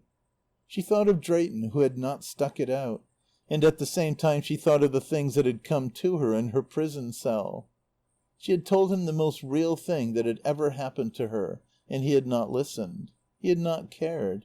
Michael would have listened. Michael would have cared intensely. She thought, I am not come to bring peace, but a sword. The sword was between her and her lover. She had given him up. She had chosen not between him and the vortex, but between him and her vision, which was more than either of them or than all this. She looked at Rosalind and Maud Blackadder, who sang violently in the hall below her. She had chosen freedom. She had given up her lover. She wondered whether Rosalind or the Blackadder girl could have done as much, supposing they had had a choice. Then she looked at Veronica. Veronica was standing between Michael and Nicholas. She was slender and beautiful and pure, like some sacrificial virgin. Presently she would be marching in the procession. She would carry a thin, tall pole, with a round olive wreath on the top of it, and a white dove sitting in the ring of the olive wreath. And she would look as if she was not in the procession, but in another place. When Dorothea looked at her she was lifted up above the insane ecstasy, and the tumult of the herd soul. Her soul and the soul of Veronica went alone in utter freedom. Follow on, for faith's our spear and hope's our sword, and love's our mighty battle lord. Follow on. And justice is our flag unfurled, the flaming flag that sweeps the world. Follow on. And freedom is our battle cry, for freedom we will fight and die. Follow on. The procession was over a mile long. It stretched all along the embankment from Blackfriars Bridge to Westminster. The car of Victory, covered with the tricolour, and the bodyguard on 13 white horses, were drawn up beside Cleopatra's Needle and the Sphinxes. Before the car of Victory, from the Western Sphinx to Northumberland Avenue, were the long regiments of the unions and societies and leagues, of the trades and the professions and the arts, carrying their banners, the purple and the blue, the black, white and gold, the green, the orange and the scarlet and magenta. Behind the car of Victory came the 18 prisoners, with Lady Victoria Threlfall and Dorothea at their head, under the immense tricolour standard that Michael and Nicholas carried for them. Behind the prisoners, closing the procession, was a double line of young girls dressed in white, with tricolour ribbons, each carrying a pole with the olive wreath and dove, symbolizing with the obviousness of extreme innocence the peace that follows victory. They were led by Veronica. She did not know that she had been chosen to lead them because of her youth and her processional, hieratic beauty. She thought that the Union had bestowed this honour on her because she belonged to Dorothea. From her place at the head of the procession she could see the big red, white and blue standard held high above Dorothea and Lady Victoria Threlfall. She knew how they would look. Lady Victoria, white and tense, would go like a saint and a martyr, in exaltation, hardly knowing where she was or what she did. And Dorothea would go in pride and in disdain for the proceedings in which her honour forced her to take part. She would have an awful knowledge of what she was doing and of where she was. She would drink every drop of the dreadful cup she had poured out for herself, hating it. Last night Veronica had thought that she, too, would hate it. She thought that she would rather die than march in the procession. But she did not hate it or her part in it. The thing was too beautiful and too big to hate, and her part in it was too little. She was not afraid of the procession or of the soul of the procession. She was not afraid of the thick crowd on the pavements, pressing closer and closer, pushed back continually by the police. Her soul was by itself. Like Dorothea's soul, it went apart from the soul of the crowd and the soul of the procession, only it was not proud, it was simply happy. The band had not yet begun to play, but already she heard the music sounding in her brain, her feet felt the rhythm of the march. Somewhere on in front the policeman made gestures of release, and the whole procession began to move. It marched to an unheard music, to the rhythm that was in Veronica's brain. They went through what were once streets between walls of houses, and were now broad lanes between thick walls of people. The visible aspect of things was slightly changed, slightly distorted. The houses stood farther back behind the walls of people. They were hung with people. A swarm of people clung like bees to the house walls. All these people were fixed where they stood or hung. In a still and stationary world, the procession was the only thing that moved. She had a vague, far-off perception that the crowd was friendly. A mounted policeman rode at her side. When they halted at the cross streets, he looked down at Veronica with an amused and benign expression. She had a vague, far-off perception that the policeman was friendly. Everything seemed to her vague and far off. Only now and then it struck her as odd that a revolutionary procession should be allowed to fill the streets of a great capital, and that a body of the same police that arrested the insurgents should go with it to protect them, to clear their triumphal way before them, holding up the entire traffic of great thoroughfares that their bands and their banners and their regiments should go through. She said to herself, "What a country! It couldn't happen in Germany. It couldn't happen in France or anywhere in Europe or America. It could only happen in England." Now they were going up St. James's Street towards Piccadilly. The band was playing the Marseillaise. And with the first beat of the drum, Veronica's soul came down from its place and took part in the procession. As long as they played the Marseillaise, she felt that she could march with the procession to the ends of the world. She could march into battle to the Marseillaise. She could fight to that music and die. The women behind her were singing under their breath. They sang the words of the Women's Marseillaise. And Veronica, marching in front of them by herself, sang another song. She sang the Marseillaise of Heine and of Schubert. Dann reitet mein Kaiser wohl über mein Grab, viel Schwerter klirren und blitzen. Dann steig ich gewaffnet hervor aus mein Grab, den Kaiser in Schützen. The front of the procession lifted as it went up Tyburn Hill. Veronica could not see Michael and Nicholas, but she knew that they were there. She knew it by the unusual steadiness of the standard that they carried. Far away westwards, in the middle and front of the procession, the purple and the blue, the gold and white, the green, the scarlet and orange and magenta standards rocked and staggered. They bent forwards. They were flung backwards as the west wind took them. But the red, white and blue standard that Michael and Nicholas carried went before her, steady and straight and high. And Veronica followed, carrying her thin, tall pole, with the olive wreath on the top of it, and the white dove sitting in the ring of the wreath. She went with the music of Schubert and Heine sounding in her soul. End of Part 2, Chapter 16. Part 2, The Vortex, Chapter 17. Another year passed. Frances was afraid for Michael now. Michael was being drawn in. Because of his strange thoughts, he was the one of all her children who had most hidden himself from her, who would perhaps hide himself from her to the very end. Nicholas had settled down. He had left the Morse Company and gone into his father's business for a while to see whether he could stand it. John was going into the business too when he left Oxford. John was even looking forward to his partnership in what he called the Pater's Old Tree game. He said, "You wait till I get my hand well in. Won't we make it rip?" John was safe. You could depend on him to keep out of trouble. He had no genius for adventure. He would never strike out for himself any strange or dangerous line. He had settled down in Cheltenham. He had settled down at Oxford. And Dorothea had settled down. The Women's Franchise Union was now in the full whirl of its revolution. Under the inspiring leadership of the Blathwaites, it ran riot up and down the country. It smashed windows. It hurled stone ginger beer bottles into the motor cars of cabinet ministers. It poured treacle into pillar boxes.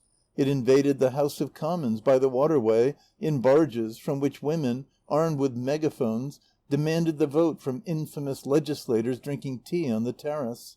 It went up in balloons and showered down propaganda on the city.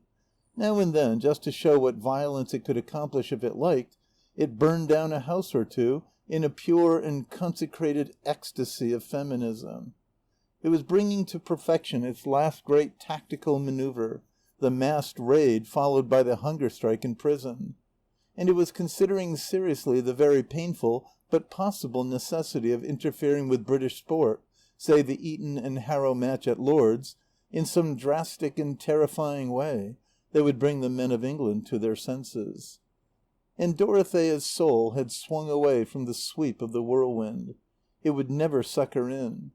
She worked now in the office of the Social Reform Union and wrote reconstructive articles for the New Commonwealth on economics and the marriage laws. Frances was not afraid for her daughter. She knew that the revolution was all in Dorothea's brain. When she said that Michael was being drawn in, she meant that he was being drawn into the vortex of revolutionary art. And since Frances confused this movement with the movements of Phyllis Desmond, she judged it to be terrible. She understood from Michael that it was the vortex, the only one that really mattered, and the only one that would ever do anything. And Michael was not only in it, he was in it with Lawrence Stephen. Though Frances knew now that Lawrence Stephen had plans for Michael, she did not realize that they depended much more on Michael himself than on him. Stephen had said that if Michael was good enough, he meant to help him. If his poems amounted to anything, he would publish them in his review. If any book of Michael's poems amounted to anything, he would give a whole article to that book in his review. If Michael's prose should ever amount to anything, he would give him regular work on the review.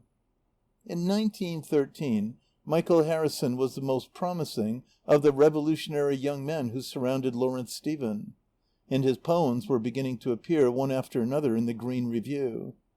He had brought out a volume of his experiments in the spring of that year. They were better than those that Réveillaud had approved of 2 years ago, and Lawrence Stephen had praised them in the Green Review. Lawrence Stephen was the only editor out of Ireland, as he said, who would have had the courage either to publish them or to praise them. And when Frances realized Michael's dependence on Lawrence Stephen, she was afraid. "You wouldn't be, my dear, if you knew Larry," Vera said, for Frances still refused to recognize the man who had taken Ferdinand Cameron's place. Lawrence Stephen was one of those nationalist Irishmen who love Ireland with a passion that satisfies neither the lover nor the beloved. It was a pure and holy passion, a passion so entirely of the spirit as to be compatible with permanent bodily absence from its object. Stephen's body had lived at ease in England, a country that he declared his spirit hated, ever since he had been old enough to choose a habitation for himself. He justified his predilection on 3 grounds. Ireland had been taken from him. Ireland had been so ruined and raped by the Scotch and the English that nothing but the soul of Ireland was left for Irishmen to love. He could work and fight for Ireland better in London than in Dublin. And again, the Irishman in England can make havoc in his turn. He can harry the English. He can spite and irritate and triumph and get his own back in 1,000 ways. Living in England, he would be a thorn in England's side. And all this meant that there was no place in Ireland for a man of his talents and his temperament.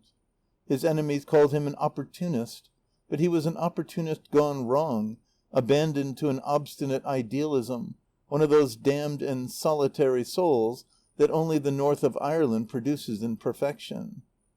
For the Protestantism of Ulster breeds rebels like no other rebels on earth, rebels as strong and obstinate and canny as itself. Before he was 21, Stephen had revolted against the material comfort and the spiritual tyranny of his father's house. He was the great-grandson of an immigrant Lancashire cotton spinner settled in Belfast. His Western Irish blood was steeled with this mixture, and braced and embittered with the Scottish blood of Antrim, where his people married.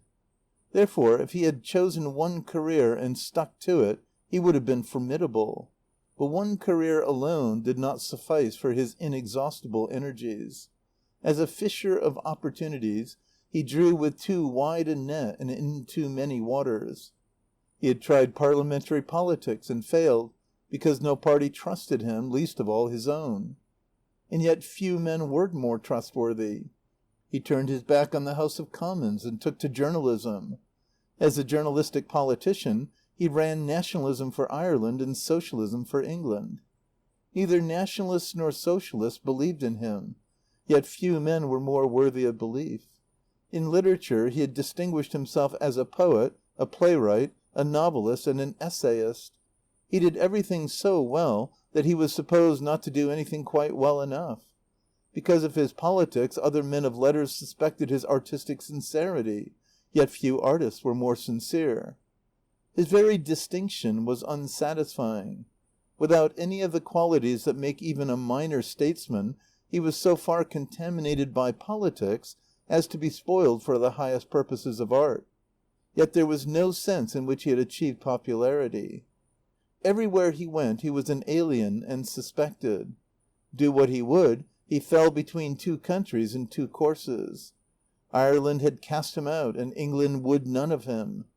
He hated Catholicism and Protestantism alike, and Protestants and Catholics alike disowned him. To every church and every sect he was a free thinker, destitute of all religion. Yet few men were more religious. His enemies called him a turner and a twister, yet on any one of his lines no man ever steered a straighter course. A capacity for turning and twisting might have saved him. It would, at any rate, have made him more intelligible.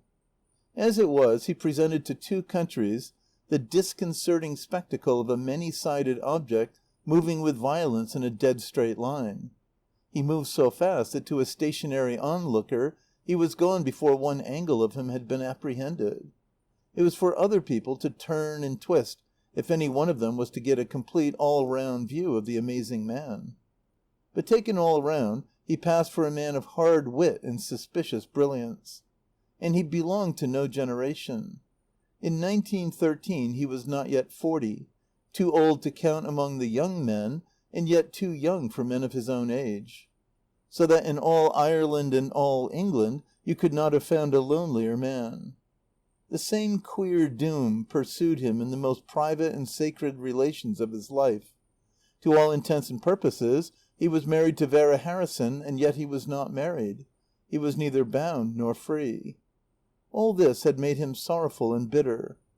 And to add to his sorrowfulness and bitterness, he had something of the Celt's spiritual abhorrence of the flesh.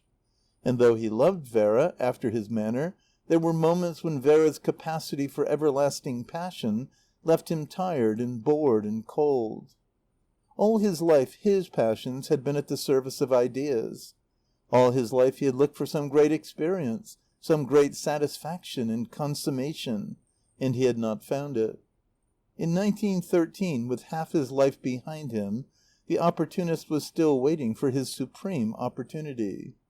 Meanwhile, his enemies said of him that he snatched. But he did not snatch. The eyes of his idealism were fixed too steadily on a visionary future.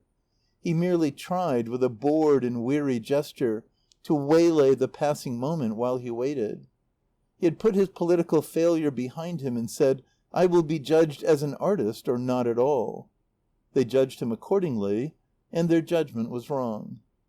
There was not the least resemblance between Lawrence Stephen as he was in himself and Lawrence Stephen as he appeared to the generation just behind him. To conservatives he passed for the leader of the revolution in contemporary art, and yet the revolution in contemporary art was happening without him. He was not the primal energy in the movement of the vortex. In 1913 his primal energies were spent, and he was trusting to the movement of the vortex to carry him a little farther than he could have gone by his own impetus. He was attracted to the young men of the vortex because they were not of the generation that had rejected him, and because he hoped thus to prolong indefinitely his own youth. They were attracted to him because of his solitary distinction, his comparative poverty, and his unpopularity. A prosperous, well-established Stephen would have revolted them. He gave the revolutionaries the shelter of his review, the support of his name, and the benefit of his bored and wearied criticism. They brought him in return a certain homage founded on his admirable appreciation of their merits, and tempered by their sense of his dealings with the past they abominated. "Stephen is a bigot," said young Morton Ellis. "He believes in Swinburne." Stephen smiled at him in bored and weary tolerance. He believed in too many things for his peace of mind. He knew that the young men distrusted him because of his beliefs, and because of his dealings with the past, because he refused to destroy the old gods when he made place for the new. Young Morton Ellis lay stretched out at his ease on the couch in Stephen's study. He blinked and twitched as he looked up at his host with half-irritated, half-affable affection.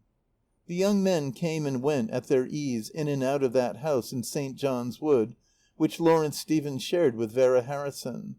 They were at home there. Their books stood in his bookcase. They laid their manuscripts on his writing table and left them there. They claimed his empty spaces for the hanging of their pictures yet unsold. Every Friday evening they met together in the long, low room at the top of the house, and they talked.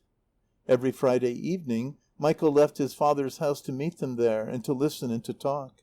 Tonight, round and about Morton Ellis, the young poet, were Austen Mitchell, the young painter, and Paul Monier Owen, the young sculptor, and George Wadham, the last and youngest of Morton Ellis's disciples. Lawrence Stephen stood among them, like an austere guest in some rendezvous of violent youth, or like the priest of some romantic religion that he has blasphemed yet not quite abjured. He was lean and dark and shaven. His black hair hung forward in two masses, smooth and straight and square. He had sorrowful, bitter eyes, and a bitter, sorrowful mouth, the long Irish upper lip fine and hard drawn, while the lower lip quivered incongruously, pouted and protested and recanted, was sceptical and sensitive and tender. His short, high nose had wide yet fastidious nostrils. It was at this figure that Morton Ellis continued to gaze with affability and irritation. It was this figure that Vera's eyes followed with anxious, restless passion, as if she felt that at any moment he might escape her, might be off, God knew where. Lawrence Stephen was ill at ease in that house and in the presence of his mistress and his friends. "I believe in the past," he said, "because I believe in the future. I want continuity, therefore I believe in Swinburne. And I believe in Browning and in Tennyson and Wordsworth. I believe in Keats and Shelley and in Milton. But I do not believe, any more than you do, in their imitators. I believe in destroying their imitators. I do not believe in destroying them." "You can't destroy their imitators unless you destroy them. They breed the disgusting parasites. Their memories harbour them like a stinking suit of old clothes. They must be scrapped and burned if we're to get rid of the stink. Art has got to be made young and new and clean. There isn't any disinfectant that'll do the trick. So long as old masters are kowtowed to as masters, people will go on imitating them. When a poet ceases to be a poet and becomes a centre of corruption, he must go." Michael said, "How about us when people imitate us? Have we got to go?" Morton Ellis looked at him and blinked. "No," he said. "No. We haven't got to go." "I don't see how you get out of it." "I get out of it by doing things that can't be imitated." There was a silence in which everybody thought of Mr. George Wadham. It made Mr. Wadham so uncomfortable that he had to break it. "I say, how about Shakespeare?" he said. "Well, nobody so far has imitated Shakespeare any more than they have succeeded in imitating me." There was another silence while everybody thought of Morton Ellis as the imitator of every poetic form under the sun except the forms adopted by his contemporaries. "It's all very well, Ellis," said Stephen, "but you aren't the Holy Ghost coming down out of heaven. We can trace your sources." "My dear Stephen, I never said I was the Holy Ghost. Nobody ever does come down out of heaven. You can trace my sources, thank God, because they're clean. I haven't gone into every stream that swine like blank and blank and blank and blank and blank," he named 5 contemporary distinctions, "have made filthy with their paddling." He went on. "The very damnable question that you've raised, Harrison, is absurd. You believe in the revolution. Well then, supposing the revolution's coming, you needn't suppose it because it's come. We are the revolution. The revolution means that we've made a clean sweep of the past. In the future, no artist will want to imitate anybody. No artist will be allowed to exist unless he's prepared to be buried alive or burned alive rather than corrupt the younger generation with the processes and the products of his own beastly dissolution. That's why violence is right. O violenza sorgi, balena in questo cielo, sanguigno stupra le albe, irrompi come incendio nei vesperi. Fa di tutto il sereno una tempesta, fa di tutta la vita una battaglia, fa con tutte le anime un odio solo. There's no special holiness in violence. Violence is right because it's necessary. You mean it's necessary because it's right. Austen Mitchell spoke. He was a sallow youth with a broad, flat-featured British face, but he had achieved an appearance of great strangeness and distinction by letting his hay-coloured hair grow long and cultivating 2 beards instead of 1. Violence, he continued, is not a means, it's an end. Energy must be got for its own sake if you want to generate more energy instead of standing still. The difference between pastism and futurism is the difference between statics and dynamics. Futurist art is simply art that has gone on, that has left off being static and become dynamic. It expresses movement. Owen will tell you better than I can why it expresses movement. A light darted from the corner of the room where Paul Monier Owen had curled himself up. His eyes flashed like the eyes of a young wild animal roused in its lair.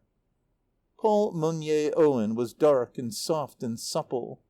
At a little distance he had the clumsy grace and velvet innocence of a black panther, half cub, half grown. The tips of his ears, the corners of his prominent eyes, his eyebrows and his long nostrils tilted slightly upwards and backwards. Under his slender, mournful nose his restless smile showed the white teeth of a young animal. Above this primitive, savage base of features that responded incessantly to any childish provocation, the intelligence of Monier Owen watched in his calm and beautiful forehead and in his eyes. He said, it expresses movement, because it presents objects directly as cutting across many planes. To do this, you have to break up objects into the lines and masses that compose them, and project those lines and masses into space on any curve, at any angle, according to the planes you mean them to cross, otherwise the movements you mean them to express. The more planes intersected, the more movement you get. By decomposing figures, you compose movements. By decomposing groups of figures, you compose groups of movements. Nothing but a cinema can represent objects as intact and as, at the same time, moving. And even the cinema only does this by a series of decompositions so minute as to escape the eye. You want to draw a battle piece or the traffic at Hyde Park Corner. It can't be done unless you break up your objects as Mitchell breaks them up. You want to carve figures in the round, wrestling or dancing. It can't be done unless you dislocate their lines and masses as I dislocate them, so as to throw them all at once into those planes that the intact body could only have traversed one after another in a given time.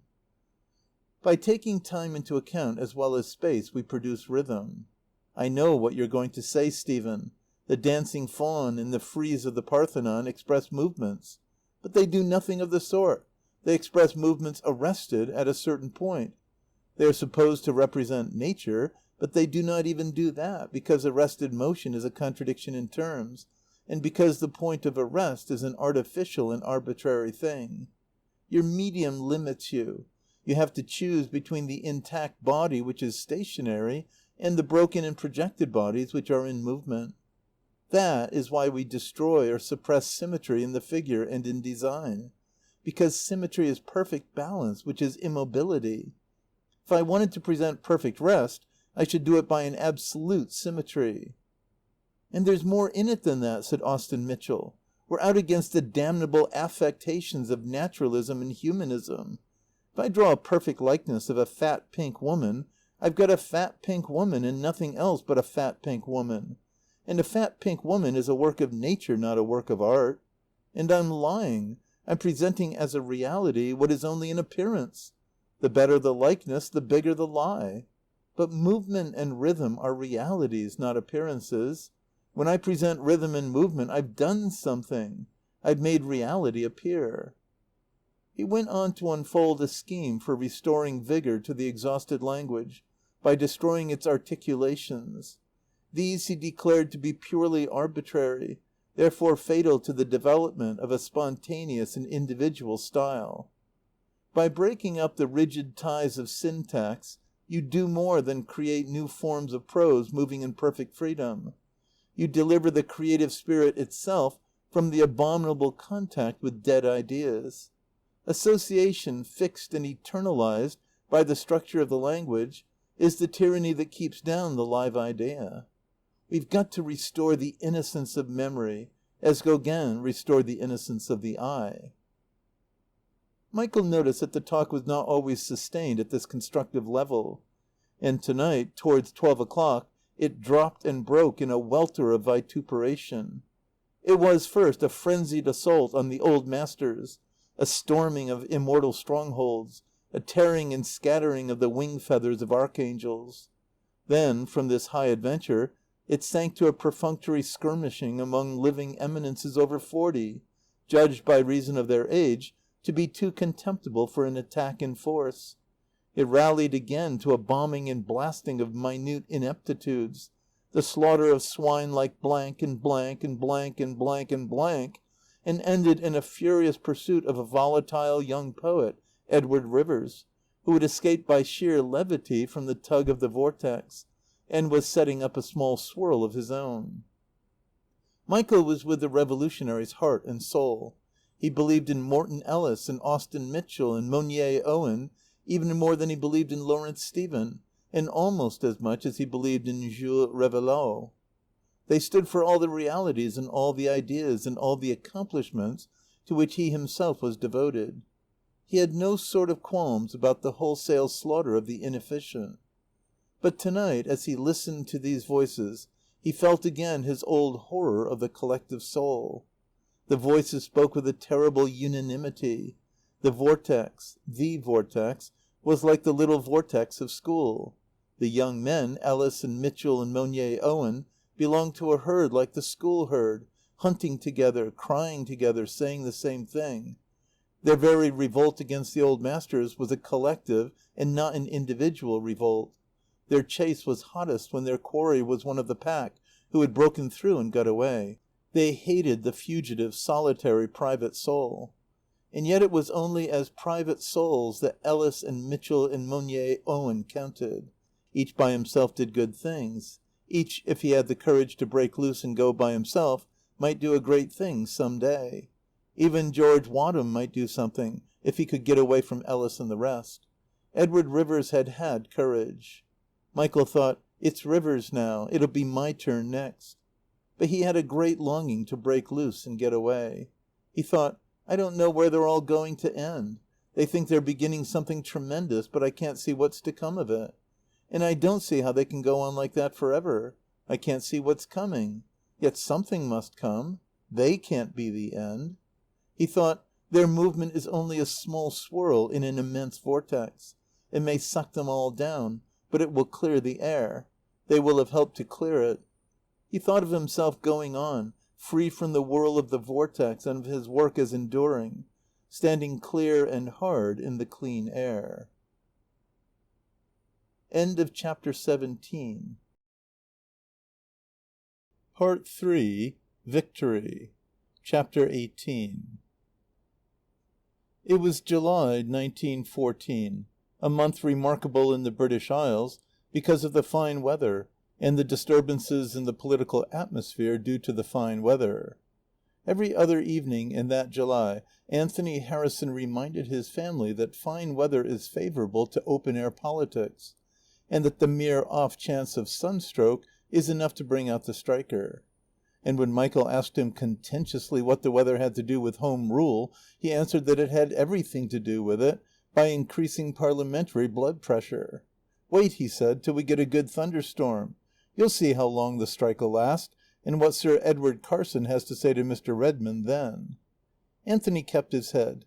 He had seen strikes before, and he knew that Home Rule had never been a part of practical politics, and never would be. And Michael and Dorothea laughed at him.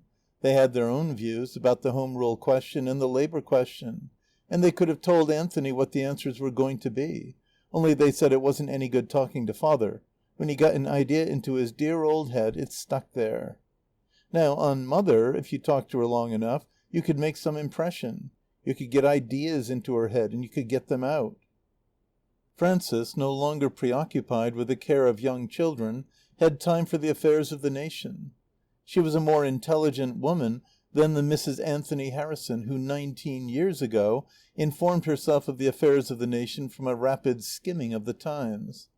In the last 4 years the affairs of the nation had thrust themselves violently upon her attention. She had even realized the woman's suffrage movement as a vivid and vital affair, since Dorothy had taken part in the fighting and had gone to prison. Frances, sitting out this July under her tree of heaven with the Times, had a sense of things about to happen if other things didn't happen to prevent them. At any rate, she had no longer any reason to complain that nothing happened. It was the Home Rule crisis now. The fact that England and Ireland were on the edge of civil war was brought home to her, not so much by the headlines in the papers as by the publication of her son Michael's insurgent poem Ireland in the Green Review.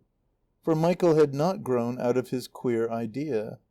He was hardly 13 when he had said that civil war between England and Ireland would be glorious if the Irish won, and he was saying it still. His poem was the green flag that he flew in the face of his family and of his country. Neither Frances nor Anthony would have been likely to forget the imminence of civil war, only that they didn't really believe in it, when from morning till night Michael talked and wrote of nothing else. In this Michael was not carried away by collective feeling. His dream of Ireland's freedom was a secret and solitary dream. Nobody he knew shared it but Lawrence Stephen.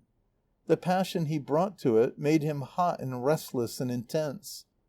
Frances expressed her opinion of the Irish crisis when she said, "I wish that Carson man would mind his own business. This excitement is very bad for Michael." And she thanked heaven that Ireland was not England, and that none of them lived there. If there was civil war in Ireland for a week or two, Anthony and the boys would be out of it. Frances was also alive to the war between capital and labour. There was indeed something very intimate and personal to Frances in this particular affair of the nation, for Anthony's business was being disagreeably affected by the strike in the building trade. So much so that Anthony had dismissed his chauffeur and given up his idea of turning the stable loft into a billiard room. He had even thought of trying to let the shooting box and the cottage on the Yorkshire moors, which he had bought unforeseeingly in the spring of last year. But Michael and Nicholas had persuaded him that this extreme measure was unnecessary. And Frances, even with the strike hanging over her, was happy. For the children, at their first sight of possible adversity, were showing what was in them. Their behaviour made her more arrogant than ever. Michael and Dorothea had given up their allowances, and declared their complete ability to support themselves. They earned about £50 a year each on an average. She had expected this from Dorothy, but not from Michael. Nicholas was doing the chauffeur's work in his absence, and John showed eagerness to offer up his last year at Oxford. He pressed it on his father as his contribution to the family economies.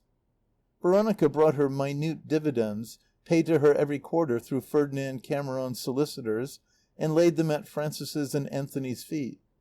As if, Anthony said, I could have taken her poor little money. Veronica thought she could go out as a music teacher. There were moments when Frances positively enjoyed the strike. Her mind refused to grasp the danger of the situation.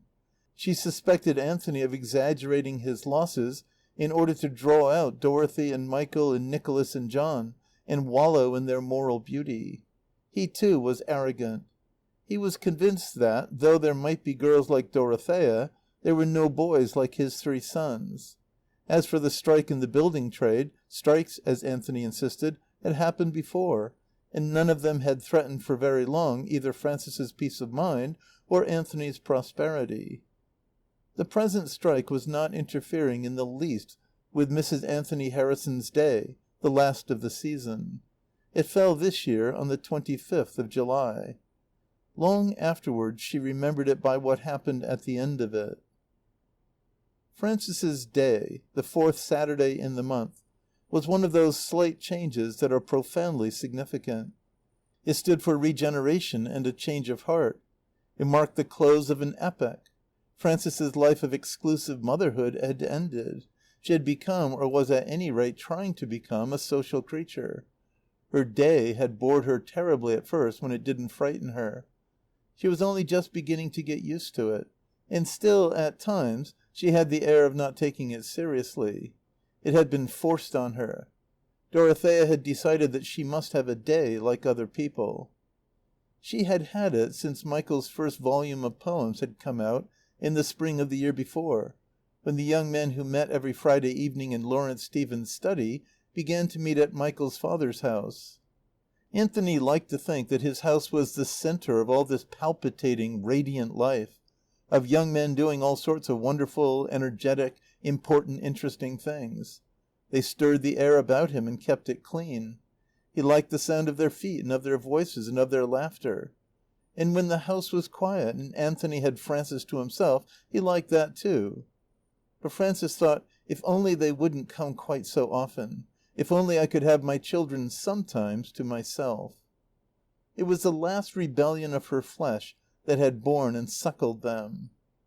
There was this to be said for Frances's Day, that it attracted and diverted, and confined to one time and one place, a whole crowd of tiresome people who, without it, have spread themselves over the whole month. Also, that it gave a great deal of innocent happiness to the poor dears. Frances meant old Mrs. Fleming, and Louie and Emmeline and Edith Fleming, who figured as essential parts of the social event. She meant Mr. and Mrs. Jervis, who, in the inconceivability of their absence on Frances's Day, wondered more than ever why their daughter Rosalind found them so impossible. She meant Mr. Vereker and Mr. Norris from the office, and their wives and children, and Anthony's secretary, Miss Latham. If Miss Latham were not engaged to young George Vereker, she soon would be, to judge by the behaviour of their indiscreet and guileless faces. Frances also meant her brother-in-law Bartholomew, home from India for good and cherishing a new disease, more secret and more dangerous than his cancer. She meant her brother Maurice, who was genuinely invalided, who had come back from California for the last time, and who would never be sent out anywhere again. Dorothea had said, "Let's kill them all off in one awful day." Frances had said, "Yes, but we must do it decently. We must be kind to them, poor dears." Above all, they must be decent to Grannie and the Aunties, and to Uncle Morris and Uncle Bartie. That was the only burden she had laid on her children. It was a case of noblesse oblige. Their youth constrained them. They had received so much, and they had been let off so much. Not one of them had inherited the taint that made Maurice and Emmeline Fleming and Bartie Harrison creatures diseased and irresponsible. They could afford to be pitiful and merciful. And now that the children were grown up, Frances could afford to be pitiful and merciful herself. She could even afford to be grateful to the poor dears. She looked on Maurice and Emmeline and Bartie as scapegoats, bearers of the hereditary taint, whose affliction left her children clean. She thought of them more and more in this sacred and sacrificial character. At 52, Frances could be gentle over the things that had worried and irritated her at 33. Like Anthony, she was still young and strong through the youth and strength of her children. And the poor dears were getting weak and old. Grannie was 79, and Maurice, the youngest of that generation, was 49, and he looked 60. Every year Frances was more acutely aware of their pathos, their futility, their mortality.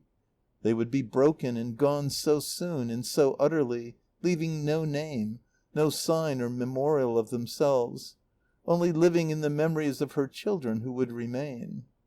And, with an awful sense of mortality surrounding them, her children had learned that they must be kind, because the old people would be gone while they endured and remained. This Saturday, being the last of the season, they had all come. Not only the Flemings, but the Jervises and Verekers and Norrises and Uncle Bartie. The fine weather alone would have brought them.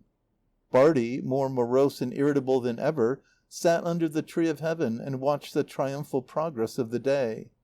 He scowled darkly and sourly at each group in turn, at the young men in white flannels playing tennis, at Mr. and Mrs. Jervis and the Verekers and Norrises, at the Flemings, old Mrs. Fleming and Louie and Emmeline and Edith, and the disgraceful Maurice, all 5 of them useless pensioners on his brother's bounty. Maurice a thing of battered, sodden flesh, hanging loose on brittle bone, a rickety prop for the irreproachable summer suit bought with Anthony's money. He scowled at the tables covered with fine white linen, and at the costly silver and old china, at the sandwiches and cakes and ices, and the piled-up fruits, and the claret cup and champagne cup glowing and shining in the tall glass jugs, and at the pretty maidservants going to and fro in their accomplished service. Bartie wondered how on earth Anthony managed it. His wonder was a savage joy to Bartie. Mr. Jervis, a heavy, pessimistic man, wondered how they managed it, and Mr. Jervis's wonder had its own voluptuous quality. Mr. Vereker and Mr. Norris, who held that a strike was a downright serious matter, also wondered. But they were sustained by their immense belief in Mr. Anthony. Mr. Anthony knew what he was doing. He always had known. A strike might be serious while it lasted, but it didn't last. and Mr. Nicholas was in the business now, and Mr. John was coming into it next year, and Mr. Nicholas might be married again by that time. And the chances were that the firm of Harrison and Harrison would last long enough to provide for a young Vereker and a still younger Norris. In spite of the strike, Mr. and Mrs. Vereker and Mr. and Mrs. Norris, like Frances and Anthony, were extraordinarily cheerful that afternoon. So were young George Vereker and Miss Latham. "I can't think why I feel so happy," said Mrs. Vereker to Mrs. Norris. She was looking at her son George. "Nor I either," said Miss Latham, who was trying suddenly to look at nothing in particular. Miss Latham lied and Mrs. Vereker lied. They knew perfectly well why they were happy. Each knew that the other lied. Each knew that the other knew she knew. And neither of them could have said why she found it so necessary to lie. And to Frances this happiness of Mrs. Vereker and of young Vereker and Miss Latham was significant and delightful, as if she had been personally responsible for it. A day flashed out of her memory on a trail of blue larkspurs, and of something that she had forgotten, something that was mixed up with Mr. and Mrs. Jervis and Rosalind. She stared at the larkspurs as if they held the clue. Nicky's face appeared among the tall blue spires. Nicky's darling face tied up in a scarf, brown stripes and yellow stripes. Something to do with a white cake. It must have been somebody's birthday. Now she had it. Mr. Jervis's cricket scarf. It was the day of Nicky's worst earache, the day when Mr. Vereker climbed the tree of heaven. Was it possible that Mr. Vereker had ever climbed that tree? The day when Michael wouldn't go to the party, Rosalind's party. 8 candles burning for Rosalind. Why, it was 19 years ago. Don Don was a baby then, and Michael and Nicky were only little boys, and look at them now. She fed her arrogance by gazing on the tall, firmly knit, slender bodies of her sons in white flannels, playing furiously and well. "Dorothy is looking very handsome," Mrs. Jervis said. Yes, certainly Dorothy was looking handsome. But Frances loved before all things the male beauty of her sons. In Michael and Nicholas it had reached perfection, the clean, hard perfection that would last, as Anthony's had lasted. She thought of their beauty that had passed from her, dying many deaths, each death hurting her. The tender, mortal beauty of babyhood, of childhood, of boyhood. But this invulnerable beauty of their young manhood would be with her for a long time. John would have it. John was only a fairer Nicholas, but as yet his beauty had not hardened. His boyhood lingered in the fine tissues of his mouth, and in his eyelids, and the soft corners of his eyes, so that in John she could still see what Nicky had been. She had adored Anthony's body, as if she had foreseen that it would give her such sons as these. And in her children she had adored the small bodies through whose clean, firm beauty she foresaw the beauty of their manhood. These were the same bodies, the same faces that she had loved in them as children. Nothing was blurred or twisted or overlaid. Michael at 26 was beautiful and serious as she had foreseen him. Frances knew that Michael had genius, and at other moments she was proud of his genius. But at this particular moment, sitting beside her friend and conscious of her jealousy, she was chiefly aware of his body. Michael's body was quiescent. Its beauty gave her a proud but austere and tranquil satisfaction. It was when she looked at her second son that something caught at her breath and held it. She saw him as the lover and bridegroom of Veronica. Her sense of his virility was terrible to her and delightful. Perhaps they were engaged already. And Frances was sorry for Mrs. Jervis, who had borne no sons, who had only borne one unattractive and unsatisfactory daughter. She used to be sorry for her because Rosalind was pink and fat and fluffy. She was sorry for her now because Rosalind was unsatisfactory.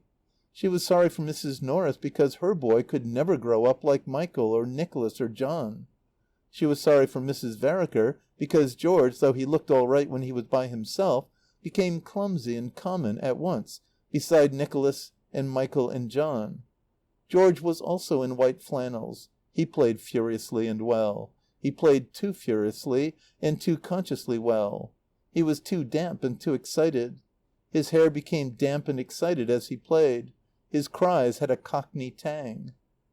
Her arrogance nourished itself on these contrasts. Mrs. Jervis looked wistfully at the young men as they played. She looked still more wistfully at Dorothy. "What do you do," she said, "to keep your children with you?" "I do nothing," Frances said. "I don't try to keep them. I've never appealed to their feelings for my own purposes, or taken advantage of their affection, that's all. They know that if they want to walk out of the house tomorrow and stay out, they can. Nobody'll stop them." There was a challenging, reminiscent glint in Mr. Jervis's eyes, and his wife was significantly silent. Frances knew what they were thinking. "Nicky," she said, "walked out, but he came back again as soon as he was in trouble.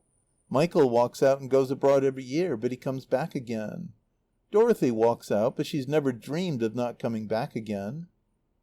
"Of course, if you aren't afraid of taking risks," said Mr. Jervis. "I am afraid, but I've never shown it." "It's very strange that Dorothy hasn't married," Mrs. Jervis spoke. She derived comfort from the thought that Dorothy was 28 and not married. "Dorothy," said Frances, "could marry to morrow if she wanted to, but she doesn't want." She was sorry for her friend, but she really could not allow her that consolation. "Veronica is growing up very good looking," said Mrs. Jervis then. But it was no use. Frances was aware that Veronica was grown up, and that she was good looking, and that Nicky loved her. But Mrs. Jervis's shafts fell wide of all her vulnerable places. Frances was no longer afraid. "Veronica," she said, "is growing up very good." It was not the word she would have chosen. Yet it was the only one she could think of as likely to convey to Mrs. Jervis what she wanted her to know, though it left her obtuseness without any sense of Veronica's mysterious quality. She herself had never tried to think of a word for it before. She was only driven to it now because she detected in her friend's tone a challenge and a warning. It was as if Rosalind's mother had said, extensively, and with pointed reference to the facts, "Veronica is dangerous. Her mother has had adventures. She has grown up and she is good looking, and Nicky is susceptible to that sort of thing. If you don't look out he will be caught again. The only difference between Phyllis Desmond and Veronica is in their skins." So when Frances said Veronica was good, she meant that Mrs. Jervis should understand once for all that she was not in the least like her mother or like Phyllis Desmond. That was enough for Mrs. Jervis. But it was not enough for Frances, who found her mind wandering off from Rosalind's mother and looking for the word of words that would express her own meaning to her own satisfaction. Her thoughts went on deep down under the stream of conversation that flowed through her from Mrs. Jervis on her right hand to Mrs. Vereker and Mrs. Norris on her left. Veronica was good, but she was not wrapped up in other people's lives as Frances was wrapped up. She was wrapped up not in herself but in some life of her own that, as Frances made it out, had nothing in the world to do with anybody else's. And yet Veronica knew what you were feeling and what you were thinking and what you were going to do and what was happening to you. She had really known in Dresden what was happening to Nicky when Desmond made her marry him. It was as if in her the walls that divide every soul from every other soul were made of some thin and porous stuff that let things through. And in this life of yours, for the moments that she shared it, she lived intensely with uncanny delight and pain that were her own and not her own. And Frances wanted some hard, tight theory that would reconcile these extremes of penetration and detachment. She remembered that Ferdinand Cameron had been like that. He saw things. He was a creature of queer, sudden sympathies and insights. She supposed it was the Highland blood in both of them. Mrs. Vereker on her right expressed the hope that Mr. Bartholomew was better. Frances said he never would be better till chemists were forbidden to advertise and the British Medical Journal and the Lancet were suppressed.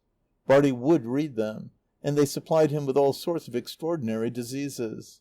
She thought seeing things had not made poor Ferdie happy, and Veronica in her innermost life was happy. She had been happy when she came back from Germany, before she could have known that Nicky cared for her, before Nicky knew it himself. Supposing she had known it all the time. But that, Frances said to herself, was nonsense. If she had known as much as all that, why should she have suffered so horribly that she had nearly died of it? Unless, supposing, It had been his suffering that she had nearly died of. Mrs. Norris on her left was saying that she was sorry to see Mr. Morris looking so sadly, and Frances heard herself replying that Morrie hadn't been fit for anything since he was in South Africa. Between two pop-gun batteries of conversation, the serious theme sustained itself. She thought, then, Nicky had suffered, and Veronica was the only one who knew. She knew more about Nicky than Nicky's mother. This thought was disagreeable to Frances. It was all nonsense. She didn't really believe that these things happened, yet why not? Michael said they happened. Even Dorothy, who didn't believe in God and immortality or anything, believed that. She gave it up. It was beyond her. It bothered her. Yes, 79, her last birthday. Mrs. Norris had said that Mrs. Fleming was wonderful. Frances thought, it's wonderful what Veronica does to them. The sets had changed. Nicholas and a girlfriend of Veronica's played against George Vereker and Miss Latham. John, with Mr. Jervis for his handicap, played against Anthony and Mr. Norris. The very young Norris fielded. All afternoon he had hoped to distinguish himself by catching some ball in full flight as it went out. It was a pure and high ambition, for he knew he was so young and unimportant that only the eyes of God and of his mother watched him. Michael had dropped out of it. He sat beside Dorothy under the tree of heaven and watched Veronica. "Veronica's wonderful," he said. "Did you see that?" Dorothy had seen. Veronica had kept Aunt Emmeline quiet all afternoon. She had made Bartie eat an ice under the impression that it would be good for him. And now she had gone with Morrie to the table where the drinks were, and had taken his third glass of champagne cup from him and made him drink lemonade instead. "How does she do it?" said Michael. "I don't know. She doesn't know herself. I used to think I could manage people, but I'm not in it with Ronny. She ought to be a wardress in a lunatic asylum." "Now look at that!" Veronica had returned to the group formed by Grannie and the Aunties and some strangers. The eyes of the 4 Fleming women had looked after her as she went from them. They looked towards her now, as if some great need, some great longing were appeased by her return. Grannie made a place by her side for the young girl. She took her arm, the young white arm, bare from the elbow in its short sleeve, and made it lie across her knees. From time to time Grannie's yellow, withered hand stroked the smooth, warm white arm, or held it. Emmeline and Edith squatted on the grass at Veronica's feet. Their worn faces and the worn face of Louie looked at her. They hung on her, fascinated, curiously tranquilized, as if they drank from her youth. "It's funny," Dorothy said, "when you think how they used to hate her." "It's horrible," said Michael. He got up and took Veronica away. He was lying at her feet now on the grass in the far corner of the lawn under the terrace. "Why do you go to them?" he said. "Because they want me." "You mustn't go when they want you. You mustn't let them get hold of you." "They don't get hold of me. Nothing gets hold of me. I want to help them. They say it does them good to have me with them." "I should think it did do them good. They feed on you, Ronny. I can see it by the way they look at you. You'll die of them if you don't give it up." "Give what up?" "Your game of keeping them going. That is your game, isn't it? Everybody's saying how wonderful Grannie is. They mean she ought to have been dead years ago." "They were all old, horribly old and done for, ages ago. I can remember them. But they know that if they can get a young virgin sacrificed to them, they'll go on. You're the young virgin. You're making them go on." "If I could, it wouldn't hurt me. Nothing hurts you, Michael, when you're happy. It's awful to think how they've lived without being happy, without loving." "They used to hate me because I'm Vera's daughter. They don't hate me now." "You don't hate what you feed on. You love it. They're vampires. They'll suck your life out of you. I wonder you're not afraid of them." "I'm afraid of them. I always was afraid of them. When I was a kid and Mother used to send me with messages to that beastly spooky house they live in.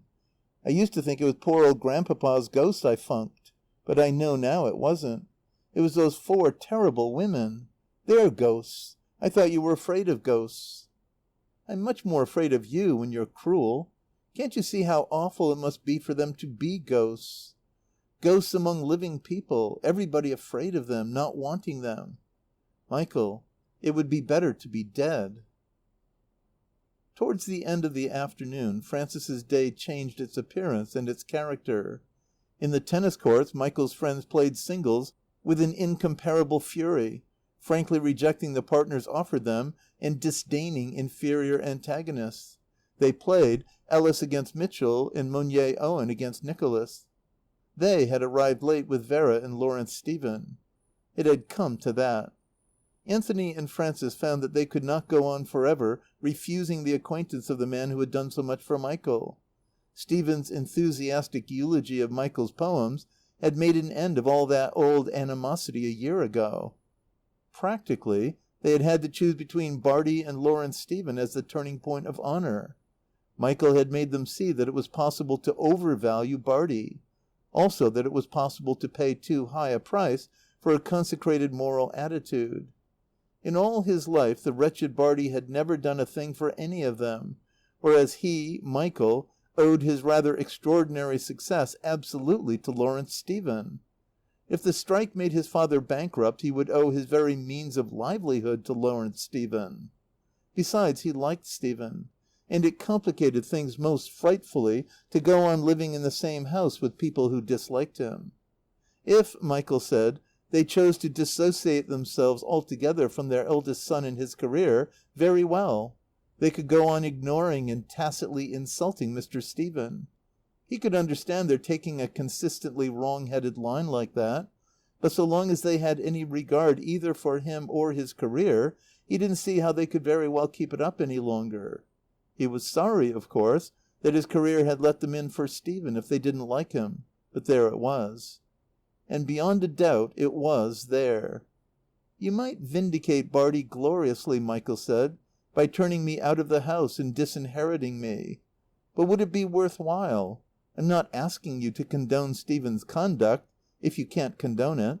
I'm asking you either to acknowledge or repudiate your son's debts. After all, if he can condone your beastly treatment of him, I wouldn't like him if he was the swine you think him." And Anthony had appealed to Michael's mother.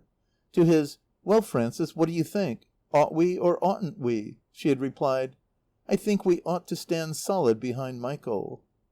It was Michael's life that counted, for it was going on into a great future. Bartie would pass and Michael would remain. Their nervous advances had ended in a complete surrender to Stephen's charm. Vera and Stephen seemed to think that the way to show the sincerity and sweetness of their reconciliation was to turn up as often as possible on Frances's Day. They arrived always at the same hour, a little late. They came by the road and the front door, so that when Bartie saw them coming he could retreat through the garden door in the lane. The Flemings and the Jervises retreated with him. And presently, when it had had a good look at the celebrities, the rest of the party followed. This Saturday Frances's Day dwindled and melted away and closed after its manner. Only Vera and Stephen lingered. They stayed on talking to Michael long after everybody else had gone. Stephen said he had come to say good-bye to Michael's people and to make a proposal to Michael himself. He was going to Ireland. Vera interrupted him with passion. "He isn't. He hasn't any proposal to make. He hasn't come to say good-bye."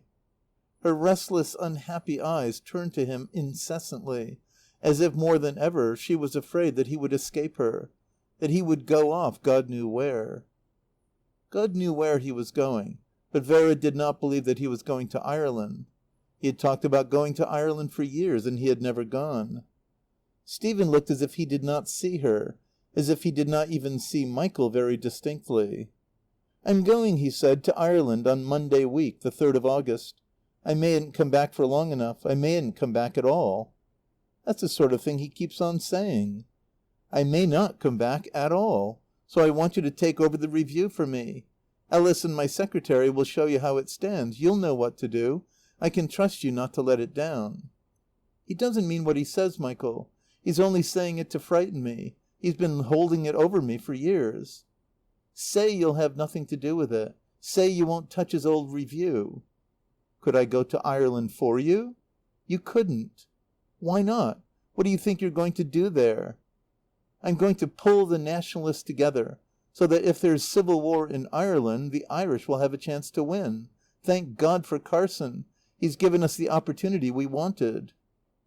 "Tell him he's not to go, Michael. He won't listen to me, but he'll mind what you say." "I want to go instead of him."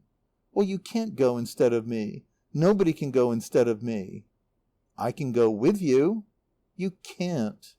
"Larry, if you take Michael to Ireland, Anthony and Frances will never forgive you. I'll never forgive you." "I'm not taking Michael to Ireland. I'm telling you. There's no reason why Michael should go to Ireland at all. It isn't his country." "You needn't rub that in," said Michael. "It isn't yours," said Vera.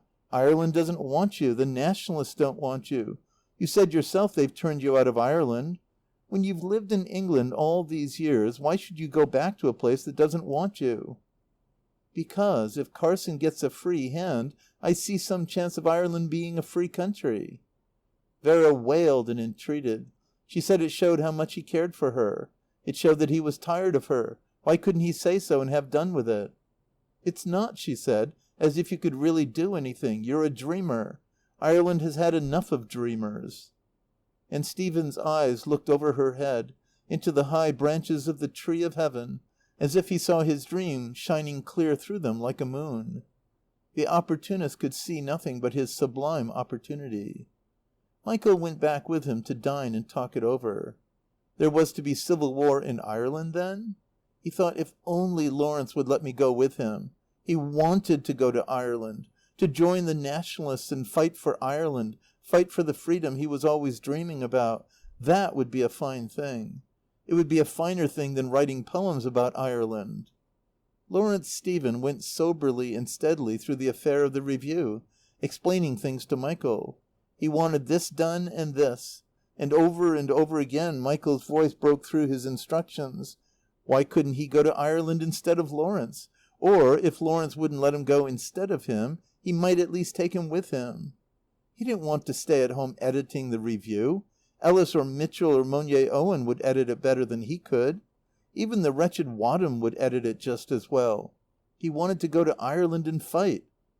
But Lawrence wouldn't let him go. He wasn't going to have the boy's blood on his hands. His genius and his youth were too precious. Besides, Ireland was not his country. It was past 10 o'clock. Frances was alone in the drawing room. She sat by the open window and waited and watched. The quiet garden lay open to her sight. Only the inner end of the farther terrace, under the orchard wall, was hidden by a high screen of privet. It seemed hours to Frances since she had seen Nicky and Veronica go down the lawn onto the terrace. And then Anthony had gone out too. She was vexed with Anthony. She could see him sitting under his ash tree, her tree of heaven. His white shirt front gave out an oblong gleam like phosphorus in the darkness under the tree. She was watching to see that he didn't get up and go on to the terrace. Anthony had no business in the garden at all. He was catching cold in it. He had sneezed twice. She wanted Nicholas and Veronica to have the garden to themselves tonight, and the perfect stillness of the twilight to themselves, every tree and every little leaf and flower keeping quiet for them. And there was Anthony sneezing. She was restless and impatient, as if she carried the burden of their passion in her own heart. Presently she could bear it no longer. She got up and called to Anthony to come in. He came obediently. "What are you thinking of?" she said. "Planting yourself out there and sneezing. I could see your shirt front a mile off. It's indecent of you." "Why indecent?" "Because Nicky and Veronica are out there." "I don't see them." "Do you suppose they want you to see them?" She turned the electric light on full to make darkness of their twilight out there. Nicky and Veronica talked together in the twilight, sitting on the seat under the orchard wall behind the privet screen. They did not see Anthony sitting under the ash tree. They did not hear him. They did not hear Frances calling to him to come in. They were utterly unaware of Frances and Anthony. "Ronny," he said, "did Michael say anything to you?" "When?" "This afternoon when he made you come with him here." "How do you mean, say anything?" "You know what I mean." "Mick?" "Yes. Did he ask you to marry him?" "No. He said a lot of funny things, but he didn't say that. He wouldn't." "Why wouldn't he?" Because he just wouldn't. Well, he says he understands you. Then, said Veronica conclusively, of course he wouldn't. Yes, but he says I don't. Dear Nicky, you understand me when nobody else does. You always did. Yes, when we were kids. But supposing now I ever didn't, would it matter? You see, I'm stupid, and caring awfully might make me stupider. Have people got to understand each other? To that she replied astonishingly, are you quite sure you understand about Ferdie? Ferdie? Yes. She turned her face full to him. I don't know whether you know about it. I didn't till Mother told me the other day. I'm Ferdie's daughter. Did you know? Oh, Lord, yes. I've known it simply ever so long. Who told you? Dorothy, I think. But I guessed it because of something he said once about seeing ghosts. I wonder if you know how I feel about it. I want you to understand that. I'm not a bit ashamed of it. I'm proud. I'm glad I'm Ferdie's daughter, not Bartie's. I'd take his name so that everybody should know I was his daughter, only that I like Uncle Anthony's name best. I'm glad Mother loved him. So am I, Ronny. I know I shouldn't have liked Bartie's daughter. Bartie's daughter wouldn't have been you. He took her in his arms and held her face against his face. And it was as if Desmond had never been. A little while ago he had hated Desmond because she had come before Veronica. She had taken what belonged to Veronica, the first tremor of his passion, the irrecoverable delight and surprise. And now he knew that because he had not loved her, she had taken nothing. Do you love me? Do you love me? You know I love you. You know. You know. What they said was new and wonderful to them, as if nobody before them had ever thought of it. Yet that night, all over the Heath, in hollows under the birch trees, and on beds of trampled grass, young lovers lay in each other's arms and said the same thing in the same words. Do you love me? You know I love you, over and over, in voices drowsy and thick with love. There's one thing I haven't thought of, said Nicky, and that's that damned strike. If it hits Daddy badly, we may have to wait goodness knows how long. Ages we may have to. I'd wait all my life if I could have you in the last 5 seconds of it. And if I couldn't, I'd still wait. And presently Veronica remembered Michael. Why did you ask me whether Mick had said anything? Because I thought you ought to know about it before you... Besides, if he had, we should have had to wait a bit before we told him. It seemed that there was nothing to prevent them marrying tomorrow if they liked. The strike, Anthony said, couldn't hit him as badly as all that. He and Frances sat up till long past midnight, talking about their plans and the children's plans. It was all settled. The first week in August they would go down to Morpeth for the shooting. They would stay there till the first week in September. Nicky and Veronica would be married the first week in October. And they would go to France and Belgium and Germany for their honeymoon. End of Part 3, Chapter 18. Part 3, Victory. Chapter 19. They did not go down to Morfe the first week in August for the shooting. Neither did Lawrence Stephen go to Ireland on Monday the 3rd. At the moment when he should have been receiving the congratulations of the Dublin Nationalists after his impassioned appeal for militant consolidation, Mr. Redmond and Mr. Edward Carson were shaking hands dramatically in the House of Commons. Stephen's sublime opportunity, the Civil War, had been snatched from him by the unforeseen. And there was no chance of Nicky and Veronica going to Belgium and France and Germany for their honeymoon. For within 9 days of Frances's Day, Germany had declared war on France and Russia, and was marching over the Belgian frontier on her way to Paris. Frances, aroused at last to realization of the affairs of nations, asked, like several million women, what does it mean? And Anthony, like several million men, answered, it means Armageddon. Like several million people, they both thought he was saying something as original as it was impressive, something clear and final and descriptive. Armageddon! Stolid, unimaginative people went about saying it to each other. The sound of the word thrilled them, intoxicated them, gave them an awful feeling that was at the same time, in some odd way, agreeable. It stirred them with a solemn and sombre passion. They said, "Armageddon. It means Armageddon." Yet nobody knew, and nobody asked or thought of asking what Armageddon meant. "Shall we come into it?" said Frances. She was thinking of the Royal Navy turning out to the last destroyer to save England from invasion; of the British Army most superfluously prepared to defend England from the invader, who, after all, could not invade; of Indian troops pouring into England if the worst came to the worst. She had the healthy British mind that refuses and always has refused to acknowledge the possibility of disaster. Yet she asked continually, would England be drawn in? She was thankful that none of her sons had gone into the army or the navy. Whoever else was in, they would be out of it. At first Anthony said no. Of course England wouldn't be drawn in. Then, on the morning of England's ultimatum, the closing of the Stock Exchange and the banks made him thoughtful, and he admitted that it looked as if England might be drawn in after all. The long day without any business for him and Nicholas disturbed him. There was a nasty, hovering smell of ruin in the air. But there was no panic. The closing of the banks was only a wise precaution against panic. And by evening, as the tremendous significance of the ultimatum sank into him, he said definitively that England would not be drawn in. Then Drayton, whom they had not seen for months since he had had his promotion, telephoned to Dorothy to come and dine with him at his club in Dover Street. Anthony missed altogether the significance of that. He had actually made for himself an after-dinner peace in which coffee could be drunk and cigarettes smoked as if nothing were happening in Europe. England, he said, will not be drawn in because her ultimatum will stop the war. There won't be any Armageddon. "Oh, won't there?" said Michael.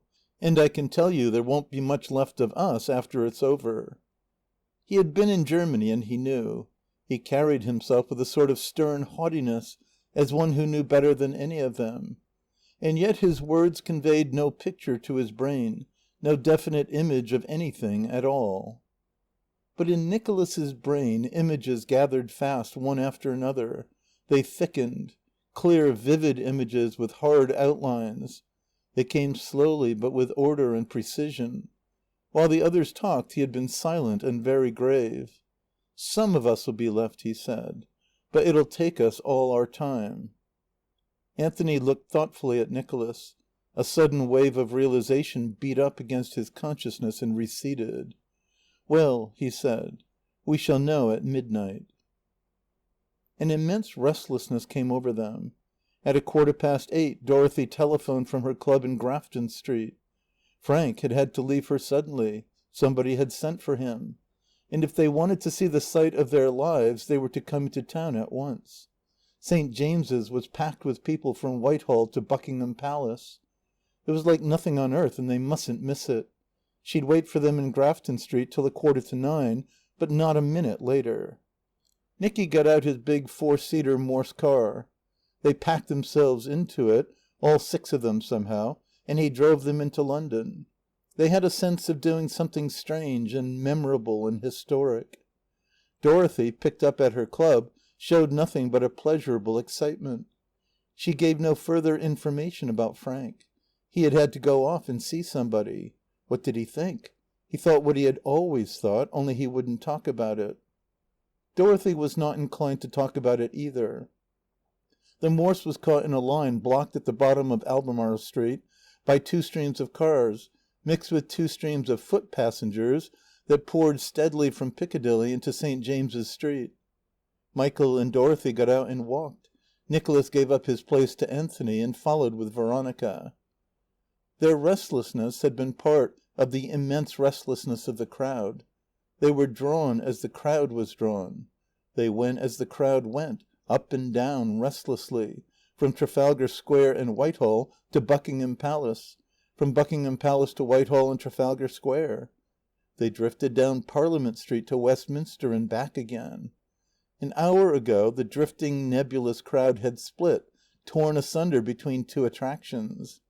Its 2 masses had wheeled away, one to the east and the other to the west. They had gathered themselves together, one at each pole of the space it now traversed. The great meeting in Trafalgar Square balanced the multitude that had gravitated towards Buckingham Palace to see the King and Queen come out on their balcony and show themselves to their people. And as the edges of the two masses gave way, each broke and scattered, and was mixed again with the other. Like a flood, confined and shaken, it surged and was driven back and surged again, from Whitehall to Buckingham Palace, from Buckingham Palace to Whitehall. It looked for an outlet in the narrow channels of the side streets, or spread itself over the flats of the Green Park, only to return restlessly upon itself, sucked back by the main current in the Mall. It was as if half London had met there for Bank Holiday. Part of this crowd was drunk. It was orgiastic. It made strange, fierce noises, like the noises of one enormous, mystically excited beast. Here and there men and women with inflamed and drunken faces reeled in each other's arms. They wore pink paper feathers in their hats. Some, only half intoxicated, flicked at each other with long streamers of pink and white paper, carried like scourges on small sticks. These were the inspired. But the great body of the crowd was sober. It went decorously in a long procession, young men with their sweethearts, friends, brothers and sisters, husbands and wives, fathers and mothers with their children. None, or very few, went alone that night. It was an endless procession of faces, grave and thoughtful faces, uninterested, respectable faces, faces of unmoved integrity, excited faces, dreaming, wondering, bewildered faces, faces merely curious or curiously exalted, slightly ecstatic, open-mouthed, fascinated by each other and by the movements and the lights, laughing, frivolous faces, and faces utterly vacant and unseeing. On every other breast there was a small Union Jack pinned. Every other hand held and waggled a Union Jack. The Union Jack flew from the engine of every other automobile. In 12 hours, out of nowhere, thousands and thousands of flags sprang magically into being, as if for years London had been preparing for this day. And in and out of this crowd the train of automobiles with their flags dashed up and down the Mall for hours, appearing and disappearing.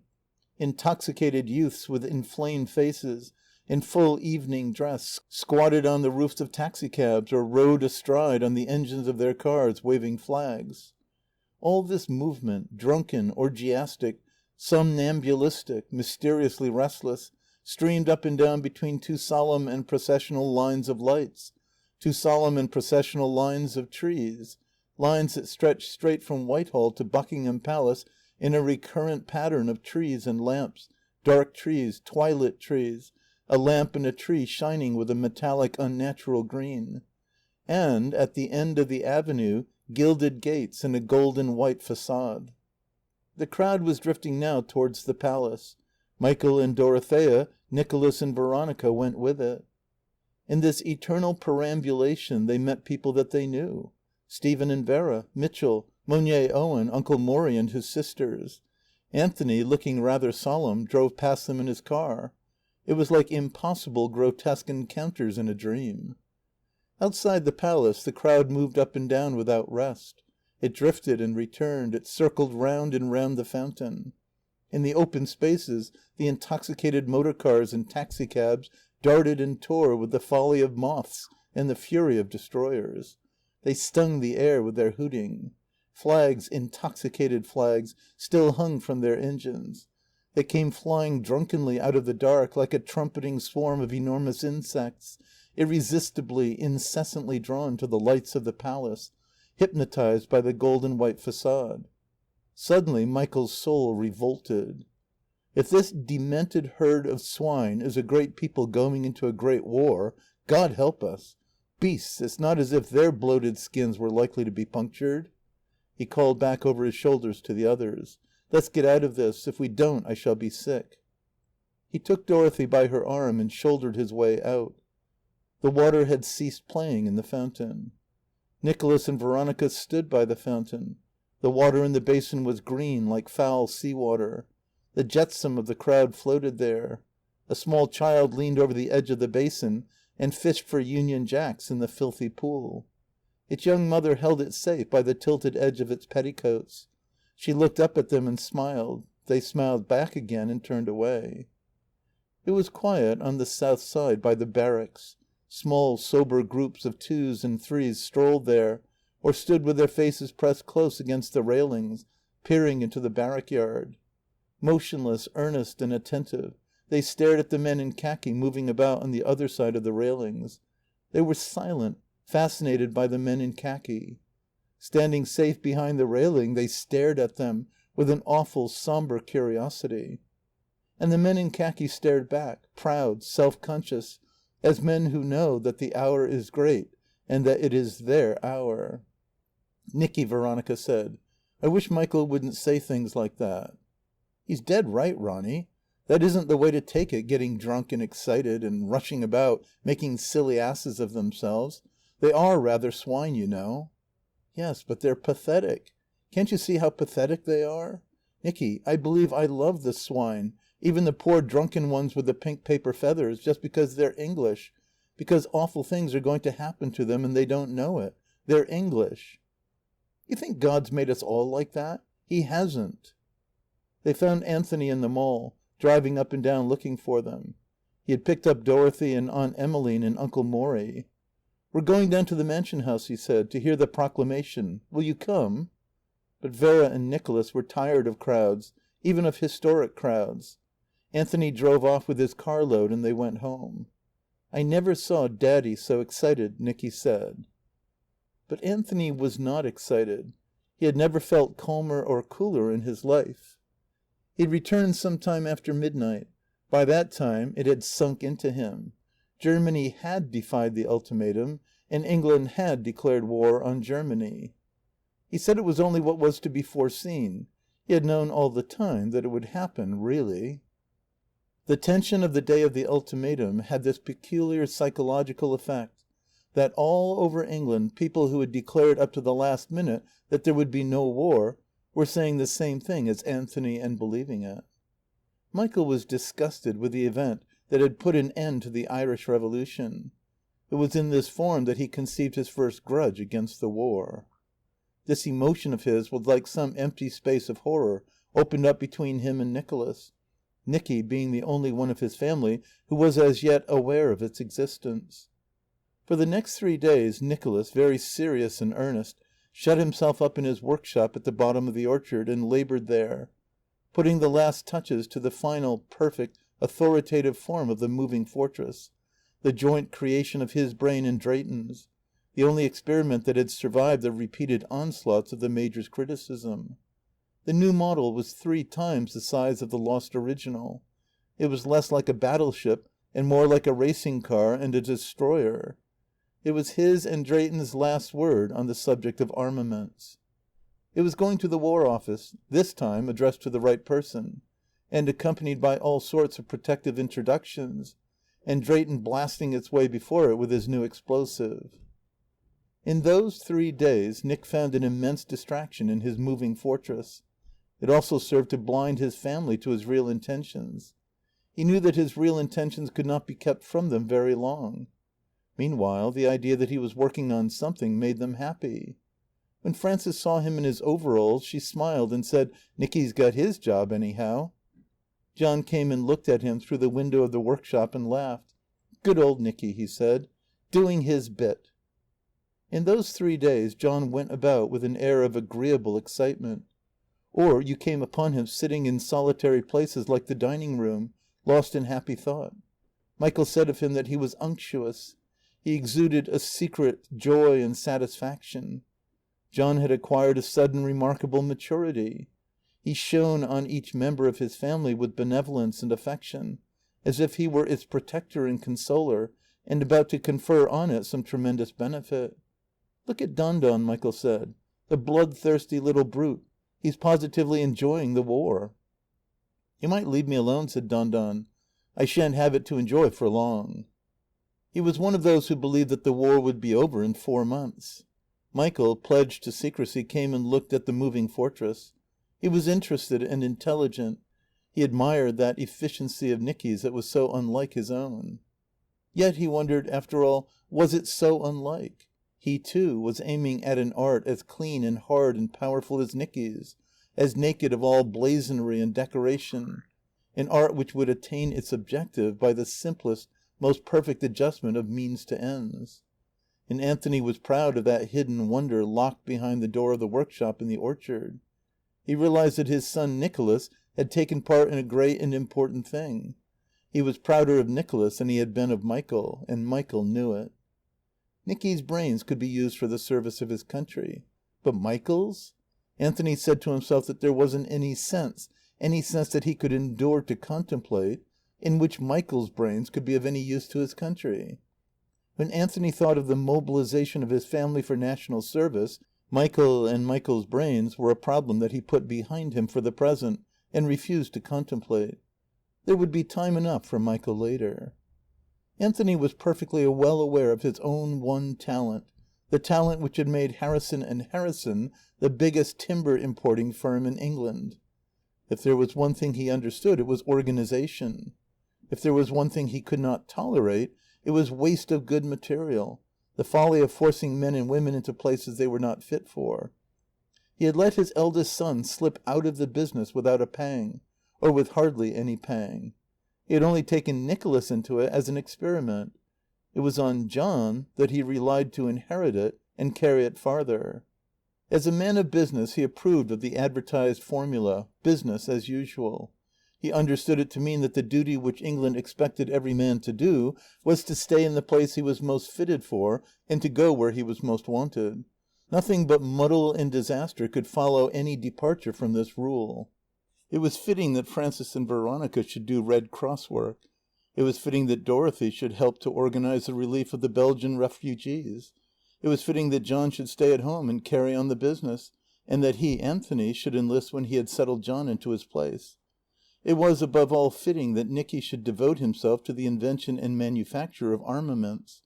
He could not conceive anything more wantonly and scandalously wasteful than a system that could make any other use of Nicky's brains. He thanked goodness that with a European war upon us, such a system, if it existed, would not be allowed to live a day. As for Michael, it might be fitting later, very much later, perhaps. If Michael wanted to volunteer for the army then, and if it were necessary, he would have no right to stop him. But it would not be necessary. England was going to win this war on the sea and not on land. Michael was practically safe. And behind Frances's smile and John's laughter and Michael's admiration and Anthony's pride, there was the thought, whatever happens, Nicky will be safe.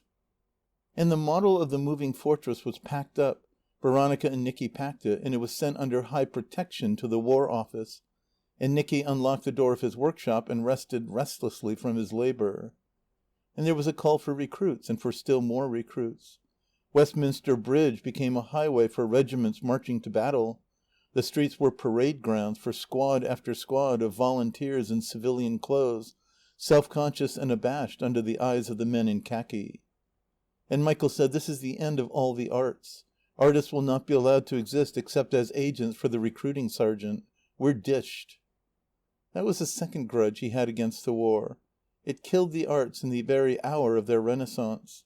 Eccentricities by Morton Ellis, with illustrations by Austin Mitchell, and the new poems of Michael Harrison, with illustrations by Austin Mitchell, were to have come out in September. But it was not conceivable that they should come out.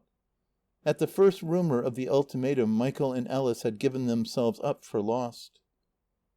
Liège fell, and Namur was falling. And the call went on for recruits and for still more recruits. And Nicky in 5 seconds had destroyed his mother's illusions and the whole fabric of his father's plans. It was one evening when they were in the drawing-room, sitting up after Veronica had gone to bed. "I hope you won't mind, Father," he said, "but I'm going to enlist tomorrow." He did not look at his father's face. He looked at his mother's. She was sitting opposite him on the couch beside Dorothy. John balanced himself on the head of the couch with his arm round his mother's shoulder. Every now and then he stooped down and rubbed his cheek thoughtfully against her hair. A slight tremor shook her sensitive, betraying upper lip, and then she looked back at Nicholas and smiled. Dorothy set her mouth hard, unsmiling. Anthony had said nothing. He stared before him at Michael's foot, thrust out and tilted by the crossing of his knees. Michael's foot, with its long, arched instep, fascinated Anthony. He seemed to be thinking, if I look at it long enough, I may forget what Nicky has said. I hope you won't mind, Father, but I'm enlisting too. John's voice was a light, high echo of Nicky's. With a great effort, Anthony roused himself from his contemplation of Michael's foot. I can't see that my minding or not minding has anything to do with it. He brought his words out slowly and with separate efforts, as if they weighed heavily on his tongue. We've got to consider what's best for the country all round, and I doubt if either of you is called upon to go. Some of us have got to go, said Nicky. Quite so, but I don't think it ought to be you, Nicky, or John either. I suppose, said Michael, you mean it ought to be me. I don't mean anything of the sort. 1 out of 4 is enough. 1 out of 4? Well, then. That only leaves me to fight, said Dorothy. I wasn't thinking of you, Michael, or of Dorothy. They all looked at him where he sat, upright and noble in his chair, and most absurdly young. Dorothy said under her breath, "Oh, you darling Daddy." "You won't be allowed to go anyhow," said John to his father. "You needn't think it." "Why not?" "Well," he hadn't the heart to say, "because you're too old." "Nicky's brains will be more use to the country than my old carcass." Nicky thought, "You're the very last of us that can be spared." But he couldn't say it. The thing was so obvious. All he said was, "It's out of the question you're going." "Old Nicky's out of the question, if you like," said John. "He's going to be married. He ought to be thinking of his wife and children." "Of course he ought," said Anthony. "Whoever goes first, it isn't Nicky." "You ought to think of Mummy, Daddy Ducky, and you ought to think of us," said Dorothy. "I," said John, "haven't got anybody to think of. I'm not going to be married, and I haven't any children." "I haven't got a wife and children yet," said Nicky. "You've got Veronica. You ought to think of her." "I am thinking of her. You don't suppose Veronica'd stop me if I wanted to go? Why, she wouldn't look at me if I didn't want to go." Suddenly he remembered Michael. "I mean," he said, "after my saying that I was going." Their eyes met. Michael's flickered. He knew that Nicky was thinking of him. "Then Ronny knows," said Frances. "Of course she knows. You aren't going to try to stop me, Mother?" "No," she said, "I'm not going to try to stop you. This time." She thought, if I hadn't stopped him 7 years ago, he would be safe now, with the Army in India.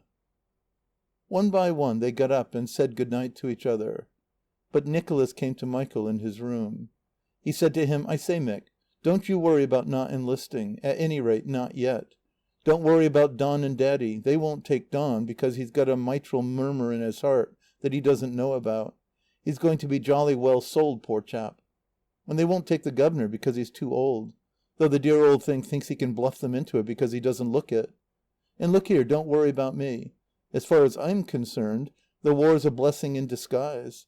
I always wanted to go into the Army. You know how I loathed it when they went and stopped me. Now I'm going in and nobody, not even Mother, really wants to keep me out. Soon they'll all be as pleased as Punch about it. And I sort of know how you feel about the war. You don't want to stick bayonets into German tummies just because they're so large and oodgy. You'd think of that first and all the time and afterwards. And I shan't think of it at all. Besides, you disapprove of the war for all sorts of reasons that I can't get hold of. But it's like this. You couldn't respect yourself if you went into it. And I couldn't respect myself if I stayed out." "I wonder," Michael said, "if you really see it." "Of course I see it. That's the worst of you clever writing chaps. You seem to think nobody can ever see anything except yourselves." When he had left him, Michael thought, "I wonder if he really does see, or if he made it all up." They had not said to each other all that they had really meant. Of Nicky's many words there were only 2 that he remembered vividly, "Not yet."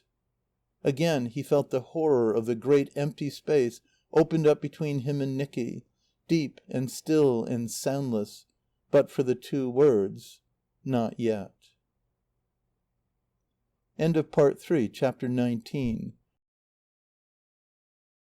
Part 3, Victory. Chapter 20. It was as Nicholas had said. Anthony and John were rejected, Anthony on account of his age, John because of the mitral murmur that he didn't know about. The governor had lied, John said, like a good 'un. Swore he was under 35 and stuck to it. He might have had a chance if he'd left it at that, because he looked a jolly sight better than most of 'em when he was stripped. But they'd given him so good an innings that the poor old thing got above himself and spun them a yarn about his hair having gone grey from a recent shock. That dished him. They said they knew that sort of hair. They'd been seeing a lot of it lately. Anthony was depressed. He said bitter things about red tape, and declared that if that was the way things were going to be managed, it was a bad lookout for the country. John was furious. He said the man who examined him was a blasted idiot who didn't know his own rotten business. He'd actually had the beastly cheek to tell him they didn't want him dropping down dead when he went into action, or fainting from sheer excitement after they'd been to the trouble and expense of training him. As if he'd be likely to do a damn silly thing like that. He'd never been excited in his life. It was enough to give him heart disease. So John and Anthony followed the example of their women and joined the ambulance classes of the Red Cross. And presently they learned to their disgust that though they might possibly be accepted as volunteers for home service, their disabilities would keep them forever from the front. At this point Anthony's attention was diverted to his business by a sudden government demand for timber. As he believed that the war would be over in 4 months, he did not at first realize the personal significance of this. Still, there could be no doubt that its immediate message for him was that business must be attended to. He had not attended to it many days before he saw that his work for his country lay there under his hand, in his offices and his stackyards and factories. He sighed and sat down to it, and turned his back resolutely on the glamour of the front. The particular business in hand had great issues and a fascination of its own. And his son John sat down to it beside him, with a devoted body and a brain alive to the great issues, but with an ungovernable and abstracted soul. And Nicky, a recruit in Kitchener's Army, went rapidly through the first courses of his training, sleeping under canvas, marching in sun and wind and rain, digging trenches ankle deep, waist high, breast high in earth, till his clear skin grew clearer and his young hard body harder every day. And every day the empty spiritual space between him and Michael widened. With the exception of Michael and old Mrs. Fleming, Anthony's entire family had offered itself to its country. It was mobilized from Frances and Anthony down to the very aunties. In those days there were few Red Cross volunteers who were not sure that sooner or later they would be sent to the front. Their only fear was that they might not be trained and ready when the moment of the summons came. Strong young girls hustled for the best places at the ambulance classes. Fragile elderly women, twitching with nervous anxiety, contended with these remorseless ones and were pushed to the rear. Yet they went on contending, sustained by their extraordinary illusion. Aunt Louie, displaying an unexpected and premature dexterity with bandages, was convinced that she would be sent to the front if nobody else was. Aunt Emmeline and Aunt Edith, in states of cerebral excitement, while still struggling to find each other's arteries, declared that they were going to the front. They saw no earthly reason why they should not go there. Uncle Maurice haunted the emergency classrooms at the Polytechnic, wearing an Esmarch triangular bandage round his neck, and volunteered as an instructor. He got mixed up with his bandages, and finally consented to the use of his person as a lay figure for practical demonstrations, while he waited for his orders to go to the front. They forbore to comment on the palpable absurdity of each other's hopes. For with the first outbreak of the war the 3 Miss Flemings had ceased from mutual recrimination. They were shocked into a curious gentleness to each other. Every evening the old schoolroom, Michael's study, was turned into a Red Cross demonstration hall, and there the queer sight was to be seen of Louie, placable and tender, showing Edith over and over again how to adjust a scalp bandage on Emmeline's head, and of Emmeline motionless for hours under Edie's little, clumsy, pinching fingers. It was thus, with small vibrations of tenderness and charity, that they responded to the vast rhythm of the war. And Grannie, immutable in her aged wisdom and malevolence, pushed out her lower lip at them. "If you three would leave off that folly and sit down and knit, you might be some use," said Grannie. "Kitchener says that if every woman in England knitted from morning till night, he wouldn't have enough socks for his army." Grannie knitted from morning till night. She knitted conspicuously, as a protest against bandage practice, giving to her soft and gentle action an air of energy inimical to her 3 unmarried daughters. And not even Louie had the heart to tell her that all her knitting had to be unravelled overnight to save the wool. A set of silly women getting in Kitchener's way and wasting khaki. Grannie behaved as if the war were her private and personal affair, as if Kitchener were her right-hand man and all the other women were interfering with them. Yet it looked as if all the women would be mobilized before all the men. The gates of Holloway were opened, and Mrs. Blathwaite and her followers received a free pardon on their pledge to abstain from violence during the period of the war. And instantly, in the first week of war, the suffrage unions and leagues and societies, already organized and disciplined by 7 years' methodical resistance, presented their late enemy, the government, with an instrument of national service made to its hand, and none the worse because originally devised for its torture and embarrassment. The little vortex of the women's movement was swept without a sound into the immense vortex of the war. The women rose up all over England and went into uniform. And Dorothea appeared one day wearing the khaki tunic, breeches and puttees of the Women's Service Corps.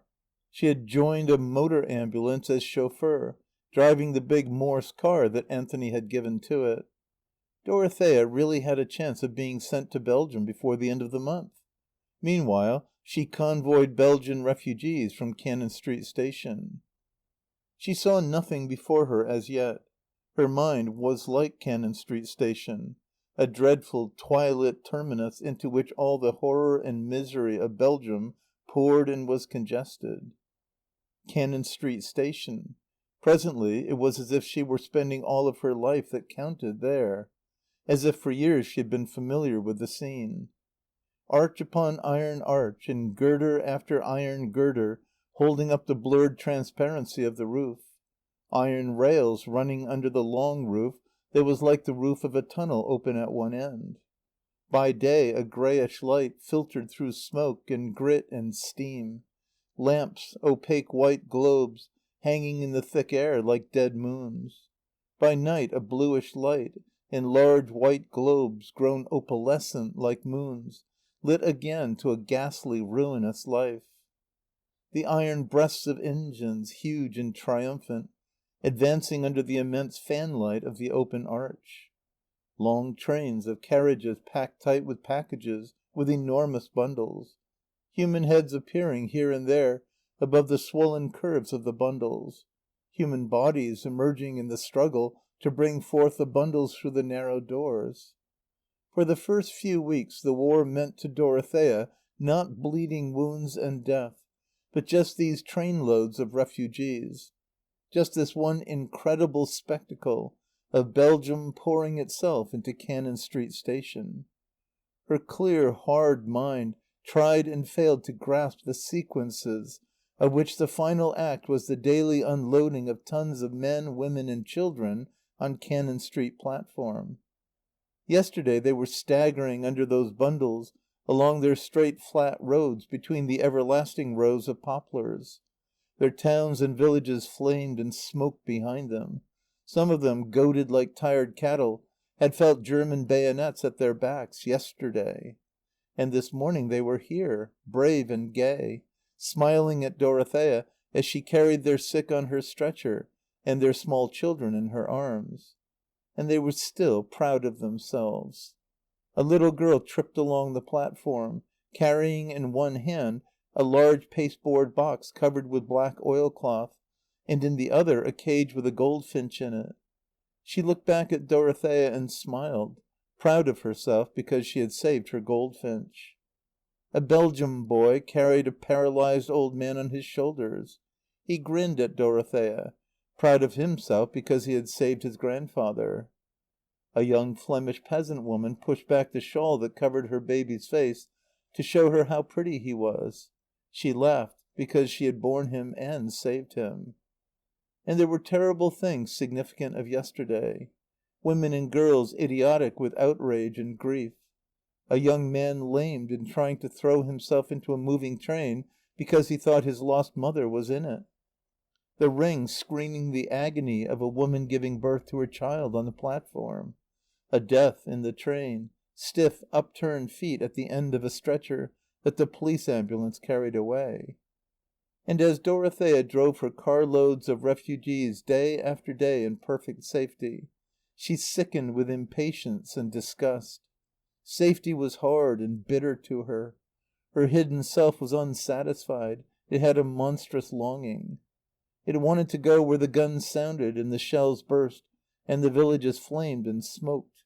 To go along the straight, flat roads between the poplars where the refugees had gone, so that her nerves and flesh should know and feel their suffering and their danger. She was not feeling anything now except the shame of her immunity. She thought, I can't look at a Belgian woman without wishing I were dead. I shall have no peace till I've gone. Her surface self was purely practical. She thought, if I were in Belgium, I could get them out of it quicker than they could walk. Dorothea could bring all her mind to bear on her Belgians, because it was at ease about her own people. They, at any rate, were safe. Her father and poor Don were out of it. Michael was not in it yet, though of course he would be in it some time. She tried not to think too much about Michael. Nicky was safe for the next 6 months. And Frank was safe. Frank was training recruits. He told her he might be kept indefinitely at that infernal job. But for that he would be fighting now. He wanted her to be sorry for him, and she was sorry for him, and she was glad, too. One afternoon, late in August, she had come home to sleep till dinner time between her day's work and her night's work, when she found him upstairs in her study. He had been there an hour waiting for her by himself. The others were all at bandage practice in the schoolroom. "I hope you don't mind," he said. "Your mother told me to wait up here." She had come in straight from the garage.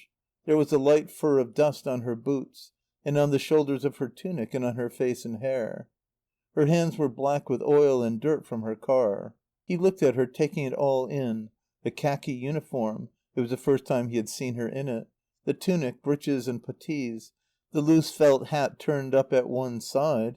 Its funny, boyish chin strap. The dust and dirt of her, and he smiled.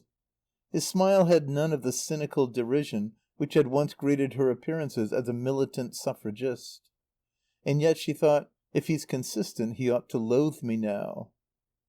"Dorothea, going to the war," he said. "Not yet. Worse luck." "Are you going as part of the Canadian contingent from overseas, or what?" "I wish I was. Do you think they'd take me if I cut my hair off?" "They might. They might do anything. This is a most extraordinary war." "It's a war that makes it detestable to be a woman." "I thought." For a moment his old ungovernable devil rose in him. "What did you think?" "No matter. That's all ancient history. I say, you look like business. Do you really mean it? Are you really going to Flanders?" "Do you suppose any woman would go and get herself up like this if she wasn't going somewhere?" He said, surprisingly, "I don't see what's wrong with it." And then, "It makes you look about 18." "That's because you can't see my face for the dirt." "For the chin strap, you mean? Dorothy, do you realize that you're not 18? You're 8 and 20. "I do," she said. "But I rather hoped you didn't, or that if you did you wouldn't say so." "I realize that I'm 38, and that between us we've made a pretty mess of each other's lives." "Have I made a mess of your life?" "A beastly mess." "I'm sorry. I wouldn't have done it for the world if I'd known. You know I wouldn't."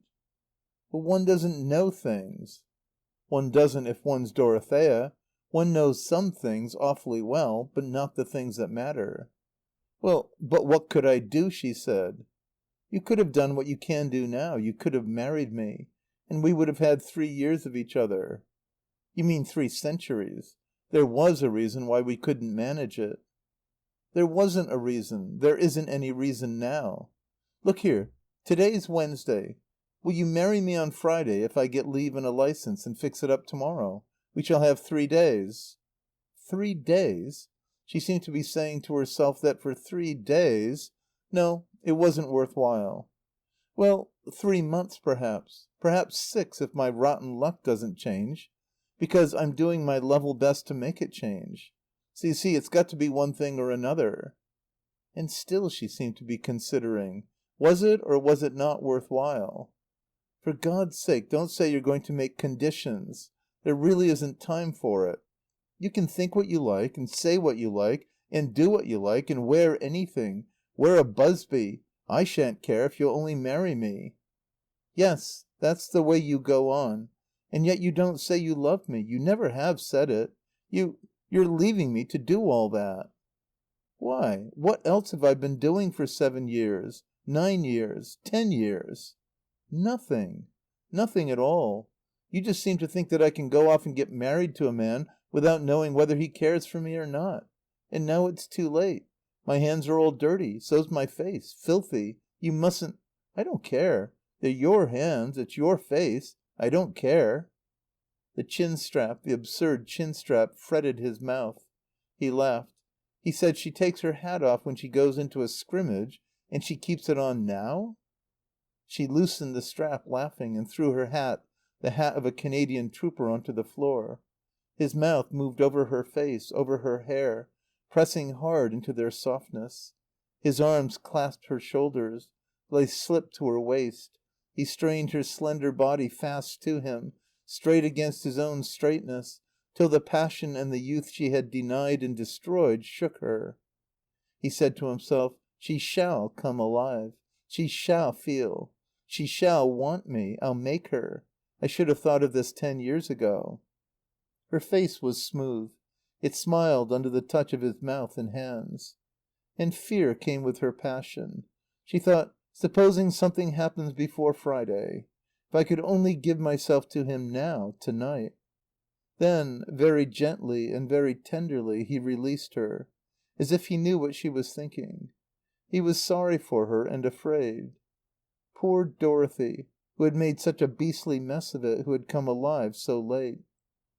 She thought, but he wouldn't take me that way. He'd loathe me if he knew.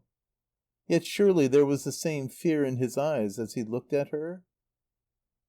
They were sitting beside each other now, talking quietly. Her face and hands were washed clean, as clean, she said, as they ever would be. When I think, he said, of the years we've wasted, I wonder if there was anything that could have prevented it. Only you're saying what you've said now, that it didn't matter, that it made no difference to you what I did.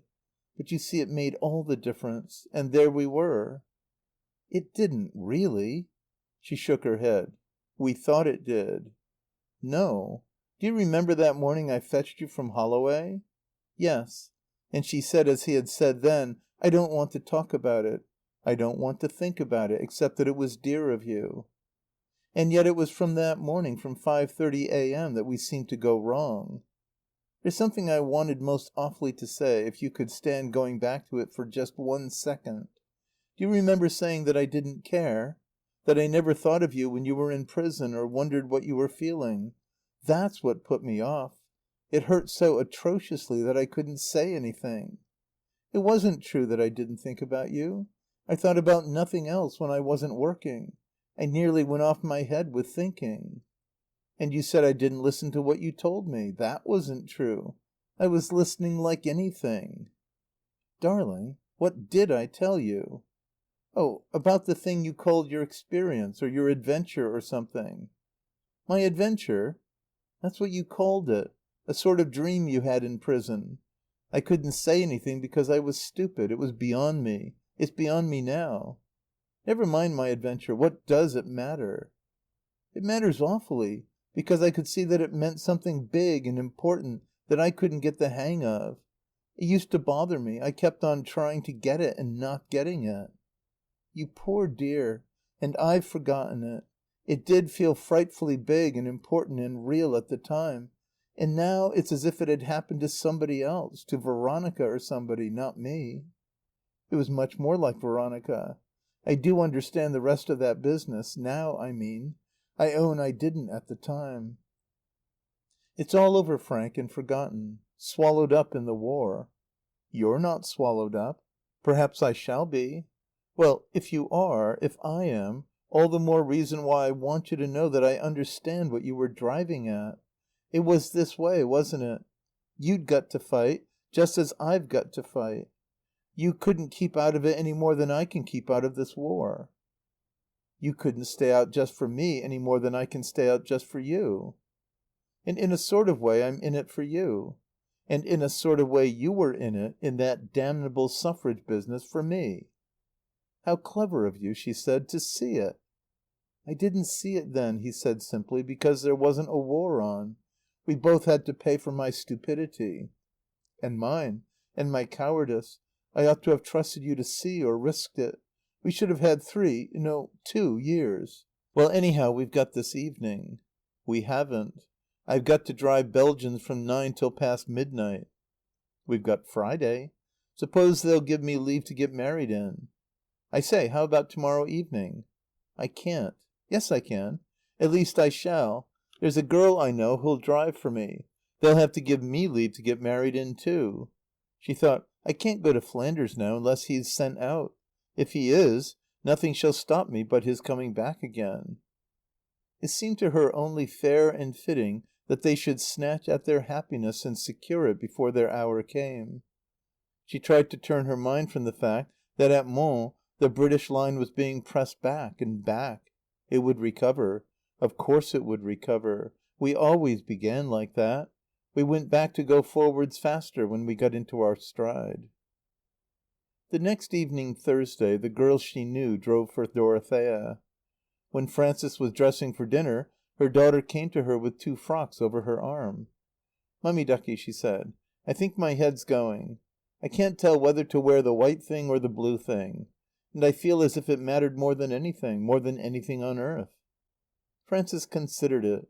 Dorothea in her uniform and the white frock and the blue frock. "It doesn't matter a little bit," she said. "If he could propose to you in that get-up." "Can't you see that I want to make up for that and for all the things he's missed, the things I haven't given him? If only I was as beautiful as you, Mummy, it wouldn't matter. My dear, my dear." Dorothy had never been a pathetic child. Not half so pathetic as Nicky with his recklessness and his earache. But this grown-up Dorothy in khaki breeches, with her talk about white frocks and blue frocks, made Frances want to cry. Frank was late, and just before dinner he telephoned to Dorothy that he couldn't be with her before 9, and that he would only have 1 hour to give her.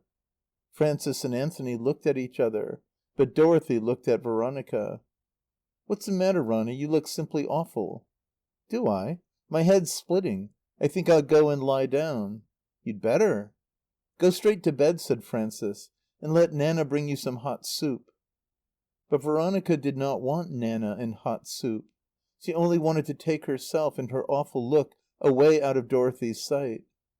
"Well," said Anthony, "if she's going to worry herself sick about Nicky now." Frances knew that she was not worrying about Nicky. It was 9 o'clock. At any minute now Frank might be there. Dorothy thought, supposing he hasn't got leave? But she knew that was not likely. If he hadn't got leave he would have said so when he telephoned. The hour that was coming had the colour of yesterday. He would hold her in his arms again till she trembled, and then he would be afraid and she would be afraid and he would let her go. The bell rang. The garden gate swung open. His feet were loud and quick on the flagged path of the terrace. He came into the room to them, holding himself rather stiffly and very upright. His eyes shone with excitement. He laughed the laugh she loved, then narrowed his eyes and jerked his mouth slightly crooked. They all spoke at once. "You've got leave?" "He's got it all right." "What kept you?" "You have got leave." His eyes still shone. His mouth still jerked, laughing. "Well, no," he said. "That's what I haven't got. In fact, I'm lucky to be here at all." Nanna came in with the coffee. He took his cup from her and sat down on the sofa beside Frances, stirring his coffee with his spoon and smiling as if at something pleasant that he knew, something that he would tell them presently when Nanna left the room.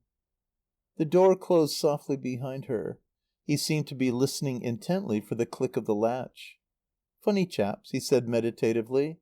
"They keep putting you off till you come and tell them you want to get married to morrow. Then they say they're sorry, but your marching orders are fixed for that day. 12 hours isn't much notice to give a fellow." He had not looked at Dorothy. He had not spoken to her. He was speaking to Anthony and John and Frances, who were asking questions about trains and boats and his kit and his people. He looked as if he were not conscious of Dorothy's eyes fixed on him as he sat, slowly stirring his coffee without drinking it. The vibration of her nerves made his answers sound muffled and far off. She knew that her hour was dwindling slowly, wasting, passing from her minute by minute as they talked. She had an intolerable longing to be alone with him, to be taken in his arms, to feel what she had felt yesterday. It was as if her soul stood still there in yesterday and refused to move on into today. Yet she was glad of their talking. It put off the end. When they stopped talking and got up and left her alone with him, that would be the end. Suddenly he looked straight at her. His hands trembled. The cup he had not drunk from rattled in its saucer. It seemed to Dorothea that for a moment the whole room was hushed to listen to that small sound. She saw her mother take the cup from him and set it on the table. One by one they got up and slunk out of the room, as if they were guilty, and left her alone with him. It was not like yesterday. He did not take her in his arms. He sat there looking at her rather anxiously, keeping his distance. He seemed to be wondering how she was going to take it. He thought, "I've made a mess of it again. It wasn't fair to make her want me when I might have known. I ought to have left it." And suddenly her soul swung round, released from yesterday. She knew what he had wanted yesterday, that her senses should be ready to follow where her heart led. But that was not the readiness he required from her today. Rather, it was what his anxious eyes implored her to put away from her. There was something more. He wasn't going to say the obvious things, well, this is hard luck on both of us. You must be brave. Don't make it too hard for me. She could have made it intolerable. It wasn't that. He knew she was brave. He knew she wouldn't make it hard for him. He knew he hadn't got to say the obvious things. There was something more, something tremendous.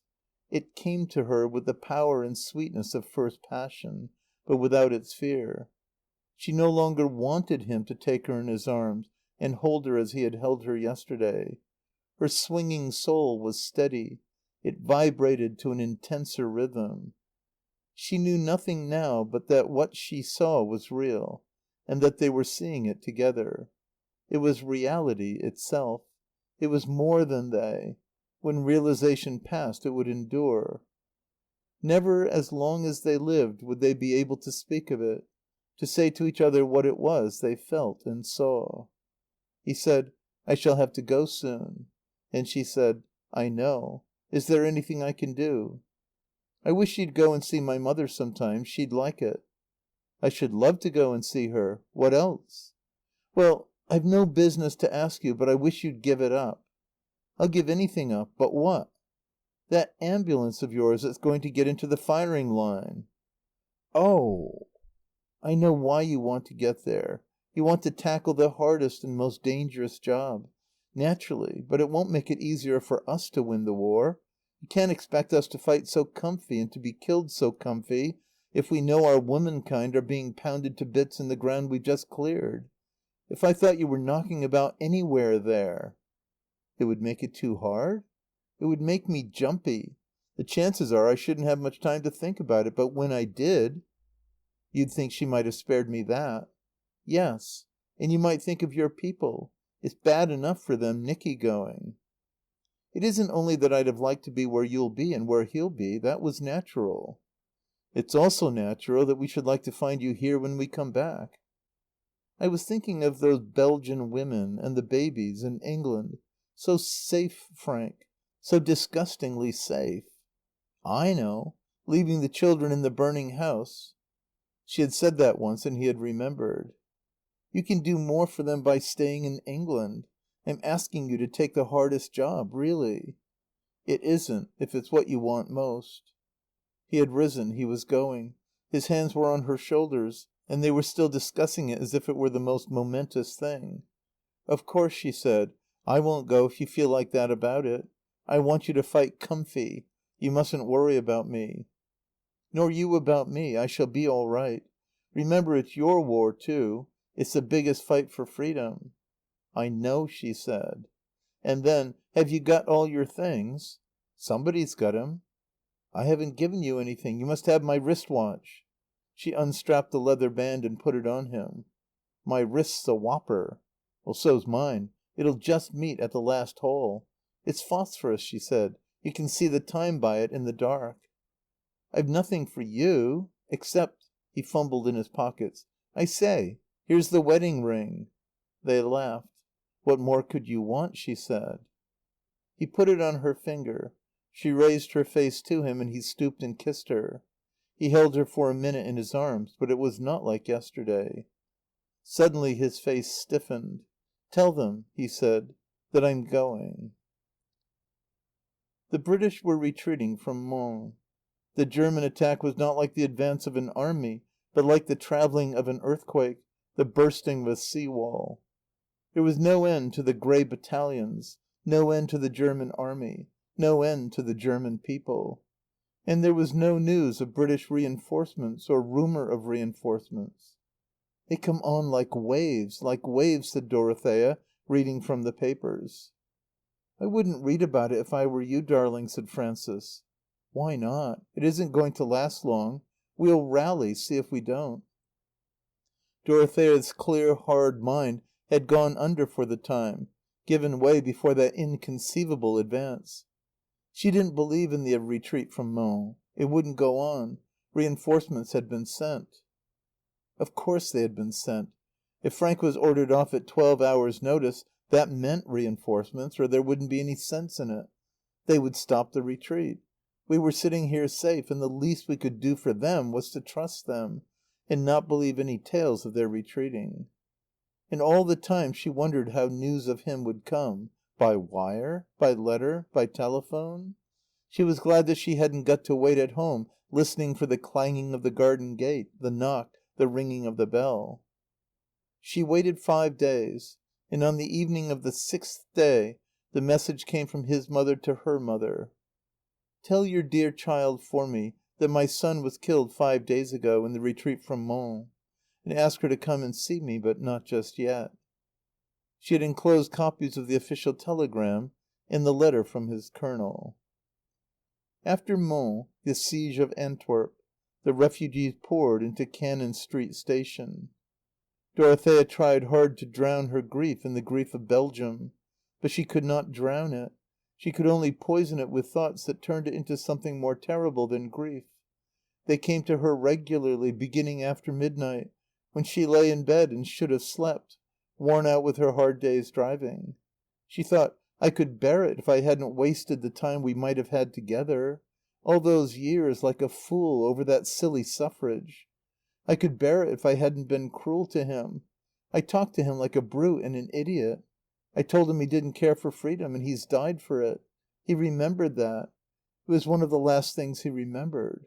He said, 'It's your war. It's the biggest fight for freedom.' And he's killed in it.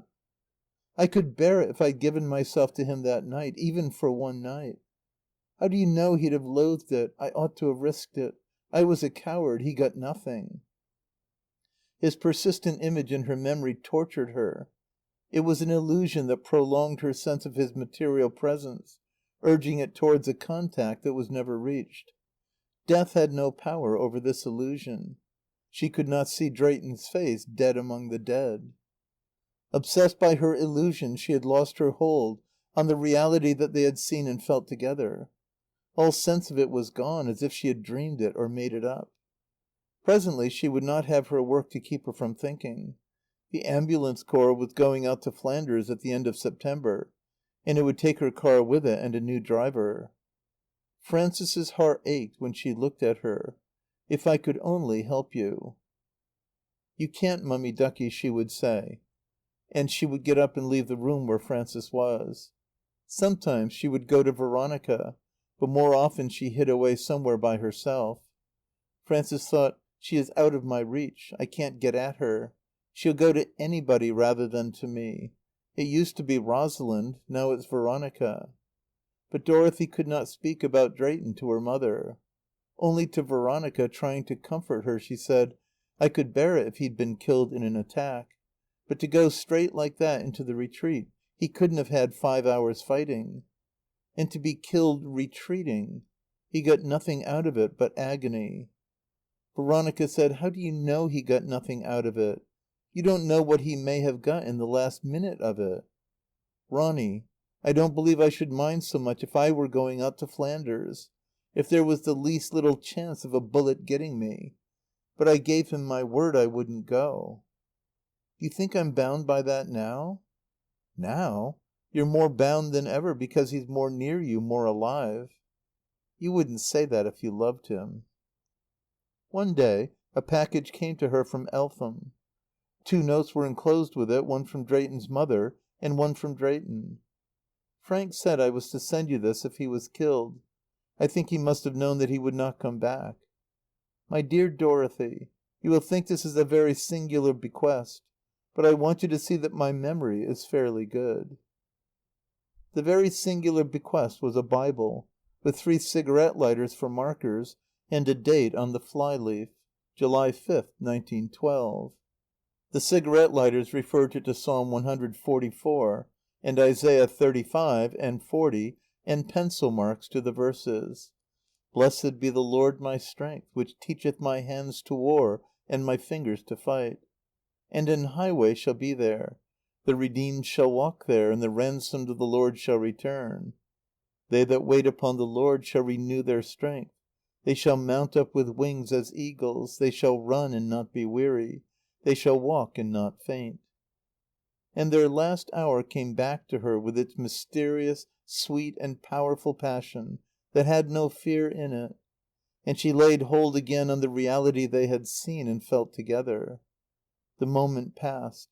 She wanted it to come back, for as long as it lasted she was at peace. But it did not come back. Nothing came back but her anguish of remorse for all that she had wasted. End of Part 3, Chapter 20. Part 3, Victory. Chapter 21. After Drayton's death, Frances and Anthony were sobered and had ceased to feed on illusions. The Battle of the Marne was fought in vain for them. They did not believe that it had saved Paris. Then came the fall of Antwerp and the Great Retreat. There was no more Belgium. The fall of Paris and the taking of Calais were only a question of time, of perhaps a very little time. Then there would be no more France. They were face to face with the further possibility of there being no more England. In those months of September and October, Anthony and Frances were changed utterly to themselves and to each other. If before the war Frances had been asked whether she loved England, she would, after careful consideration, have replied truthfully, "I like England, but I dislike the English people. They are narrow and hypocritical and conceited. They are snobbish, and I hate snobs." At the time of the Boer War, beyond thinking that the British ought to win, and that they would win, and feeling a little spurt as of personal satisfaction when they did win, she had had no consciousness of her country whatsoever. As for loving it, she loved her children and her husband, and she had a sort of mild, cat-like affection for her garden and her tree of heaven and her house. But the idea of loving England was absurd. You might just as well talk of loving the Archbishopric of Canterbury. She who once sat in peace under the tree of heaven with her Times newspaper, and flicked the affairs of the nation from her as less important than the stitching on her baby's frock, now talked and thought and dreamed of nothing else. She was sad, not because her son Nicholas's time of safety was dwindling week by week, but because England was in danger. She was worried, not because Lord Kitchener was practically asking her to give up her son Michael, but because she had found that the race was to the swift and the battle to the strong, and that she was classed with her incompetent sisters as too old to wait on wounded soldiers. Every morning she left her household to old Nanna's care, and went down to the city with Anthony, and worked till evening in a room behind his office, receiving, packing, and sending off great cases of food and clothing to the Belgian soldiers. Anthony was sad and worried, not because he had 3 sons all well under 27, but simply and solely because the government persisted in buying the wrong kind of timber, timber that swelled and shrank again, for rifles and gun carriages, and because officials wouldn't listen to him when he tried to tell them what he knew about timber, and because the head of a department had talked to him about private firms and profiteering. As if any man with 3 sons under 27 would want to make a profit out of the war, and as if they couldn't cut down everybody's profits if they took the trouble. They might cut his to the last cent so long as we had gun carriages that would carry guns and rifles that would shoot. He knew what he was talking about, and they didn't. And Frances said he was right. He always had been right. She who had once been impatient over his invariable, irritating rightness loved it now. She thought and said that if there were a few men like Anthony at the head of departments we should win the war. We were losing it for want of precisely that specialized knowledge and that power of organization in which Anthony excelled. She was proud of him, not because he was her husband and the father of her children, but because he was a man who could help England. They were both proud of Michael and Nicholas and John, not because they were their sons, but because they were men who could fight for England. They found that they loved England with a secret, religious, instinctive love. 2 feet of English earth, the ground that a man might stand and fight for, became mysteriously and magically dearer to them than their home. They loved England more than their own life or the lives of their children. Long ago they had realized that fathers do not beget children, nor mothers bear them, merely to gratify themselves. Now, in September and October, they were realizing that children are not begotten and born for their own profit and pleasure either. When they sat together after the day's work, they found themselves saying the most amazing things to each other. Anthony said, "Downham thinks John's heart is decidedly better. I shouldn't wonder if he'd have to go." Almost as if the idea had been pleasant to him. And Frances, "Well, I suppose if we had 13 sons instead of 3, we ought to send them all." "Positively," said Anthony. "I believe I'd let Dorothy go out now if she insisted." "Oh, no. I think we might be allowed to keep Dorothy." She pondered. "I suppose one will get used to it in time. I grudged giving Nicky at first. I don't grudge him now. I believe if he went out to morrow and was killed I should only feel how splendid it was of him." "I wish poor Dorothy could feel that way about Drayton." "She does, really. But that's different. Frank had to go. It was his profession. Nicky's gone in of his own free will." He did not remind her that Frank's free will had counted in his choice of a profession. "Once," said Frances, "volunteers didn't count. Now they count more than the whole army put together." They were silent, each thinking the same thing, each knowing that sooner or later they must speak of it. Frances was the braver of the 2. She spoke first. "There's Michael. I don't know what to make of him. He doesn't seem to want to go." That was the vulnerable place. There they had ached unbearably in secret. It was no use trying to hide it any longer. Something must be done about Michael. "I wish you'd say something to him, Anthony." "I would if I were going myself. But how can I?" "When he knows that you'd have gone before any of them if you were young enough." "I can't say anything. You'll have to." "No, Anthony. I can't ask him to go any more than you can.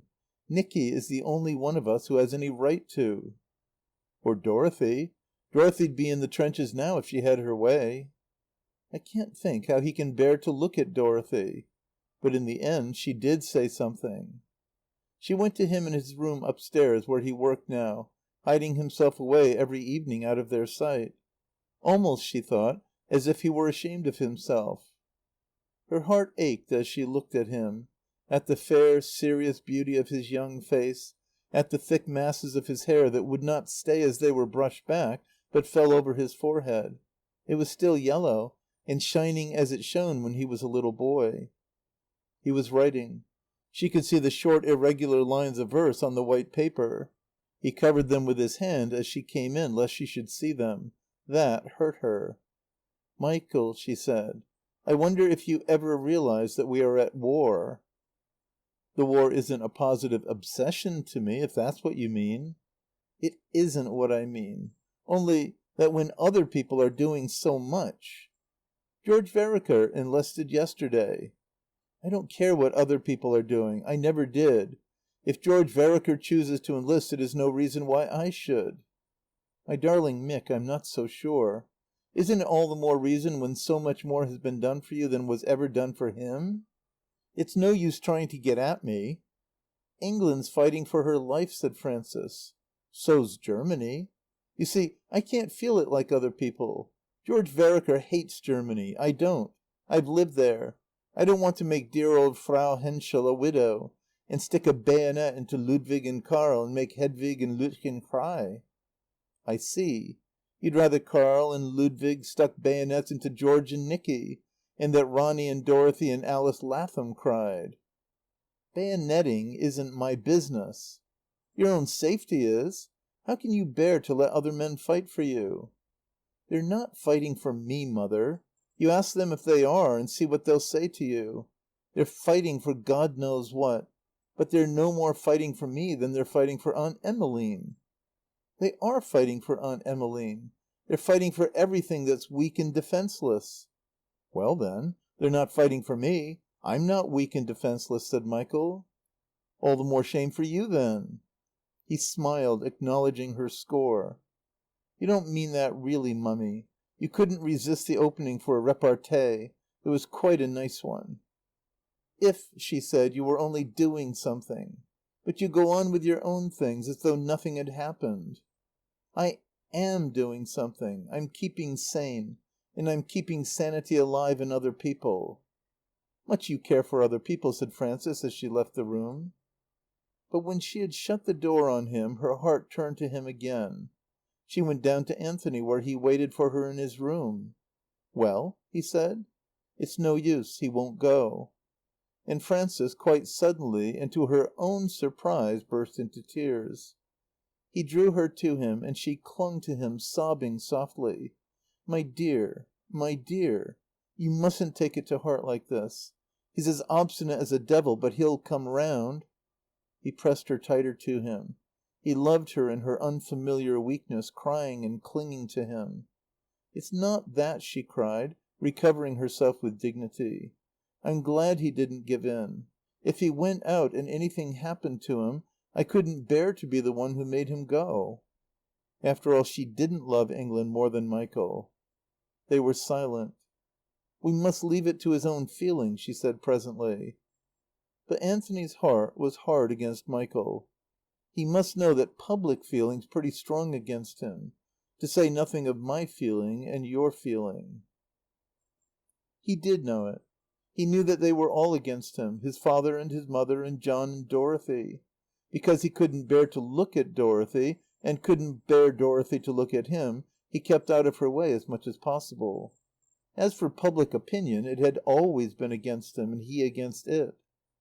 But Anthony was mistaken when he thought that the pressure of these antagonisms would move Michael an inch from the way he meant to go. Rather, it drew out that resistance which Michael's mind had always offered to the loathsome violences of the collective soul. From his very first encounters with the collective soul and its emotions, they had seemed to Michael as dangerous as they were loathsome. Collective emotion might be on the side of the archangels or on the side of devils and of swine. Its mass was what made it dangerous, a thing that challenged the resistance of the private soul. But in his worst dreams of what it could do to him, Michael had never imagined anything more appalling than the collective patriotism of the British and their allies, this rushing together of the souls of 4 countries to make one monstrous soul. And neither Anthony nor Frances realized that Michael at this moment was afraid, not of the war so much as of the emotions of the war, the awful, terrifying flood that carried him away from his real self and from everything it cared for most. Patriotism was, no doubt, a fine emotion. But the finer the thing was, the more it got you. It got you and you were done for. He was determined that it shouldn't get him. They couldn't see, and that was Michael's grievance, that his resistance was his strength and not his weakness.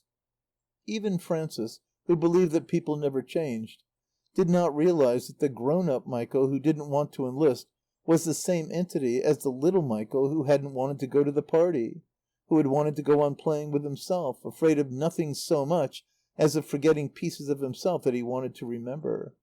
He was Michael who refused to stay at school another term, and who talked about shooting himself because he had to go with his class and do what the other fellows were doing. He objected to being suddenly required to feel patriotic because other people were feeling patriotic, to think that Germany was in the wrong because other people thought that Germany was in the wrong, to fight because other people were fighting. Why should he? He saw no earthly reason why. He said to himself that it was the blasted cheek of the assumption that he resented. There was a peculiarly British hypocrisy and unfairness and tyranny about it all. It wasn't, as they all seemed to think, that he was afraid to fight. He had wanted to go and fight for Ireland. He would fight any day in a cleaner cause. By a cleaner cause, Michael meant a cause that had not been messed about so much by other people. Other people had not put pressure on him to fight for Ireland. In fact, they had tried to stop him. Michael was also aware that in the matter of Ireland, his emotions, though shared by considerable numbers of the Irish people, were not shared by his family or by many people whom he knew. To all intents and purposes, he had them to himself. It was no use trying to explain all this to his father and mother, for they wouldn't understand it. The more he explained, the more he would seem to them to be a shirker. He could see what they thought of him. He saw it in their stiff, reticent faces, in his mother's strained smile, in his sister's silence when he asked her what she had been doing all day. Their eyes, his mother's and his sister's eyes, pursued him with the unspoken question, "Why don't you go and get killed, for England, like other people?" Still, he could bear those things, for they were visible, palpable. He knew where he was with them. What he could not stand was that empty spiritual space between him and Nicky. That hurt him where he was most vulnerable, in his imagination. And again his imagination healed the wound it made. It was all very well, but if you happened to have a religion, and your religion was what mattered to you most, if you adored beauty as a supreme form of life, if you cared for nothing else, if you lived impersonally to make beauty and to keep it alive, and for no other end, how could you consent to take part in this bloody business? That would be the last betrayal, the most cowardly surrender. And you were all the more bound to faithfulness if you were one of the leaders of a forlorn hope, of the forlorn hope of all the world, of all the ages, the forlorn hope of God himself. For Michael, even more than Ellis, had given himself up as lost. And yet somehow they all felt curiously braced by the prospect. When the young men met in Lawrence Stephen's house, they discussed it with a calm, high heroism. This was the supreme test. To go on without pay, without praise, without any sort of recognition. Any fool could fight, but, if you were an artist, your honour bound you to ignore the material contest, to refuse even to your country the surrender of the highest that you knew. They believed with the utmost fervour and sincerity that they defied Germany more effectually, because more spiritually, by going on and producing fine things with imperturbability, than if they went out against the German armies with bayonets and machine guns. Moreover, they were restoring beauty as fast as Germany destroyed it. They told each other these things very seriously and earnestly, on Friday evenings as they lay about more or less at their ease, but rather less than more, in Stephen's study. They had asked each other, "Are you going to fight for your country?" And Ellis had said he was damned if he'd fight for his country. And Michael had said he hadn't got a country, so there was no point in his fighting anyhow. And Monier owned that if you could show him a country that cared for the arts before anything, he'd fight for it, but that England was very far from being that country. And Michael had sat silent, thinking the same thoughts. And Stephen had sat silent, thinking other thoughts, not listening to what was said. And now people were whining about Louvain and Rheims Cathedral. Michael said to himself that he could stand these massed war emotions if they were sincere. But people whined about Louvain and Rheims Cathedral, who had never cared a damn about either before the war. Anthony looked up over the edge of his morning paper, inquired whether Michael could defend the destruction of Louvain and Rheims Cathedral. Michael shrugged his shoulders. "Why bother," he said, "about Rheims Cathedral and Louvain? From your point of view it's all right. If Louvain and Rheims Cathedral get in the way of the enemy's artillery, they've got to go. They didn't happen to be in the way of ours, that's all." Michael's mind was showing certain symptoms, significant of its malady. He was inclined to disparage the military achievements of the Allies and to justify the acts of Germany. It's up to the French to defend Paris, and what have we got to do with Alsace-Lorraine? As if every intelligent Frenchman didn't know that Alsace-Lorraine is a sentimental stunt. No, I'm not pro-German. I simply see things as they are. "I think," Frances would say placably, "we'd better not talk about the war." He would remind them that it was not his subject. And John laughed at him. "Poor old Nick hates the war because it's dished him. He knows his poems can't come out till it's over." As it happened, his poems came out that autumn. After all, the Germans had been held back from Paris. As Stephen pointed out to him, the Battle of the Marne had saved Michael.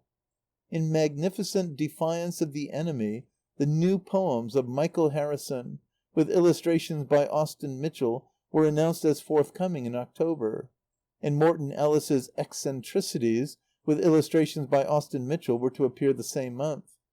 Even Wadham's poems would come out sometime, perhaps next spring. Stephen said the advertisements should be offered to the War Office as posters, to strike terror into Germany and sustain the morale of the Allied armies. If England could afford to publish Michael... Michael's family made no comment on the appearance of his poems. The book lay about in the same place on the drawing-room table for weeks. When Nanna dusted, she replaced it with religious care. None of his people had so much as taken it up to glance inside it or hold it in their hands.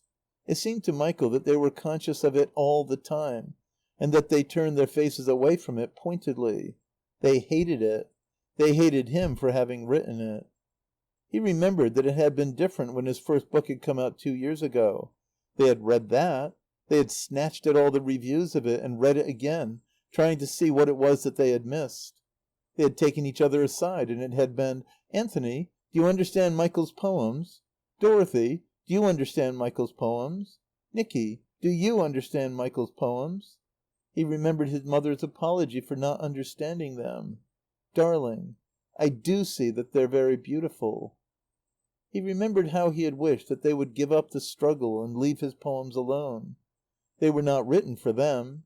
He had been amused and irritated when he had seen his father holding the book doggedly in front of him, his poor old hands twitching with embarrassment whenever he thought Michael was looking at him.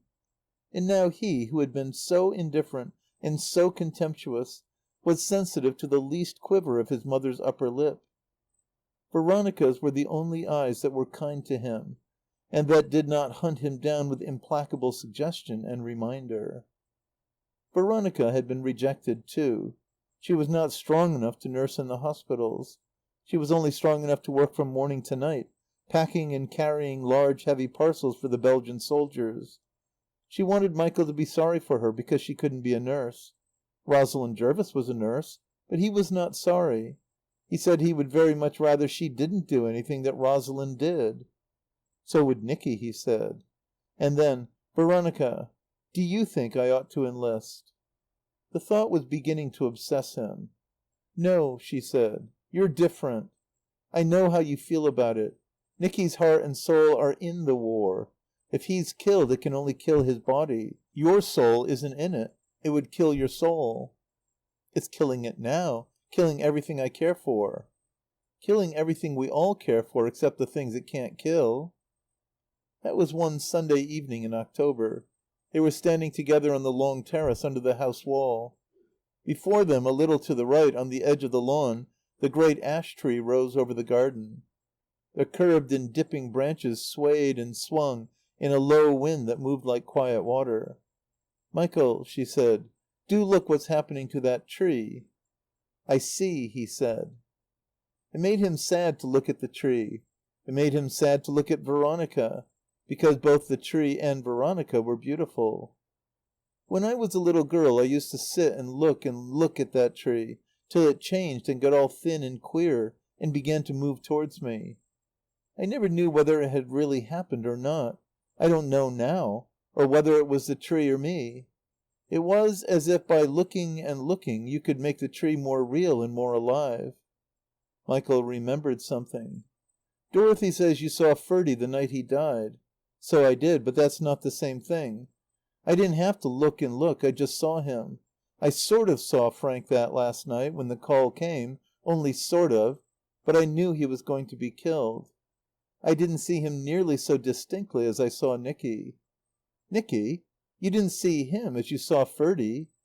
"No, no, no. It was ages ago, in Germany, before he married. I saw him with Desmond." "Have you ever seen me?" "Not yet. That's because you don't want me as they did." "Don't I? Don't I?" And she said again, "Not yet." Nicky had had leave for Christmas. He had come and gone. Frances and Anthony were depressed. They were beginning to be frightened. For Nicky had finished his training. He might be sent out any day. Nicky had had some moments of depression. Nothing had been heard of the Moving Fortress. Again, the War Office had given no sign of having received it. It was hard luck, he said, on Drayton. And John was depressed after he had gone. "They'd much better have taken me," he said. "What's the good of sending the best brains in the Army to get pounded? There's Drayton. He ought to have been in the Ordnance. He's killed. And here's Nicky. Nicky ought to be in the Engineers or the Gunners or the Royal Flying Corps. But he's got to stand in the trenches and be pounded. Lot they care about anybody's brains. Drayton could have told Kitchener that we can't win this war without high explosive shells. So could Nicky. You bet they've stuck all those plans and models in the sanitary dustbin behind the War Office back door.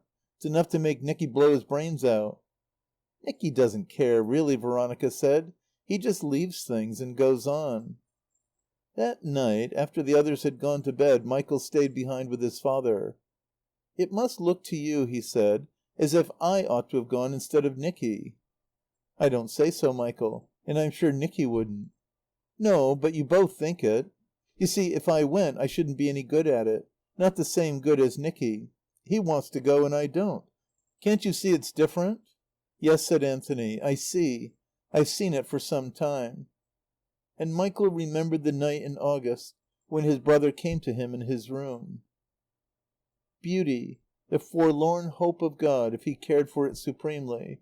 Why was he pursued and tormented by the thought of the space between him and Nicky? End of Part 3, Chapter 21. Part 3, Victory. Chapter 22. Michael had gone to Stephen's house. He was no longer at his ease there. It seemed to him that Lawrence's eyes followed him too, not with hatred, but with a curious meditative wonder. Tonight Stephen said to him, "Did you know that Réveillaud's killed?" "Killed? Killed? I didn't even know he was fighting." Lawrence laughed. "What did you suppose he was doing?" "No, but how?" "Out with a patrol and shot down. There you are." He shoved the Times to him, pointing to the extract from Le Matin. "It is with regret that we record the death of Monsieur Jules Réveillaud, the brilliant young poet and critic." Michael stared at the first 3 lines. Something in his mind prevented him from going on to the rest, as if he did not care to read about Réveillaud and how he died. "It is with regret that we record the death. It is with regret that we record, with regret." Then he read on slowly and carefully to the end. It was a long paragraph. "To think," he said at last, "that this revolting thing should have happened to him." "His death?" "No, this. The Matin never mentioned Réveillaud before. None of the big papers, none of the big reviews noticed his existence except to sneer at him. He goes out and gets killed like any little bourgeois, and the swine plaster him all over with their filthy praise. He'd rather they'd spat at him." He meditated fiercely. "Well, He couldn't help it. He was conscripted." "You think he wouldn't have gone of his own accord?" "I'm certain he wouldn't." "And I'm certain he would." "I wish to God we'd got conscription here. I'd rather the government commandeered my body than stand this everlasting interference with my soul." "Then," said Lawrence, "you'll not be surprised at my enlisting." "You're not?" "I am. I'd have been in the first week if I'd known what to do about Vera." "But it's not sane." "Perhaps not. But it's Irish." "Irish? I can understand ordinary Irishmen rushing into a European row for the row's sake, just because they haven't got a civil war to mess about in. But you, of all Irishmen, why on earth should you be in it?" "Because I want to be in it." "I thought," said Michael, "you were to have been a thorn in England's side." "So I was. So I am. But not at this minute. My grandmother was a hard Ulster woman, and I hated her. But I wouldn't be a thorn in my grandmother's side if the old lady was assaulted by a brutal voluptuary, and I saw her down and fighting for her honour. I've been a thorn in England's side all my life, but it's nothing to the thorn I'll be if I'm killed fighting for her." "Why? Why, if you want to fight in the Civil War afterwards?" "Why? Because I'm one of the few Irishmen who can reason straight.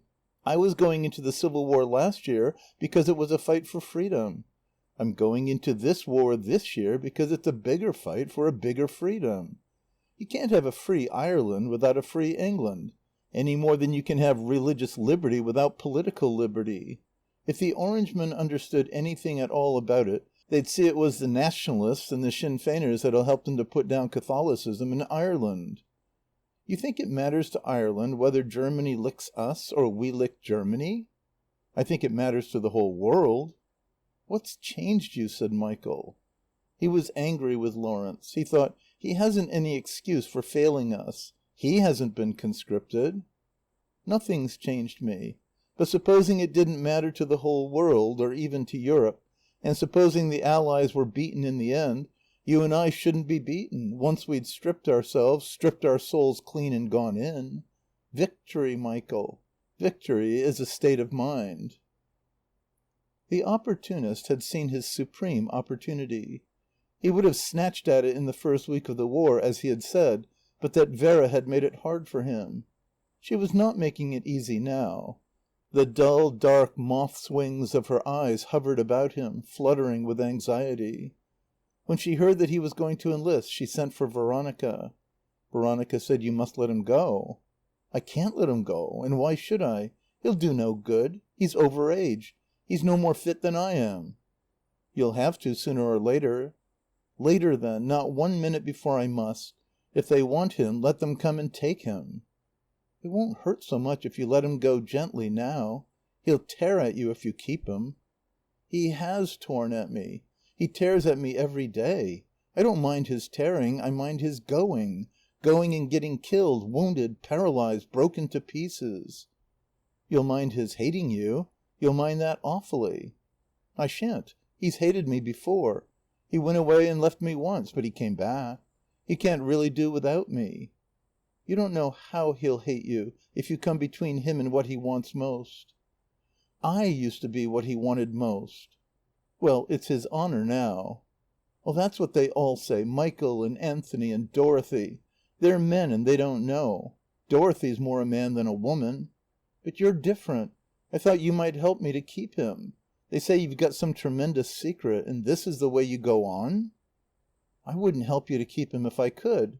I wouldn't have kept Nicky for all the world. Aunt Frances wouldn't have kept him. She wants Michael to go." "She doesn't. If she says she does, she lies. All the women are lying. Either they don't care, they're just lumps with no hearts and no nerves in them, or they lie. It's this rotten pose of patriotism. They get it from each other like a skin disease. No wonder it makes Michael sick. Men going out, thousands and thousands and thousands, to be cut about and blown to bits, and their women safe at home snuffling and sentimentalizing. Lying, lying, lying. Who wouldn't? Who wouldn't tell one big thumping sacred lie if it sends them off happy? But we're not lying. It's the most real thing that's ever happened to us.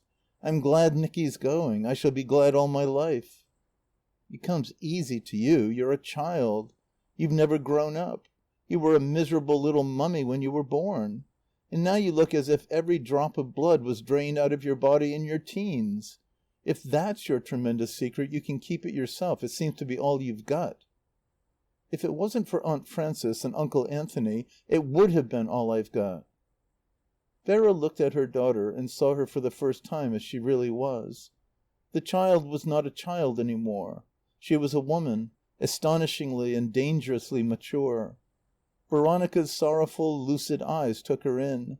They neither weighed her nor measured her, but judged her off-hand with perfect accuracy. "Poor little Ronny, I've been a beastly mother to you. Still, you can thank my beastliness for Aunt Frances and Uncle Anthony." Veronica thought, how funny she is about it. She said, "It's your beastliness to poor Larry that I mind. You know what you're keeping him for." She knew, and Lawrence knew. That night he told her that if he hadn't wanted to enlist he'd be driven to it to get away from her. And she was frightened and held her tongue. Then she got desperate. She did things. She intrigued behind his back to keep him, and he found her out. He came to her furious. "You needn't lie about it," he said. "I know what you've done. You've been writing letters and getting at people. You've told the truth about my age, and you've lied about my health. You've even gone round cadging for jobs for me in the Red Cross and the Press Bureau and the Intelligence Department, and God only knows whether I'm supposed to have put you up to it." "I took care of that, Larry." "You? You'd no right to interfere with my affairs." "Hadn't I? Not after living with you 7 years?" "If you'd lived with me 7 centuries you'd have had no right to try to keep a man back from the Army." "I'm trying to keep a man's brain for my country." "You lie. It's my body you're trying to keep for yourself, as you did when I was going to Ireland." "Oh, then. I tried to stop you from being a traitor to England. They'd have hanged you, my dear, for that." "Traitor? It's women like you that are the traitors. My God, if there was a government in this country that could govern, you'd be strung up in a row, all of you, and hanged." "No wonder you think you're cut out for a soldier. You're cruel enough." "You're cruel. I'd rather be hanged than live with you a day longer after what you've done. A Frenchman shot his wife the other day for less than that." "What was less than that?" she said. "She crawled after him to the camp like a bitch. He sent her away and she came again and again. He had to shoot her." "Was there nothing to be said for her?"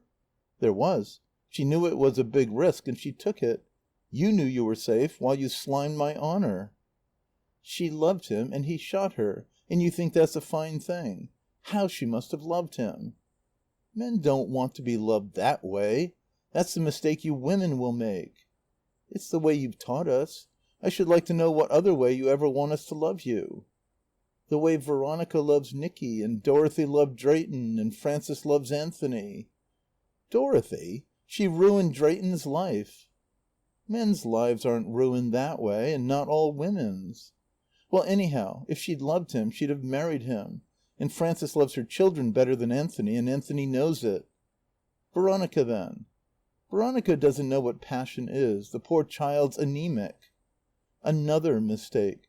Veronica, and children like Veronica, have more passion in one eyelash than you have in your whole body." "It's a pity," she said, "you can't have Veronica and her eyelashes instead of me. She's young and she's pretty." He sighed with pain as her nerves lashed into his. "That's what it all amounts to. You're wanting to get out to the front. It's what's the matter with half the men who go there and pose as heroes. They want to get rid of the wives and mistresses they're tired of because the poor things aren't young or pretty any longer." She dropped into the mourning voice that made him mad with her. "I'm old, old, old. And the war's making me older every day and uglier. And I'm not married to you. Talk of keeping you. How can I keep you when I'm old and ugly?" He looked at her and smiled with a hard pity. Compunction always worked in him at the sight of her haggard face, glazed and stained with crying. "That's how, by getting older. I've never tired of you. You're more to me now than you were when I first knew you. It's when I see you looking old that I'm sure I love you." She smiled, too, in her sad, sexual wisdom. "There may be women who'd believe you, Larry, or who'd say they believe you. But not me." "It's the truth," he said.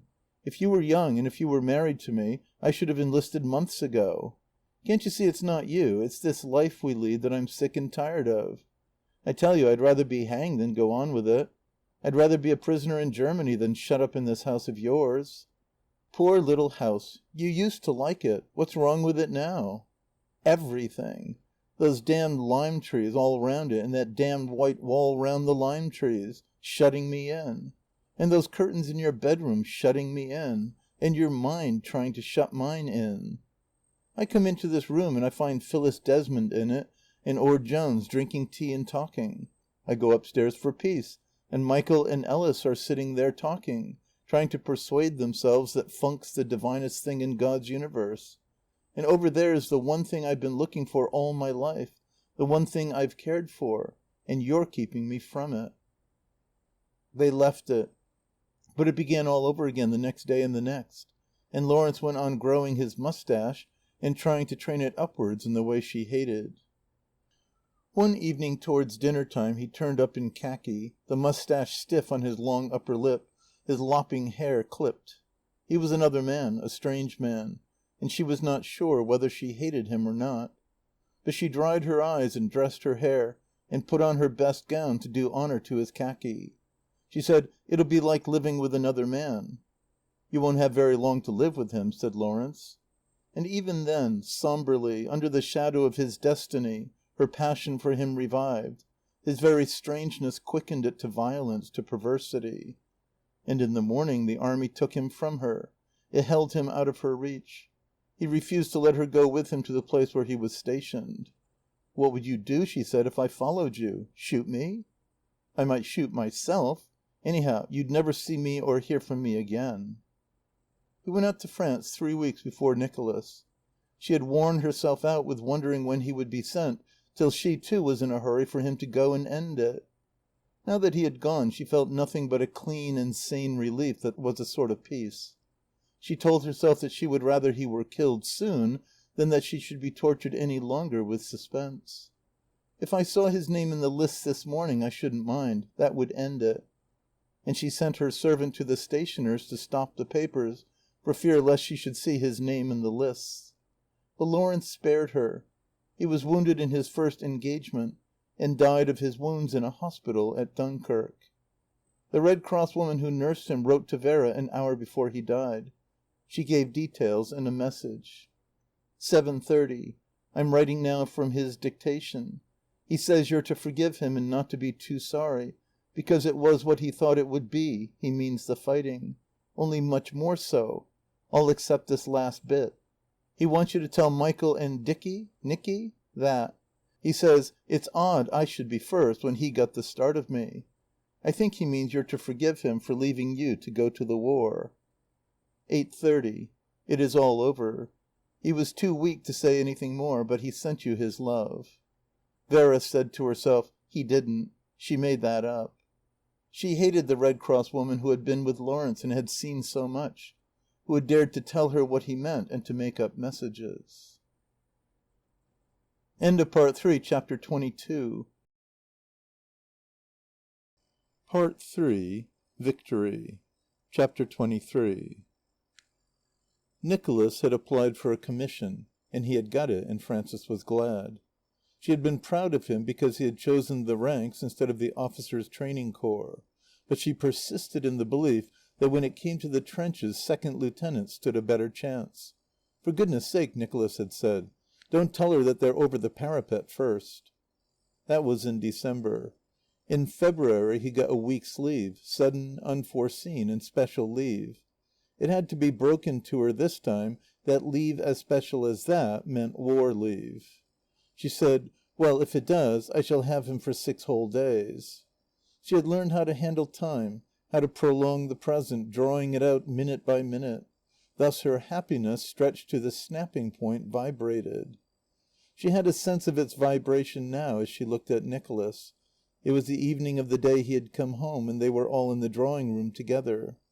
He was standing before her, straight and tall, on the hearthrug, where he had lifted the Persian cat Timmy out of his sleep, and was holding him against his breast. Timmy spread himself there, softly and heavily, hanging on to Nicky's shoulder by his claws. He butted Nicky's chin with his head, purring. "I don't know how I'm to tear myself away from Timmy. I should like to wear him alive as a waistcoat, or hanging on my shoulder like a cape, with his tail curled tight around my neck. He'd look uncommonly chic with all his khaki patches." "Why don't you take him with you?" Anthony said. "'Cause he's Ronny's cat." "He isn't. I've given him to you," Veronica said. "When?" "Now. This minute. To sleep on your feet and keep you warm." Frances listened and thought, what children. What babies they are, after all. If only this minute could be stretched out farther. "I mustn't," Nicky said. "I should spend hours in dalliance, and if a shell got him it would ruin my morale." Timmy, unhooked from Nicky's shoulder, lay limp in his arms. He lay on his back in ecstasy, his legs apart, showing the soft, cream-white fur of his stomach. Nicky rubbed his face against the soft, cream-white fur. "I say, what a heavenly death it would be to die, smothered in Timmy's." "Nicky, you're a beastly sensualist. That's what's the matter with you," John said. And they all laughed. The minute broke, stretched to its furthest. Frances was making plans now for Nicky's week. There were things they could do, plays they could see, places they could go to. Anthony would let them have the big car as much as they wanted. For you could stretch time out by filling it. You could multiply the hours by what they held. "Ronny and I are going to get married to morrow," Nicky said. "We settled it that we would at once if I got war leave. It's the best thing to do." "Of course," Frances said. "It's the best thing to do." But she had not allowed for it, nor for the pain it gave her. That pain shocked her. It was awful to think that, after all her surrenders, Nicky's happiness could give her pain. It meant that she had never let go her secret hold. She had been a hypocrite to herself. Nicky was talking on about it excitedly, as he used to talk on about his pleasures when he was a child. "If Dad'll let us have the racing car, we'll go down to Morfe. We can do it in a day." "My dear boy," Anthony said, "don't you know I've lent the house to the Red Cross and let the shooting?" "I don't care. There's a little house in the village we can have, and Harker and his wife can look after us." "Harker gone to the war, and his wife's looking after his brother's children somewhere. And I put 2 Belgian refugees into it." "They can look after us," said Nicky. "We'll stay 3 days, run back, and have 1 day at home before I sail." Frances gave up her play with time. She was beaten. And still she thought, "At least I shall have him 1 whole day." And then she looked across the room to Michael, as if Michael's face had signalled to her. His clear, sunburnt skin showed blotches of white where the blood had left it. A light sweat was on his forehead. When their eyes met, he shifted his position to give himself an appearance of ease. Michael had not reckoned on his brother's marriage either. It was when he asked himself, on what, then, had he been reckoning? That the sweat broke out on his forehead. He had not reckoned on anything. But the sudden realization of what he might have reckoned on made him sick. He couldn't bear to think of Ronny married. And yet again he couldn't bear to think of Nicky not marrying her. If he had had a hold on her he would have let her go. In this he knew himself to be sincere. He had had no hold on her. And to talk about letting her go was idiotic. Still, there was a violent pursuit and possession by the mind, and Michael's mind was innocent of jealousy, that psychic assault and outrage on the woman he loved.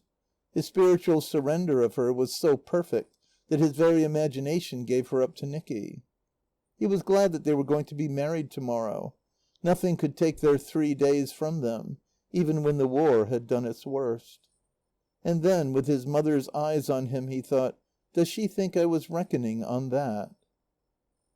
Nicholas and Veronica were married the next morning at Hampstead Town Hall before the registrar.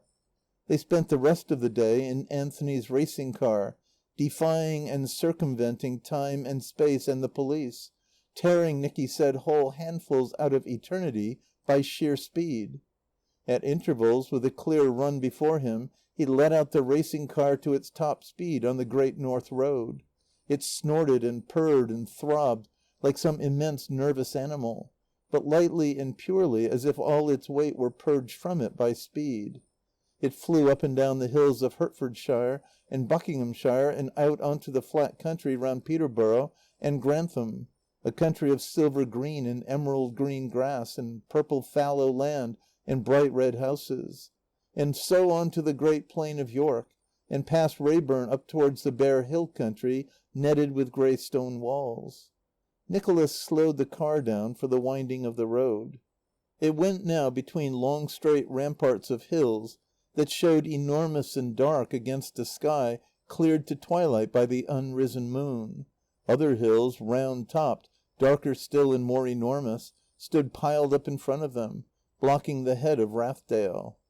Then the road went straight, and Nicholas was reckless. It was as if, ultimately, they must charge into the centre of that incredibly high, immense obstruction. They were thrilled mysteriously, as before the image of monstrous and omnipotent disaster. Then the dale widened. It made way for them and saved them.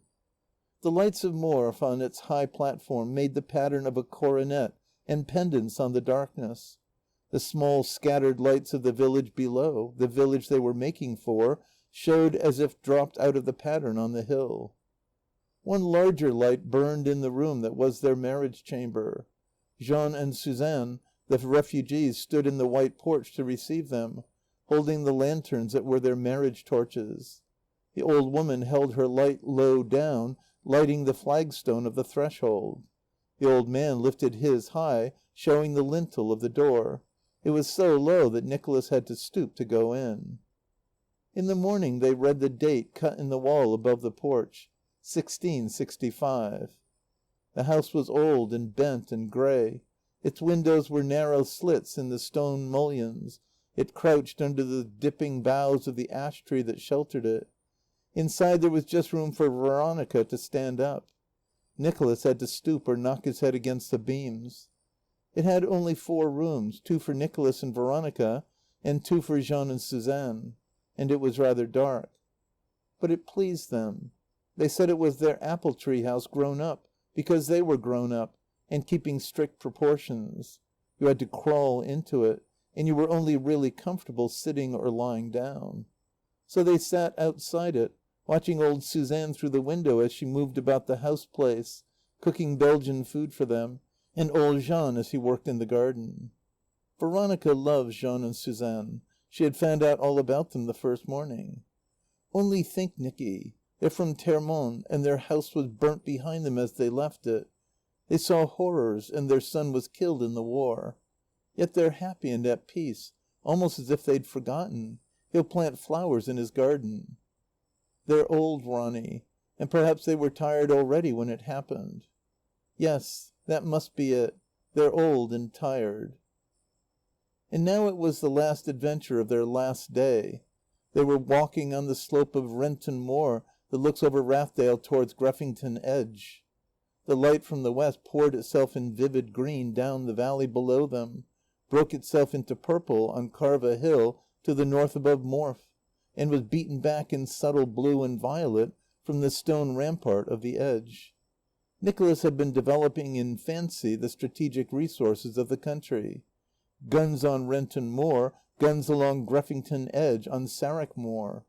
The raking lines of the hills were straight, as if they had been measured with a ruler and then planed. "Ronny," he said at last, "we've licked them in the first round, you and I. The beastly Boche can't do us out of those 3 days." "No. We've been absolutely happy. And we'll never forget it. Never." Perhaps it was a bit rough on Dad and Mummy, our carting ourselves up here away from them. But you see, they don't really mind. They're feeling about it now just as we feel about it. I knew they would. There had been a letter from Frances saying she was glad they'd gone. She was so happy thinking how happy they were. "They're angels, Nicky." "Aren't they? Simply angels. That's the rotten part of it. I wish I could tell them what I think of them. But you can't somehow. It sticks in your throat, that sort of thing." "You needn't," she said. "They know all right." She thought, "This is what he wants me to tell them about afterwards." "Yes, but I must have hurt them horribly, lots of times. I wish I hadn't."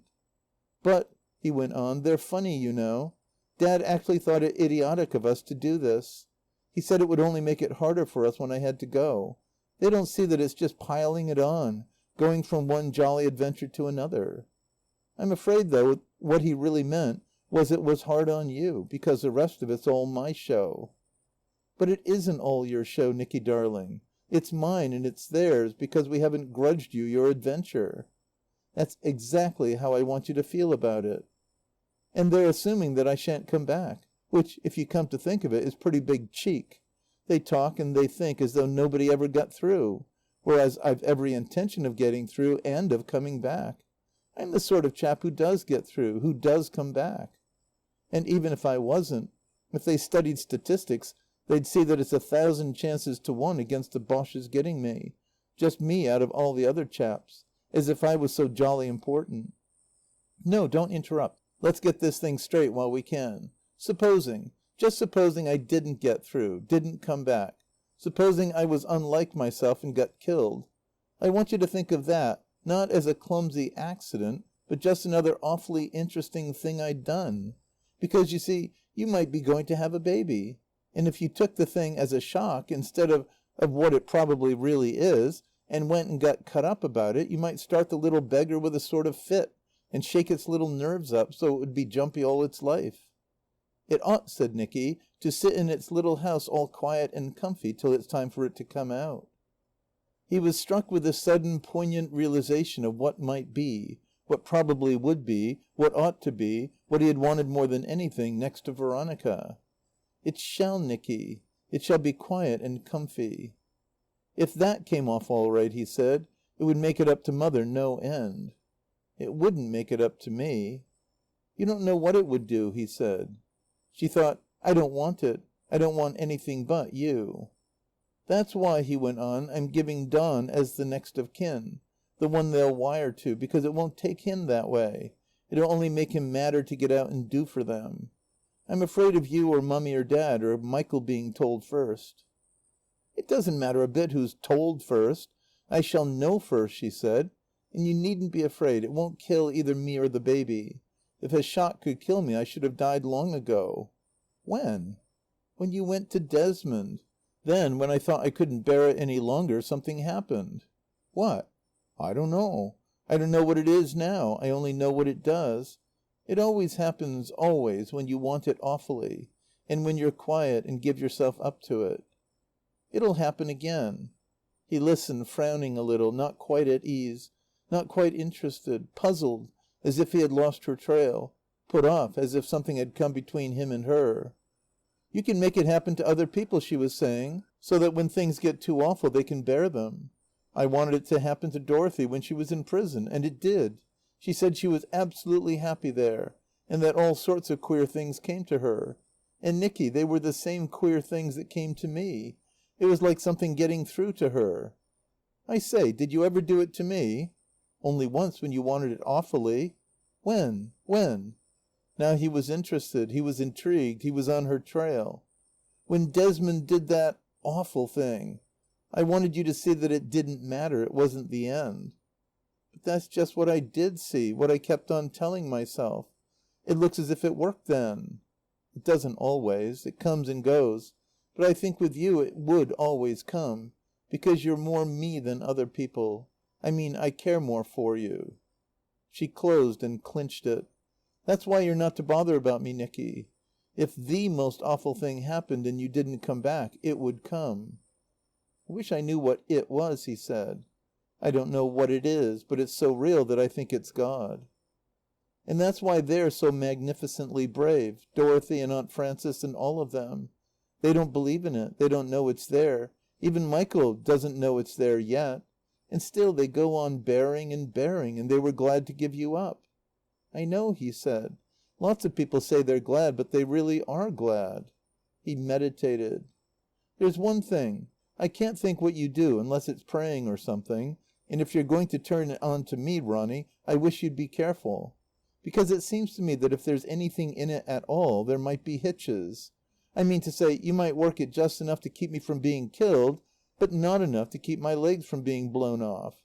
Or the Boches might get me fair enough and you might bring me back, all paralyzed and idiotic. That's what I should funk. I should funk it most damnably if I thought about it. Luckily one doesn't think." "But, Nicky, I shouldn't try to keep you back then, any more than I tried before." "You wouldn't? Honour bright?" "Of course I wouldn't. It wouldn't be playing the game. To begin with, I won't believe that you're not going to get through. But if you didn't come back, I still wouldn't believe you'd gone. I should say, he hasn't cared. He's gone on to something else. It doesn't end him." He was silent. The long rampart of the hill, as he stared at it, made a pattern on his mind. A pattern that he paid no attention to. Veronica followed the direction of his eyes. "Do you mind talking about it?" she said. "Me? Rather not. It sort of interests me. I don't know whether I believe in your thing or not, but I've always had that feeling that you go on. You don't stop. You can't stop. That's why I don't care. They used to think I was trying to be funny when I said I didn't care, but I really didn't.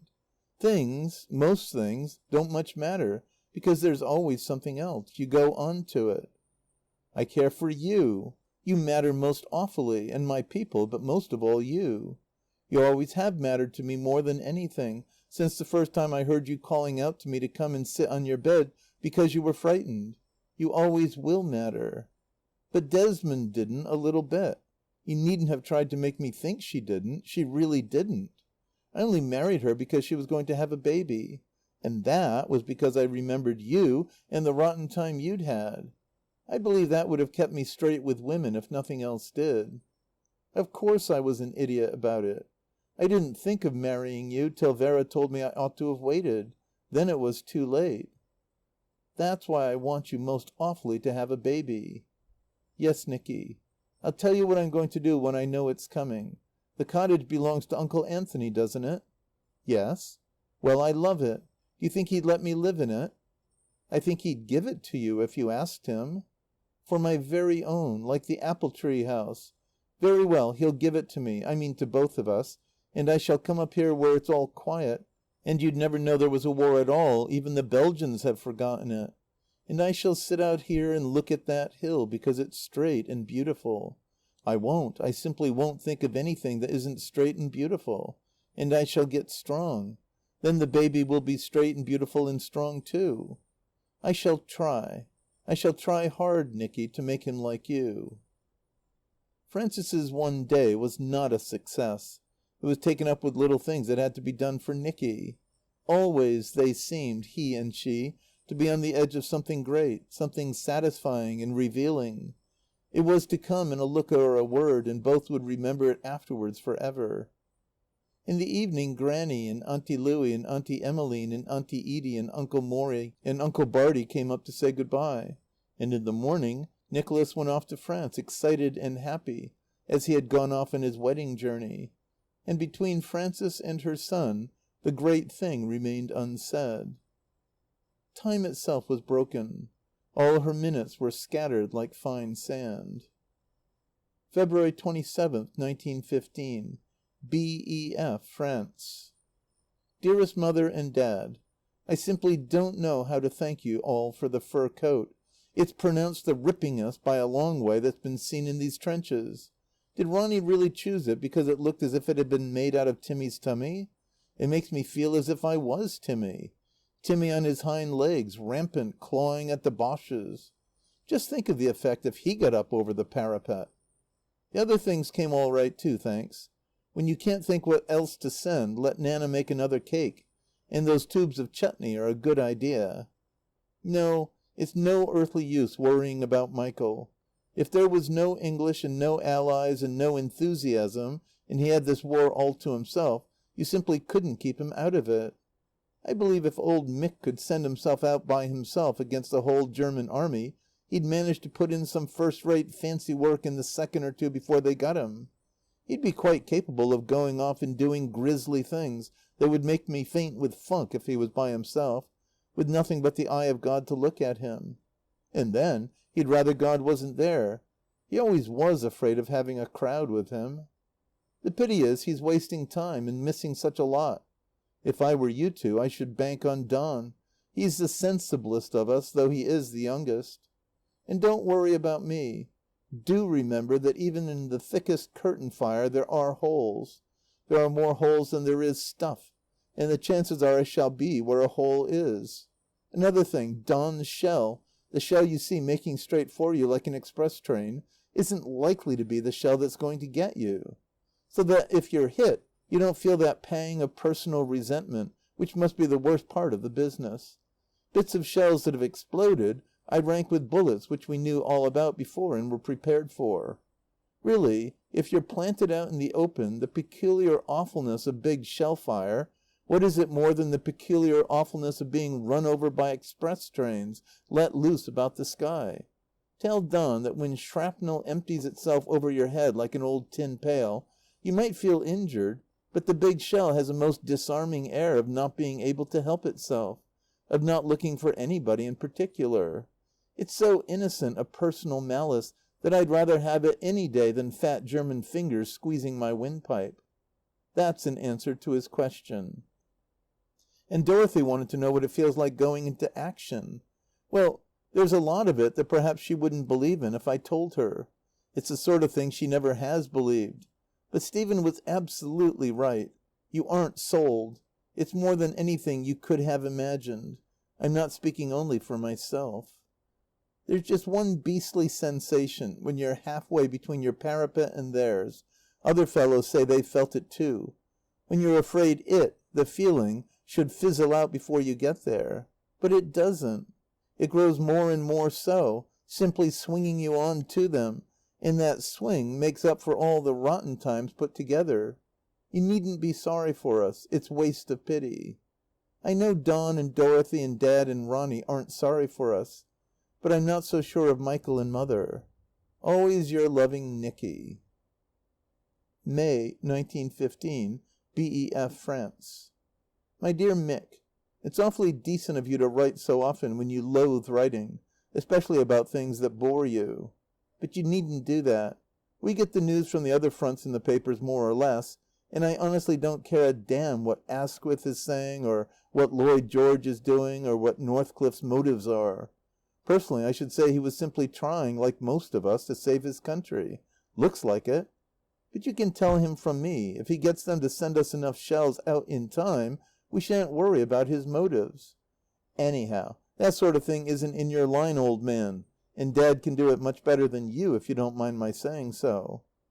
What I want to know is what Don and Dorothy are doing, and the last sweet thing Dad said to Mother. I'd give a day's rest in my billet for one of his worst jokes. And I'd like to hear about Morrie going on the bust again, too. It sounds so peaceful. Only if it really is anxiety about me that makes him do it, I wish he'd leave off thinking about me, poor old thing. More than anything, I want to know how Ronnie is, how she's looking and what she's feeling. You'll be able to make out a lot, and she may tell you things she won't tell the others. That's why I'm glad you're there and not here. And as for that, why go on worrying? I do know how you feel about it. I think I always did, in a way. I never thought you were a putrid pacifist. Your mind's all right. You say the war takes me like religion. Perhaps it does. I don't know enough about religion to say. But it seems near enough for a first shot. And when you say it doesn't take you that way, that you haven't got it, I can see that that expresses a fairly understandable state of mind. Of course, I know it isn't funk. If you'd happened to think of the ultimatum first instead of the government, you'd have been in at the start before me. Well, there's such a thing as conversion, isn't there? You never can tell what may happen to you, and the war isn't over yet. Those of us who are in it now aren't going to see the best of it by a long way. There's no doubt the very finest fighting will be at the finish, so that the patriotic beggars who were in such a hurry to join up will be jolly well sold, poor devils. Take me, for instance. If I'd got what I wanted and been out in Flanders in 1914, 10 to 1 I should have been in the retreat from Mons, like Frank, and never anywhere else. Then I'd have given my head to have gone to Gallipoli. But now, well, I'm just as glad I'm not mixed up in that affair. Still, that's not the way to look at it, calculating the fun you can get out of it for yourself. And it's certainly not the way to win the war. At that rate, one might go on saving oneself up for the Rhine, while all the other fellows were getting pounded to a splash on the way there. So if you're going to be converted, let's hope you'll be converted quick. If you are, my advice is, try to get your commission straight away. There are things you won't be able to stand if you're a Tommy. For instance, having to pig it on the floor with all your brother Tommies. I slept for 3 months next to a beastly blighter who used to come in drunk and tread on my face and be ill all over me. Even now, when I look back on it, that seems worse than anything that's happened out here. But that's because at home your mind isn't adjusted to horrors. That chap came as a shock and a surprise to me every time. I couldn't get used to him. Whereas out here everything's shifted in the queerest way. Your mind shifts. You funk your first and your second sight, say, of a bad stretcher case. But when it comes to the third and the fourth, you don't funk at all. You're not shocked. You're not a bit surprised. It's all in the picture, and you're in the picture too. There's a sort of horrible harmony. It's like a certain kind of beastly dream which doesn't frighten you because you're part of it, part of the beastliness. No, the thing that got me so far, more than anything was, what do you think? A little dog, no bigger than a kitten, that was run over the other day in the street by a motorcyclist, and a civilian at that. There were 2 or 3 women round it, crying and gesticulating. It looked as if they'd just lifted it out of a bath of blood. That made me sick. You see, the little dog wasn't in the picture. I hadn't bargained for him. Yet the things Morrie saw in South Africa, do you remember how he would tell us about them? Weren't in it with the things that happened here. Pounding apart, the things that corpses can do apparently on their own are simply unbelievable. What the war correspondents call fantastic postures. But I haven't got to the point when I can slap my thighs and roar with laughter if they happen to be Germans. In between, the boredom is so awful that I've heard some of our men say they'd rather have things happening. And of course, we're all hoping that when those shells come along, there won't be quite so much between. Love to Ronnie and Mother and all of them. Your very affectionate, Nicholas. June 1st, 1915, BEF, France. My darling Ronnie, yes, I think all your letters must have come because you've answered everything. You always tell me just what I want to know. When I see the fat envelopes coming, I know they're going to be chock full of the things I've happened to be thinking about. Don't let's ever forget to put the dates, because I make out that I've always dreamed about you, too, the nights you've written. And so the aunties are working in the War Hospital Supply Depot. It's frightfully funny what Dorothy says about their enjoying the war and feeling so important. Don't let her grudge at them, though. It's all the enjoyment or importance they've ever had in their lives, poor dears. But I shall know, if a swab bursts in my inside, that it's Auntie Edie's. As for Auntie Emmeline's, I can't even imagine what they'd be like. Monstrosities, or little babies injured at birth. Aunt Louie's would be well-shaped and firm, but erring a little on the hard side, don't you think? That reminds me. I suppose I may tell you now, since it's been in the papers, that we've actually got moving fortresses out here. I haven't seen them yet, but a fellow who has thinks they must be uncommonly like Drayton's and my thing. I suspect from what he says they're a bit better, though. We hadn't got the rocking horse idea. It's odd. This time last year I should have gone off my head with agony at the mere thought of anybody getting in before us, and now I don't care a bit. I do mind rather for Drayton's sake, though I don't suppose he cares either. The great thing is that it's been done, and done better. Anyway, we've been lucky. Supposing the Germans had got on to them and trotted them out first, and one of our own guns had potted him or me, that would have been a jolly sell. What makes you ask after Timmy? I hardly like to tell you the awful thing that's happened to him. He had to travel down to the base hospital on a poor chap who was shivering with shell shock, and he never came back again. It doesn't matter because the weather's so warm now that I don't want him. But I'm sorry because you all gave him to me, and it looks as if I hadn't cared for him. But I did. June 10th. Sorry I couldn't finish this last week. Things developed rather suddenly. I wish I could tell you what, but we mustn't let on what happens, not even now, when it's done happening. Still, there are all the other things I couldn't say anything about at the time. If you must know, I've been up over the top 3 times now since I came out in February. So you see, one gets through all right. Well, I tried ages ago to tell Dorothy what it was like. It's been like that every time. except that I've got over the queer funky feeling halfway through. It'll be like that again next time, I know, because now I've tested it. And Ronny, I couldn't tell Dorothy this because she'd think it was all rot. But when you're up first out of the trench and stand alone on the parapet, it's absolute happiness. And the charge is, well, it's simply heaven. It's as if you'd never really lived till then. I certainly hadn't, not up to the top notch, barring those 3 days we had together. That's why, this part's mostly for Michael, there's something rotten about that poem he sent me that somebody wrote, making out that this gorgeous fight feeling, which is what I suppose he's trying for, is nothing but a form of sex madness. If he thinks that's all there is in it, he doesn't know much about war or love either. Though I'm bound to say there's a clever chap in my battalion who thinks the same thing. He says he feels the ecstasy, or whatever it is, all right, just the same as I do, but that it's simply submerged savagery bobbing up to the top, a hidden lust for killing, and the hidden memory of having killed, he called it. He's always ashamed of it the next day, as if he had been drunk. And my sergeant major, bless him, says there's nothing in it but a ration of rum. Can't be that in my case, because I always give mine to a funny chap who knows he's going to have collywobbles as soon as he gets out into the open. But that isn't a bit what I mean. They're all wrong about it, because they make it turn on killing and not on your chance of being killed. That, when you realize it, well, it's like the thing you told me about that you said you thought must be God because it's so real. I didn't understand it then, but I do now. You're bang up against reality. You're going clean into it, and the sense of it's exquisite. Of course, while one half of you is feeling like that, the other half is fighting to kill and doing its best to keep on this side reality. But I've been near enough to the other side to know. And I wish Michael's friend would come out and see what it's like for himself. Or, better still, Mick. He'd write a poem about it that would make you sit up. It's a sin that I should be getting all this splendid stuff when I can't do anything with it. Love to all of them and to your darling self. Always your loving Nicky.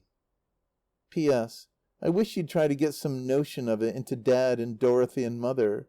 It would save them half the misery they're probably going through. The gardener had gone to the war, and Veronica was in the garden, weeding the delphinium border. It was Sunday afternoon, and she was alone there. Anthony was digging in the kitchen garden, and Frances was with him, gathering green peas and fruit for the hospital. Every now and then she came through the open door onto the flagged path of the upper terrace with the piled-up baskets in her arms, and she smiled and nodded to Veronica. It was quiet in the garden, so that when her moment came, Veronica could time it by the striking of the clock heard through the open doorway of the house, 4 strokes, and the half hour, and then, almost on the stroke, her rush of pure, mysterious happiness. Up till then she had been only tranquil, and her tranquillity made each small act exquisite and delightful, as her fingers tugged at the weeds and shook the earth from their weak roots, and the palms of her hands smoothed over the places where they had been. She thought of old Jean and Suzanne, planting flowers in the garden at Renton, and of that tranquillity of theirs that was the saddest thing she had ever seen. And her happiness had come almost on the stroke of the half hour, not out of herself or out of her thoughts, but mysteriously and from somewhere a long way off. She turned to nod and smile at Frances, who was coming through the door with her basket, and it was then that she saw Nicholas. He stood on something that looked like a low wall, raised between her and the ash tree. He stood motionless, as if arrested in the act of looking back to see if she were following him. His eyes shone vivid and blue, as they always shone when he was happy. He smiled at her, but with no movement of his mouth. He shouted to her, but with no sound. Everything was still. Her body and her soul were still. Her heart was still. It beat steadily. She had started forwards to go to him when the tree thrust itself between them, and he was gone. And Frances was still coming through the door, as Veronica had seen her when she turned. She was calling to her to come in out of the sun. End of Part 3, Chapter 23. Part 3, Victory. Chapter 24. The young men had gone. Morton Ellis, who had said he was damned if he'd fight for his country, and Austin Mitchell, who had said he hadn't got a country, and Monier Owen, who had said that England was not a country you could fight for. George Wadham had gone long ago. That, Michael said, was to be expected. Even a weak gust could sweep young Wadham off his feet, and he had been fairly carried away. He could no more resist the vortex of the war than he could resist the vortex of the arts. Michael had two pitiful memories of the boy. One of young Wadham swaggering into Stephen's room in uniform, the first time he had it on, flushed and pleased with himself, and talking excitedly about the great game. And one of young Wadham returned from the front, mature and hard, not talking about the great game at all, and wincing palpably when other people talked. A young Wadham who, they said, ought to be arrested under the Defence of the Realm Act as a quencher of war enthusiasms. The others had gone later, one by one, each with his own gesture. Mitchell and Monier Owen when Stephen went. Ellis the day after Stephen's death. It had taken Stephen's death to draw him.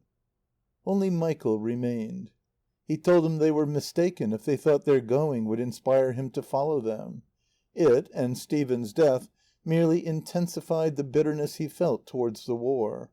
He was more than ever determined to keep himself pure from it, consecrated to his forlorn hope. If they fell back, all the more reason why he should go on. And, while he waited for the moment of vision, he continued Stephen's work on the Green Review. Stephen had left it to him when he went out. Michael tried to be faithful to the tradition he thus inherited. But gradually Stephen's spirit disappeared from the Review and its place was taken by the clear, hard, unbreakable thing that was Michael's mind. And Michael knew that he was beginning to make himself felt. But Stephen's staff, such as it was, and nearly all his contributors had gone to the war, one after another, and Michael found himself taking all their places. He began to feel a strain, which he took to be the strain of overwork, and he went down to Renton to recover. That was on the Tuesday that followed Veronica's Sunday. He thought that down there he would get away from everything that did him harm, from his father's and mother's eyes, from his sister's proud, cold face, and from his young brother's smile, and from Veronica's beauty that saddened him, and from the sense of Nicky's danger that brooded as a secret obsession over the house.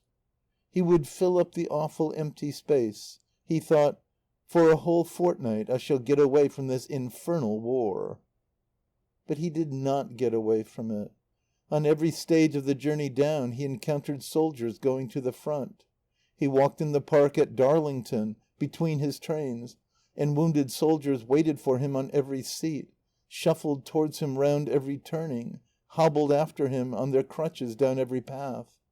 Their eyes looked at him with a shrewd hostility. He saw the young Yorkshire recruits drinking in the open spaces. Sergeants' eyes caught and measured him, appraising his physique.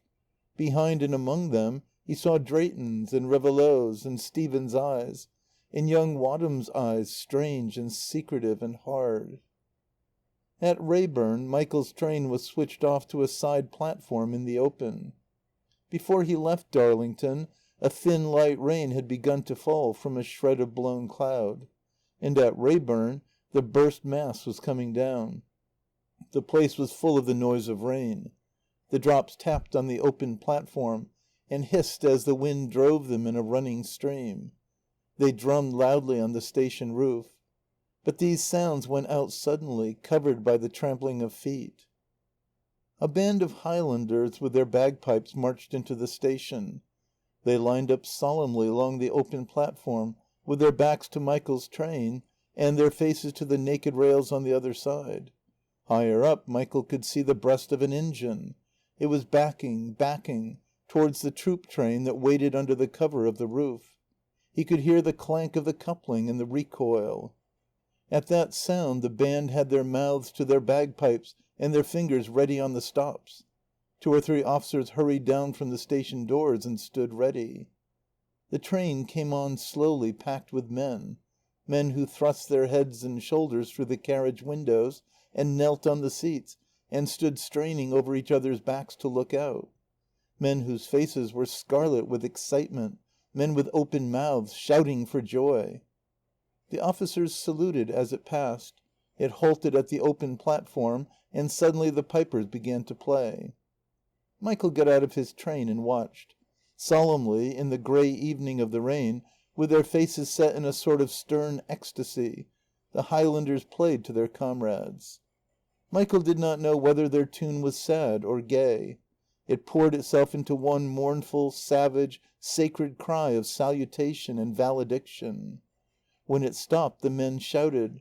There were voices that barked hoarsely and broke, voices that roared, young voices that screamed, strung up by the skirling of the bagpipes. The pipers played to them again. And suddenly Michael was overcome. Pity shook him, and grief, and an intolerable yearning and shame. For one instant his soul rose up above the music and was made splendid and holy. The next he cowered under it, stripped and beaten. He clenched his fists, hating this emotion that stung him to tears and tore at his heart and at the hardness of his mind. As the troop train moved slowly out of the station, the pipers, piping more and more shrilly, swung round and marched beside it to the end of the platform. The band ceased abruptly, and the men answered with shout after shout of violent joy. They reared up through the windows, straining for the last look, and were gone. Michael turned to the porter, who lifted his luggage from the rack. "What regiment are they?" he said. "Cameron, sir. Going to the front." The clear, uncanny eyes of Veronica's father pursued him now. At last he had got away from it. In Rathdale, at any rate, there was peace. The hills and their pastures and the flat river fields were at peace. And in the villages of Morfe and Renton there was peace, for as yet only a few men had gone from them. The rest were tied to the land, and they were more absorbed in the hay harvest than in the war. Even the old Belgians in Veronica's cottage were at peace. They had forgotten. For 3 days Michael himself had peace. He went up to Veronica's hill and sat on it, and thought how for hundreds of miles, north, south, east and west of him, there was not a soul whom he knew. In all his life he had never been more by himself. This solitude of his had a singular effect on Michael's mind. So far from having got away from the war, he had never been more conscious of it than he was now. What he had got away from was other people's consciousness. From the beginning the thing that threatened him had been not the war, but this collective war spirit, clamouring for his private soul. For the first time since August 1914 he found himself thinking in perfect freedom and with perfect lucidity about the war. He had really known, half the time, that it was the greatest war of independence that had ever been. As for his old hatred of the British Empire, he had seen long ago that there was no such thing, in the continental sense of empire.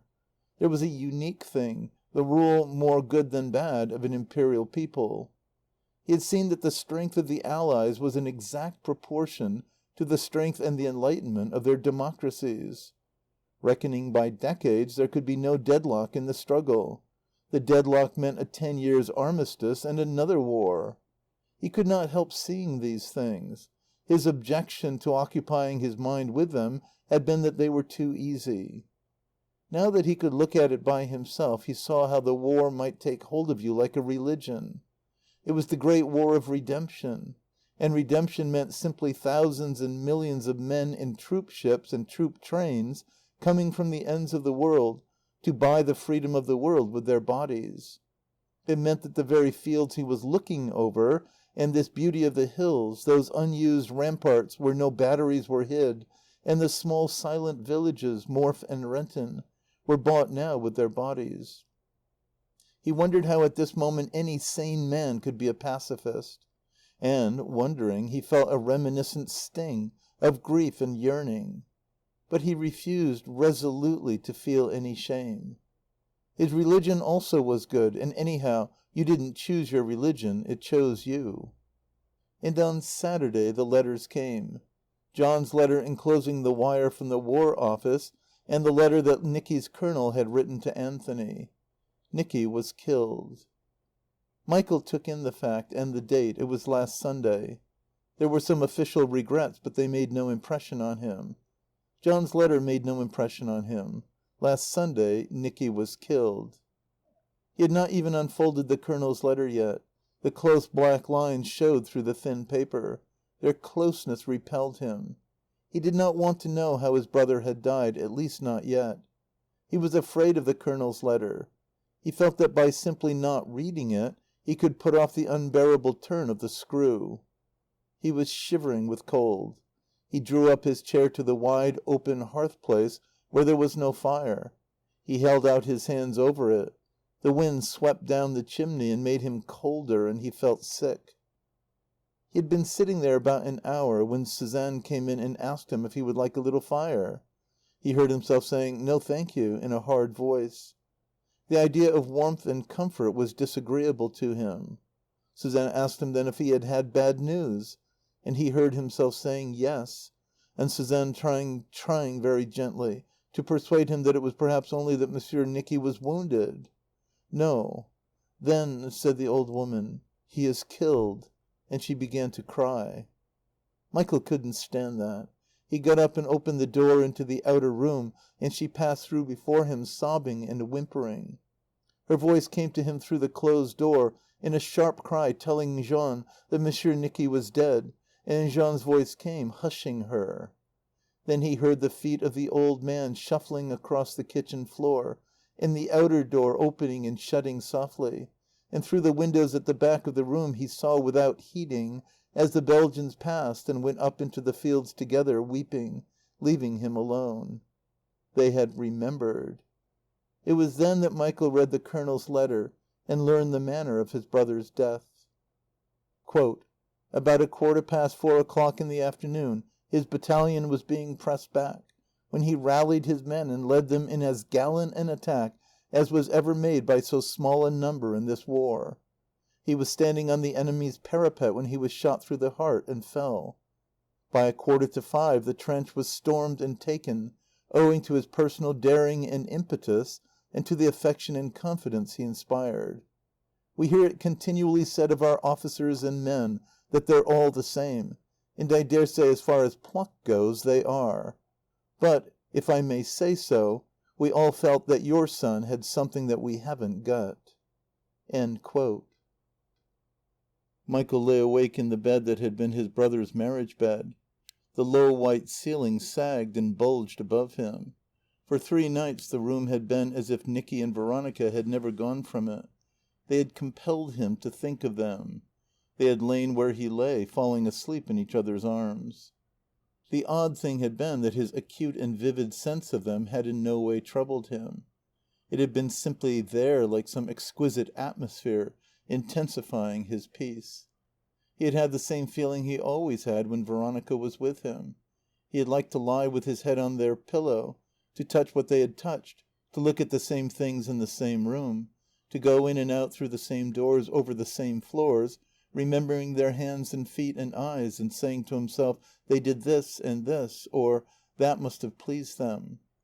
It ought to have been torture to him, and he could not imagine why it was not. And now, on this 4th night, he had no longer that sense of Nicky and Veronica together. The room had emptied itself of its own memory and significance. He was aware of nothing but the bare spiritual space between him and Nicky. He lay contemplating it steadily and without any horror. He thought, "This ends it. Of course I shall go out now. I might have known that this would end it. He knew." He remembered how Nicky had come to him in his room that night in August.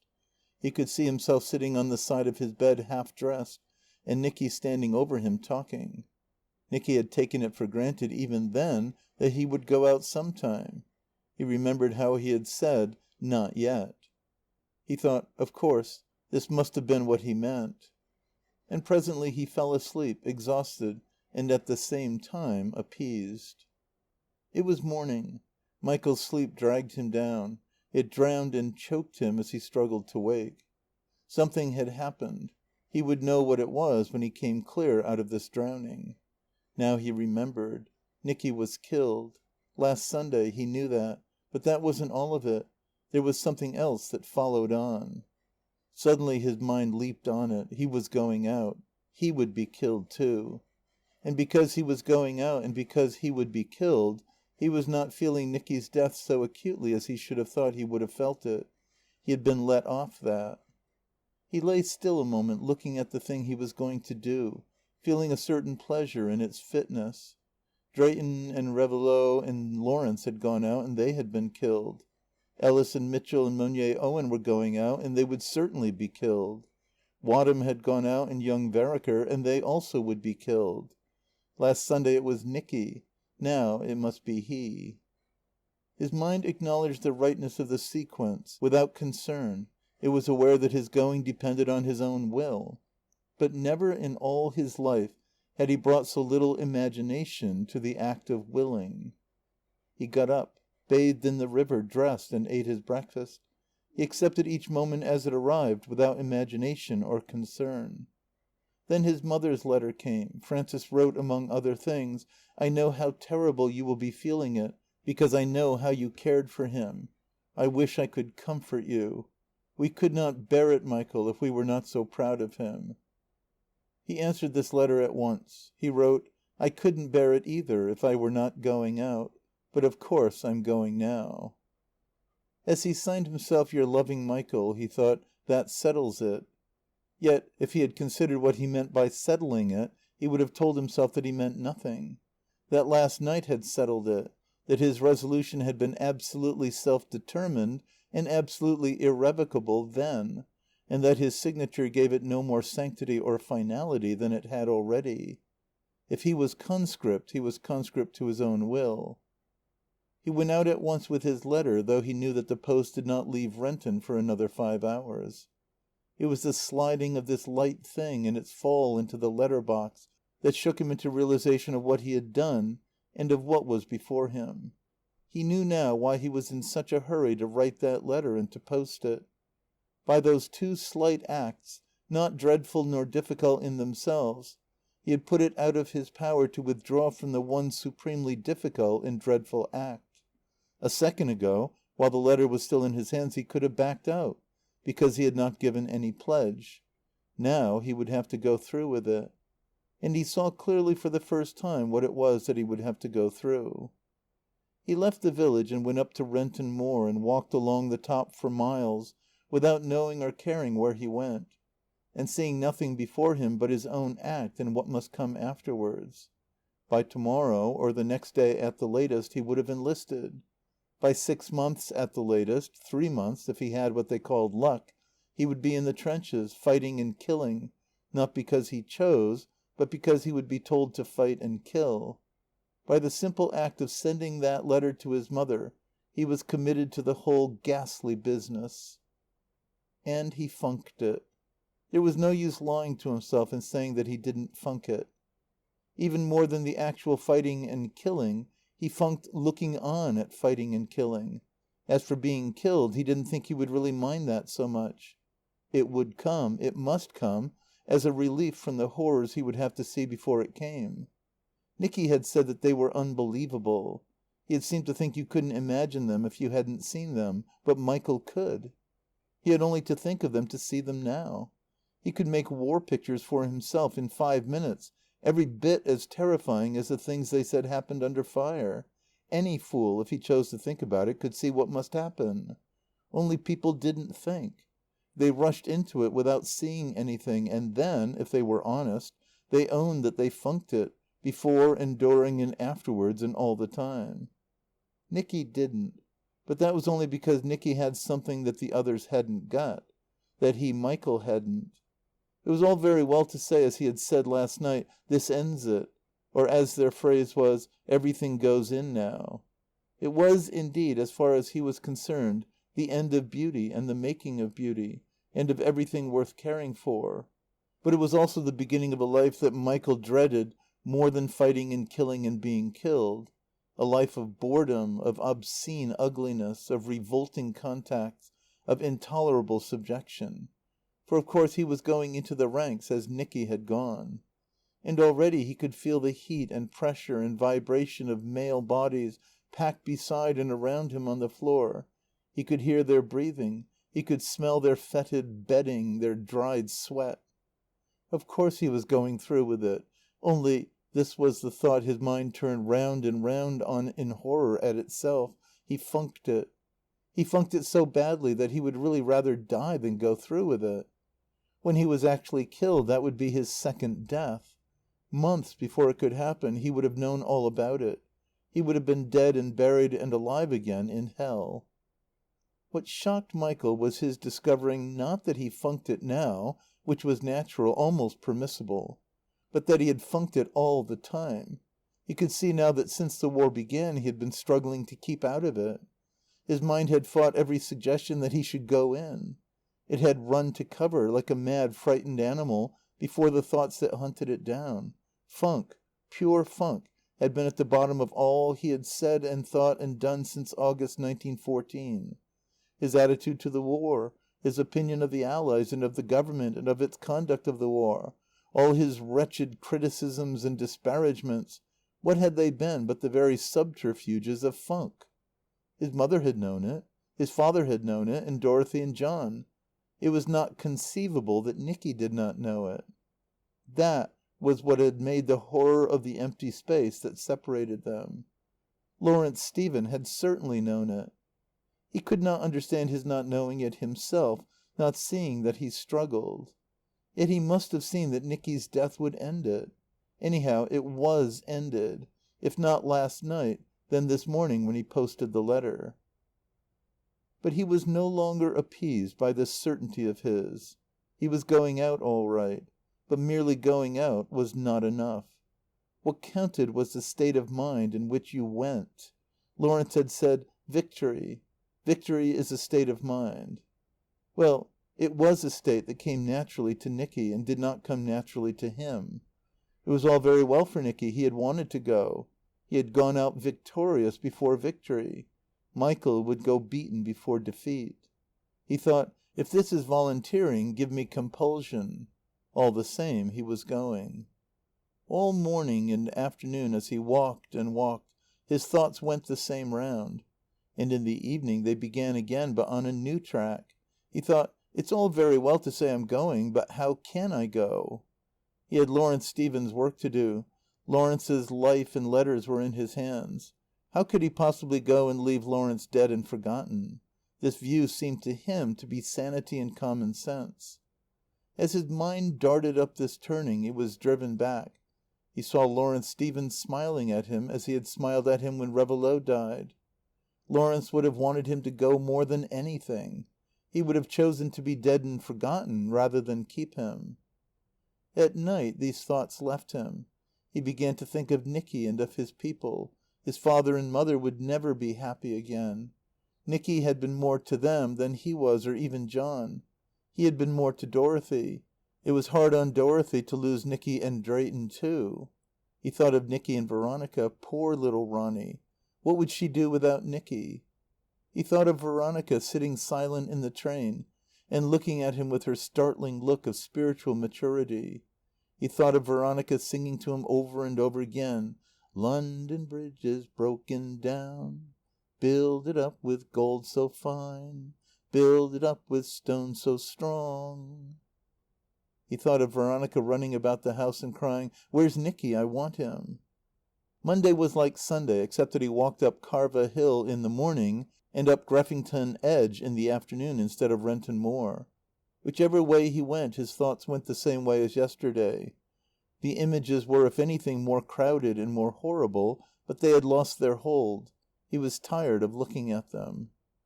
About 5:00 he turned abruptly and went back to the village the same way by which he came. And as he swung down the hill road in sight of Renton, suddenly there was a great clearance in his soul. When he went into the cottage he found Veronica there waiting for him. She sat with her hands lying in her lap, and she had the same look he had seen when she was in the train. "Ronny." She stood up to greet him, as if it had been she who was staying there and he who had incredibly arrived. "They told me you wouldn't be long," she said. "I? You haven't come because you were ill or anything?" She smiled and shook her head. "No. Not for anything like that." "I didn't write, Ronny. I couldn't." I know." Their eyes met, measuring each other's grief. "That's why I came. I couldn't bear to leave you to it."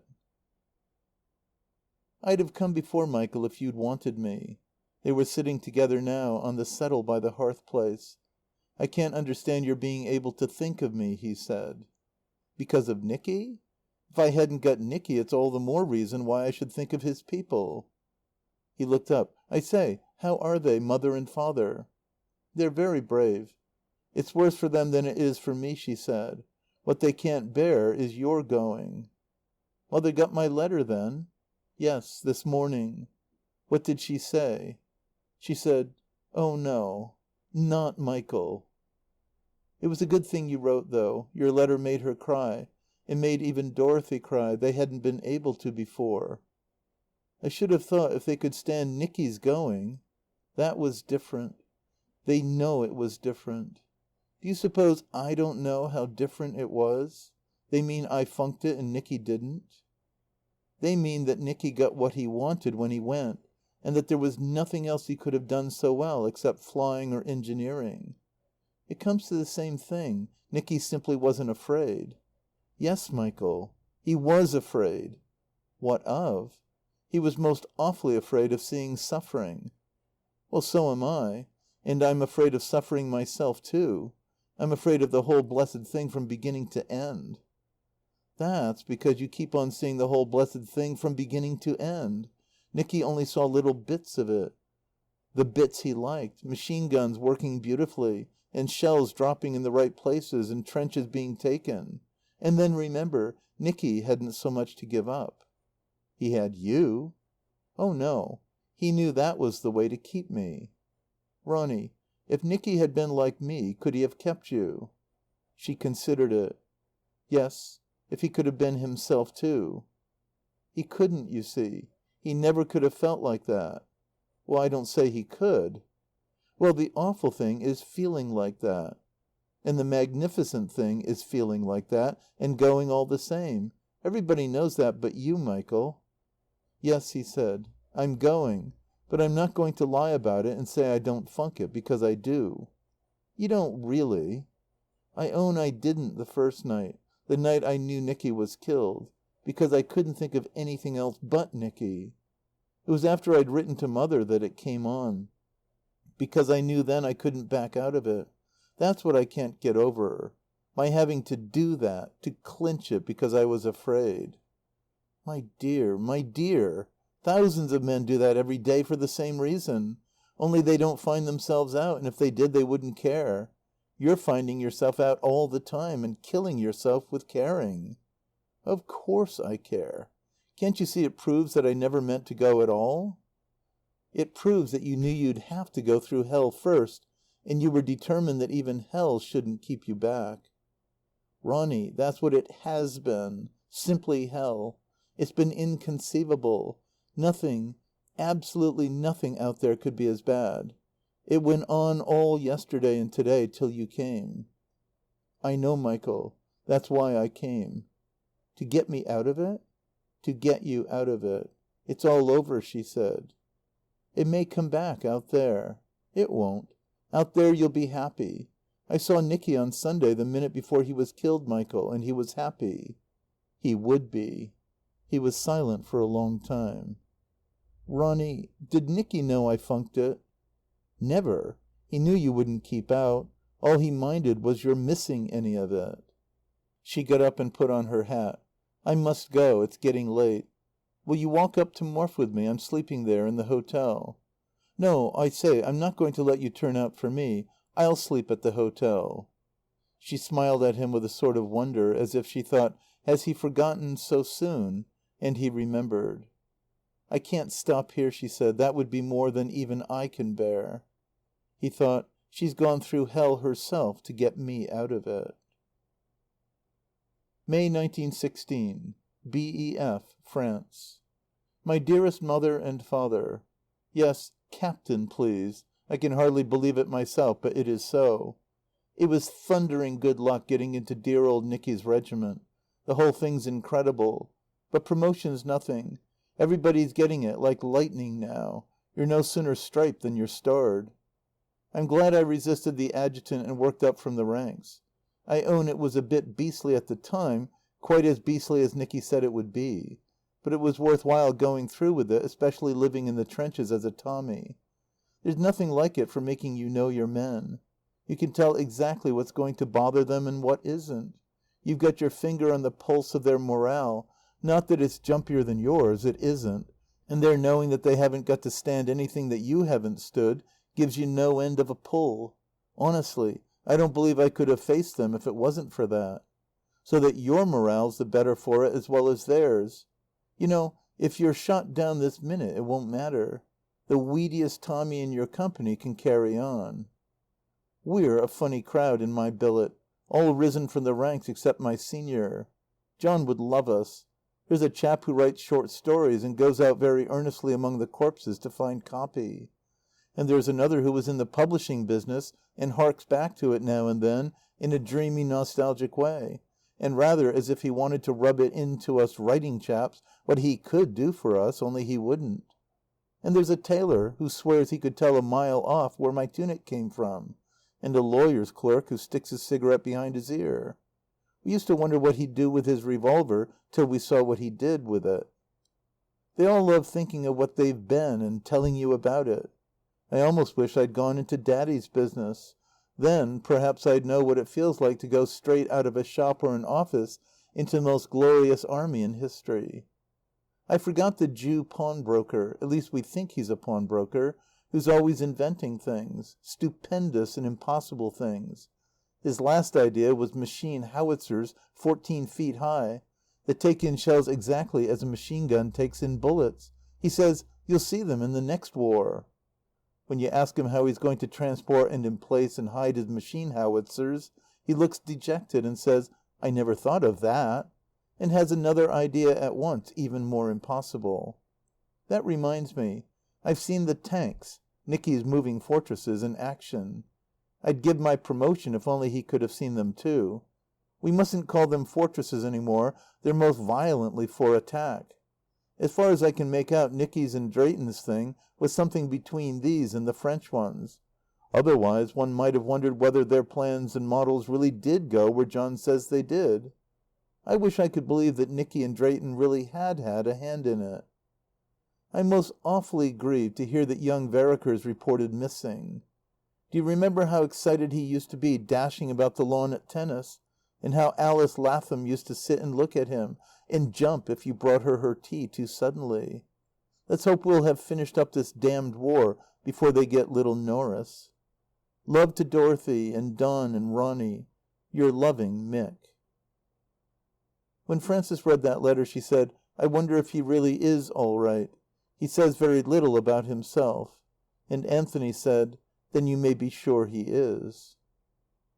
May 31st, 1916, BEF, France. My dear Ronnie, I'm glad Mummy and Father have got all my letters. They won't mind my writing to you this time. It really is your turn now. Thanks for Wadham's poems. I wish they'd been Ellis's. It's a shame to laugh at Waddy, but he has spread himself over Flanders, hasn't he? Like the inundations round Ypres. I'm most awfully touched at Dad and Mummy wanting to publish mine. Here they all are, just as I wrote them in our billet at night or in the early morning, when the others were sleeping and I wasn't. I don't know whether they're bad or good. I haven't had time to think about them. It all seems so incredibly far away. Even last week seems far away. You go on so fast here. I'd like Ellis and Monier Owen to see them and to weed out the bad ones. But you mustn't ask them to do anything. They haven't time either. I think you and Dorothy and Dad will manage it all right among you. If you don't, I shan't much care. Of course I'm glad that they've taken you on at the Hampstead Hospital, if it makes you happier to nurse. And I'm glad Dad put his foot down on your going to Vera. She gave you up to my people and she can't take you back now. I'm sorry for her, though. So is he. Have I had any adventures by myself? Only 2. I've given up what Mother calls my not wanting to go to the party. One came off in no man's land the other night. I went out with a party and came back by myself, unless you count a damaged Tommy hanging on to me. It began in pleasurable excitement and ended in some perturbation, for I had to get him in under cover somehow, and my responsibility weighed on me. So did he. The other was ages ago in a German trench. I was by myself because I'd gone in too quick, and the party behind me took the wrong turning. I did manage to squeeze a chilly excitement out of going on alone. Then I bumped up against a fat German officer and his revolver. That really was an exquisite moment, and I was beast enough to be glad I had it all to myself. It meant a bag of 15 prisoners, all my own. But that was nothing. They'd have surrendered to a mouse. There was no reason why they shouldn't, because I'd fired first and there was no more officer to play up to. But the things you don't do by yourself are a long way the best. Nothing, not even poetry, can beat an infantry charge when you're leading it. That's because of your men. It feels as if you were drawing them all up after you. Of course you aren't. They're coming on their own, and you're simply nothing, only a little unimportant part of them, even when you're feeling as if you were God Almighty. I'm afraid it does look awfully as if young Vereker were killed. They may hear, you know, in some roundabout way, through the Red Cross or some of his men. I've written to them. Love to everybody. Certainly you may kiss Nana for me if she'd like it. I wish I liked Waddy more, when you've given him to me. Always your affectionate, Michael. P.S.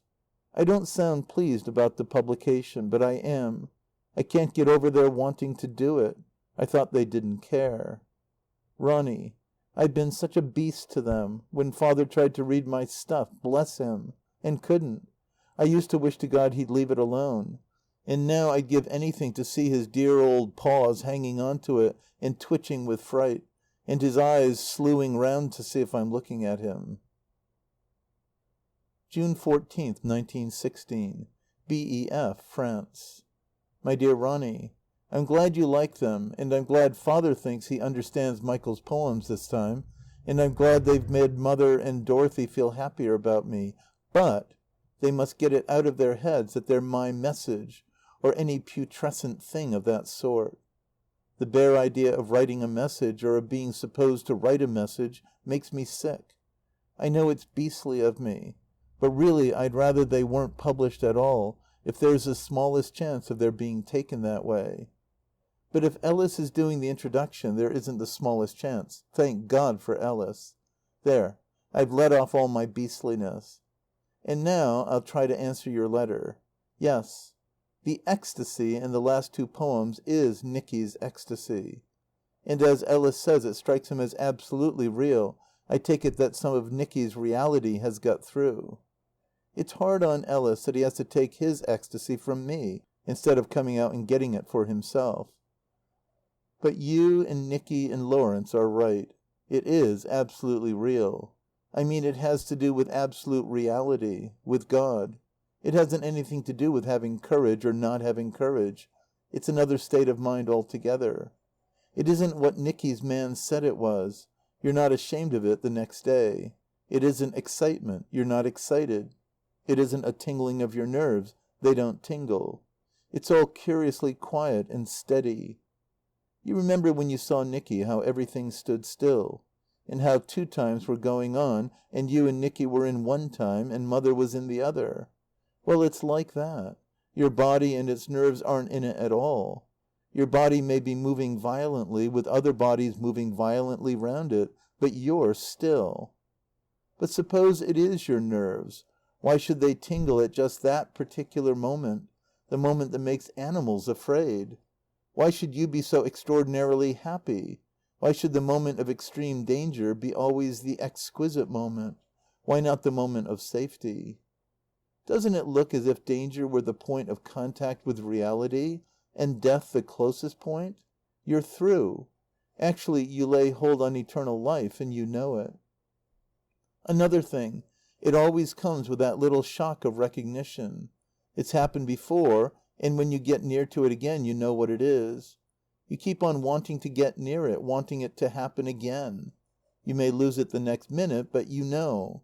Lawrence knew what it was. Nicky knew. June 19th.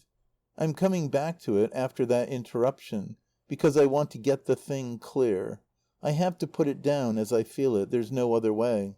But they mustn't think it's something that only Lawrence and Nicky and I feel. The men feel it too, even when they don't know what it is. And some of them do know. Of course we shall be accused of glorifying war and telling lies about it. Well, there's a Frenchman who has told the truth, piling up all the horrors faithfully, remorselessly, magnificently. But he seems to think people oughtn't to write about this war at all unless they show up the infamy of it as a deterrent, so that no government can ever start another one. It's a sort of literary frightfulness. But who is he trying to frighten? Does he imagine that France or England or Russia or Belgium or Serbia will want to start another war when this is over? And does he suppose that Germany, if we don't beat her, will be deterred by his frightfulness? Germany's arrogance will be satisfied when she knows she's made a Frenchman feel like that about it. He's got his truth all right. As Morris would say, that's war. But a peaceful earthquake can do much the same thing. And if our truth, what we've seen, isn't war, at any rate it's what we've got out of it. It's our glory, our spiritual compensation for the physical torture. And there would be a sort of infamy in trying to take it from us. It isn't the French government or the British that's fighting Germany. It's we. All of us. To insist on the world remembering nothing but these horrors is as if men up to their knees in the filth they're clearing away should complain of each other for standing in it and splashing it about. The filth of war and the physical torture, good God, as if the world was likely to forget it, any more than we're likely to forget what we know. You remember because you've known it before and it all hangs together. It's not as if danger were the only point of contact with reality. You get the same ecstasy, the same shock of recognition, and the same utter satisfaction when you see a beautiful thing. At least to me it's like that. You know what Nicky thought it was like. You know what it was like when you used to sit looking and looking at Mother's tree of heaven. It's odd, Ronny, to have gone all your life trying to get reality, trying to get new beauty, trying to get utter satisfaction, to have funked coming out here because you thought it was all obscene ugliness and waste and frustration, and then to come out and to find what you wanted. June 25th. I wrote all that while I could because I want to make them see it. It's horrible that Dorothy should think that Drayton's dead and that Mother should think that Nicky's dead when they wouldn't if they really knew. If they don't believe Lawrence or me, can't they believe Nicky? I'm only saying what he said. But I can't write to them about it because they make me shy. And I'm afraid they'll think I'm only gassing or making poetry. As if poetry wasn't the most real thing there is. If anybody can make them see it, you can. Always your affectionate Michael. End of Part 3, Chapter 24. Part 3, Victory. Chapter 25. Anthony was going into the house to take back the key of the workshop. He had locked the door of the workshop a year ago after Nicky's death, and had not opened it again until today. This afternoon in the orchard he had seen that the props of the old apple tree were broken, and he had thought that he would like to make new ones, and the wood was in the workshop. Everything in there was as it had been when Nicky finished with his moving fortress. The brass and steel filings lay in a heap under the lathe, the handle was tilted at the point where he had left it. Pits in the sawdust showed where his feet had stood. His overalls hung over the bench where he had slipped them off. Anthony had sat down on the bench and had looked at these things with remembrance and foreboding. He thought of Nicky and of Nicky's pleasure and excitement over the unpacking of his first lathe, the one he had begged for his birthday, and of his own pleasure and excitement as he watched his boy handling it and showing him so cleverly how it worked. It stood there still in the corner. Nicky had given it to Veronica. He had taught her how to use it. And Anthony thought of Veronica when she was little. He saw Nicky taking care of her, teaching her to run and ride and play games. And he remembered what Veronica's mother had said to him and Frances, "Wait till Nicky has children of his own." He thought of John. John had volunteered 3 times and had been 3 times rejected. And now conscription had got him. He had to appear before the Board of Examiners that afternoon. He might be rejected again. But the standard was not so exacting as it had been. John might be taken. He thought of his business, John's business and his and Bartie's. Those big government contracts had more than saved them. They were making tons of money out of the war. Even when the government cut down their profits, even when they had given more than half they made to the war funds, the fact remained that they were living on the war. Bartie, without a wife or children, was appallingly rich. If John were taken. If John were killed. If Michael died. Michael had been reported seriously wounded. He had thought then of Michael, and he had not been able to bear thinking any more. He had got up and left the workshop, locking the door behind him, forgetting what he had gone in for, and he had taken the key back to the house. He kept it in what his children used to call the secret drawer of his bureau.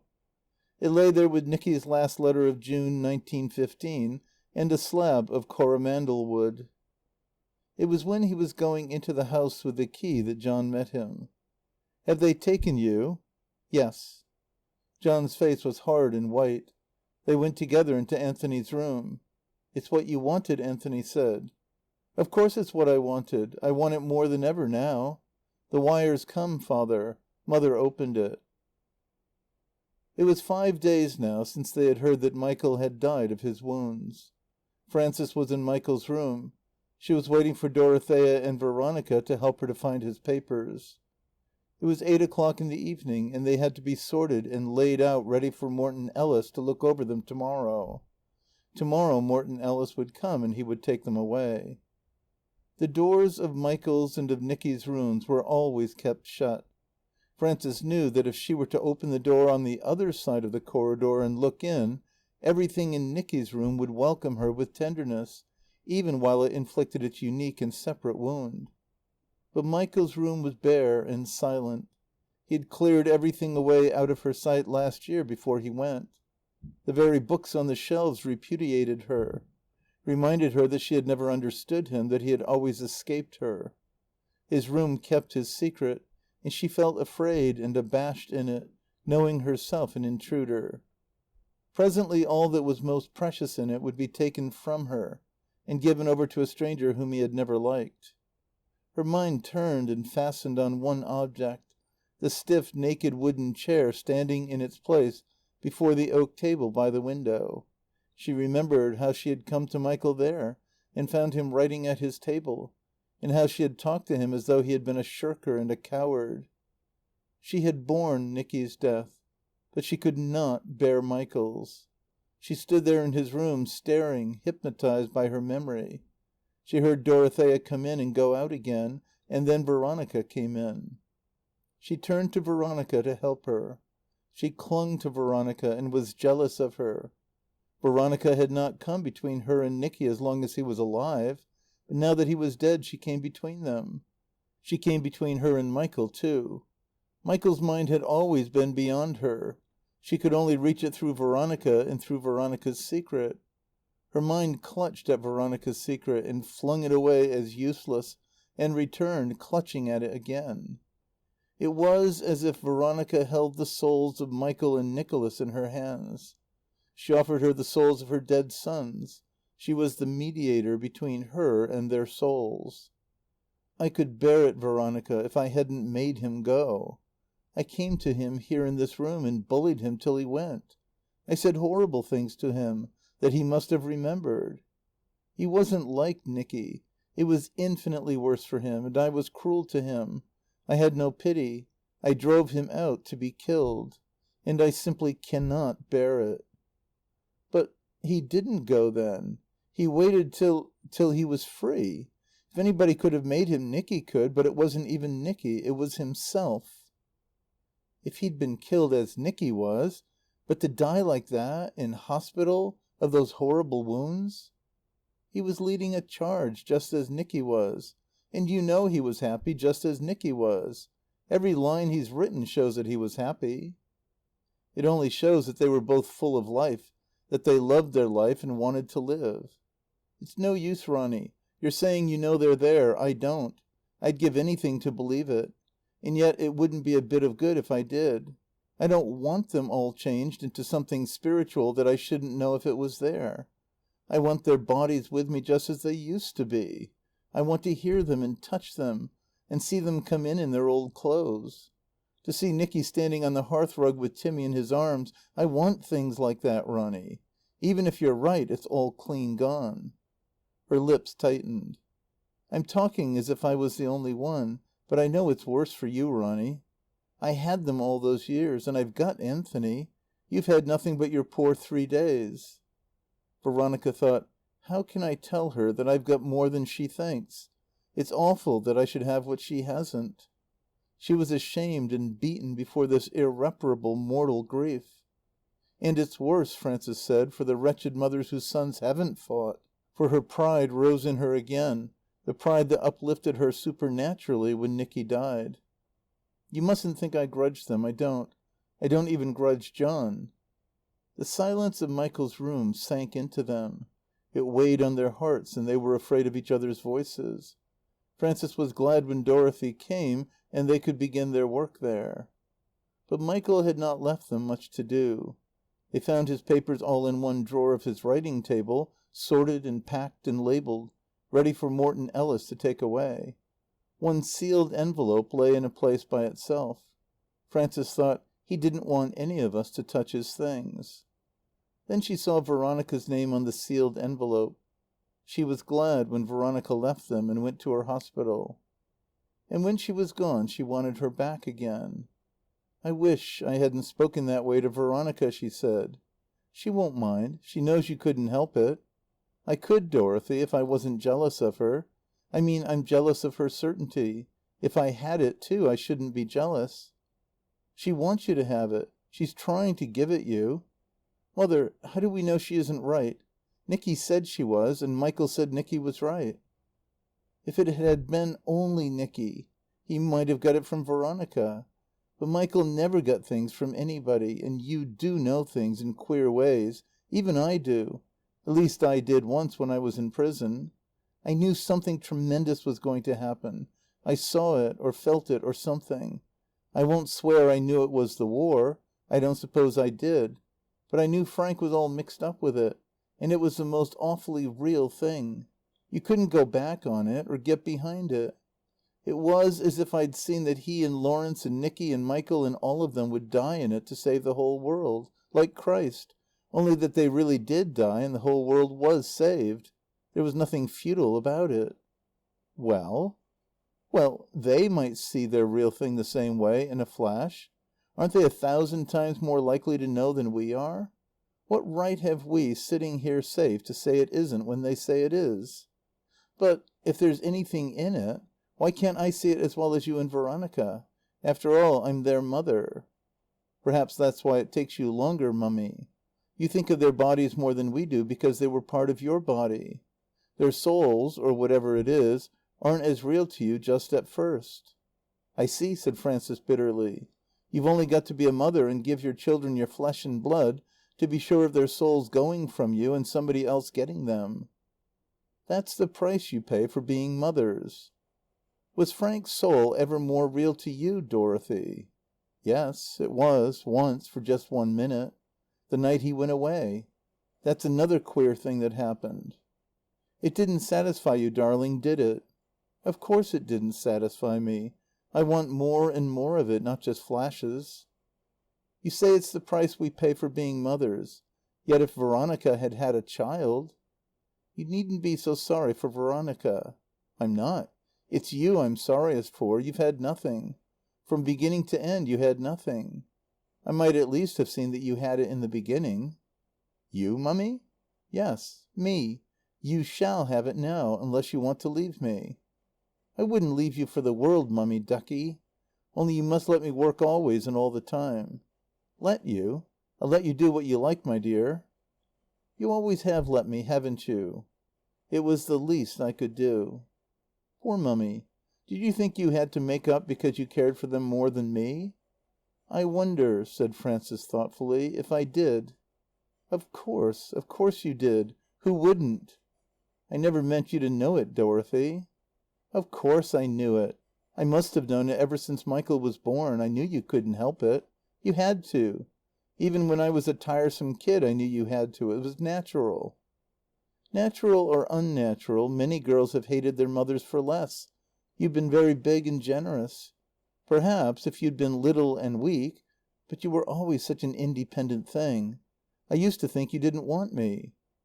I wanted you a lot more than you thought. But, you see, I've learned to do without. She thought, it's better she should have it straight. If you'd think less about me, Mother, she said, and more about Father. Father? Yes. Father isn't independent, though he looks it. He wants you awfully. He always has wanted you. And he hasn't learned to do without. Where is he? He's sitting out there in the garden all by himself, in the dark, under the tree.